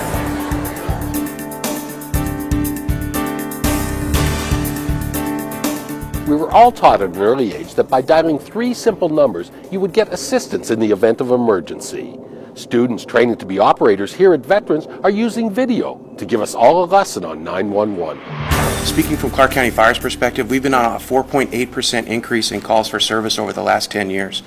We ran over 150,000 responses last year. Chief Gregory Castle and the Clark County Fire Department partnered with a group of seniors at Veterans Tribute Career and Technical Academy to spread the message about when to call and when not to call 911. The students in the 911 program at Veterans produced a series of public service announcements that hammer home the importance of using 911 for emergencies, including situations that are life-threatening or require immediate police or fire assistance. The public is reminded to dial 311 for non-emergency calls. And they're geared around educating the community on when to and when not to call 911. This has been a great partnership between all the local fire departments, but specifically Clark County Fire, as we reached out about 9 months ago to the staff here at Veterans Tribute Academy with what we felt was an issue in our community where people were making incorrect calls to 911, requesting resources that they truly did not need. The Clark County Fire Department Dispatch Office received over 150,000 calls for service last year and expect to be closer to 200,000 in 2016. For more information on appropriate usage of 911, visit the county website at www.clarkcountynv.gov. State Route 169 is in essence the main street in the communities of Logandale and Overton, and there's a lot of Nevada history in this area. Interesting people with interesting stories. Let's learn a little bit more about this place, the old Logandale School. And Lou Adams and Lillian Frainer Adams, they donated all this property. They donated the property to put the building on. The Logandale School opened in 1935, a learning facility for elementary school students in the Moapa Valley. Today, the stone building is still used to teach lessons, as a preschool for Valley children. Local members of the Art Guild meet weekly in an old classroom, but most notably, the old Logandale School is a museum chock full of cultural and ancestral photos and artifacts, remnants of the rich history in the area. And once you know me, when I set my teeth in something, I'm like a bulldog. Virginia Lanny Tobiason, known to one and all as Beezy, is a one-woman walking, talking Wikipedia of Muddy Valley history. Can you believe that? Beezy and Robin Mon are the driving forces behind the Old Logandale School Historical and Cultural Society, an appropriate acronym of OLSHACS. History is so important, and this valley still has so many old families that live here that we're finding there's such a disconnect from our young people to their ancestors. We're finding it even among the school, and the pirate pride that we've always had. And so what we're trying to do is just bring it back, that these were real people. They gave you your heritage. His name was Hugh Lord, and he was bound determined that that water would never ever come up to his house. Olshak's mission is to restore and preserve the historic buildings and artifacts in the community. Less than 20 years ago, the old Logandale School was slated to be torn down. Just another forgotten and neglected lost slice of Nevada's pioneering past. Show their talent. So that's when Beasy got busy to save the building. It was in probably 1998 they were going to demolish the building. Clark County School District said that, you know, there was asbestos in it and they were just going to doze it and get rid of it. The school was literally falling apart. And then I've always collected all this stuff, and I decided, you know what, I'm going to fight for this building because we need a museum for this community. And so it took me 12 years. Beasy's love of the valley and heeding her mother's urging, Beasy spent years researching, writing, and compiling stories. She co-authored 3 extensive books about the people and places in the Muddy with her friend, Georgia May Bagshaw Hall. Do you know that you have a ghost in this building? And I said, well, yeah, I do. I know it, yeah. Like many old buildings, the old Logandale School is said to be haunted. A young girl who drowned nearby is said to lurk in the school. You might expect her to be located in the hair-raising basement. Instead, she's a friendly apparition and spends her time spooking visitors in the main hallway. Well, and we've had a paranormal group contact us. They love the old buildings, and they've been going around the valley, and they called me and asked if they could come. They've come twice, and the report I get afterwards is, don't be afraid, that everything's very friendly, and we did have action, but it's all friendly. And now I don't mind being here, and I can be here alone. My husband will not come here at night with me. The old gymnasium still looks much like it did when the boys' basketball teams were winning championships in the 1930s. It's now a meeting place, wedding hall, and gathering spot for the entire community. This room here is something that I've always wanted to do because it's a Native American. This room is dedicated to the contributions of the native population. The Paiutes and Mawapa tribes played formative roles in early development in the valley. Indians were such a part of this valley. They worked and first hassled right along with the settlers here, and then became very much a part of their lives. The old Logandale School and Museum is open to the public Monday through Friday from 10 a.m. to 4 p.m. Just an hour's drive from Las Vegas, this place is located at 3011 North Mawapa Boulevard in Logandale, Nevada. It's a great way to learn more about this remarkable part of the Silver State. From everybody that's come in, I've never had one person say, oh, this place is no good. You know, it's junk. It's beautiful. We're real proud of it. Well, that's our show. For more information on anything you've seen on this program or anything relating to your Clark County government, visit our website at www.clarkcountynv.gov. On behalf of all of us here on Clark County Television, I'm Randy Swallow. We'll see you again next time here on Clark County Chronicles.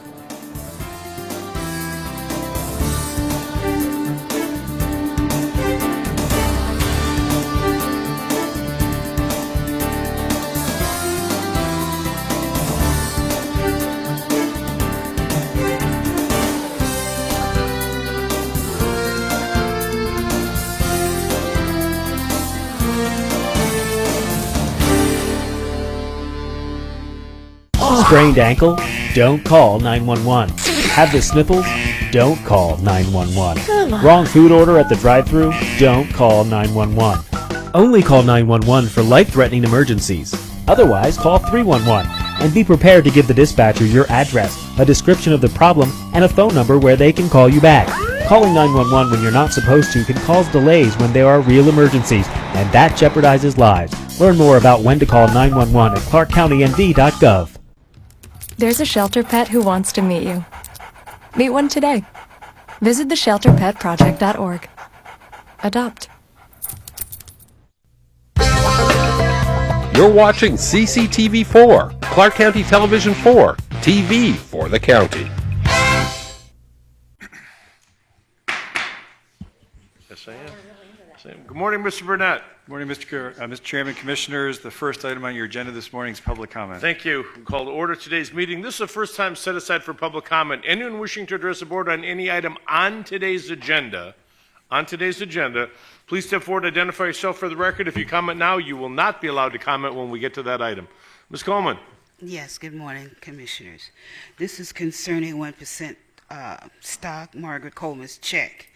Item 16, dealing with the approval and the amendment to the contract with the Lubus benefit for the third-party administration service for Clark County self-funding benefit plan, and authorize the chief financial officer or here designee to sign the amendment and take other actions appropriate.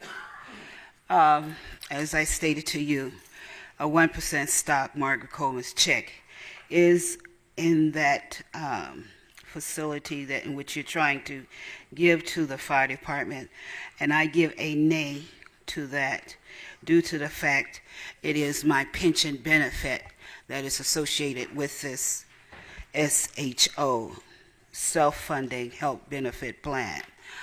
The reason why I'm here again is because I was called upon because of that. I'm trying to get my pension so I can get my children and leave. This is a prejudice biased town to me, maybe not to others, but to me and my family, and we don't deserve it. Thank you. Anyone else wishing to speak during this portion on items on today's agenda? Seeing and hearing no one, I'm going to close this portion of the public comment. Mr. Burnett. Item number 2 is the approval of the minutes of the regular meeting on May 3rd, 2016, and the special meeting on May 16th, 2016.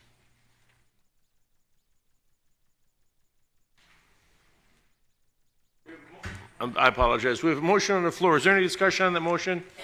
Seeing none, please cast your votes.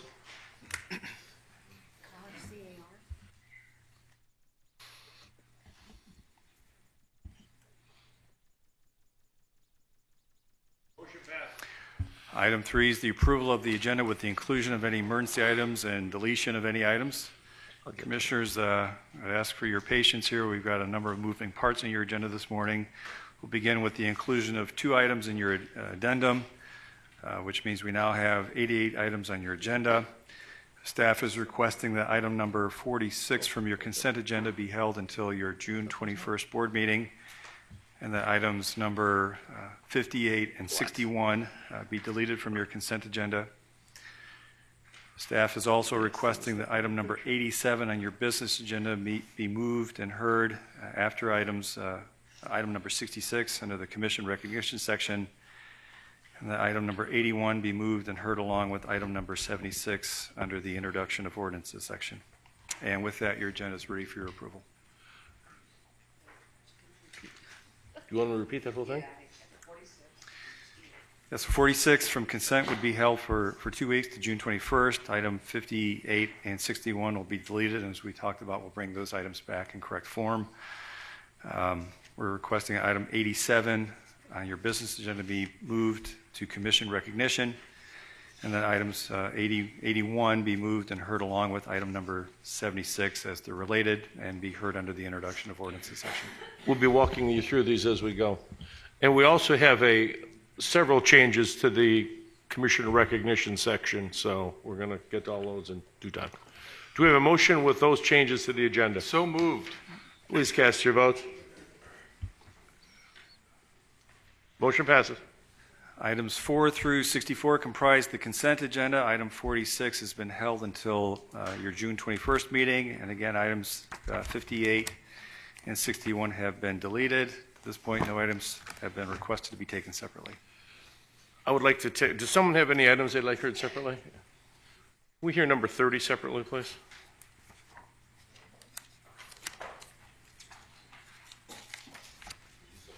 $30. Just to make some comments on it. Or do I need to take it separately to make some comments on it? I think you could do it now or certainly under section 4. We'll It's your preference. Director Vasiliadis, if you want to come down on item number 30. I just want to point out that I don't travel as much as my colleagues, especially the two spaces to my right here. But I want to mention that in the traveling I have done, the restrooms at McCarran International Airport are immaculate compared to other cities and other jurisdictions. And I don't know, I mean, it's oftentimes unsightly when you walk in some of these places. And I just want to commend you that it seems always there's not water all over the place and people are shaving in there and making a mess, but somebody's cleaning it up, which I really appreciate that they go out of the way to make it look so accommodating to tourists when they come into town. And it's one of those things you don't take notice of necessarily, but it's nice. It's nice, and I thought we should tell you that. Well, Rosemary Vasiliadis, Director of Aviation, Mr. Chairman and fellow board members, thank you very much. I will certainly pass that on to staff. That's very meaningful. It's the first and last look of Las Vegas. We take that very seriously, and restrooms is the number one amenity that I think every passenger likes, and your support of layers such as this agenda item that gives us porter services on top of custodial services gives us that result. So thank you very much. No, they are really great, and I'll probably travel more, so now I'll see more restrooms. Good. Right. We have a motion on. Do we have a motion on the floor for the consent agenda? Yeah. Oh, jeez. Was that a motion? We have a motion on the floor. Any discussion? Please cast your votes. Motion passes. That we can move to section 3, item number 65, to recognize Catholic Charities of Southern Nevada in celebration of their 75th year anniversary, giving help and hope to the community. Okay, before we do number 65, I've got 65 minus Z. So you want to do that one first? No, go ahead. Do what you're going to do. And then I'm going to do the other one. I'll do them back to back. You want to do 65 now? Yes, sir. Okay. Let's do 65. Okay, this is Thank you. yours. Thank you, Mr. Chairman. Today I was asked to recognize an organization that have really served as a blessing in this community for over 75 years, giving help and hope, recognizing that every person is created in the image of God. Catholic Charities of Southern Nevada originally was formed to carry on charitable work in the fields of religion, education, and social welfare, and to continue carrying out the vision and mission of the Roman Catholic Church by providing services to sustain the human dignity of all persons, fostering social service, and calling on others to do the same within the counties of Clark, Esmeralda, Lincoln, Nye, and White Pines in the state of Nevada. Catholic Charities of Southern Nevada is one of the largest nonprofit social service providers in the state, offering the most comprehensive range of human services. Catholic Charities includes 20 diverse programs designed to give help, hope, and transform the lives of some of the most vulnerable men and women and children in the Southern Nevada community, regardless of race, religion, and creed. At this time, we are very blessed and honored to have with us the President and CEO of Catholic Charities, Deacon Thomas Roberts. Deacon, if you'd come forward, please. We sure would love to have you.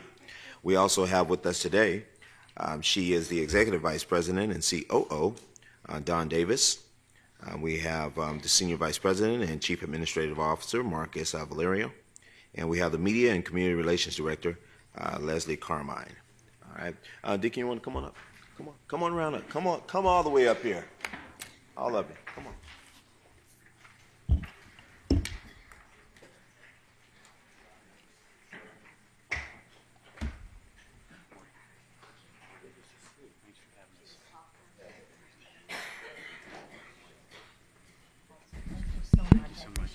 Thank you. Clark County, once again, please welcome Deacon Thomas from Catholic Charities. Good morning, Mr. Chairman and Commissioners, ladies and gentlemen. I'm Deacon Tom Roberts, the President and CEO of Catholic Charities of Southern Nevada. The Commissioner was nice enough to introduce our staff. I wanted to let you know that Don Davis is our Executive Vice President, has been with Catholic Charities for 25 years. And so that's quite an accomplishment for an agency that's 75 years old. And so she was only about 11 when she started to work for Catholic Charities. Marcus Valerio has been with us 3 years, and Leslie Carmine almost 11 years. As you know, Commissioners, our overnight shelter last night serviced over 500 men that would otherwise be out on the street. Today we'll have over 300 men in the day shelter that would otherwise be out on the street. Today we'll serve over 1,000 meals in a dining room for anyone who's hungry, men and women and children and families and veterans. The food pantry that will help the working poor will serve almost 100 families. 2,000 seniors will get meals today from Meals on Wheels with dignity and compassion. 20 children last year got placed in adoption services. Catholic Charities started adoptions in 1941. And here we are 75 years later still doing adoption services. So I think we all know that there aren't too many things in Las Vegas that are 75 years old. But I hope that we will not celebrate another milestone of service. I hope by the time we're 100 years old, we would have addressed food insecurity and that we would have addressed shelter and job placement. But as long as we need to be here, thanks to the generous support of the county and our partners and our donors and the heroes, which are the staff at Catholic Charities that do such great work, I humbly accept this recognition on behalf of the thousands of people that we serve every day, and we're very grateful to continue to be a humble service to Clark County and those in need. Thank you very much. I think Deacon Tom brought a small video for us to watch, so if the booth could cue up the video, please.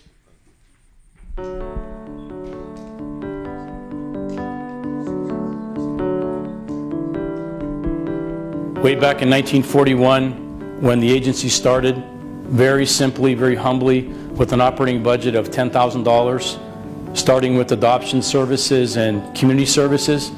And here we are today, 75 years later, last year serving over 100,000 people in 20 different programs and services.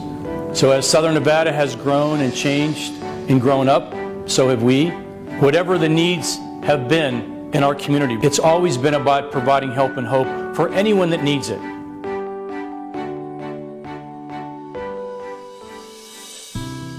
It's not about those that are Catholic in Catholic Charities. It is about those that have the needs. There is a really big confusion between Catholic Charities and the Catholic Church. We're not the church, so how we take people in is, do you want help?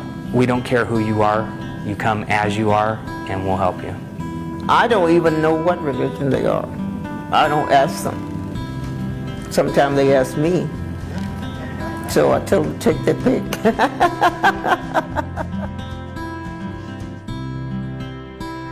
The programs and services that we provide at Catholic Charities are meant to give people the opportunity to get back on their feet. It's not an entitlement. It's not a handout.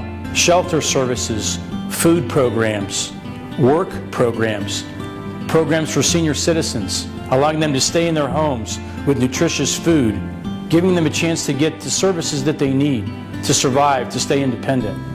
I had 2 accidents. I got so I couldn't walk very far, and so they bring the meals every Tuesday now. I deliver 7 frozen meals to the clients. I check on them, make sure that they're doing okay, because sometimes some of the clients don't see anybody for at least 4 or 5 days, and when I come in with the meals, they see a familiar face, they know they're getting their food. Oh, it was great, a great lifesaver. We slept for a while, several weeks, like almost a month, in a pickup truck. We were very tired, dirty, sleepy, hungry, lost, confused. They let us shower, they clean us up, they give us blankets. There's angels, God sent these angels. They, right in the moment, boom, right there, when we had nowhere else to go. What really happened, I just aged and my health declined, and my body just wore down and I could no longer work. I needed a place to sleep. We'll start there. I needed a place to a bed. They gave me a bed, and in the place I was at wanted a certain amount of money every night. These people didn't mention money. I came in here and they put me up. They took care of me. Can I say, I get emotional talking about these people and what they've done for me. The amazing work that's done through Catholic Charities in this community would not be possible without the support of so many over the years. Donors, benefactors, community partners, individual donors, committed staff, wonderful leaders, vision from the bishops and the diocese. As we celebrate this 75 years, this milestone of service, it reminds me that we are really at a nexus now, at a crossroads of preparing to provide the services that are needed today and creating the infrastructure and the physical plan for the needs for tomorrow, so that we can continue to provide the resources that we need as people's lives change and as their needs change, we want to be there to help them and give them hope.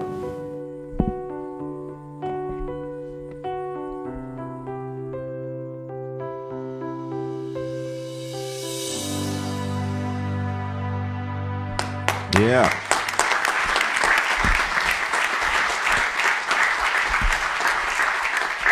Thank you all so very much, and this is why I serve. As a native Nevadan, I am so very honored to say that whether it be places like Catholic Charities or Shade Tree or Help of Southern Nevada or Opportunity Village, there are so many amazing programs throughout Clark County that help people, and this is what it's all about at the end of the day. And so, Deacon, I am so very honored to stand here and present this proclamation to you on behalf of the Board of County Commissioners and our management and our amazing staff here in Clark County to say thank you for 75 years of blessing the citizens here in Clark County. Thank you so very much. Thank you. Thank you.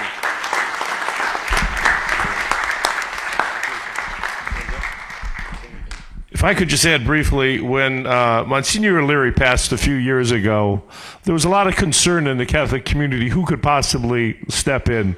And Deacon Tom has done a yeoman's job. I mean, never skipped a beat, and a lot of folks thought that position could never be filled.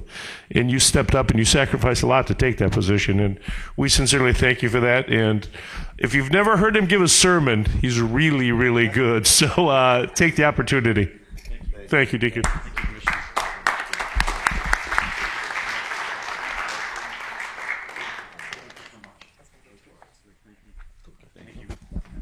Thank you, Catholic Charities. One more time, everybody. 75 years. Beautiful.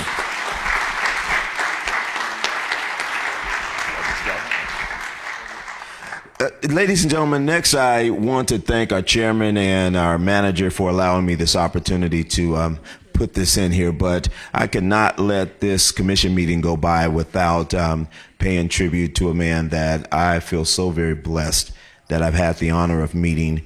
And I think that his impact, I know that the impact that this man has made on this world has just been absolutely amazing. Please direct your attention to the screens.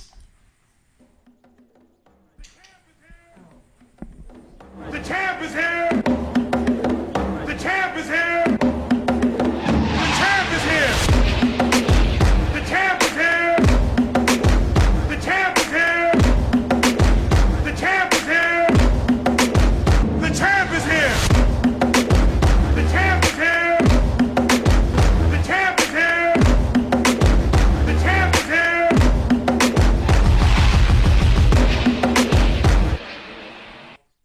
Ladies and gentlemen, we are so very honored, and I feel so very blessed to pay tribute today to a gentleman who has been considered as the GOAT, one of the greatest of all times. And here to help me in this tribute here, I'd like to bring up one young man that we truly know as a champ who will come and join me this morning. Y'all please welcome Clark County's good friend, the champ, Jesse Vargas. Come on up, Jess.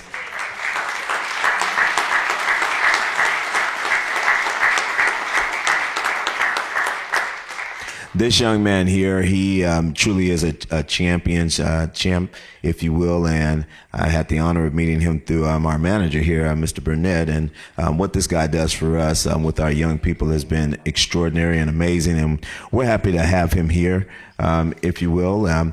Champ, if you will, just give us a second here and tell us what has the GOAT been in terms of inspiration in your life?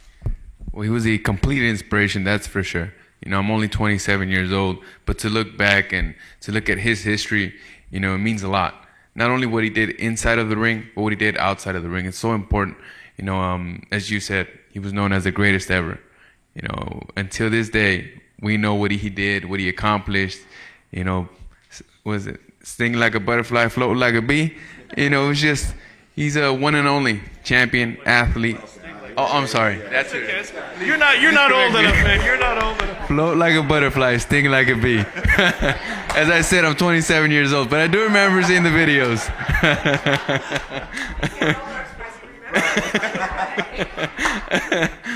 Well, you know, he was good correction. Well, he was a top athlete and made sure he paved the way for not just professional boxers, but professional athletes in any sport to really believe in themselves, to really be outspoken and fight for what they believe in. And I believe that that's what made a lot of top athletes now, such as Floyd Mayweather, LeBron James. And I say it with facts behind it because they said it themselves. So he definitely brought the game, the sports, the athletes to another level. And he will always be remembered. Thank you. All right. Stay right here. Stay up here. And commissioners, please bear with me one second. I'd like to invite Donchi King and this next gentleman here. He is a Hall of Famer, if you will. We're very honored, ladies and gentlemen, to have Hall of Fame referee Richard Steele, who's here with us today as well. Come on down.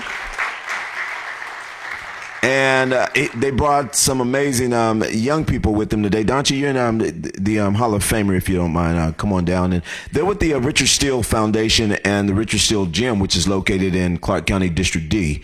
And I'm really honored to have this gentleman here. Mr. Steele has made such a significant difference in our community, educating and providing all types of resources for young people for over 30 years. Donchi, okay, Commissioner Sisolak is lecturing everybody today. He's just, Donchi, you want to start us for us? Good morning. How you guys doing? Today, on behalf of the Richard Steele Foundation, I've known Richard Steele since I was a teenager. He embraced me as a young man coming up, kept me out of trouble. He's done a lot for the community. I can attest to that.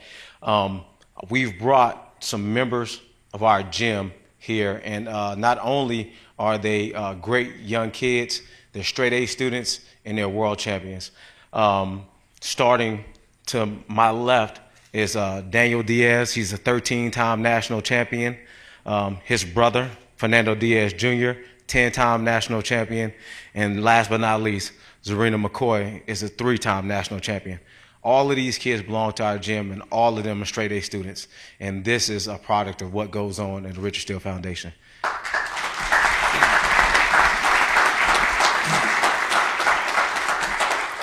Commissioner Wigley and Commissioner Sisolak. Okay, and the rest of the commissioners, I really thank you for giving us a chance to be in this program this morning. Vargas, Jesse Vargas, he started out at my gym, Richard Steele Foundation. So he has really served me and the gym very well in becoming the world champion. But once I got started in boxing, I fell in love with boxing because of a man named Muhammad Ali. Muhammad Ali made me love boxing because I knew the things that he stood for and the things that he had done was great. And he said I was the greatest, he was the greatest, and he is the greatest to me in my life. I became professional. I boxed for 7 years, had to retire from injury, but I love boxing so much I wanted to stay with boxing, so I became a referee. And guess what? The first big assignment that I got, Muhammad Ali came to Los Angeles, California, which I was living in, and he was going to put on an exhibition. And he told the boxing commission that he wanted Richard Steele to be the referee for his exhibition. That was my first big start. So I did the exhibition, and I loved it. The fans got to see what I was capable of doing, and that is what made me become a National Hall of Fame referee, because Muhammad Ali gave me a chance. He was a wonderful person. I loved him, and I'm hoping and I'm praying that he's safe and sound and he will be at a better place today. Thank you.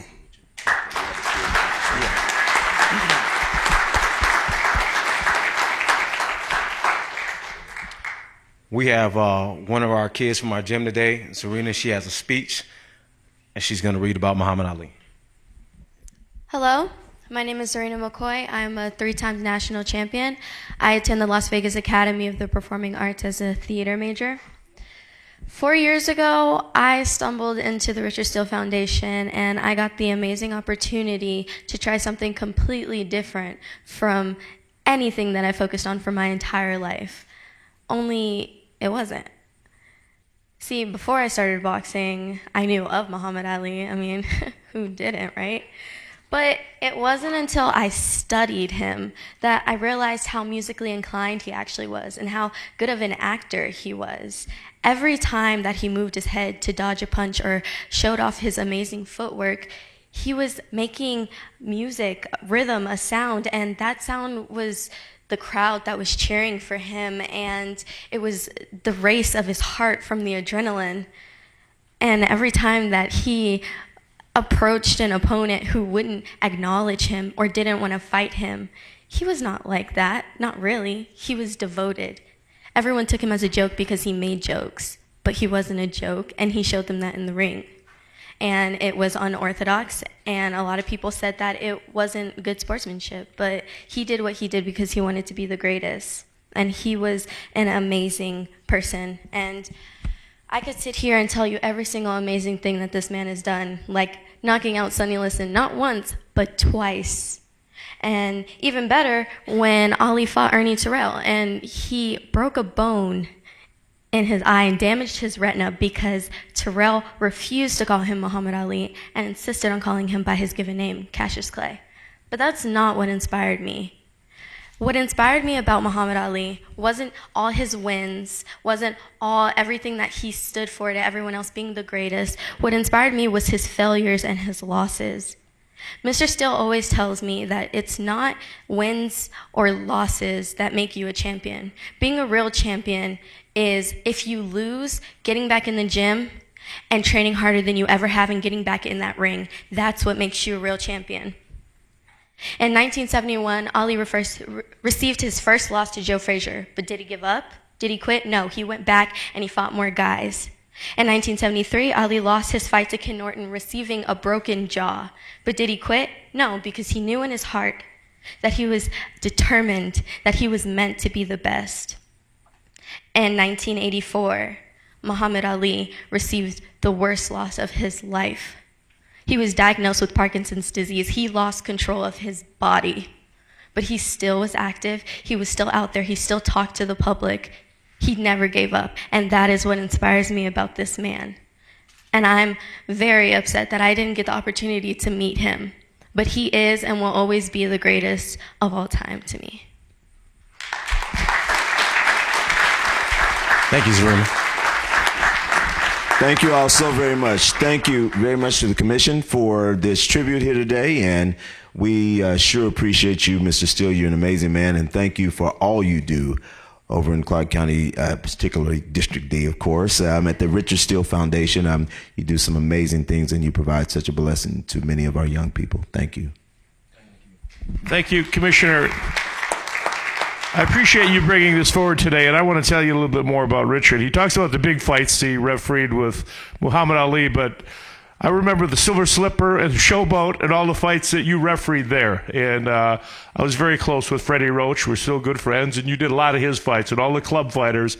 And to Jesse, when you mention Floyd Mayweather and LeBron James, you're in the same class, in my opinion, with those gentlemen. I mean, you two of you do so much for the youth in our community. And it's not what you do in and out of the ring or in or on or off the court. It's what you do in our community. And both of you are perfect examples of giving back and doing so much for our community. So on behalf of the commission, thank you both very much for not just who you are, but everything that you do. Gentlemen, thank you. Thank you. All the photos and the video footage that you all were looking at here today were compliments of the Las Vegas Conventions and Visitors Authority, and I'd like to thank Glenn so very much for helping to make this presentation possible today. Thank you, LVCVA. Thank you. One more time, everybody, my friend, Jesse Vargas.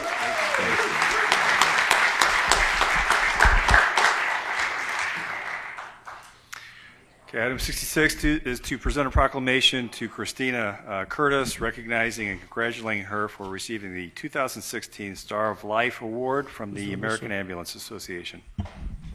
This is Commissioner Giuliani. Thank you. Thank you. I don't know who else is here today, but the names of Chris Curtis, Damon Schilling, Scott White, Brandon Hunter, Sarah Duarte, Alyssa DeVito, Frank Marchoni, Jason Driggers and Amy Potts. We had an incident, unfortunately, here in Clark County, and we sometimes forget about our first responders, not intentionally, but just what happens in the passion of everything. And so today I just wanted to recognize Christina Curtis. She served as an EMT in Las Vegas for 14 years, and in April 2016, she received the National Star of Life Award in a ceremony back in Washington, D.C., correct? For her actions as a first responder during the December 20th, 2015 tragedy on the Las Vegas Strip near Planet Hollywood. Many of you in this audience may remember what happened that day. The American Ambulance Association chose Chris as their 2016 Star of Life, and along with her fellow honorees, she shared experiences as a first responder with members of Congress while she was in Washington. She joined several area first responders who have been recognized in the past year as Stars for Life. She's absolutely a credit to both Medic West and AMRs, EMTs, and paramedics. So I think she's just a star in and of itself. So we just wanted to recognize it and say thank you very much. And if you'd like to say a few words today. Thank you. Oh. Dang, that was pretty good. All right. Thank you. Is it over here? Yeah. So how was it in Washington? It was an awesome experience. It was an awesome experience meeting everyone. She's representative of many of the EMTs and the paramedics that we deal with. They're the backup people to many of our folks. And so thank you for assisting. Sorry that tragedy even came about, but it does make a matter of life and death. So thank you very much, Chris. Thank you. It's a pleasure. Pleasure meeting you. Thank you very much.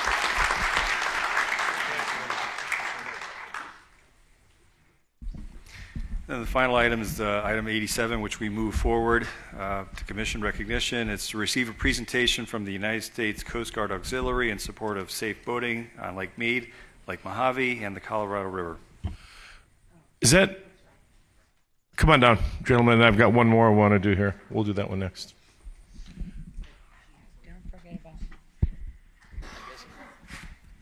Chairman, do you want us up there? Sure, come on up.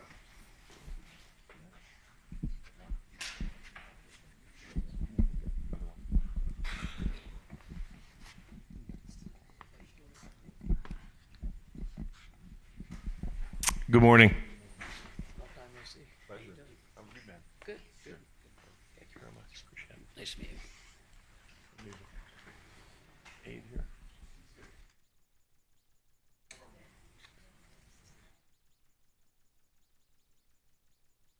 Gotta get my specs. Okay. Take your time.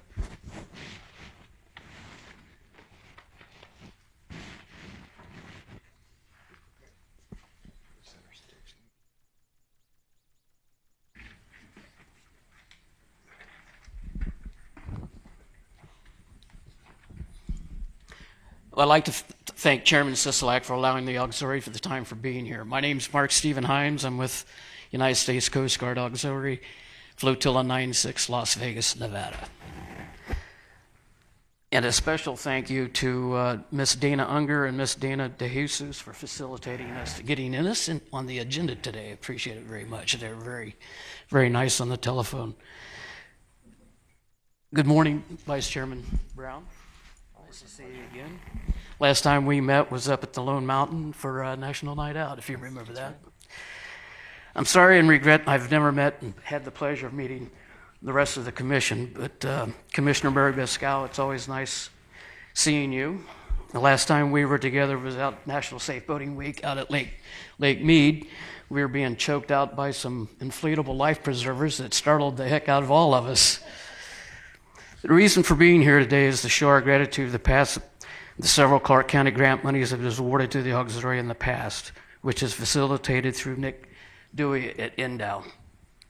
Nick is the Water Safety Coordinator for the Nevada Department of Wildlife. As you all may be aware, the U.S. Coast Guard Auxiliary is made up of all voluntary force, a civilian component under the direction of the United States Coast Guard and Department of Homeland Security. The auxiliary is not a law enforcement. However, we do everything else that is active duty Coast Guard does, from training to on-water patrols, public education, and for the water and boating safety, public affairs, manning watch stations, communication stations, on the water buoy inspections to private individual boaters, safety inspections, helping them to be safety compliant while out on the water. The two local units of the flotillas of the Coast Guard Auxiliary work tirelessly and effortlessly with Deputy Chief Ranger Mark Knott at National Park Service and with Nick Dewey of Nevada Department of Wildlife. Like most government entities, funds are always an issue, while members of the auxiliary are operating on their own dime. However, on the water operations are funded through Congress and are calculated by the volunteer hours service recorded by each individual member of the Coast Guard Auxiliary every year. I promise I will not overstate statistics, and I'll get right to the point. Last year alone in our AOR area of operation, which encompasses Lake Mead, Lake Mojave, the Colorado River, and Laughlin, NPS, National Park Service, had 8 drownings for 2015 season. This year we're already at 3, one at Lake Mead, one at Lake Mojave, and one at Laughlin by a lady on a jet ski hitting a bridge support column. Our job here for Flotilla 9.5 and Flotilla 9.6 is to drive home the importance of always, and I mean always, wear your life jacket. National Coast Guard statistics. I'm not sure that would keep you too buoyant.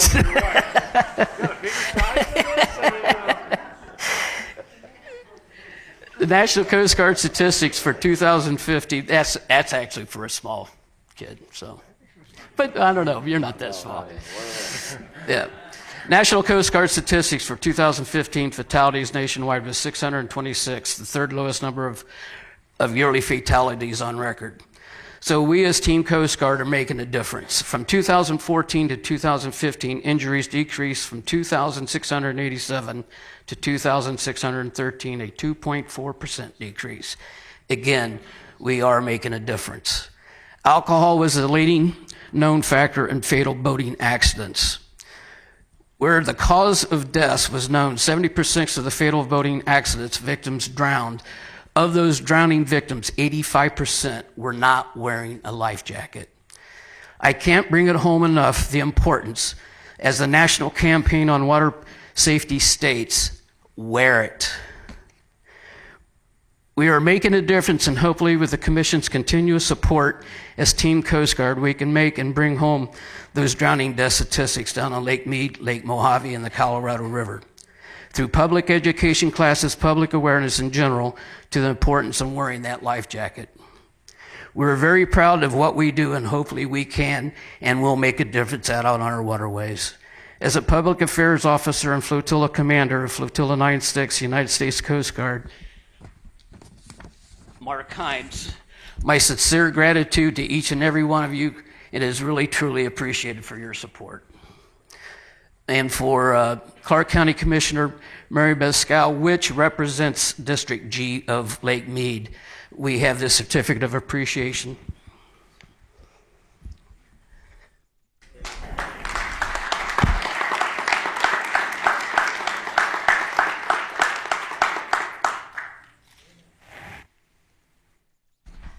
And if I can get Commander Bob Crowley over here, please, Cromley. And to the Clark County Commission Board itself for the trophy case of the American Eagle Trophy. We'd like to give this to the Commission for their past support and continuous support.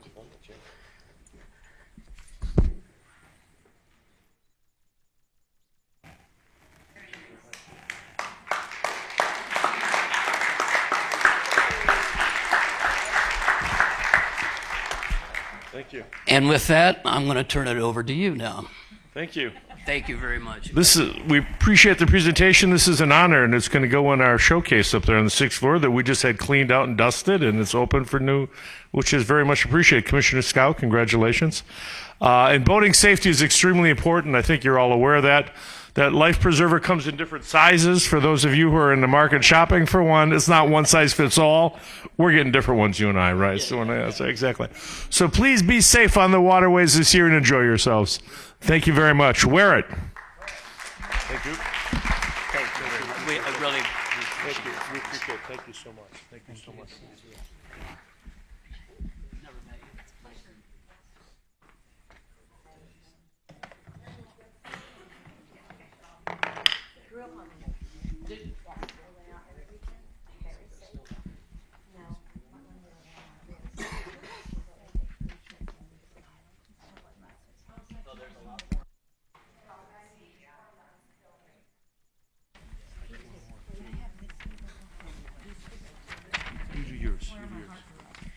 Now we have a very, very special presentation from Commissioner Kirkpatrick. Thank you, Mr. Chairman and fellow commissioners. At this time, if I could ask the students from Adelaire Guy and Eva Wolf to come up, that would be wonderful. And why the students are coming down, I'd like to tell you a little bit why they're here today. On their summer break, it was their choice to be here today. Since 1996, at Adelaire Guy and Eva Wolf, we have sponsored the Great American Program. So, been working on it for a very long time with these students. And they have a very large list of things that they have to do. And what I can tell you, this year we had a record-breaking year of the kids participating. Boy, you kids are getting taller, or I'm getting shorter. So, what I would tell you is, first and foremost, I would like to give an applause to the parents, because these kids today could not do it without them. The parents can stand up. Parents can stand up. Stand. Be proud. Be proud.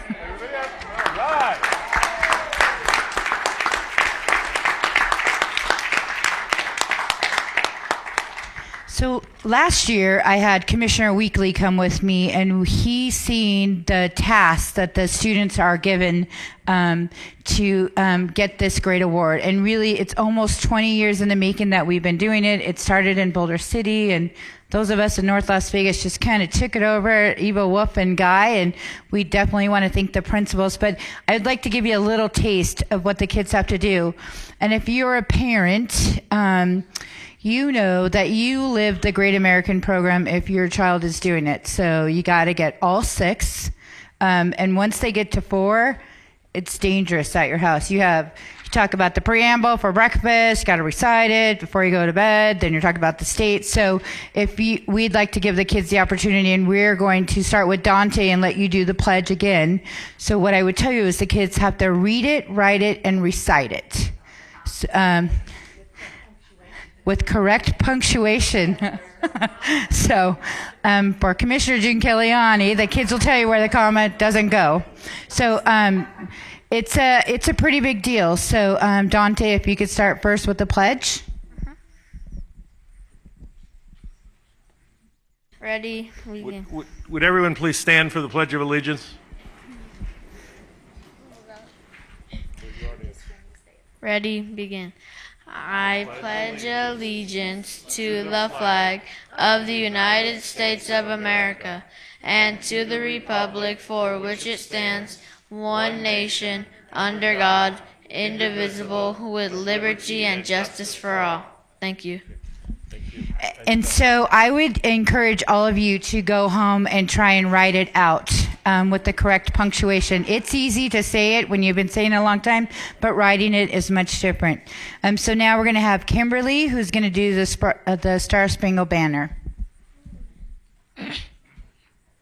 Oh, say, can you see by the dawn's early light what so proudly we hail at the twilight's last gleaming, whose broad stripes and bright stars through the perilous fight o'er the ramparts we watched were so gallantly streaming, and the rocket's red glare, the bombs bursting in air, gave proof through the night that our flag was still there. Oh, say, 'cause that star-spangled banner yet wave o'er the land of the free and the home of the brave.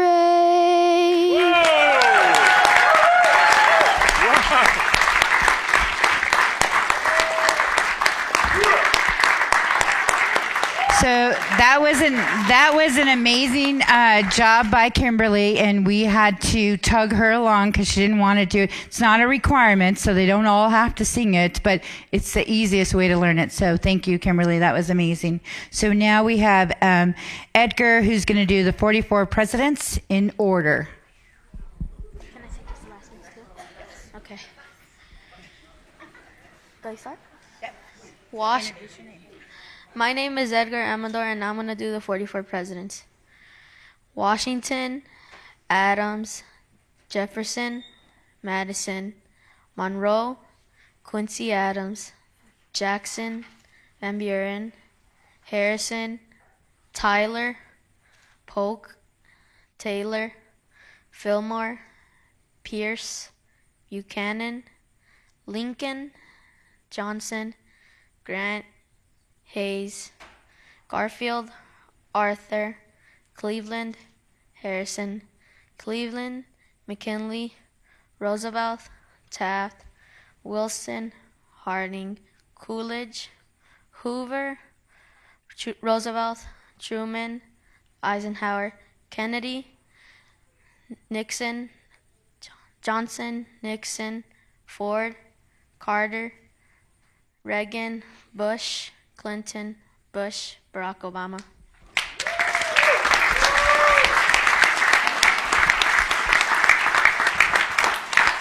Then we will have Lydia do the Gettysburg Address. 87 years ago, our fathers brought forth on this continent a new nation, conceived in liberty and dedicated to the proposition that all men are created equal. Now we are engaged in a great civil war, testing whether that nation or any nation, so conceived and so dedicated, can long endure. We are met on a great battlefield of that war. We have come to dedicate a portion of that field as a final resting place for those who here gave their lives that that nation might live. It is altogether fitting and proper that we should do this. But in a larger sense, we cannot dedicate, we cannot consecrate, we cannot hallow this ground. The brave men, living and dead, who struggled here have consecrated it far above our poor power to add or detract. The world will little know, nor longer remember what we say here, but it can never forget what we did here, what they did here. It is for us the living, rather, to be dedicated here to the unfinished work which they who fought here have thus far so nobly advanced. It is rather for us to be here dedicated to the great task remaining before us, that from these honored dead we take increased devotion to that cause for which they gave the last full measure of devotion, that we here highly resolve that these dead shall not have died in vain, that this nation, under God, shall have a new birth of freedom, and that government of the people, by the people, for the people, shall not perish from the earth.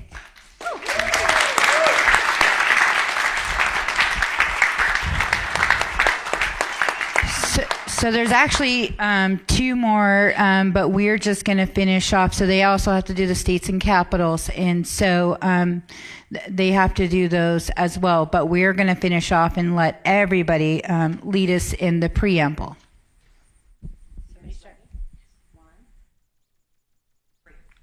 We, the people of the United States, in order to form a more perfect union, establish justice, ensure domestic tranquility, provide for the common defense, promote the general welfare, and secure the blessings of liberty to ourselves and our posterity. Do ordain and establish this Constitution for the United States of America.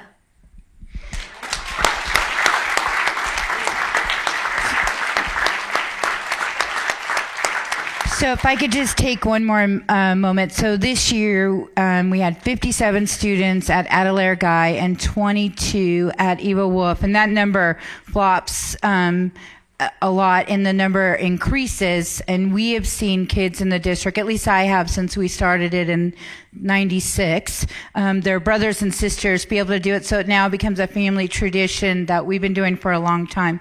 But if you've noticed, these kids, they look good today, they're educated, and they came on their own time, and really this was voluntarily for them. So if you could give them an extra special round of applause, that would be amazing.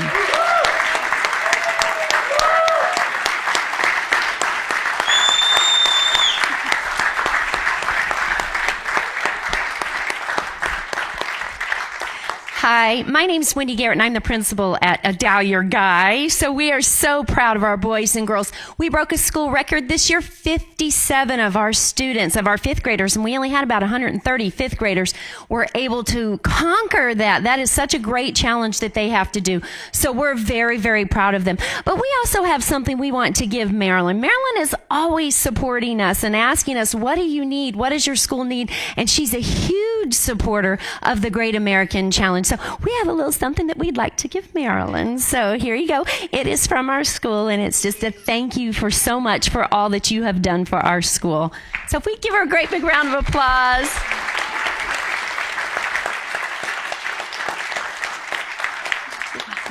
And to our boys and girls, we wish you the best. They're going on to 6th grade. They're leaving me. So have a wonderful summer, boys and girls, and thank you so much to the commission. Thank you so much for being here today, and congratulations to each and every one of you and to the families for helping them through the endeavor. We appreciate it. Okay. Mr. Gloria, that expression of civic pride should go a long way towards encouraging people to vote, right? I mean, we should. Commissioner Kirkpatrick, you can put that in a commissioner display case upstairs if you like, you know. One more. We have one more proclamation and recognition that we would like to do today. If we could call up Rosanna Jones, please. Those of you who don't know Rosanna, she's the one hiding behind a computer screen over here for the last 34 years.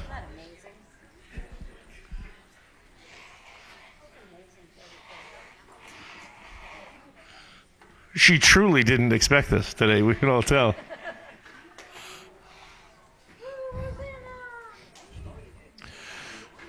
What did you do hiding there? I'm going to read this proclamation because it's such a special occasion and it's important to us. Whereas it is the policy and pleasure of the Board of County Commissioners to honor and recognize those individuals who have demonstrated outstanding commitment and achievement. And whereas Rosanna Jones, who began her career with the County Clerks Commission Division in 1982, a lot of you weren't even born in 1982. The whole group that just left wasn't born in 1982. Has shown true dedication to the general interests of Clark County. And whereas Rosanna earned her bachelor's and master's degrees from the University of Nevada, Las Vegas, and during her 34 years with the County Clerks Commission Division, Rosanna has earned the admiration and high regard of those with whom she has come into contact in respect of her fellow public servants. Now, therefore, we, the Board of County Commissioners, on this 7th day of June, 2016, do hereby recognize and thank Rosanna Jones for her integrity, dedication, and distinguished service to the Board of County Commissioners and the citizens of Clark County, and wish her good health and happiness in her well-deserved retirement. Join me in congratulating her.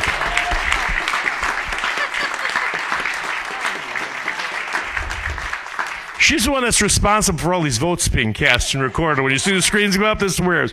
So I know you're not used to this, but here you go. Oh, well, don't know what to say. This is totally unexpected recognition. Thank you. I've been very happy to work for Clark County, and I'm just speechless. Well, Roseanne, I know that we will miss you, that you have been a dedicated public servant, and I wish you the best of luck on your retirement. And Roseanne is really the sharp eye that makes sure that the agenda is complete and accurate and without misspellings. It's her leadership that has made sure that Clark County is as transparent as possible, and we know that we will miss you.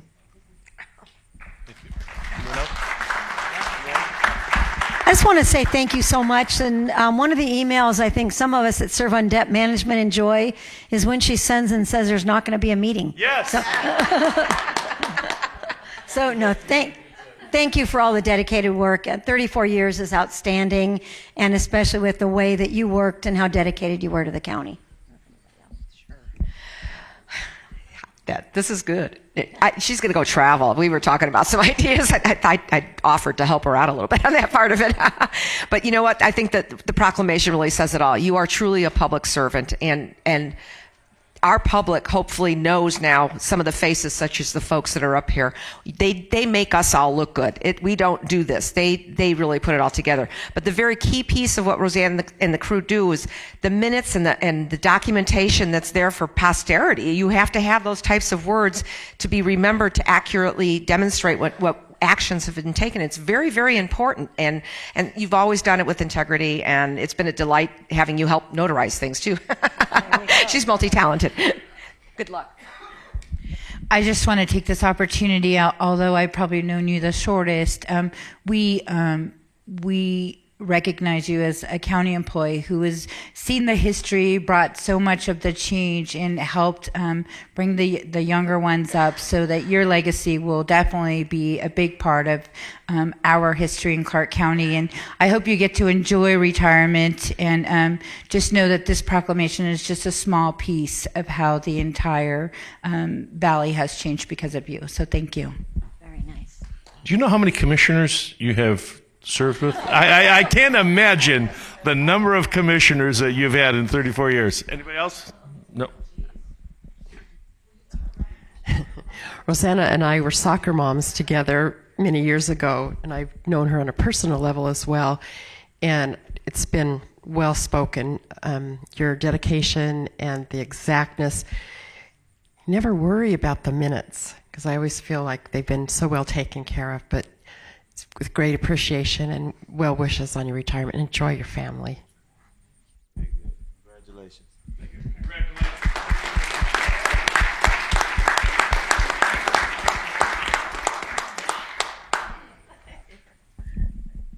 And Rosanna has a prepared speech she'd now like to deliver to everybody here. I'm just kidding, just kidding. Thank you very much.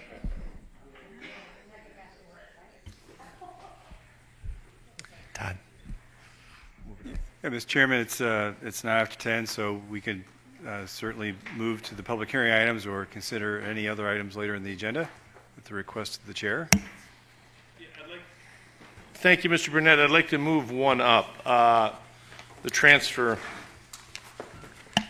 Let me find it. You are referring to item number 88, I believe. 80 what? 88. Okay. Okay. Item 88 is to discuss an additional financial contribution from Clark County to the Las Vegas Metropolitan Police Department's operating budget for fiscal year 2016-2017, and take any related action as appropriate. Thank you, Mr. Burnett. I'm going to ask Mr. Fazzulo to come down in just a second, or Sheriff Fazzulo to come out in just a second. I asked this item be brought forward, and the reason I asked this item is obviously we're all well aware of the spike there has been in crime in the Las Vegas Valley and all of Southern Nevada.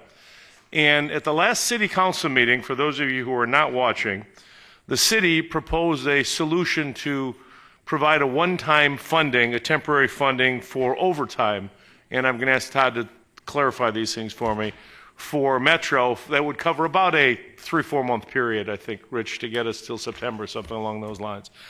And while I think that that's a small beginning, and I don't want to get into the rhetoric that I felt was used at the city council meeting in terms of casting blame on who the crime problem results with or the officer situation, I can attest to the fact that every single one of the 7 commissioners up here think public safety is our #1 priority, and all the work that you and the men and women of the Las Vegas Metropolitan Police Department do. And it's our priority. So I do not think that the temporary one-time funding of overtime for Metro says what we really feel. So I was recommending to staff, and I'd like to get the commission's input, to supplement the budget with $1 million to transfer it out of the jail reserve fund that we overfunded last time on a permanent basis, to be matched by the city in a proportional share that could hire permanent being the word, law enforcement officers. I don't know what you could fund with or hire with approximately $1.5 million there, about a little more than that, I think, to help somewhat in the crime situation and the officer ratio. So I'm going to ask for your comments and then turn it over to the board to ask for their opinions as well. Good morning. Thank you. Todd Fasulo, Assistant Sheriff with Metro. Do you want me to go over what the city approved?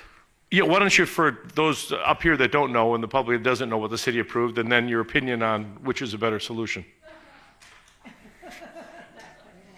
I'm not putting you on the spot. I'm just asking you for your input. No, not at all.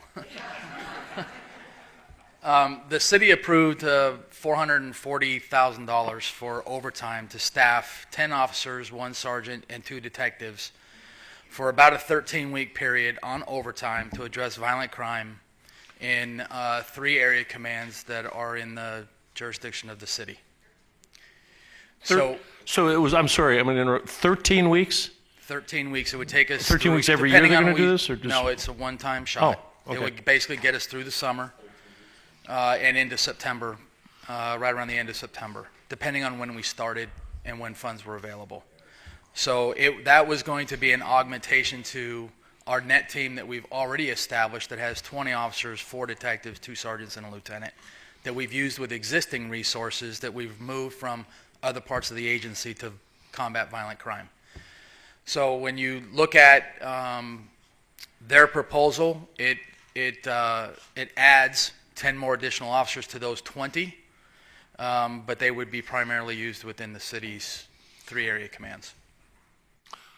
Okay, so what do you think of the alternative proposal that I'm bringing forward that the commission is discussing to add permanent, not 13-week funding, permanent funding to supplement your budget and provide permanent law enforcement officers? Well, I will tell you that the net team is something that we want to permanently staff forever because it's already made a big difference.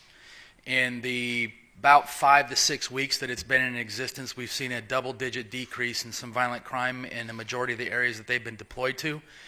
And through some analytical study, we've shown that every place that they've gone, we've seen an improvement in the quality of life in those areas because we're matching it with a community-oriented policing component that goes along with the area command when they're in that geographical area. So to answer your question, we'll take anything we can get. Cops matter, and visible presence to the public means everything. So whether it's overtime or it's a permanent funding solution, we'll take whatever we can get because we need those cops. So which is better? Well, anytime you can increase a permanent budget, it's going to be good. A better way to go. I won't make you go too far. I won't make you go too far. So I'd like to turn it over to the board to discuss whether they would, the city has asked us basically to support their temporary, one-time, 13-week partial funding of some officers, overtime officers. And I'd like to have a counter proposal back to them to have permanent 365-day-a-year funding for however many you think you could hire. So those are the 2 choices. Does anybody have any? Commissioner, I'll start on this. Commissioner Kirkpatrick, I'm coming down. Thank you, Mr. Chairman. And first and foremost, I want to say Metro has done yeoman's work with what they have right now. We have been working pretty hard on the northeast side of town, and whether it's community policing, whether it's having additional officers, it has gone a long ways, and we're making huge improvements. And even this past weekend in the Northwest, Metro and North Las Vegas were able to get together and to do some policing that made sense. For me, I don't think there's any secret. I think that we can't just look at the short term. We got to look for long-term solutions and a long-term stable revenue source. And so I don't know, 13 weeks, I don't know that goes far enough. I think that we got to step up to do more for the long term and make it permanent, because what we can't do is keep going back and forth with the community. When we start making impacts, we got to keep those impacts. And I can tell you, at least from the northeast side, it's making a difference by having those direct impacts. So I would support permanent solution and a long-term stable revenue source. Commissioner Giuliani. So what's the difference in numbers between the 2 proposals? One's the city's proposing 300, 400,000? The city is proposing 450,000. It was 440,000. And I don't know what our match would be about 900. based on the formula of some sort. 850, based on the ratio. Okay. 750-ish. One and, time. And even though I did not vote for the sales tax component on the more cops, if we're going to do this, we have to do something that's both better for our constituents, and that means the consistency of hiring individuals. I think the first academy is coming online in August. We have a academy that graduates Graduating? next week. Okay, it's next week. And we Okay. have a field training graduation in August. Okay, that's what I knew August was And in there someplace. there's about 200 in the academy right now. Okay. And to me, if you're going to try to cure some of our needs, it should be permanent financing. It should not be temporary. It just doesn't get us to where we go. And I think that then you build a false expectation for your constituents because they get used to that additional response. And then all of a sudden it's pulled back, and then they blame Metro, they blame everybody else. I just think that's short-sighted in the long run. So hopefully, I don't know what the genesis of all this is, but hopefully, I personally, I just think if we're going to do it, I'd rather do permanent. Thank you. Commissioner Scott, Scott, we'll come back this way. Commissioner Scott. Thank you. And I think Commissioner Jean Kiliani has a really good point. That same thought had crossed my mind, that we need to have a stable funding source. But I think at this point where we're seeing what we're seeing out there, that we need to augment it now. I know in the Southeast, we've seen officers that are working on their own time doing community policing, and it's wonderful because it's preventative, but we're losing a lot of those officers going out on the street. So I favor augmenting the budget. Commissioner Wigley? Or no, Commissioner Breger. I think the permanent funding is so needed, and I'm hoping that will also help with, and I'm not certain when it's happening, the Eldora new command center, because Enterprise is absolutely incredible, and the hard work that the officers do out there, 104 square miles. I mean, that's just insurmountable, and we have more growth coming on. So if we can get officers out there, I know that we can also cut crime in that area where break-ins are every day and where there's been some violent crimes in some areas out in the Southwest. I think if we don't do permanent, and I would encourage every municipality looking at permanent money, because you deserve it and the citizens deserve it, and that way you're being able to be held accountable for what you're putting on the street. The citizens can feel more comfortable, not just our 43 million visitors, but those that live here every day and work with us and for us. They deserve that safety, and you need to be safe with more officers that protect each other also. And so I would challenge that we all look to a permanent solution and continue to get more of you on the street in a manner that creates that safe nest. And it's just so important. So the Southwest growth is insurmountable, and those areas deserve that same protection. I don't know if you know, but we are planning on opening Spring Valley in August. That's what I thought, and it needs to be tomorrow, quite frankly. I have some challenges, as we all do, but the crime in Section 10 and Mountain's Edge deserves to be able to be attended to, and because that 104 miles is so huge, and that's square miles, not just a straight line, it'll be nice for those officers. Oh, the sheriff made it pretty clear to me that we were opening that station. Thank you. Commissioner Weekly. Thank you so much, Mr. Chairman, and I appreciate you prefacing in your message that public services, public safety is extremely important to all of us, and I was kind of taken aback when it was kind of put out there as though it was not an important item or issue for us. I kind of really, not kind of, but was really bothered by that. But at any rate, it is what it is. Let me ask you a question, sir. Deputy Sheriff, what are the 3 areas that are being proposed by the City of Las Vegas? The 3 areas? Yes, sir. And the reason I ask that is because of a unique type district that I represent. District D encompasses a lot of North Las Vegas as well as the City of Las Vegas, and so I have a point I want to make, but I'd just like to know the areas that were referenced. So the proposal that I gave to them would be that those officers would be used, and they would, on a statistical driven basis, so intelligence led. So when you're going after the violent criminals, we use analytics and intelligence that we derive within the agency to deploy those resources in a specific area. Primarily, it would have been partly in Bolden, partly in downtown, and part of Northeast. Okay, all 3 of those in my area. which are absolutely. And so I don't have a problem with that, but I appreciate and truly agree with the chairman here and all the other comments made by my colleagues here that permanency is the key. That's what we're needing here in order to really curb a lot of these issues that we're having. I held a town hall meeting this past Thursday night here for individuals in the community that's interested in going into law enforcement, whether it be a metro officer or a corrections officer. And although we competed with Game 1, the NBA Finals, we had a great turnout of people expressing that interest. And so I know public safety is extremely important to our general public as we speak here. And so just knowing that even through that town hall meeting, I believe it was mentioned that you all are even looking at possible, over 300 possible new officers over what span of time are we talking? Well, there's 200, the count yesterday I believe was 206 in the academy. And then there are, I think it was 65, Rich, in field training. We have 65 in field training. And then another academy that'll start after the first of the year. So there's your 300. There's my 300 right there. Okay. Well, I agree, Mr. Chairman, and I appreciate you putting this on here for us to be able to have this discussion today and put our side out there in terms of where we stand.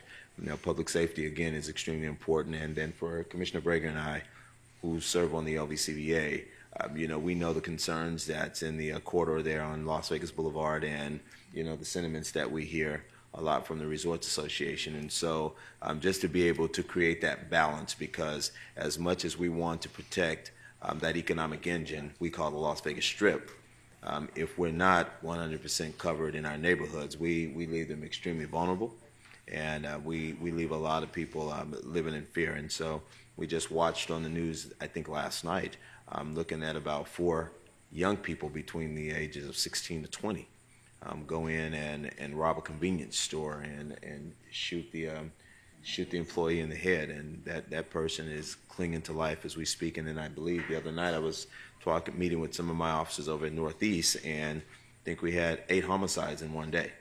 And so I don't know who's taking public safety lightly, and I don't think from any municipality that we should be having that kind of conversation. As a matter of fact, as professional individuals, we should all be at the same table talking about how do we curb this together.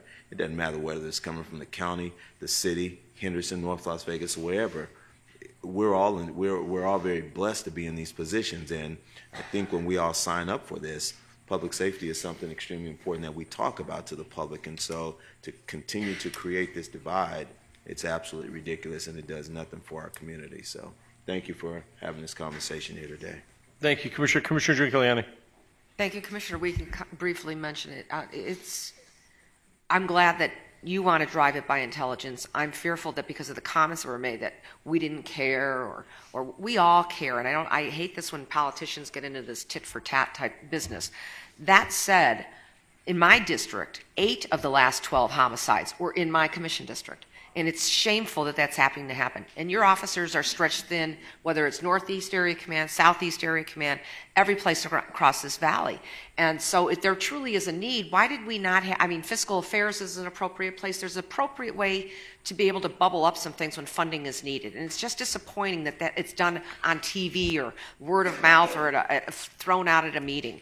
So hopefully, I think if they're watching, that they're seeing that it's not an issue of whether we care. We all have financial problems. We actually have a bigger problem, which is our property taxes are not generating what we thought, and it's going to affect every single budget across this valley, North Las Vegas, Henderson, Boulder County, and city. And that's where more of a collaboration needs to come into play and not something that's short term. We can't afford to put our officers at risk on the street without having that backup and then say, oh, you're here for 2 more hours and then we yank you out of here. That does not help the problem. That actually exacerbates it. So I'm disappointed that that's what some of the genesis of this conversation is, because if that's the case, it's really Commissioner Weekly, Kirkpatrick, and my district that have had the majority of the homicides, unfortunately, and we want to be able to stop those from coming. We need prevention that comes in, and that means visibility and community-oriented policing and a variety of other things. So maybe this dialogue gets some better conversation going instead of what we're hearing today. Commissioner, I just want to clarify for the record here that Mr. Burnett and Ms. King and the sheriff and Sheriff Azul all worked hand in glove with this fiscal affairs funding, and we found every dollar. We met the budget requests. We funded what we could, but when there was some extra money became available as a result of, I don't know, whatever you guys do with transferring or changes, that in my opinion, that's the most important thing we should do. And I'm not in favor of the temporariness of, 13 weeks of order. I'm not going to start casting a bunch of stones back and forth because I think it was totally counterproductive to handle it that way. But understand, we can't put in $1 million unless the city matches it, because you should say where the officers are going. We're not saying that you just put them in unincorporated Clark County. We'd like to do the funding contingent on the city making the commensurate contribution as it relates to this. I think also, and I know that Commissioners Brager and Weekly are more aware of this from the LVCVA, the sheriff, you've both worked diligently with Mr. Burnett and I, and Mr. Hobbs is here on the SNTIC meeting. I've met with everybody on that strip corridor in the NRA as it relates to safety on the strip. We're going to work towards getting a solution. I know Mr. Guerrero is running some numbers as this committee is meeting to try to get some more officers visible on Las Vegas Boulevard. And the industry has been extremely receptive, and they know that they're going to be the ones paying for this. And they've been accepted, but it's not reasonable to have you or Sheriff Lombardo go out hand in hand, I'm just Jesse Vargas there, hat in hand, and ask for donations to cover safe strips for the summer. I mean, that's not a prudent way to do it. And I'm not one for us saying where the money should be put. We get the city to make their commensurate compensation, and you folks decide through your analytics and your expertise where the officers would best be deployed. But I think it would behoove us to take the lead on this one, and we are concerned about I can tell you very specifically, the sheriff has made it clear that violent crime is a priority to him and to the department. And he's made me and my counterparts very accountable to the efficiencies of the police department in order to achieve that goal, to drive down some violent crime. But you need the cops to do it. And you're right, from all of you that have talked about what we need, we're at 1.7. I think after we hire this next batch, we'll be at 1.8 per thousand. The goal is to get to 2.1, which is what the national average is, but that doesn't even take into consideration the 42 million visitors we get, and we're on projection to hit 46 million from what I'm hearing this year. So the cops are stretched thin, and they are working their butts off, and they do a damn good job, but they need help. So any way that we can get it is appreciative, and I speak for the sheriff. He's not here today, but I know that that's what he would have told you. And I know it's important to him as well. Commissioner Brown. Thank you, Mr. Chairman. And I appreciate you bringing up those numbers. I was going to ask Rich to come up and clarify, but I think at one point around 2008, maybe 9, we actually had exceeded the 2 number, 2.04. I think we were right at it. Maybe what? We were at 2.06. 6. And remembering those charts that were shown, as more officers got on the street, the crime went down. It was, common sense. And then I think you brought up we got down to 1.7 or actually 1.69, and the same chart goes up, and sure enough, less officers, crime goes up, and now the violent crime certainly is spiking. I think fiscal affairs, which is the collaborative body between the city and the county, has done a pretty good job as far as building those numbers back up with respect to the police budget, the county's budget, and the city's budget. I'm supportive of what we're doing today, because now that our final budgets have kind of been approved onto the state, we have a better sense of what an augmentation or what available dollars in the discretionary column are available. And I absolutely oppose anything temporary. 13 weeks is just, it's a Band-Aid, and we've been Band-Aiding for 4 or 5 years now. Permanent is what we need. And if it's just a small incremental permanent, be it $1 million from the county and the city's matching funds, that pushes that number a little bit higher. The chairman has been working closely with the committee to identify, perhaps legislatively, a more sustainable funding source for Metro, which is going to be critically important. But I just feel, and separate from the back and forth with the city and the county, that's irrelevant. No one disagrees that public safety remains the highest priority in this community. It impacts so many other public services, all the communities across the board. Crime doesn't bother with jurisdictions. It doesn't stop at the boundary between North Las Vegas and the county or the city and Henderson. It's just there. We ask you to go out and protect the community. So, Mr. Chairman, I support what's before us today in a permanent sense, because it's not just the $1 million we're committing this upcoming fiscal year. This is a commitment above and beyond forever. And I hope the city steps up. I mean, if public safety, and they'll have to take a look as far as there could be some other funded services or potential funded services that could be affected. But if public safety means that much, and I know it does to both the county and the city, this is a positive step in the right direction, because we're going to have to incrementally get back to where we were over that 2 number. It's not a matter of can we do it or if we can do it. We have to do it. We have to do it. And I commend the sheriff and the entire staff, because they have worked extremely hard. Rich and his crew getting things back on track and building back the foundation of Metro. And I will be certainly supporting the county moving forward. Thank you, Commissioner. And Sheriff, I'm not putting you in a spot. I don't know if we could ask staff to relay to the city. Obviously, the city has money for this year, but that would be one time, and then next year they could budget it in, when they do their budget for 17-18. So what would the motion include, Mr. Burnett, that we direct staff? I mean, I don't want to put the sheriff in the position to go to the city and say, okay, he's shaking his head, he doesn't want to be that person. So. Well, based on your expression of committing an additional $1 million toward creating new police officers, which Commissioner Brown pointed out is not just a one-time expense, it's a recurring expense, knowing that under the funding formula at Metro, there needs to be a corresponding match, not a dollar for dollar, but under the funding formula. Ms. King's quick math would put the city contribution at roughly $620,000.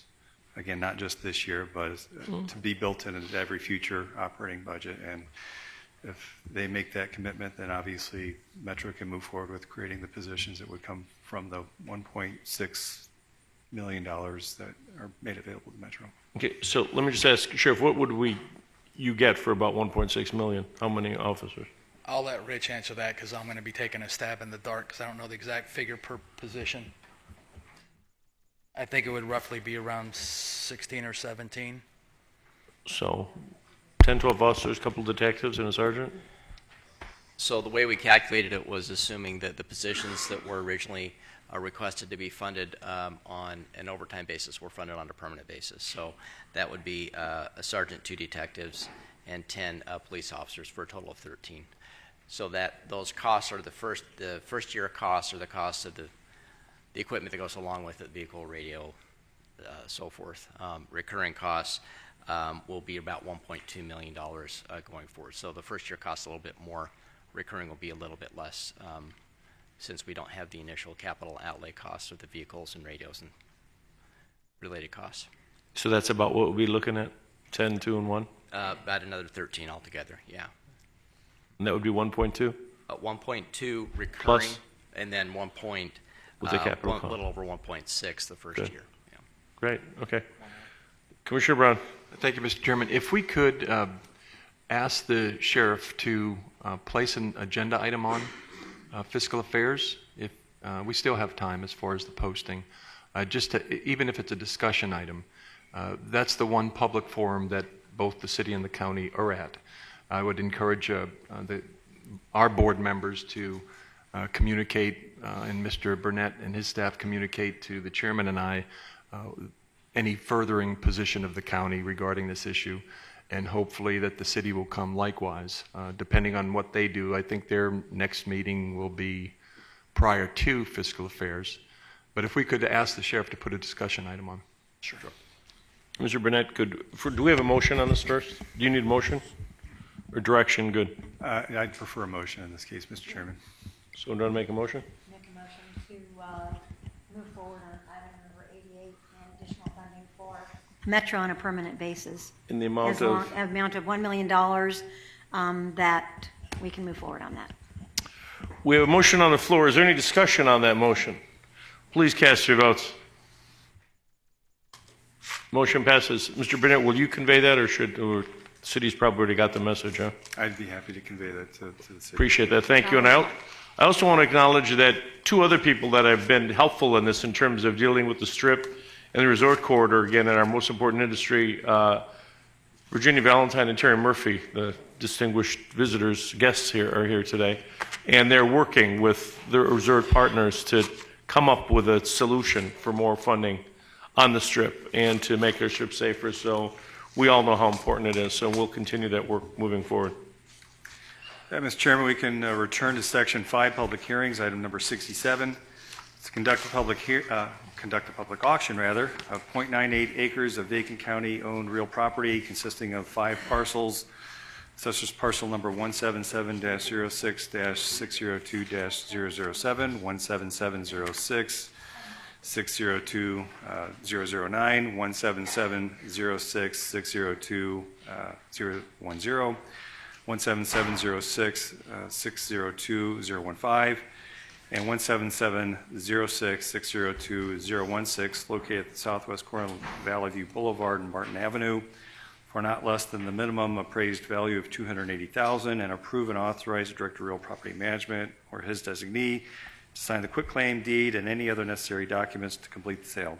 And Mr. Chairman, there are proceedings. Thank you, Mr. Burnett. And there are proceedings, and I will follow. I will read the part in blue, and Mr. Commissioner Brown will read his part. We will now conduct the auction of the plus or minus 0.9 acres of vacant parcel, beginning with the opening of any sealed bids received. Good morning, Commissioner. Corinne Williams, Clark County Rural Property Management. And we have 2 registered bidders and 1 sealed bid that I'll give to the clerk to open and read now.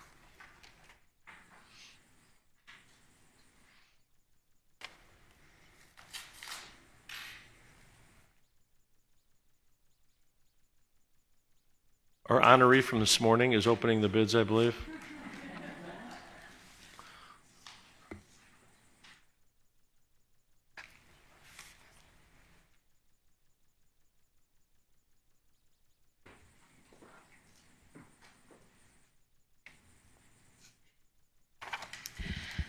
There is a bid from Gene McKinney in the amount of $305,000.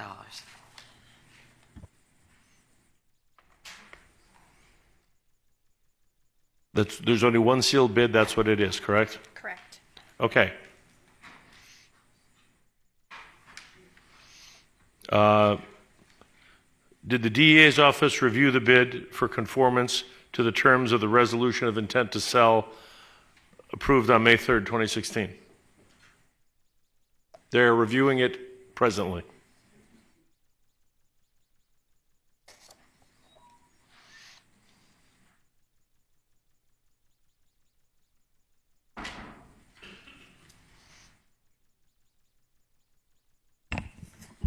Shannon Wittenberger from the DA's office. I have reviewed, and it is in conformance. Okay, we will now take oral bids for this parcel on the terms and conditions specified in the resolution approved by the board on May 3rd, 2016. The first oral bid must be at least 5% higher than the highest written bid. The highest written bid is $305,000. Therefore, the first oral bid must be at least $322.50. Is that right? The first oral bid must be at least, I did that without a calculator too. You all got calculators out, just so you know. I remember my math. The first oral bid must be at least $320,250. Subsequent bids shall be in increments of at least $5,000 above the previous bid. Only bidders who have received a bidder's card and paid the pre-registration fee to the Department of Real Property Management are eligible to make an oral bid. If anyone is in the audience, has a bidder card, and wants to make an oral bid, please come forward to the podium now, and each of you bid. Please state your name, your bidder card number, and your bid amount. Are there any oral bids or bidders?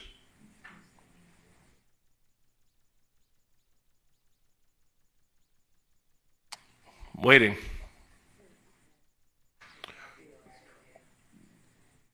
No oral bidders.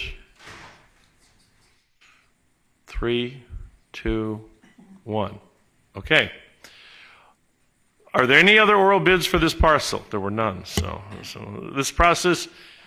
this will end the bidding on this parcel and completes the bidding process.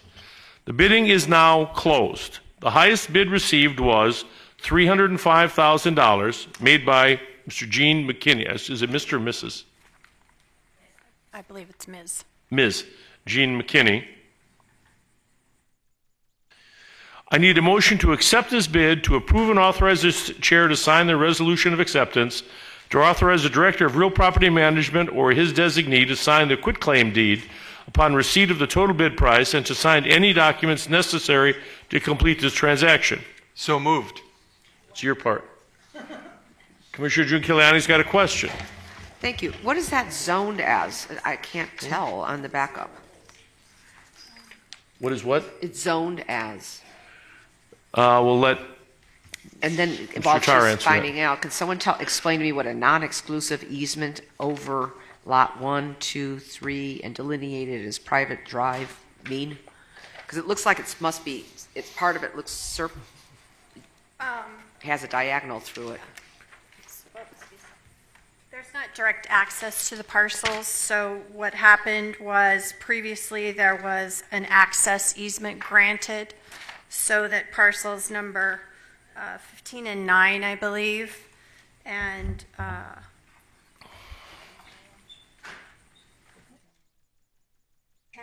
were able to access the balance of the parcel and go through. Thanks. I'm sorry. We're able to access the parcels through parcel number 6. Through, and someone else owns 6, but they've given a cross-access That's correct, agreement yes. then? And that stays in place and goes with whoever would have That's purchased correct, this? yes. And then so what I'm seeing is our darkest part. It's only that edge. So the other easement out closest to Valley View is not included in this. No, there's no direct access onto not Valley onto View. that. That's what I was confused. It looked like it was part of it then. Okay, thank you. Mm-hmm. And what was the zoning? We're checking. Okay.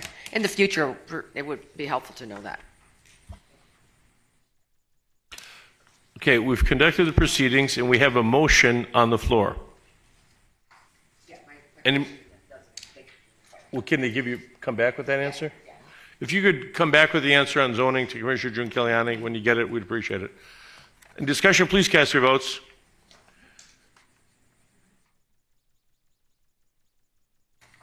Motion passes. Thank you. The highest bidder must submit a 10% non-refundable deposit in the form of a cashier's check to the Real Property Management Department located on the 4th floor of the Government Center within 24 hours. That's this building, 4th floor. The elevators are down the hall on your right. Push the little button that says 4 and take a check. Your certified check, right? Cashier's check, right? Mr. Chairman, No personal checks. the zoning is RE. The zoning is RE. That's a holding zone, yeah. Okay. Okay, we can move to item 68, to conduct a public hearing, approve, adopt, and authorize the chairman to sign an ordinance to amend Clark County Code Section 8.20.287 and 12.43.020 to remove the restrictions on the use of metal beverage containers on certain public streets during specified holidays and special events, and providing for other matters properly relating thereto. This is a public hearing. At this time, I'm going to open the public hearing on item number 68. Anyone wishing to address the board on item number 68, please step forward, identify yourself for the record. Comments will be limited to 3 minutes.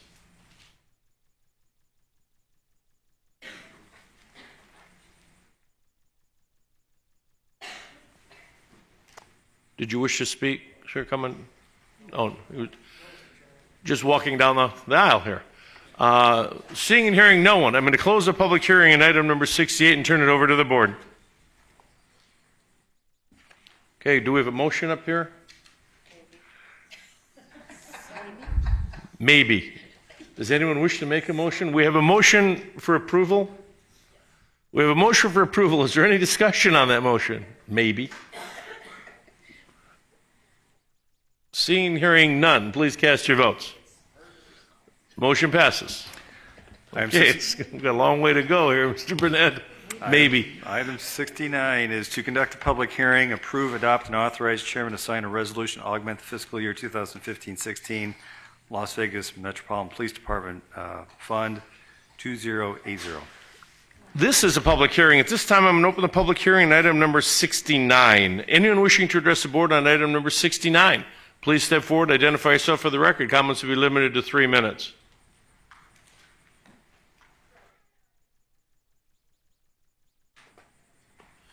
I always get confused when somebody walks in the door or starts walking down the steps when I open the public hearing. Seeing and hearing no one, I'm going to close this portion of the public hearing and turn it over to the board. Move for approval. We have a motion on the floor. Is there any discussion on that motion? Seeing and hearing none, please cast your votes.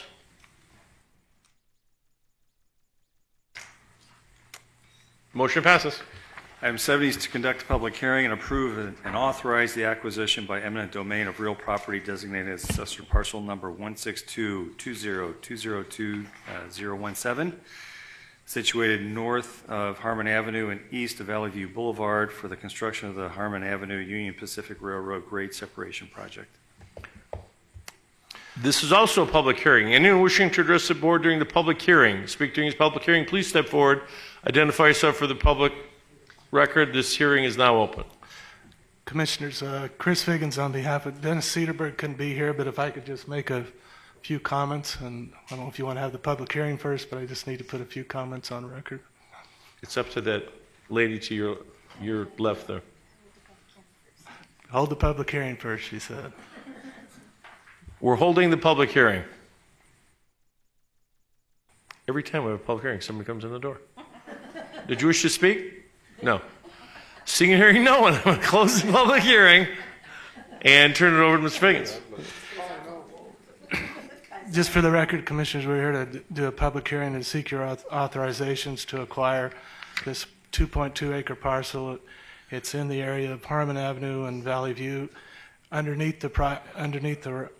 the right of way currently is the railroad. We're proposing a $50 million construction project which will allow an interchange to be built at this section, which will allow Harmon Avenue to be extended to the west and Valley View so it can be extended to both north and south. We have spent in excess of $45 million already for acquisitions. This is one of the last pieces we have. A few years ago, this board authorized us to acquire this property by negotiation. During the negotiations, we determined, based on a title report, we began negotiating with a company called Western Aluminum Rolling Mills. And during that process, we were able to determine that we think that they weren't the true property owner.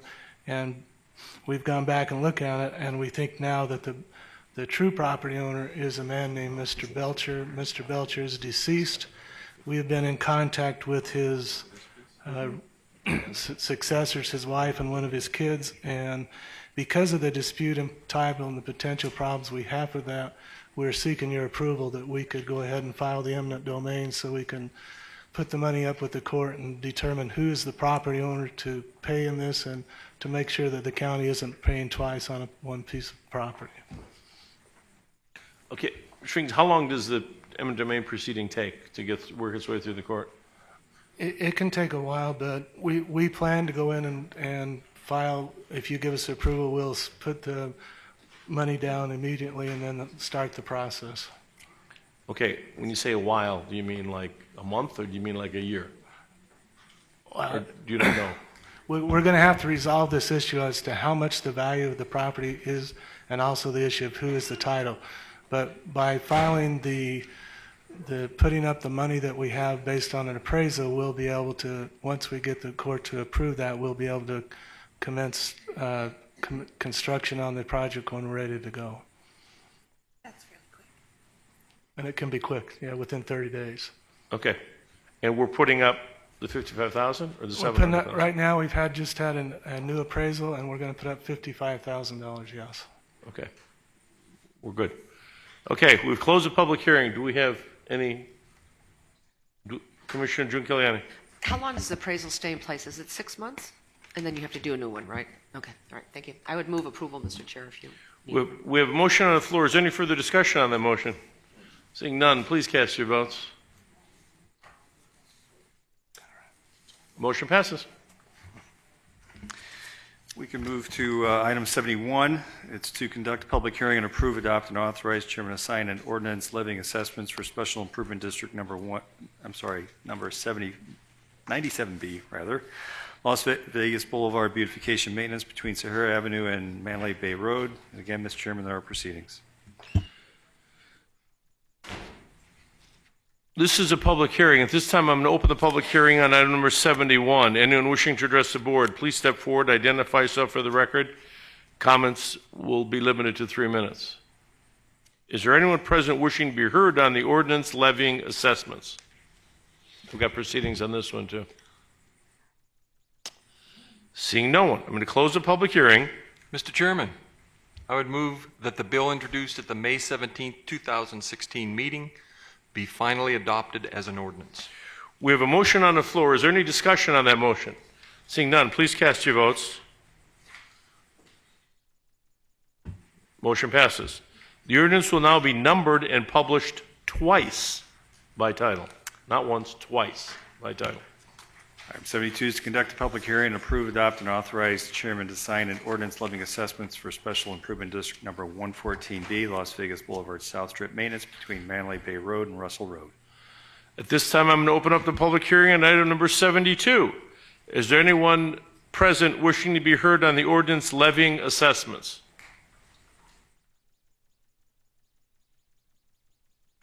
Seeing no one, I'm going to close the public hearing. Mr. Chairman, I would move that the bill introduced at the May 17, 2016 meeting be finally adopted as an ordinance. We have a motion on the floor. Is there any discussion on that motion? Seeing none, please cast your votes.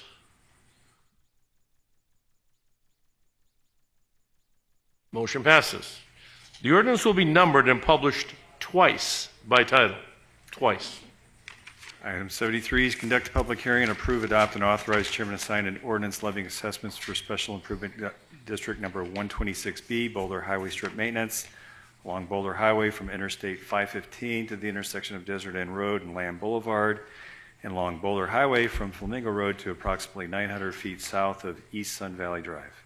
Just notice, Randy, these are suggested procedures, not required, huh? So we can, deviate? I have been, okay. Ouch, whoa. At this time, I'm going to open the public hearing on item number 73. Is there anyone present wishing to be heard on the ordinance levying assessments? Number 73. Seeing and hearing no one, I'm going to close this public hearing. Mr. Chairman, I move that the bill introduced at the May 17, 2016 meeting be finally adopted as an ordinance. We have a motion on the floor. Is there any discussion on the motion? Seeing none, please cast your votes. Motion passes. The ordinance will be numbered and published twice by title. Twice. Item 74, pursuant to NRS 288.153, conduct a public hearing and approve and authorize chairman to sign the collective bargaining agreement fiscal reopener between Clark County and the Clark County District Attorney Investigators Association, effective from July 1st, 2016 through June 30th, 2017, and extend the same salary and benefit changes to non-union district attorney investigator employees not covered by the DAIA contract. And Mr. Chairman, before you open up the public hearing, I'd ask Ms. King to offer the fiscal impact report as required by statute. Thank you, Ms. King. Commissioners, before you today is the one reopener for the Clark County District Attorney Investigators Collective Bargaining Agreement. The one article that was opened was for compensation. The county and the union have agreed to a 2% increase in the cost of living adjustment effective July 1 of 2016. The total estimated cost is $59,336, and it impacts 27 positions. Okay, Mr. Tyer, do I have proceedings for this one, or can I do the public hearing my way? This time I'm going to open the public hearing on item number 74. Anyone wishing to address the board on item number 74, please step forward and identify yourself for the record. Comments will be limited to 3 minutes. Seeing and hearing no one, I'm going to close the public hearing on item number 74. Turn it over to the board. Motion for approval. We have a motion for approval on item number 74. Is there any discussion on that motion? Seeing none, please cast your votes. Motion passes. Item 75. Item 75 is pursuant to NRS 288.153, conduct a public hearing, approve and authorize the chairman to sign the collective bargaining agreement fiscal reopener between Clark County and the Clark County Park Police Association, effective July 1st, 2016 through June 30th, 2017, and extend the same salary and benefit changes to non-union park police employees not covered by the Park Police collective bargaining agreement. Again, Ms. King will offer a few comments regarding the fiscal impact. Ms. King. Commissioner, this too was a reopener for the Park Police Association. The compensation article was the article that was opened.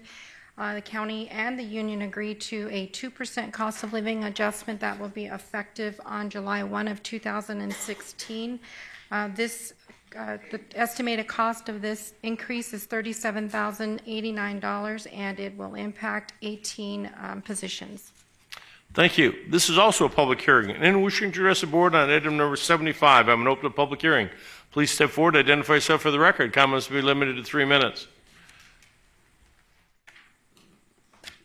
Seeing and hearing no one, I'm going to close the public hearing on item number 75 and turn it over to the board. We have 2 motions for approval. Is there any discussion on either motion? Seeing none, please cast your votes. Motion passes twice.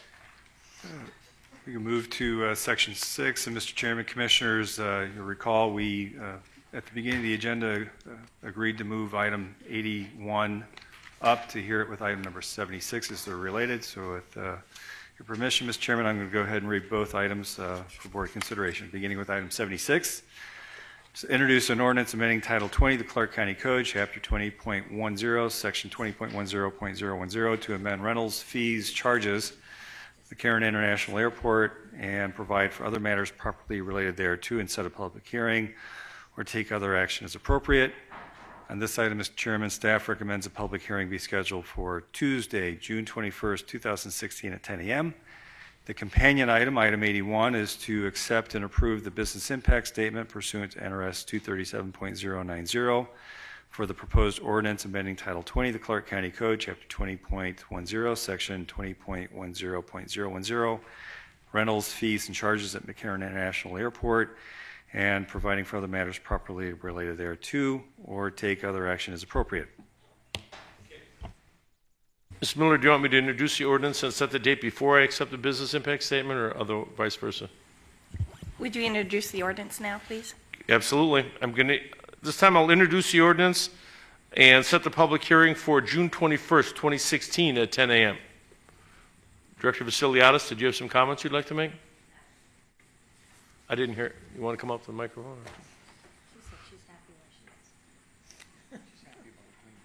Rosemary Vasiliadis, Director of Aviation. We have no presentation for these items. Okay, thank you. Item number 81. And if you would convey our congratulations to your spouse on his 60th birthday party that was recognized on the scoreboard at Wrigley Field, we'd appreciate it. I know. I know. Yes, they did. Okay, back to item number 81. No comments. Do we have a motion on item number 81?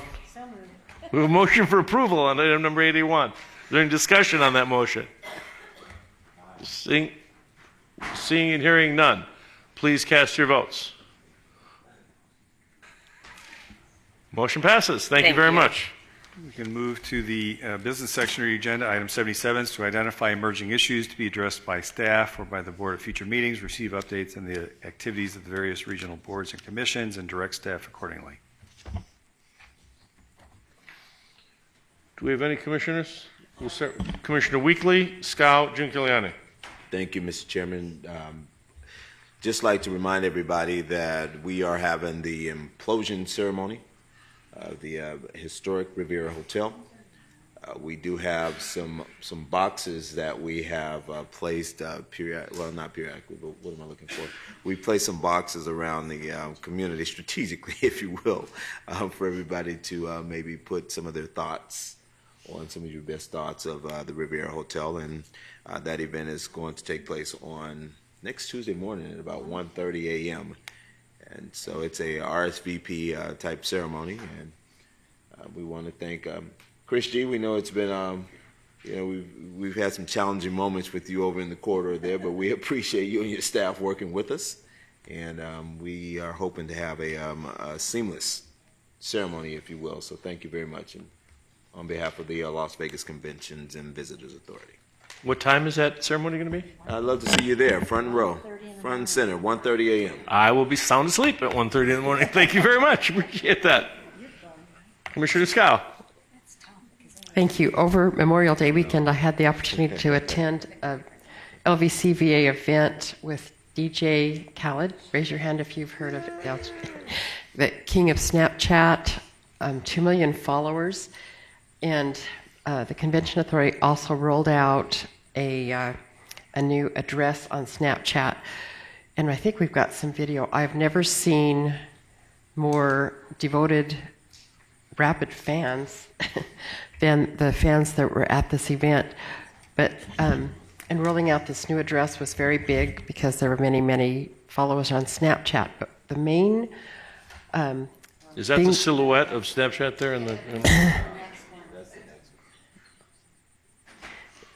The main takeaway I had from this event was that our own Commissioner Weekly has been trained and is very literate on social media. So my congratulations. Y'all have to bear with me. I have to snap this right. To get the key, to get more keys,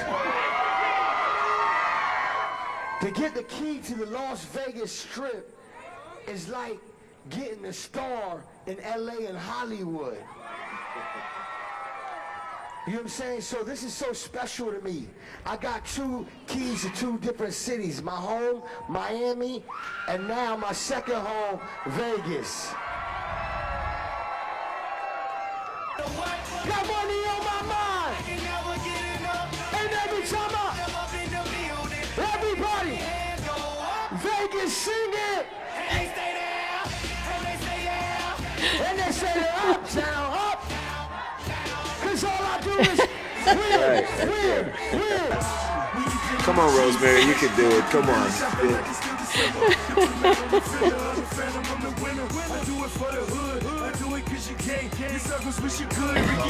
2 million followers on Snapchat. Followers, Rosemary. Sign on, sweetheart. Sign on. I need them hands up, hands up, hands up.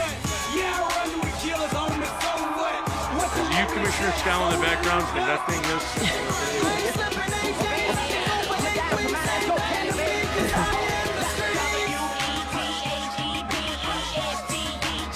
You don't have to worry about it. You can see Miss USA was there, presented a flower key, and we gave him the key to the strip. And I don't know if you can hear it, but he said that was just like getting a star on the Hollywood. So he was very excited. But we need to give Commissioner Weekly a round of applause. He has figured out Snapchat.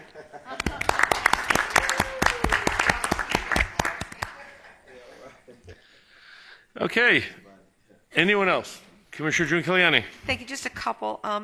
If I could ask Yolanda, years ago, and in fact, I think half of the commissioners weren't even out here, we mothballed our redevelopment area that was only in my district for some reason, but that's how the county had it. I'd like to explore unmothballing it, if there's such a term, because we just kind of put it in limbo. And part of it was because Sahara had closed, there was no revenue generated. But with the Maryland Parkway, the Business Coalition has asked me to maybe explore, because there might be some generation of revenue down the road. So if you could look at that, I'd be appreciated. Also, is there a method to, do we have a board policy book or something where when the board of directors makes a policy, that we at least have it gathered in one place? And good examples what Don found today, that none of us were here at that time. But there maybe there's a way that the clerk's office or someone could help glean out what board policies, some we may want to consider and just say they're antiquated and get them off whatever place they are, but I don't know what our procedure is for anything along those lines. Generally speaking, Commissioner, I think we've done a fairly good job of capturing those policies that you adopt, which relate to, generally speaking, governance and the authority that you delegate with the parameters that we have.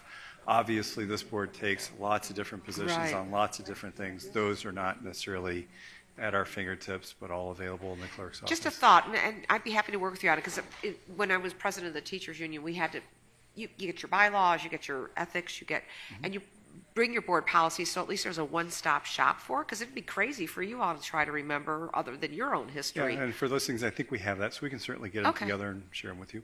So it does exist We have those, okay. absolutely. All right, great, thank you. Anyone else? Commissioner Weekler. I apologize. We're One more. back to you a second time. We'd It's like okay. to, I'm not sure if Sandy's here from HR. I thought I saw her in the room earlier. But I'd like to thank the Human Resources Department so very much. We just kicked off our 19th year of Summer Business Institute here at Clark County. And so, Clark County, thank you very much for this program here that's been in existence for, again, 19 years, and we are very proud to announce that we have 119 students that are working for Clark County this summer that are at various locations throughout Clark County. We'd like to thank McCarran Airport for hosting, I think you guys have about 5 or 6 students that we have out at the airport, and water reclamation, and a number of our departments that are hosting students this summer. So thank you very much for that. And then on Saturday, we're partnering with the Southern Nevada Regional Housing Authority, something that's big, Commissioner Sisolak, that some folks won't give a big hip hip hooray for, but we're celebrating Father's Day, all right? And we're going to kick off the Father's Day celebration. Any fathers in the audience with us? Any fathers, raise your hand. All fathers. Any dads in the audience? Listen, the rest of America is not going to tell you, but we're going to tell you Happy Father's Day in advance, all right?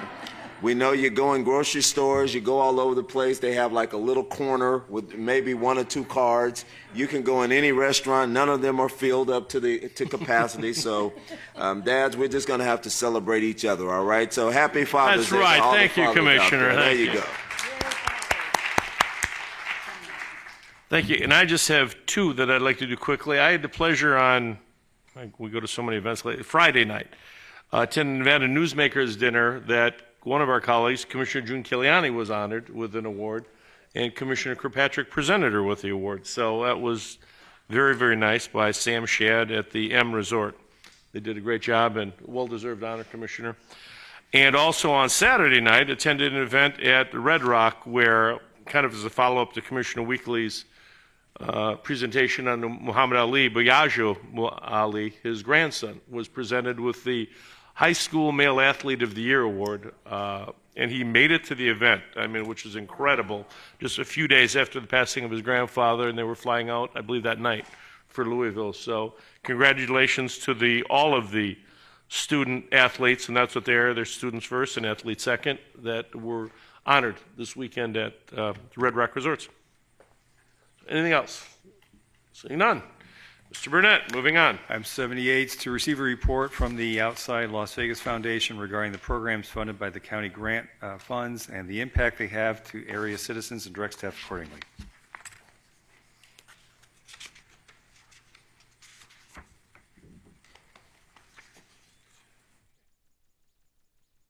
Good morning. Good morning. Chairman Sisolak, Commissioners, thank you so much for having us here today. I'm here joined by, my name is Mauricia Bach, Executive Director for the Outside Las Vegas Foundation, and I'm joined by the person who really does the work on our volunteer programs, Jessica Anderson, our Program Director for our volunteer programs. We're joining you to give you a brief update about the support that we receive through the Outside Agency Grant Program that Clark County administers.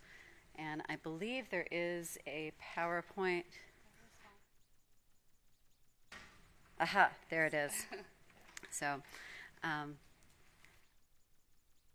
if we can go to the next slide, please. Ah, perfect. Thank you. It's a very brief PowerPoint. So for the first year of our program, Jessica. Yeah, Absolutely. So our first event was held on January 17th, 2015. In our first year of programs, we had 10 events and 646 volunteers for a total of 1459 volunteer hours completed. We had lots of different groups engaged: MGM, Metro, UNLV, Starbucks, United Way, the list goes on and on and on. Now we are currently in our second year. And this runs through July 2016, so we're not quite done yet. Some of our key projects, we hosted MLK Service Day out at the Wetlands Park, which was a huge success with the United Way. And then we also were a part of the UNLV vacant lot cleanup that was held with Commissioner Scow's office. We've done 20 events so far to date with 411 volunteers engaged with a number of 1,357 volunteer hours completed thus far, and we still have 2 more months in running, and can't give you the exact number of events we have on, but there's still a lot more to go. I think that's it. Yep, That's it. I want to highlight that since Jessica Anderson has been leading this program, and since the Clark County came on board and embraced this program, the numbers have doubled for our volunteer hours. And I also want to observe that Jessica's been doing things like some not just volunteer programs, though there's no such thing as just a volunteer program, but engaging in meetings with the community, looking at issues such as the Sunrise Trailhead, working very closely with our Metro departments and with the various other forces that patrol and monitor the Sunrise Trailhead, and engaging in the community. Really, when we look at things like these volunteer programs, it's more than picking up litter, it's more than cleaning up graffiti, it's about celebrating the fact that we have an incredible community. And I think the level of volunteerism and the interest that we've had on this really illustrates the fact that we have a community that truly cares and simply wants the opportunity to come out and be able to participate. And we thank and are grateful to the commission and the wonderful staff at the county for allowing us to be part of that process. Thank you. Thank you. That's it. Any questions from any of the board members? Seeing none, thank you very much for the presentation. We appreciate it. Thank you very much. Nice selection, Saber. Item 79 is to appoint 4 qualified individuals to serve on the Clark County Department of Juvenile Justice Services Citizens Advisory Committee for 3-year terms ending June 30th, 2019, and appoint 1 qualified individual to serve through June 30th, 2018 to complete an unexpired term. There's certainly names for the board's consideration included in the backup to the item. We have some recommendations on our backup material, but it is the board's decision. Do we have any thoughts or discussions by the board? Commissioner? Motion to approve what's in the backup material unless there's a different. So you would be recommending the reappointment of Dr. Robert Henry and the new appointments of Charla Vieira, Dominica Washington, and Ricardo Villalobos. Yes, sir. Do we have any discussion? One more. And the appointment, wait, those ones are for terms beginning on July 1st, 2016, and the appointment of Kelly Christo to serve the unexpired term through June 30th, 2018. Thank you, Mr. Wells. That would be in the motion. That's also part of the motion. So 5 of them in the motion. Dr. Henry, Charla Vieira, Dominica Washington, Ricardo Villalobos, and Kelly Christo. Any discussion? Please cast your votes. Motion passes.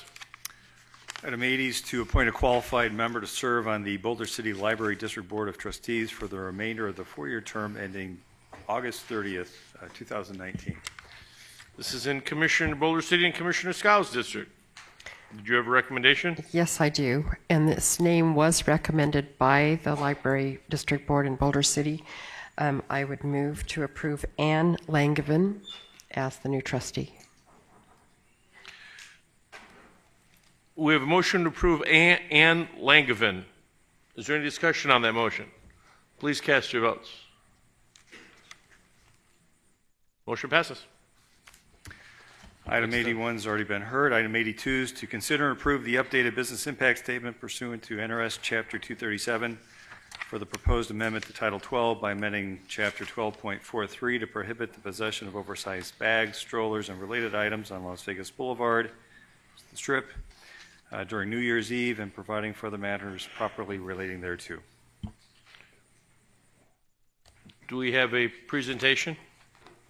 We don't, but I know there are representatives of Metro here this morning who can provide the board with an Does update. staff want to give us some background before we? I guess not. We're going to wing it. And Mr. Chairman, members of the Commission, I'm Chuck Calloway, Director of Intergovernmental Services for Las Vegas Metropolitan Police Department. First of all, I apologize for not being here at the last meeting when this item came up and was pulled from the agenda. I was in Carson City for the police memorial that day. Due to concerns that were raised about the draft of the previous ordinance, we held a number of meetings, including a stakeholder meeting on the 24th of May, and we identified several key areas that were the source of most of the concerns. Mr. Chairman, those areas of concern were, number one, the flexibility in the ordinance was seen to be as too broad, that it could apply to too many events other than just New Year's Eve. The second area of concern was the size limitation on the bags being too small. Most women's purses are larger than what those bag sizes were. And also these types of shopping bags that we see at Smith's Food King were slightly larger than the proposed ordinance. For the record, that was a visual of a brown shopping bag from the grocery store. And then finally, there was a concern raised by the ACLU that there was no exemption for the media, so the media carrying their camera bags on the strip would be subject to the ordinance. We worked with county staff to draft a new ordinance that we believe addresses those three concerns. Number one, it will only be limited to New Year's Eve only at this time, no other events. Number two, the size has been raised to 12 by 12 by 6, not including the handle of the bag, which will then allow for these types of bags and a little bit larger purses for women that may be down on the strip during that celebration. And then finally, an exemption was put in to allow for professional media during the course of their duties to have their camera equipment and bags. And so I'd be happy to answer any other questions. I believe, I don't know if anyone is here from the Resort Association, from the Retailers Association, the ACLU, ABC Stores, the Fashion Show Mall. I know Hawaiian Market was invited to the meeting, but they couldn't attend due to some other obligations. But I believe we had representatives from pretty much every business that would be potentially impacted on the strip during New Year's Eve. How are you identifying media? When somebody says, I'm in the media too, I've got a blog. Mr. Chairman, I guess there's a statute, and I would defer to legal, but I guess there's a statute in NRS that defines professional media.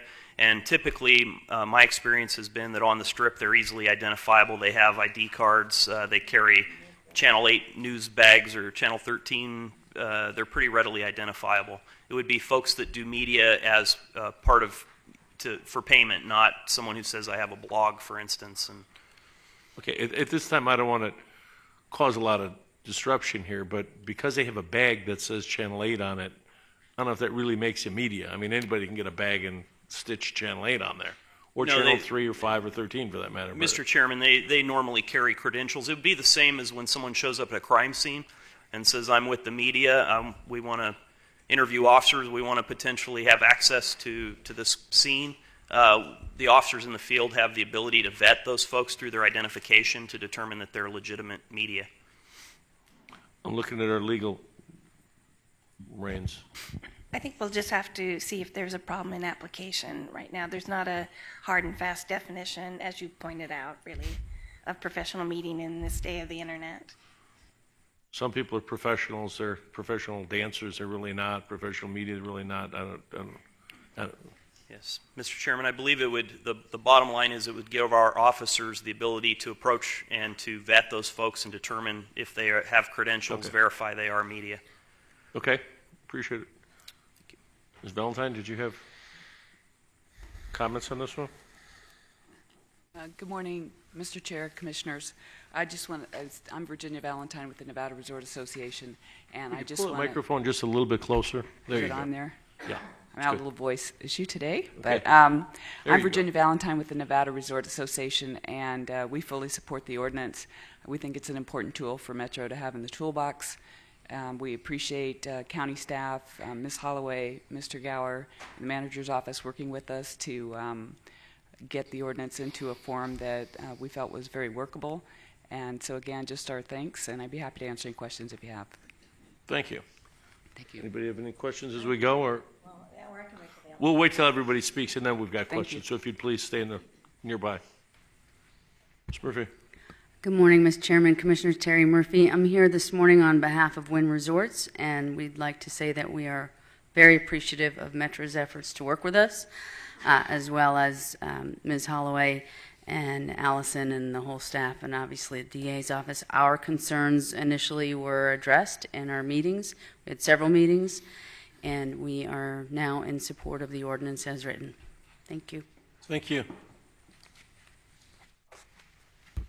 Good morning, Commission. I'm Tyree Gray with the law firm of Fenimore Craig here on behalf of the Las Vegas Metropolitan Chamber.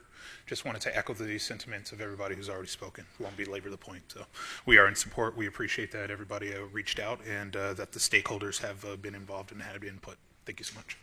Thank you. Okay, now, questions from the board.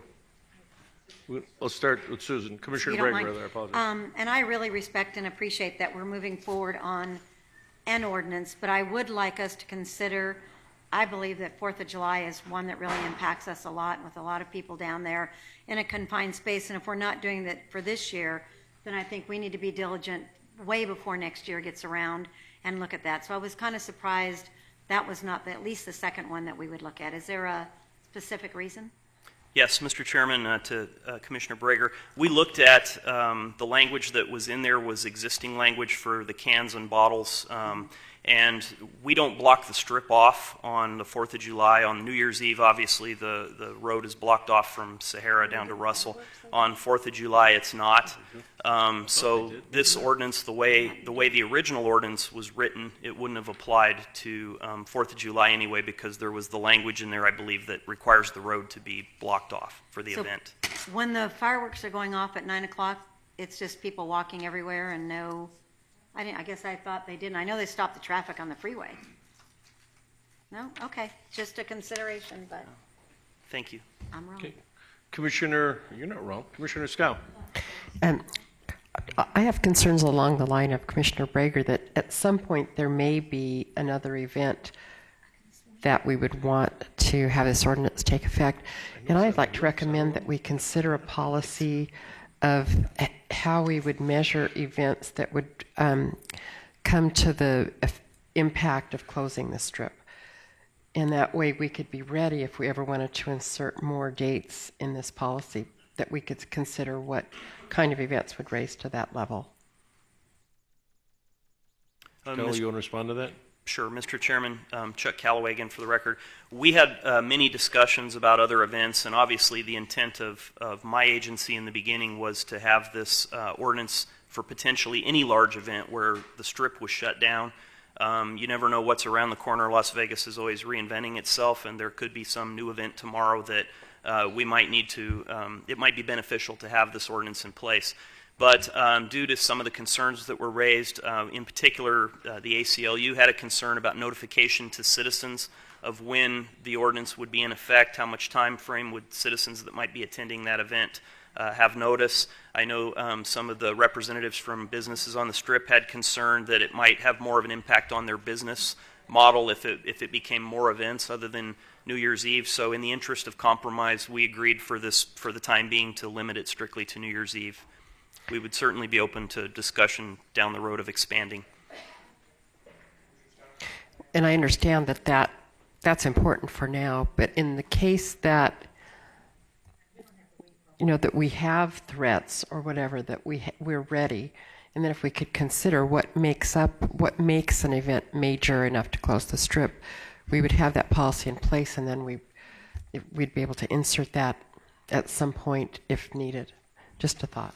So, could we not amend this later to add different additional holidays if we deem it works? How would, it gives us some flexibility that way to be able to come back and add additional days if that's what the board chose to do.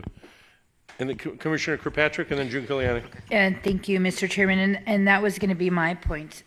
Coming from the food industry and the purchasing industry, it takes a little bit of time to get people to, I mean, crazy enough, we're not thinking about New Year's Eve, but they're already planning what their theme is and what all of these other things are going to be. And when everybody's going back to school, you're on Valentine's Day. So you have to give the business the ability to have the time to have that discussion and figure out what it looks like. So, but I don't disagree, and I think that is at least one thing that we talked about yesterday is maybe coming up with some type of policy when you establish a special event so that it's flexible and we are at least 90% of the way as we are stay on the cutting edge. That's our job, is to be on the cutting edge. So I'm always nervous that we limit ourselves, but for 4th of July, nobody would be able to react, and then we would not do a very good job. And honestly, if you're planning for 4th of July next year, you got to start in October. So you still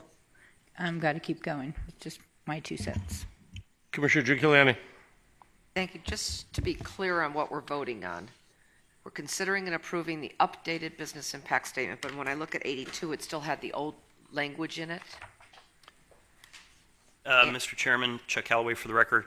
I would defer to your business licensing folks for specifics, but my understanding was that the original business impact statement went out, and then after the stakeholder meeting, it was reposted, so I don't know that there was any significant change to the original business impact statement other than what was discussed at the stakeholder meeting. Okay. And then, because on page 2...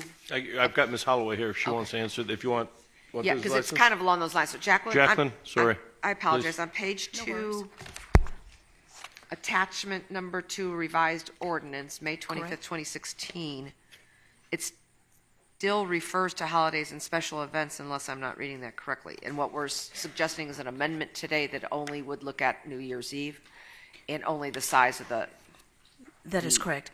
Bags. Under attachment 2, which is an updated ordinance, the title still contains that because it's a broader ordinance, and we're inserting this component into the ordinance. Okay, so special event is still defined in there because that is part of the global That is piece. correct. And then therefore you define holidays and special. I just want it clear for what I'm voting on and what the public's looking at. Correct. And then possession of glass and beverage in general is broad, and then you get into the size of the bag and then limiting the container issue to the New Year's Eve. That is correct. At this point in time. Okay. And on page 3, you'll see it, Commissioner, 1243.026, additional prohibited uses There. or Okay. items. Just so it's clear. Thank you. And Jacqueline Holloway for the record, Department of Business License. Thank you, Mr. Chair. Thank you. I've got one, and Jacqueline, I don't know if you can answer this one for me, or Chuck, you can. And I'm getting a little confused on this aluminum beverage discussion here, because we just amended our ordinance as it relates to aluminum beverages again. So are they prohibited now, or are they not prohibited? In 2 weeks, that prohibition will become effect because you guys voted on the ordinance today. Because the ordinance was not voted on until today, the language that's in front of you on this ordinance reflects the old law. Okay. So when you vote, presumably on this in 2 weeks, it'll show, we'll have the updated language, which excludes metal beverages from there. But we changed that to make them allowed. Permissible, yes. So is it going to be permissible under this? Yes. When everything passes, it's going to be, because it looks like it's going to be prohibited again. No, because this we're not voting on the ordinance today. We'll be voted on an updated ordinance in 2 weeks, and the updated ordinance will reflect all of the updated language, both that came out of the business impact study and from your ordinance amendment today. But We'll have a new clean copy for you. The revised ordinance for attachment 2, May 25th, that's not the ordinance? That's not the final copy because you guys adopted an ordinance today on metal containers. It's, Mr. Chair, Chair, it's like first reading, second reading, third Yeah. reading, and then you get your final is what it Okay, is. so when we get to We'll clean the it ordinance, up. you're going to clean up 12.43.020 Yes. will allow for aluminum beverages again, because I don't want to. That's correct, sir. Okay. Any further discussion? Sir, wow. Whoa. Put me in my place. Sit, right? I got that, Okay.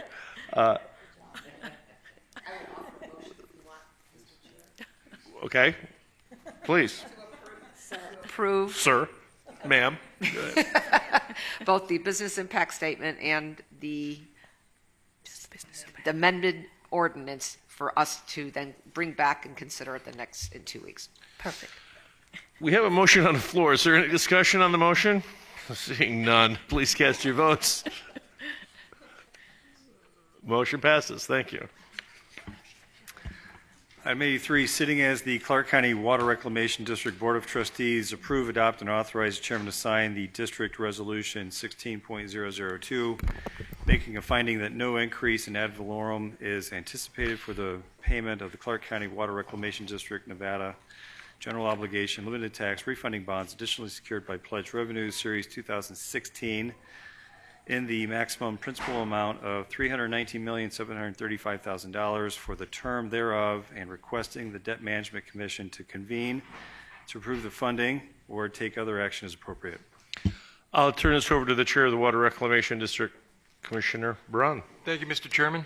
Mr. Minwigan. Mr. Chairman, members of the board, Tom Minwigan with the Water Reclamation District.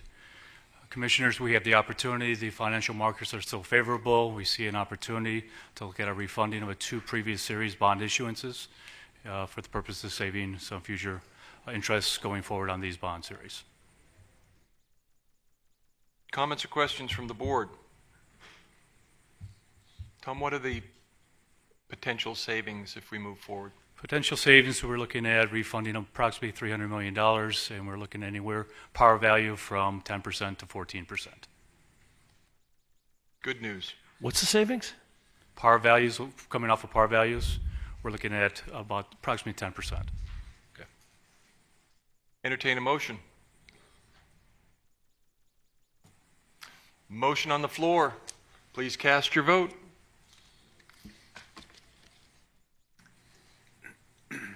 Motion passes. Thank you. Mr. Chairman, let me hand the gavel back to you. Thank you. Item 84 is to discuss issues related to capital projects in the resort corridor and take any action deemed appropriate.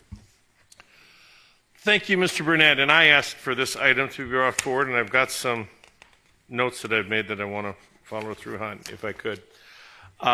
With all the talk that's happened lately as it relates to proposed projects in the resort corridor, and there's been significant conversation, I felt there's been a few things missing along the way, and that's why I asked for this item.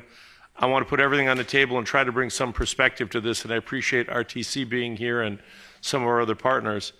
I'd like to start by beginning, and I don't know if Dennis is here, but he does need to stand up now, as it relates to the proposed expressway.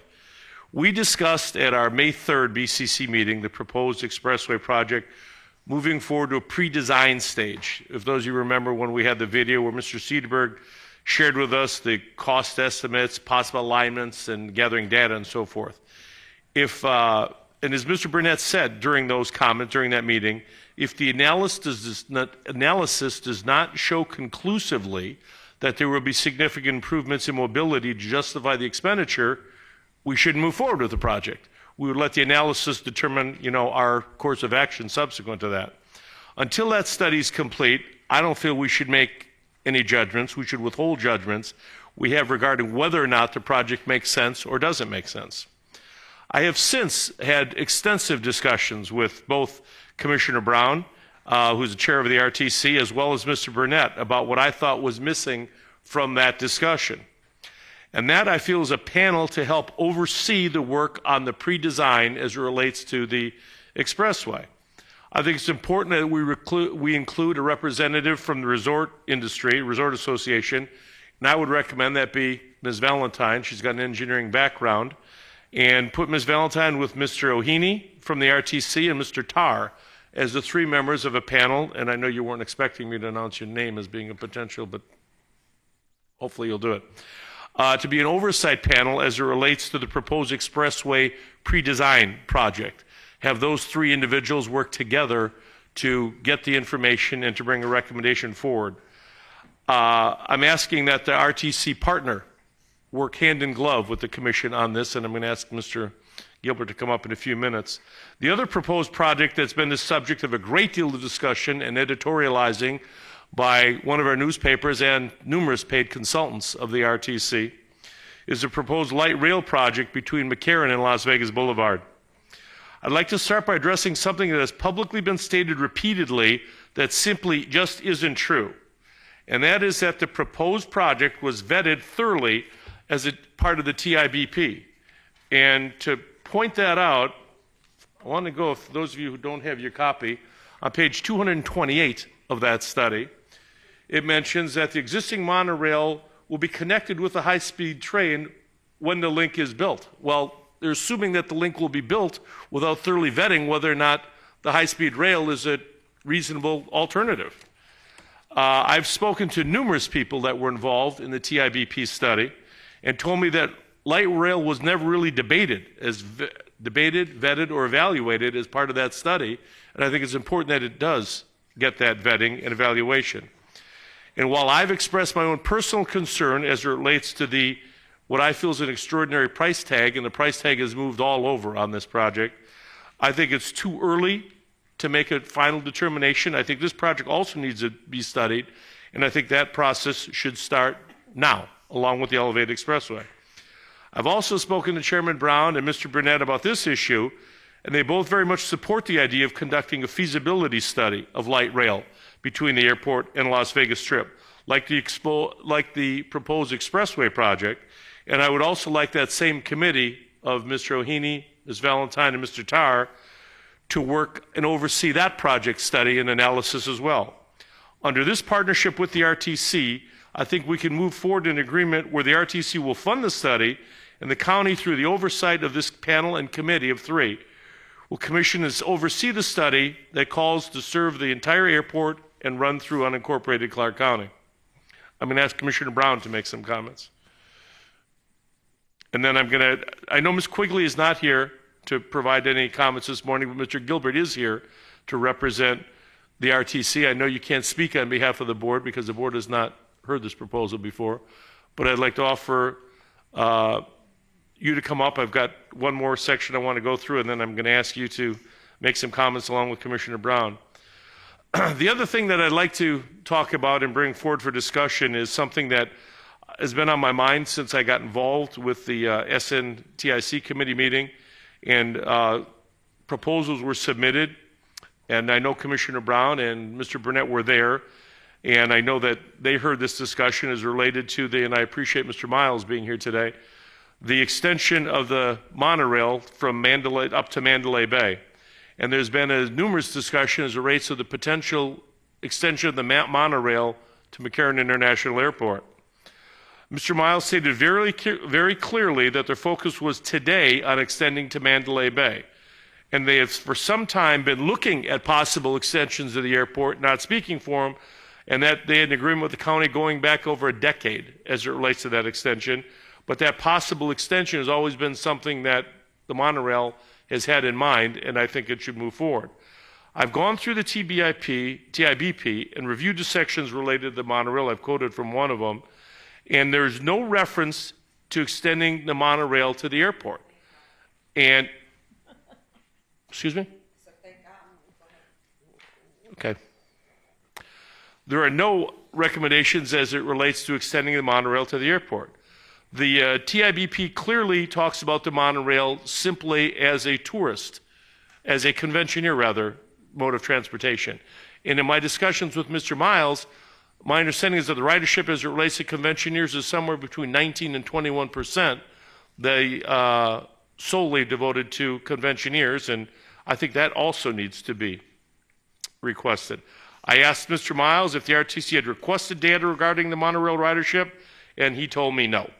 So I'm a little shocked by that, and I would propose that we also the same group study the possible extension of the monorail to the airport, not advocating or opposing any of these possibilities, maybe putting them all together, or having this committee determine what might be the most effective means of resolving some of our congestion as it relates in the corridor. So I think there are all three options that need to be evaluated. They need to be analyzed individually and take input from the community and bring back a report to both the commission and the RTC board. So with that, I'd like to ask Mr. Gilbert if he has anything he'd like to add, and then go to Commissioner Brown. Good morning. Thank you, Mr. Chairman and Commissioners.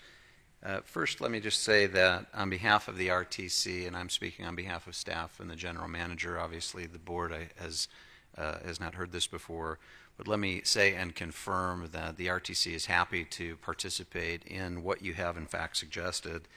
I think with regard to all improvements that you've suggested, it makes a lot of sense for the RTC and the county staff included to be working together, because simply these projects can't be done without one another in a harmonious way. I think that as it relates to your comments concerning the press, just to kind of go off script, and I don't have a script, so it's easy to go off script here. I think as a reader, there's been a lot of confusion between the Elevated Express project and the concept of proceeding with a light rail analysis. I think from the RTC's perspective, those types of improvements are not competing against one another, and I think a reading of the TIBP looks at these improvements as being complementary to one another, and projects that are well worth vetting on their own and together in a sophisticated way. So to reiterate, RTC, I think the next approach would be to make sure that this is agendized properly for the July RTC board meeting, that we put this in front of the RTC, and I'm very confident that the board will step up and collaborate with the county, and I certainly will advocate for that. Thank you, Mr. Gilbert. Didn't have it on. Thank you very much. Commissioner Brown, or let me, before I get to commissioners, anyone else wish to comment on this item? Seeing no one. Commissioner Brown. I'd see if there's any other Commissioners wish to speak? Nobody lined anything out. I've got notes that I spoke to. So. All right, I don't have notes, but I did pick up the TIBP. I guess I'm curious how we got here, because for 18 months it's been in the public as far as what's been being discussed. And I don't necessarily disagree that maybe one more layer, but nobody came to me, not you, not anybody, not staff. The only person from the county that even commented on the public portion was Nancy Amundsen from Land Use. And those were adopted. And so now we're here because I think, well, maybe you don't want me to go there, that light rail is a possibility. And I know everybody says it's not, don't worry, Chris, it's not the Maryland Parkway piece. But light rail has been a component as a potential modality for the entire document period. And it's written out as such. The elevated piece came up and was criticized, and I think some people got upset about the criticism in the press, but they are exclusive of each other. If you recall, I even said when Dennis was going to do the RFQ, make sure as you design, whoever comes in and bids that, has a design that looks for other modalities down the road so we don't duplicate or tear things down or put things back up. Now, all of a sudden, the monorail's thrown in here with no disrespect, Curtis. I mean, the only place that pencils out is going to Mandalay Bay, or I would not have voted for that, and I will not support a monorail going to the airport. It's never penciled out, it's antiquated, and it's inappropriate, and you're going to ruin the whole idea of light rail for the constituents again if we look at it that way. So I hear today, I get a policy from 25, not one of us was on this board, didn't even know there was a policy that somebody was supposed to study light rail to the airport in 2005, never was done. But now we're getting criticized for not doing it, and now we're going to put together another work group to waste time to look at an antiquated system that doesn't really benefit the needs. What is it we want to accomplish here? I guess that's my question. If we don't believe that we had enough input, why do people not take advantage of the proper input? If this is where we're at now and we want to move forward and it comes properly to the RTC board, which is because you have the Metropolitan Planning Organization through that, then that's fine. But it's been frustrating to me as a member of both RTC and this commission to have to react to all the innuendo and rumor and all the things that are going on about what's the real intent. If the intent of this is to try to get the monorail to airport, no way. If the intent is to say light rail fits someplace down the road, 10 years, 5 years, wherever, this may be a contemplation of it, then that should be something that's looked at. And if that's what the 3 members or whatever that winds up being, depending on what the RTC board decides to do, becomes part of the action, fine. But I'm frustrated because it's been a public process. Just because people didn't take advantage of it or didn't comment on it doesn't make it wrong.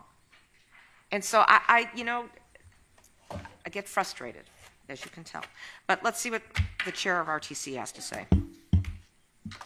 Commissioner Brown. Anybody else before we? Commissioner Scout. I feel like we've got 3 major systems that are being discussed.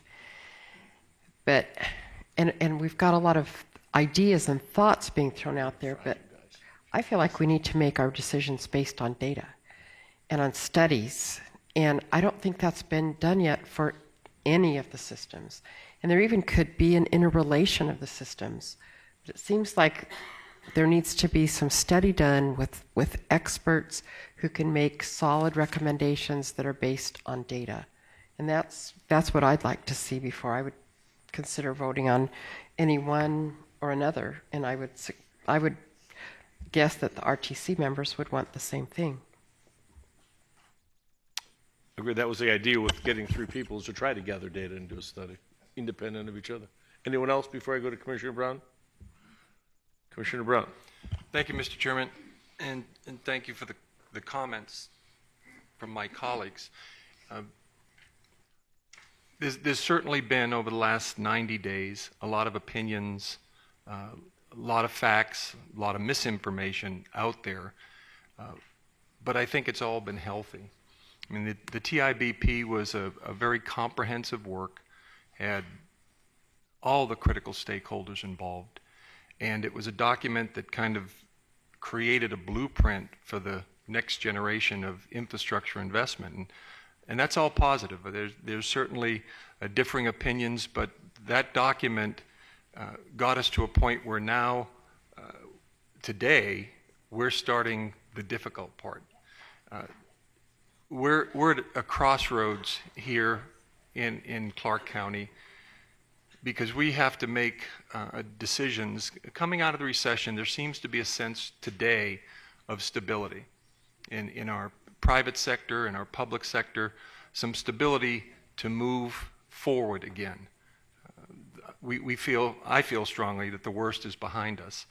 But some of the decisions that this community has to make now, that we are in a better position, are going to impact the next 20 years of development in our community. And it's not just infrastructure. It's you heard Metro earlier talking about public safety.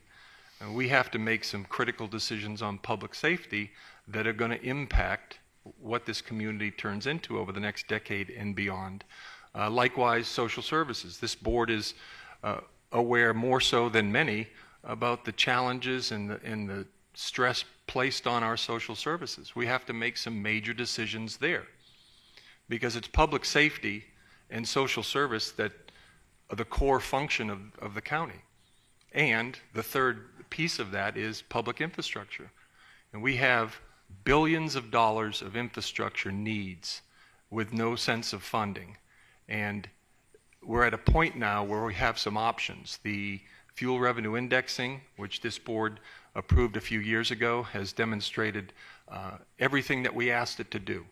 Creating jobs, investing in the community.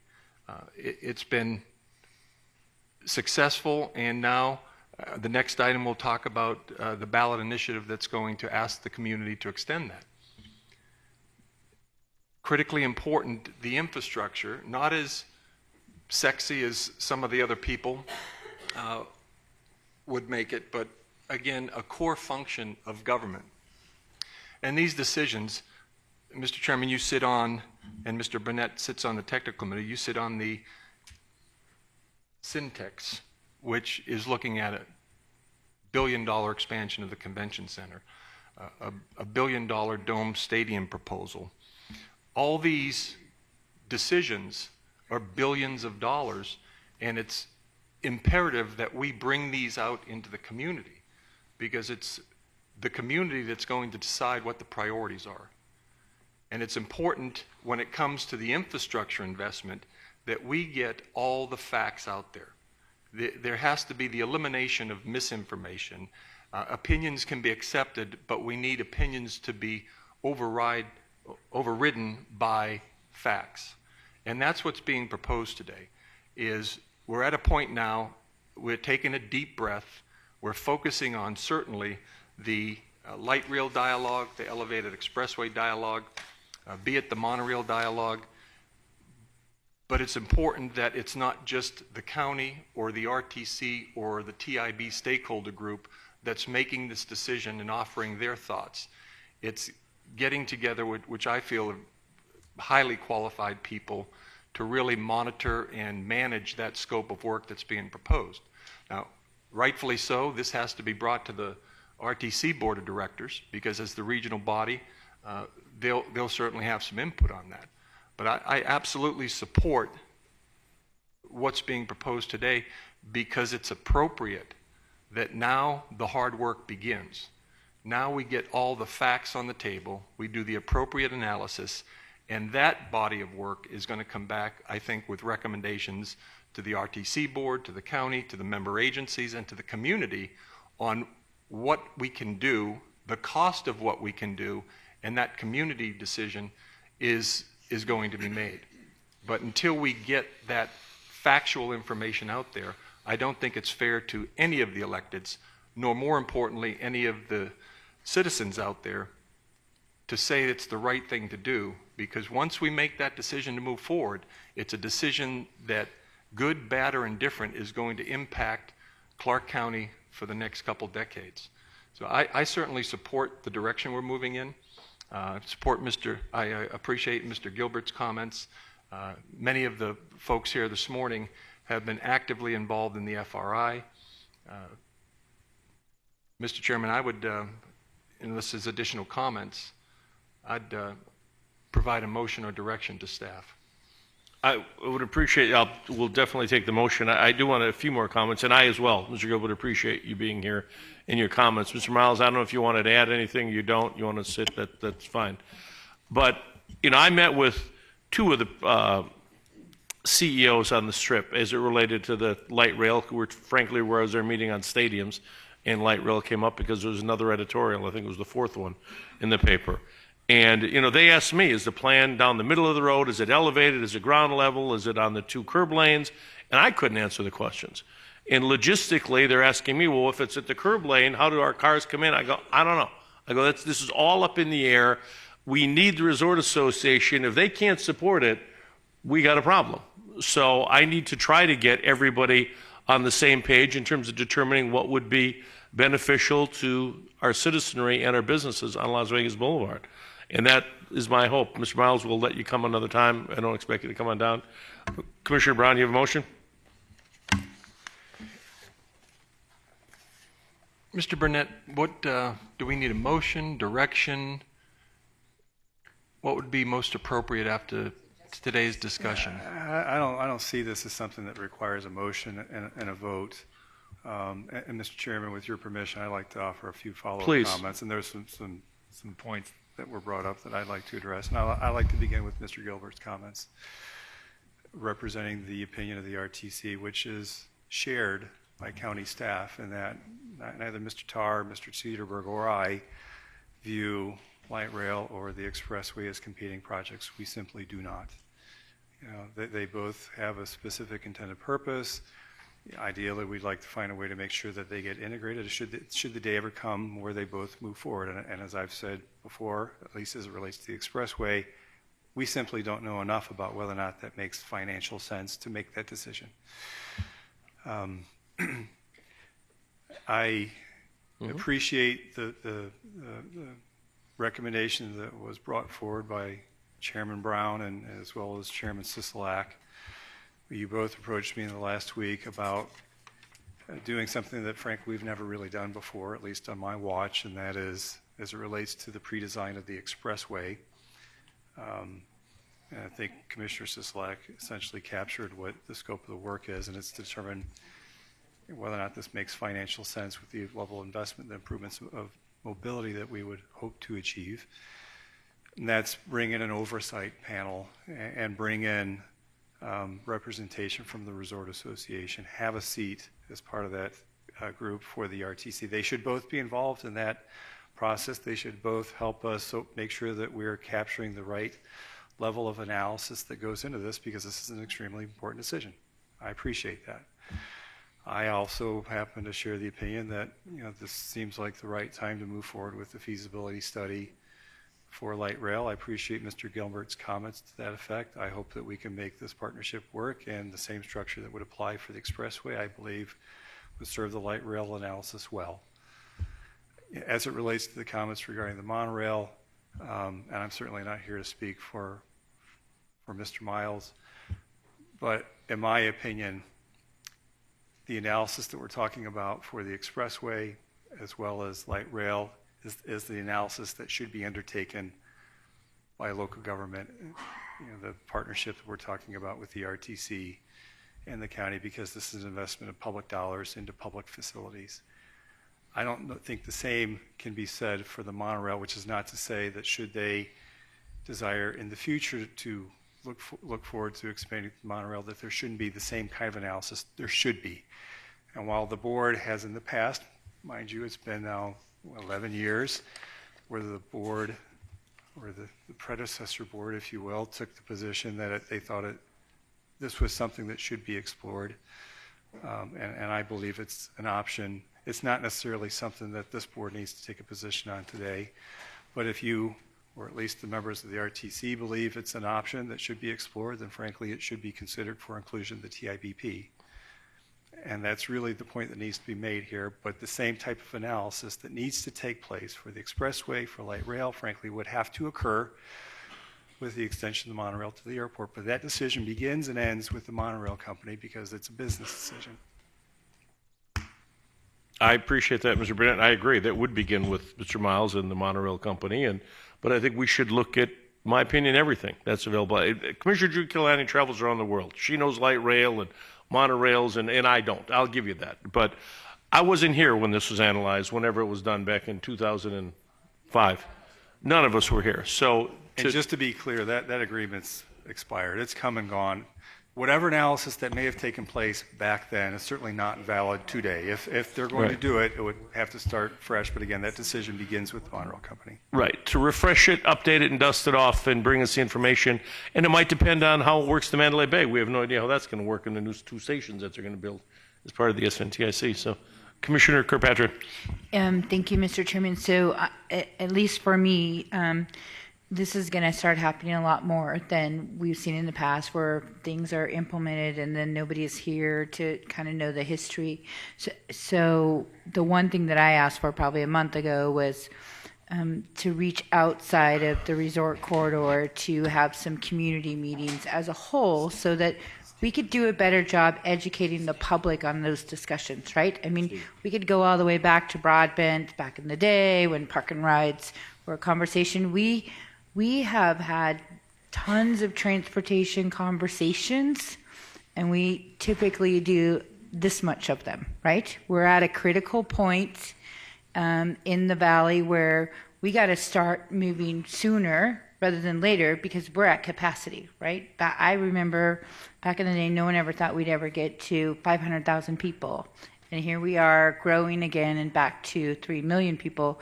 But the one thing that I've learned just being at the county, y'all move a little bit slower than the state, but I'm learning how that works. So we really do got to push forward. And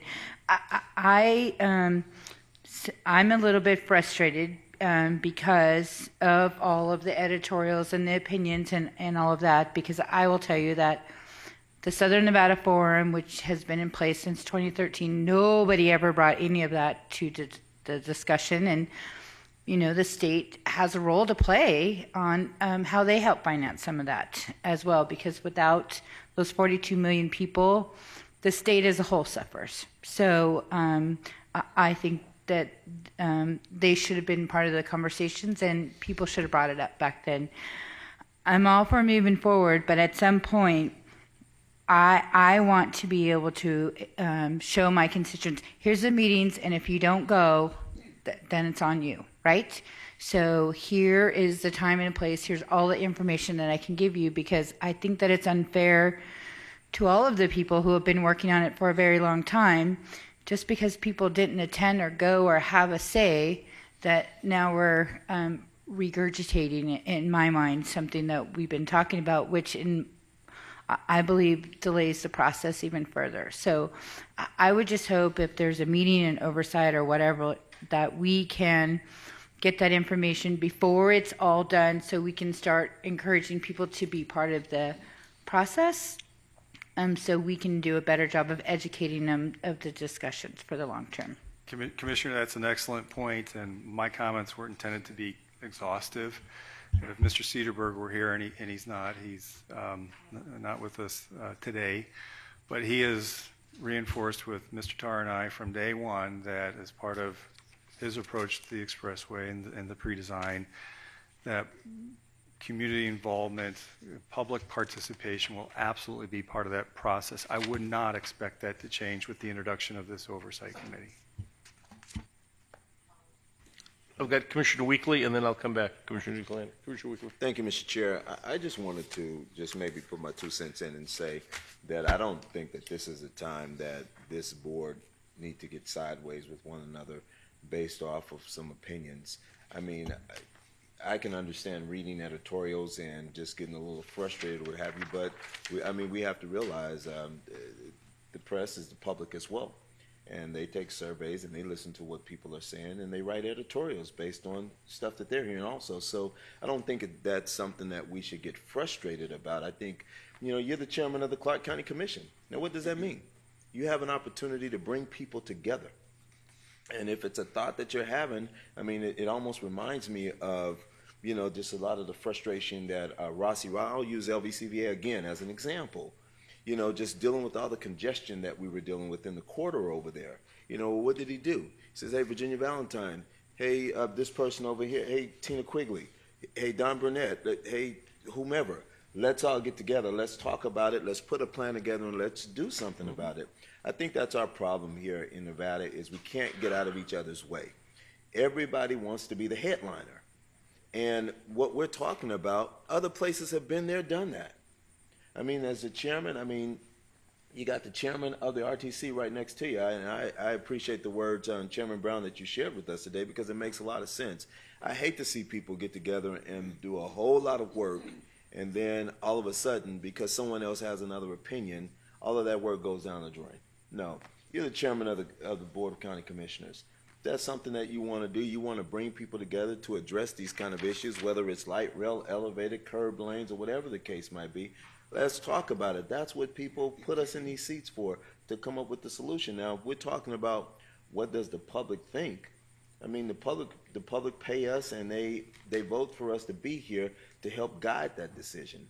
And so if we're not serving them in terms of that leadership role, then obviously we don't need to be here. And so I say to you, Mr. Chairman, let's not sit here and get frustrated with one another.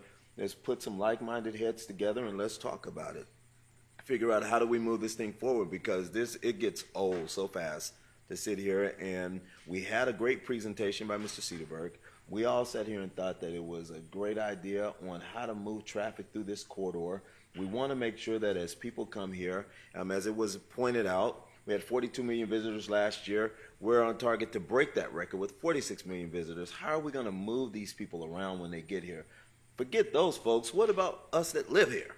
What about those of us that live here? How are we going to get the people to work? How are we going to move them around? So you have RTC here. You have Mr. Miles who's here. We have the Resort Association here. We have Tina Quigley. We have all of these folks. That's a committee within itself. Let's get together. Let's talk. I know who needs another committee. But somehow it's going to have to be communications. It's no one island that's going to be able to solve this problem alone. So put your big boy pants on and let's get it. Got it. There you go. I'd like to put the three together. That's why I agree. I think it's a good idea to get the NRA and the RTC and the county together. So, Commissioner Giuliani. Thank you. So the direction to staff, so it's understood, would be to come to the RTC board with an agenda item to have this as a discussion, or so that I understand what we're asking to do, because you're going to have others weigh in, and then you get a committee that can't function. So I think we got to be careful about that part of it.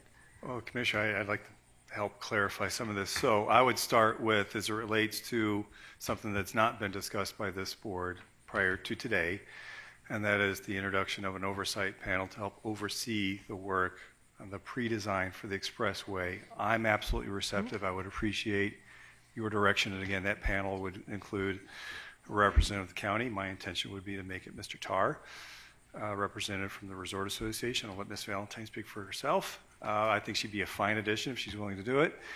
And then the RTC, I can tell you that Mr. Tarr and I have a very high level of respect for Mr. O'Heaney. We'll probably caught him off guard today, but I think he'd be a fantastic representative of the RTC.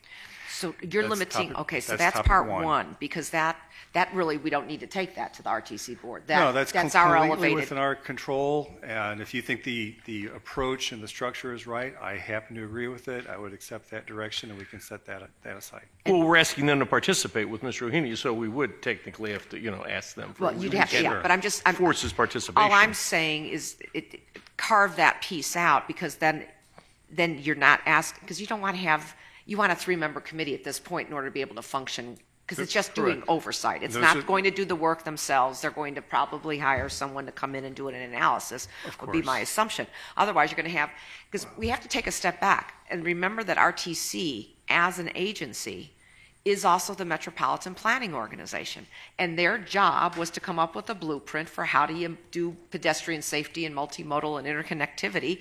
Hence, that's what the TIBP's portion of, where all these items have been discussed. None of them, they're all guidelines, so none of them are set in stone. Some of them have a 1 to 5 year plan, some 5 to 10, 10 to 20, because of financing and other pieces that are there. So to understand, right now, the suggestion is this 3-member board, if they choose to do so, would oversee the RFQ that we're putting out for the elevated Development of the scope, the work performed by the consultant. and as any part of the interconnectivity, pre-design, which is what I had asked and for at whatever that other time. issues come out of that as Okay. it relates to the expressway. Then the second component, Mr. Chair, then is what? Then So well, maybe Don, you might want I to don't want explain. to speak for the chairman. No, but I it would can be read the same group of 3 come up with a more definitive analysis of the light rail on the strip, just on the strip corridor, as it relates to answering these questions. What is the potential cost? Is it at grade? Is it above grade? Is it curb? Is it center of the road? Those type questions. I don't think it's an either or, and I don't want to keep throwing rocks at one and getting hit from rocks on the other one. I think that this same group should analyze the viability, the feasibility, and the one thing we got to look at all these things is the cost. It keeps coming up. Is this room tax? Is it sales tax? Is it Correct. fuel How you indexing tax? finance. What is this? How do you finance this? And there's certain things I'm opposed to using and certain things I can support using, depending how this group comes back. Okay, so then that's the portion that Chairman Brown said that would be agendized to come to RTC board, is that what I'm assuming is for an oversight group to report back with regard to analyzing more intensely the potential for light rail on the strip from wherever. Airport to the Airport to the strip. And so that would be what we would be taking up in July, Commissioner Brown, probably then? Okay, just so I understand what our layers are that are here.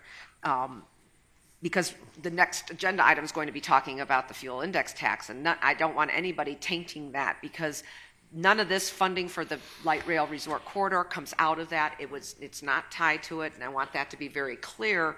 This is all resort corridor dollars that would be paying for that expressway, light rail, or anything along those lines. RFI is going to be a completely different funding structure to continue the maintenance, pedestrian public safety, and congestion issues that are out there. So that's why I wanted to make sure that everybody's real clear on that, because I don't want that opportunity tainted with what we're trying to discuss here on this part of it. So then as I look at the Metropolitan Planning Organization, because this was just a blueprint, it's an investment business plan, it's part of being an MPO is to give you the opportunity to have those more in-depth discussions. Well, maybe now I'm going to say something that I didn't expect myself to say today, is, this might work out a little bit better, because we might actually be having a better discussion of light rail that I never anticipated, probably till I was gone. So thank you. You're welcome. No, and I appreciate that as a goal. And Mr. Miles, I'm going to call you down now. I apologize, but I'm going to call you down. I don't know about the monorail. I have heard this, and Commissioner G, it's been brought up to me by literally 100 constituents. I don't know how this was ever decided it wasn't going to go to the airport at the beginning. I mean, this is way predated me. It probably predated you.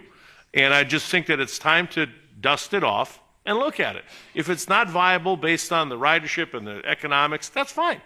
But I think we owe it to the constituents to at least take a look at it and see if it'd be appropriate or inappropriate. I don't know if that's, how we go about doing that, but go ahead. Okay, Curtis Miles, President CEO of Las Vegas Monorail. I'm not sure exactly what you want me to address in that question, but as little as possible. As little as possible is what my intent is. The extension to the airport, we made a presentation in January to the SNTIC, and we laid out our priorities, which have been our priorities as long as I've been at the company, which is to first go to Mandalay Bay, attempt to establish a station at Sands Expo, and then expand to the airport. And the airport has been this company's, and I wasn't here at the beginning, but it's been this company's priority for a long time, one of its priorities. When I got there, I prioritized Mandalay Bay ahead of that and was successful in convincing my board that that would be a much more successful project to begin with. Because of the economics and the financing of that project, that would be possible. The airport has always been one of our priorities. Still is. It's still on our list. The system is has the capacity to handle today, with the equipment and the alignment we have today, to handle 132,000 people a day. That's a lot of people. And today, I think if my airport numbers are right, and I'm going way back, Rosemary, so you can correct me if I'm wrong, there's about 150, 160,000 people moving in and out of the airport a day. And so when you compare those two numbers, there's plenty of capacity. That's not an issue for us. The speed of the train is not an issue for us. When we compare to light rail vehicles, which are, with Commissioner Giuliani's comments notwithstanding, the light monorail is actually a newer technology than light rail. But when you compare the speed of those two technologies, they're very similar. I agree with the comments that you guys have made today about how you should go forward. You need to pick a route. I look at this the way that we did ours. Pick a route, pick a application, at grade, above ground, below ground, pick an alignment, okay? Is it in the middle, is it on the side? Like we did. Go out and design it to some degree so you understand headways and you understand costs. Do a ridership analysis and then come back and say whether or not what you're going to generate in revenue is actually going to be covered in costs. That's how we approached our projects. That's how Mandalay Bay got to the top, and that's how we'll approach the airport when we get to that point. Very much. Any questions for Mr. Miles before let him go? Thank you, Commissioner G. No questions. Commissioner Scow. Thank you. You don't have to go so far back up there, though. That wasn't I'm not asking a question of him. I just hope that this isn't done in silos, that when we have this group, that we're not looking only one at a time at the elevated road, light rail, other functions, but that we can look at it together, because there may be ways that these can fit in together. And hopefully there will be analysis by experts who are objective, that can look at this and look at numbers and run numbers, and there may be ideas out there that we haven't even thought of. So I just am hoping we don't get so ingrained in looking at one or the other that we don't look at the big picture. No, I agree. I couldn't agree more. I think that it's not an either-or situation. I think they need to evaluate them individually and then how they would coexist or combine. And there might be room for all three of them to fit. Who knows? But that's the idea that I originally had when I brought this forward. So, Commissioner Giuliani. I would just throw out, to follow up both on Commissioner Kirkpatrick and Skiles, that if this group, as they work, we use Southern Nevada Strong to help us on the Maryland Parkway outreach, and it was the most public I've ever seen. It was incredible. And so down the road, as we talk about that, so we're not doing this in silos, because you can talk all the ridership numbers you want for anything. If your public doesn't understand it or believe it or it's not convenient, they're not writing it. They might be inclined, but if they haven't had an input. So I just would throw that out, that because they're going to have to be expertises. I think the three people suggested have the initial both government and expertise, but there's going to have to be someone that actually understands transit, that's ridden it, that's built those types of things. And then we have to have groups to actually engage our constituents so that they understand what we're talking about. So that is a very key piece that comes into play. And I just throw that out there because SNS really did do a very good job and they're still around. So that might be something to think about. I'm open to any analysis. Commissioner Brown. Thank you, Mr. Chairman. And I certainly agree, Commissioner G, as far as the citizen active involvement has to be a part of the process. Just wanted to go back to Mr. Burnett's comment about doing things different, because this is a different way approach. But the TIBP identified this core, that was their purpose, to identify the core area. It was defined as airport, convention authority, strip, and downtown. Let's not forget the city of Las Vegas is a critical component of when we're looking at congestion. But doing it differently, I think, would alleviate one of the biggest perceived challenges that we have. If the county was to move forward, as we have the right to on our elevated expressway project, and we did it the traditional way at Clark County in our building, the perception would be the county's going to do what they need to do on the study. And likewise, if the RTC was going to do the light rail analysis or feasibility or whatever we call that scope of work, it could be perceived as that board dictating to the county what should be from the airport down the strip. And that, whether it's perceived or real or portions in between, this approach, I think, eliminates that perception because all the bodies are represented, especially this initial part. I don't want to leave out the city of Las Vegas, and we have a representative sitting here, so he'll be more than happy to pass these comments on. But the core, right now, the priority is this evaluation of airport strip, and that's why I feel it's critically important to have those three people involved, those three stakeholder groups involved, because the TIBP work, as been mentioned by a couple of my colleagues, had all the stakeholders. And they brought us to a point where, not to be redundant, but we have to make the hard choices now. And to make those hard choices, we need the facts, not opinions, and we need to bring those facts to our citizens because they have to be a part of it, not only on the TIBP, but also on our next agenda item. So I would provide the direction, if you haven't already, to work towards the elevated expressway scope of work with this three-member oversight. Have Mr. Gilbert approach the board of directors. I'm not sure if we can discuss it or bring it up in the general manager's report on Thursday, but ideally have an agenda item posted for the RTC July board meeting. That would be the direction. Is that sufficient direction, Mr. Burnett? I think you've adequately Thank you. captured it. So. I notice all three names I mentioned, none of them are smiling. They're all kind of frowning as they look up there. Mr. O'Heaney, Mr. Turner. Oh, now they all smile. Okay. Except for Ms. Valentine. She's still not smiling. Oh, now she's smiled. Okay. Okay.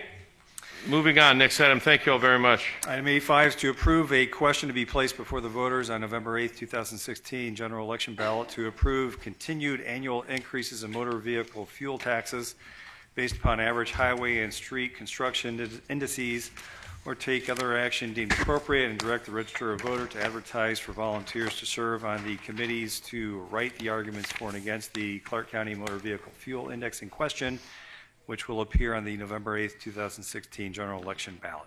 Mr. Gloria, good afternoon. Yes, Mr. Chairman. Joe Gloria, Registrar of Voters. We're prepared to advertise a notice for committees as early as this Friday, but no later than next Friday, we're hoping. And the earlier we can get the question, the better off we'll be. Okay, since I'm the one who started this with the questions about the question, I've got a concern, and I'm going to ask for my colleagues' input on this one. When you read the question, and I'm going to ask for any input we might have from the citizenry as well on this one, shall the Clark County continue indexing motor fuel taxes to the rate of inflation, the proceeds of which be dedicated solely to improving public safety and traffic congestion on Clark County streets and highways? I don't think, this is just my opinion, that public safety is a fair representation, because to me, public safety is more police and fire than it is traffic. I think this is to improve traffic safety, and I guess I'd like the wording that was used back in 2002 or 12, whenever the first one, 12, whenever it was passed initially, or I don't know what Washoe used, but nowhere in here does it mention anything about the amount of money that's going to get raised or what the potential is. And I guess these would now be directed towards the RTC. Mr. Gilbert, do we know what is the maximum we're looking at raising? Greg Gilbert on behalf of the RTC. Thank you, Mr. Chairman. Let me address the first couple of comments that you made, please, and then as it relates to the amount, I think my first comments will probably address that. So as I understand it, the process that we'll be going through is that if today it is approved that there is a public notice and parties are found that will write the pros and the cons statement, those pros and cons statements will be drafted pursuant to Mr. Gloria's direction and whatever the response is. As part of that, there will be an actual financial note that is drafted in a neutral way, so when you see it as a voter, you'll see a financial section, then you'll see a pro and a con. So that's why that's not on this question that you have in front of you today. As it relates to how that monetary amount is portrayed, I actually think that that's part of the next process that you're going through. And I know that RTC and staff at the county actually have started to exchange some of the data as it relates to how to portray that information. So I don't mean to put you off in terms of the answer. No, but let me ask you specifically then, did the RTC board approve this question? The RTC board has not actually approved this question because I think technically it's the county's question, but the RTC has engaged in helping draft the question for the county's review. Okay. Who specifically was it the board drafted the question, or was it? No, staff has drafted the question, not the board. So the actual RTC board has not drafted this question. And I guess I'm going to ask Ms. Miller here, is there nowhere in the explanation or in the question that the dollar amount, is there a maximum on this? Is there a ceiling? What are you asking for? So RTC isn't asking for anything. So okay. Just technically speaking, what I think will end up being portrayed in the actual ballot that you see will be financial descriptions, and it could be categorized in any way that this board deems appropriate. It could be a range, it could be an aggregate number. I think that's the next step, is all I'm trying to convey. Okay, but before I can approve this, and I can vote for this, I'm asking, is this based on PPI? What is it based on? So if it's okay, we actually have Mark Trosdale, and I don't know if Great. Mr. Hobbs is here as well, and they may be in a better position to address those questions. Okay.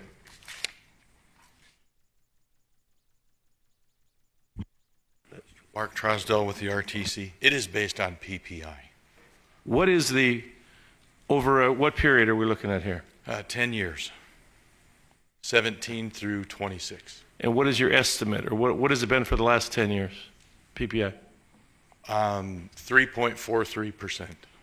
And what would that be? Is that the maximum you're going to have here is 3.43? No, our numbers currently are based on 4.54%. And what do you estimate that would raise, the 4.5% over 10 years? About $3 billion. Okay, and you've got a list that's going to fund, obviously. Yes. Would that be capped at 4.54? Like the last one we capped, right? Didn't we cap it at a dime or something? Yeah, you did. Is this capped or no? No, that's an estimate at this time. The cap is 7.8%. Mr. Chairman, Mary, this is an interesting question that came up, just so I don't lose it. Do we, as a board, in framing the ballot question and the explanation, have the ability, as we did with the enabling, to cap the amount?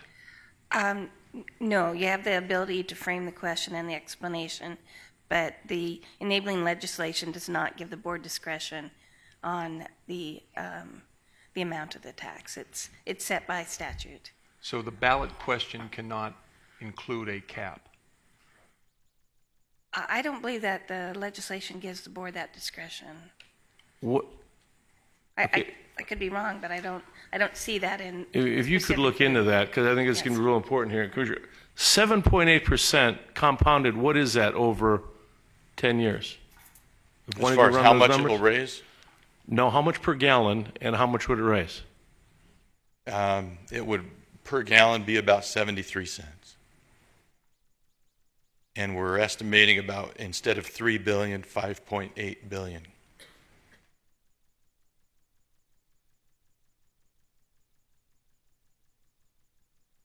I don't even want to go there. Okay, Mr. Chairman, if I can offer some... I'm going to back off. I'm not going to go there. Okay, go ahead. Some comments to try to tie all that together. I think, as you're all aware, the legislation that passed permitted the PPI to increase by as much as 7.8% over the 10-year period. The numbers that have been used to estimate what the yield would be have been based on a 15-year average of what the PPI has actually done over the last 15 years. 4.54% would yield the $3 billion in leveraged project funds that Mr. Trosdell spoke to.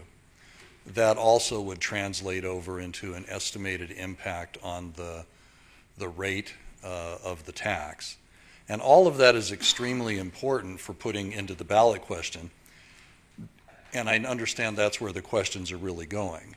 We may have an expected projection based on the PPI's performance over the last 15 years, which would yield the $3 billion in project funds and an approximate impact of 36 cents over that 10-year period on the combined tax rate.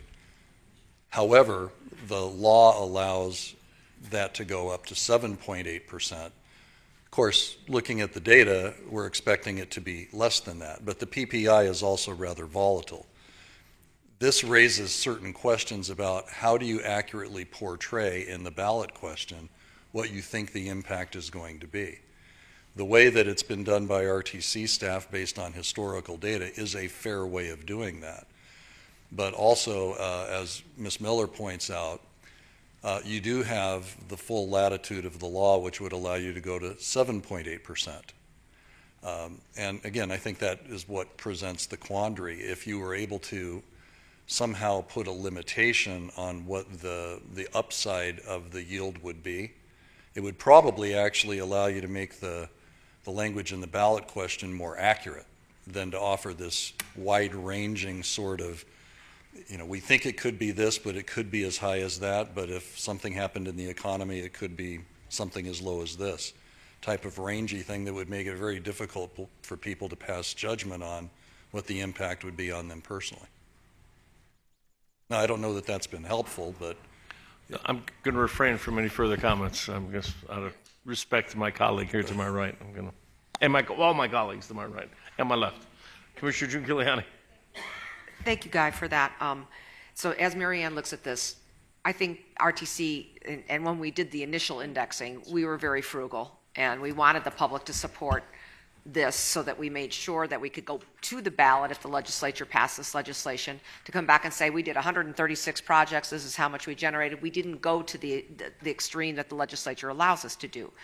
So, Mary Ann, as you look at that, because I think you're absolutely correct, I don't think we can cap it, but we could always, in an explanation, because the explanation here is weak, in my opinion. It's almost trying to anticipate what the for and the pro and the con would do, and so maybe that part needs to definitely be redone. But maybe potentially look at a not to exceed. So that way you can then framework what your 10-year. That's a cap. Not to exceed. I don't know. I'm just using that language as an example of what we may need to look at. But if it's wide open, we can put our own. You can't cap it, but you can say the intent is not to do ... There's different ways to be able to look at language in that way. But it does not belong in the question. It's in the explanation, is where the fiscal piece, then you have the fiscal note, and then you have the committee that's formed to do the pro and the con. And so I think we're a little bit, it's my understanding, staff wrote this, right, Greg, and sent it to Mary Ann. Mary Ann, you amended some of it and then sent it back. So that's how we got to this point.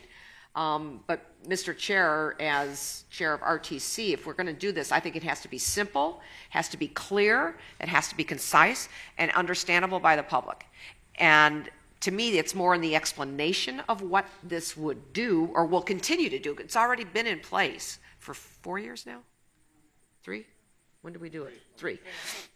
So it's already been in place for 3 years. So part of that is to remember that in our verbiage, to be honest with the public, it's about continuing what we've approved in the first place and going down that path for another X number of years in order to be able to do this many projects and so on and so forth. So I don't know at this point what your pleasure is, Mr. Chair of RTC, but if your thought is to maybe hold this for a couple of weeks, if Joe says yes and doesn't have a cow. But in the meantime, he could begin putting together the committee, correct? So, I mean, you want some things in place so that you have your pro-con people already selected and ready to go. I believe that public safety is absolutely key and clear. It's not just police and fire. Public safety is our pedestrians trying to get across. It's our disabled people being able to get up and down curbs. That's what the terminology in my mind means here. But if we need to make sure that we're clear about that, then I'd be happy to see what you want to say, and then. I mean, you talked. Marilyn, you want to go first? I'm going to ask Joe. Mr. Gloria, how much flexibility? How did we get to waiting so long? Mark, can you answer me this question? This was passed a year ago at the legislature, right? We're now a year later, and we're under these time constraints. It's got to be done in 2 weeks. It's got to be done today. It's got to be done. How did we get to this? That can they call a special meeting in the RTC? I'd have some comfort if the board approved the language or something. I mean, we're talking about. Go ahead. Joe Gloria again. We started meeting with them last year in July. Mary and I met with the group, and they've been working on it. We received it in the latter part of April, and that's when Mary and I started looking at the question, and Mary made some revisions and provided them back to the group. Okay, I'm not going to go there. What would happen, I'm behaving, Commissioner Brown, what would happen if we waited 2 weeks? Could you advertise to get the 3 people and the 3 people for the pro and the con without having this adopted and then bring it back in 3 weeks? If that means the RTC's got to step up and call a special meeting, maybe got to step up and have some discussion about this or something, but this is too important. It's important to the industry. It's important to the citizenry. We got to get this right, and we got to get it where it's going to pass muster. I know we had the one that got challenged, the Supreme Court eliminated the margin tax one because it wasn't clear on the petition. I don't want somebody to challenge that this isn't clear. I mean, we got to get this right. And if that means taking a couple extra days and having a special meeting, that's what I'm in favor of. That's what I personally would rather do. Can we wait 2 weeks? Mr. Chairman, there's no problem with us advertising for the committee and going ahead and getting that in place. I would just stress that we can't advertise any later than a week from this Friday. In order to get the process going, give the members 2 weeks' time at a minimum to apply, and I can get you the applications and a recommendation for who to place on the committees. Well, how about if he starts advertising this Friday, and then you could get your 3? They're going to be pro or con regardless of what the question says. They're going to be con or they're going to be pro. I mean, you get the people lined up, right? I mean, attorney can. We sure can. We got any more input on it, Commissioner Kirkpatrick? Thank you, Mr. Chairman. So here we are again talking about transportation and kicking the can down the road. For me personally, I guess I'm a little bit perplexed because typically when a question is written, it's very simple so that constituents know specifically what it's done. And on the NACO board, we've been having this discussion for months on what that question looks like, and other counties are still putting theirs together. And so for me, as we go forward, what I would say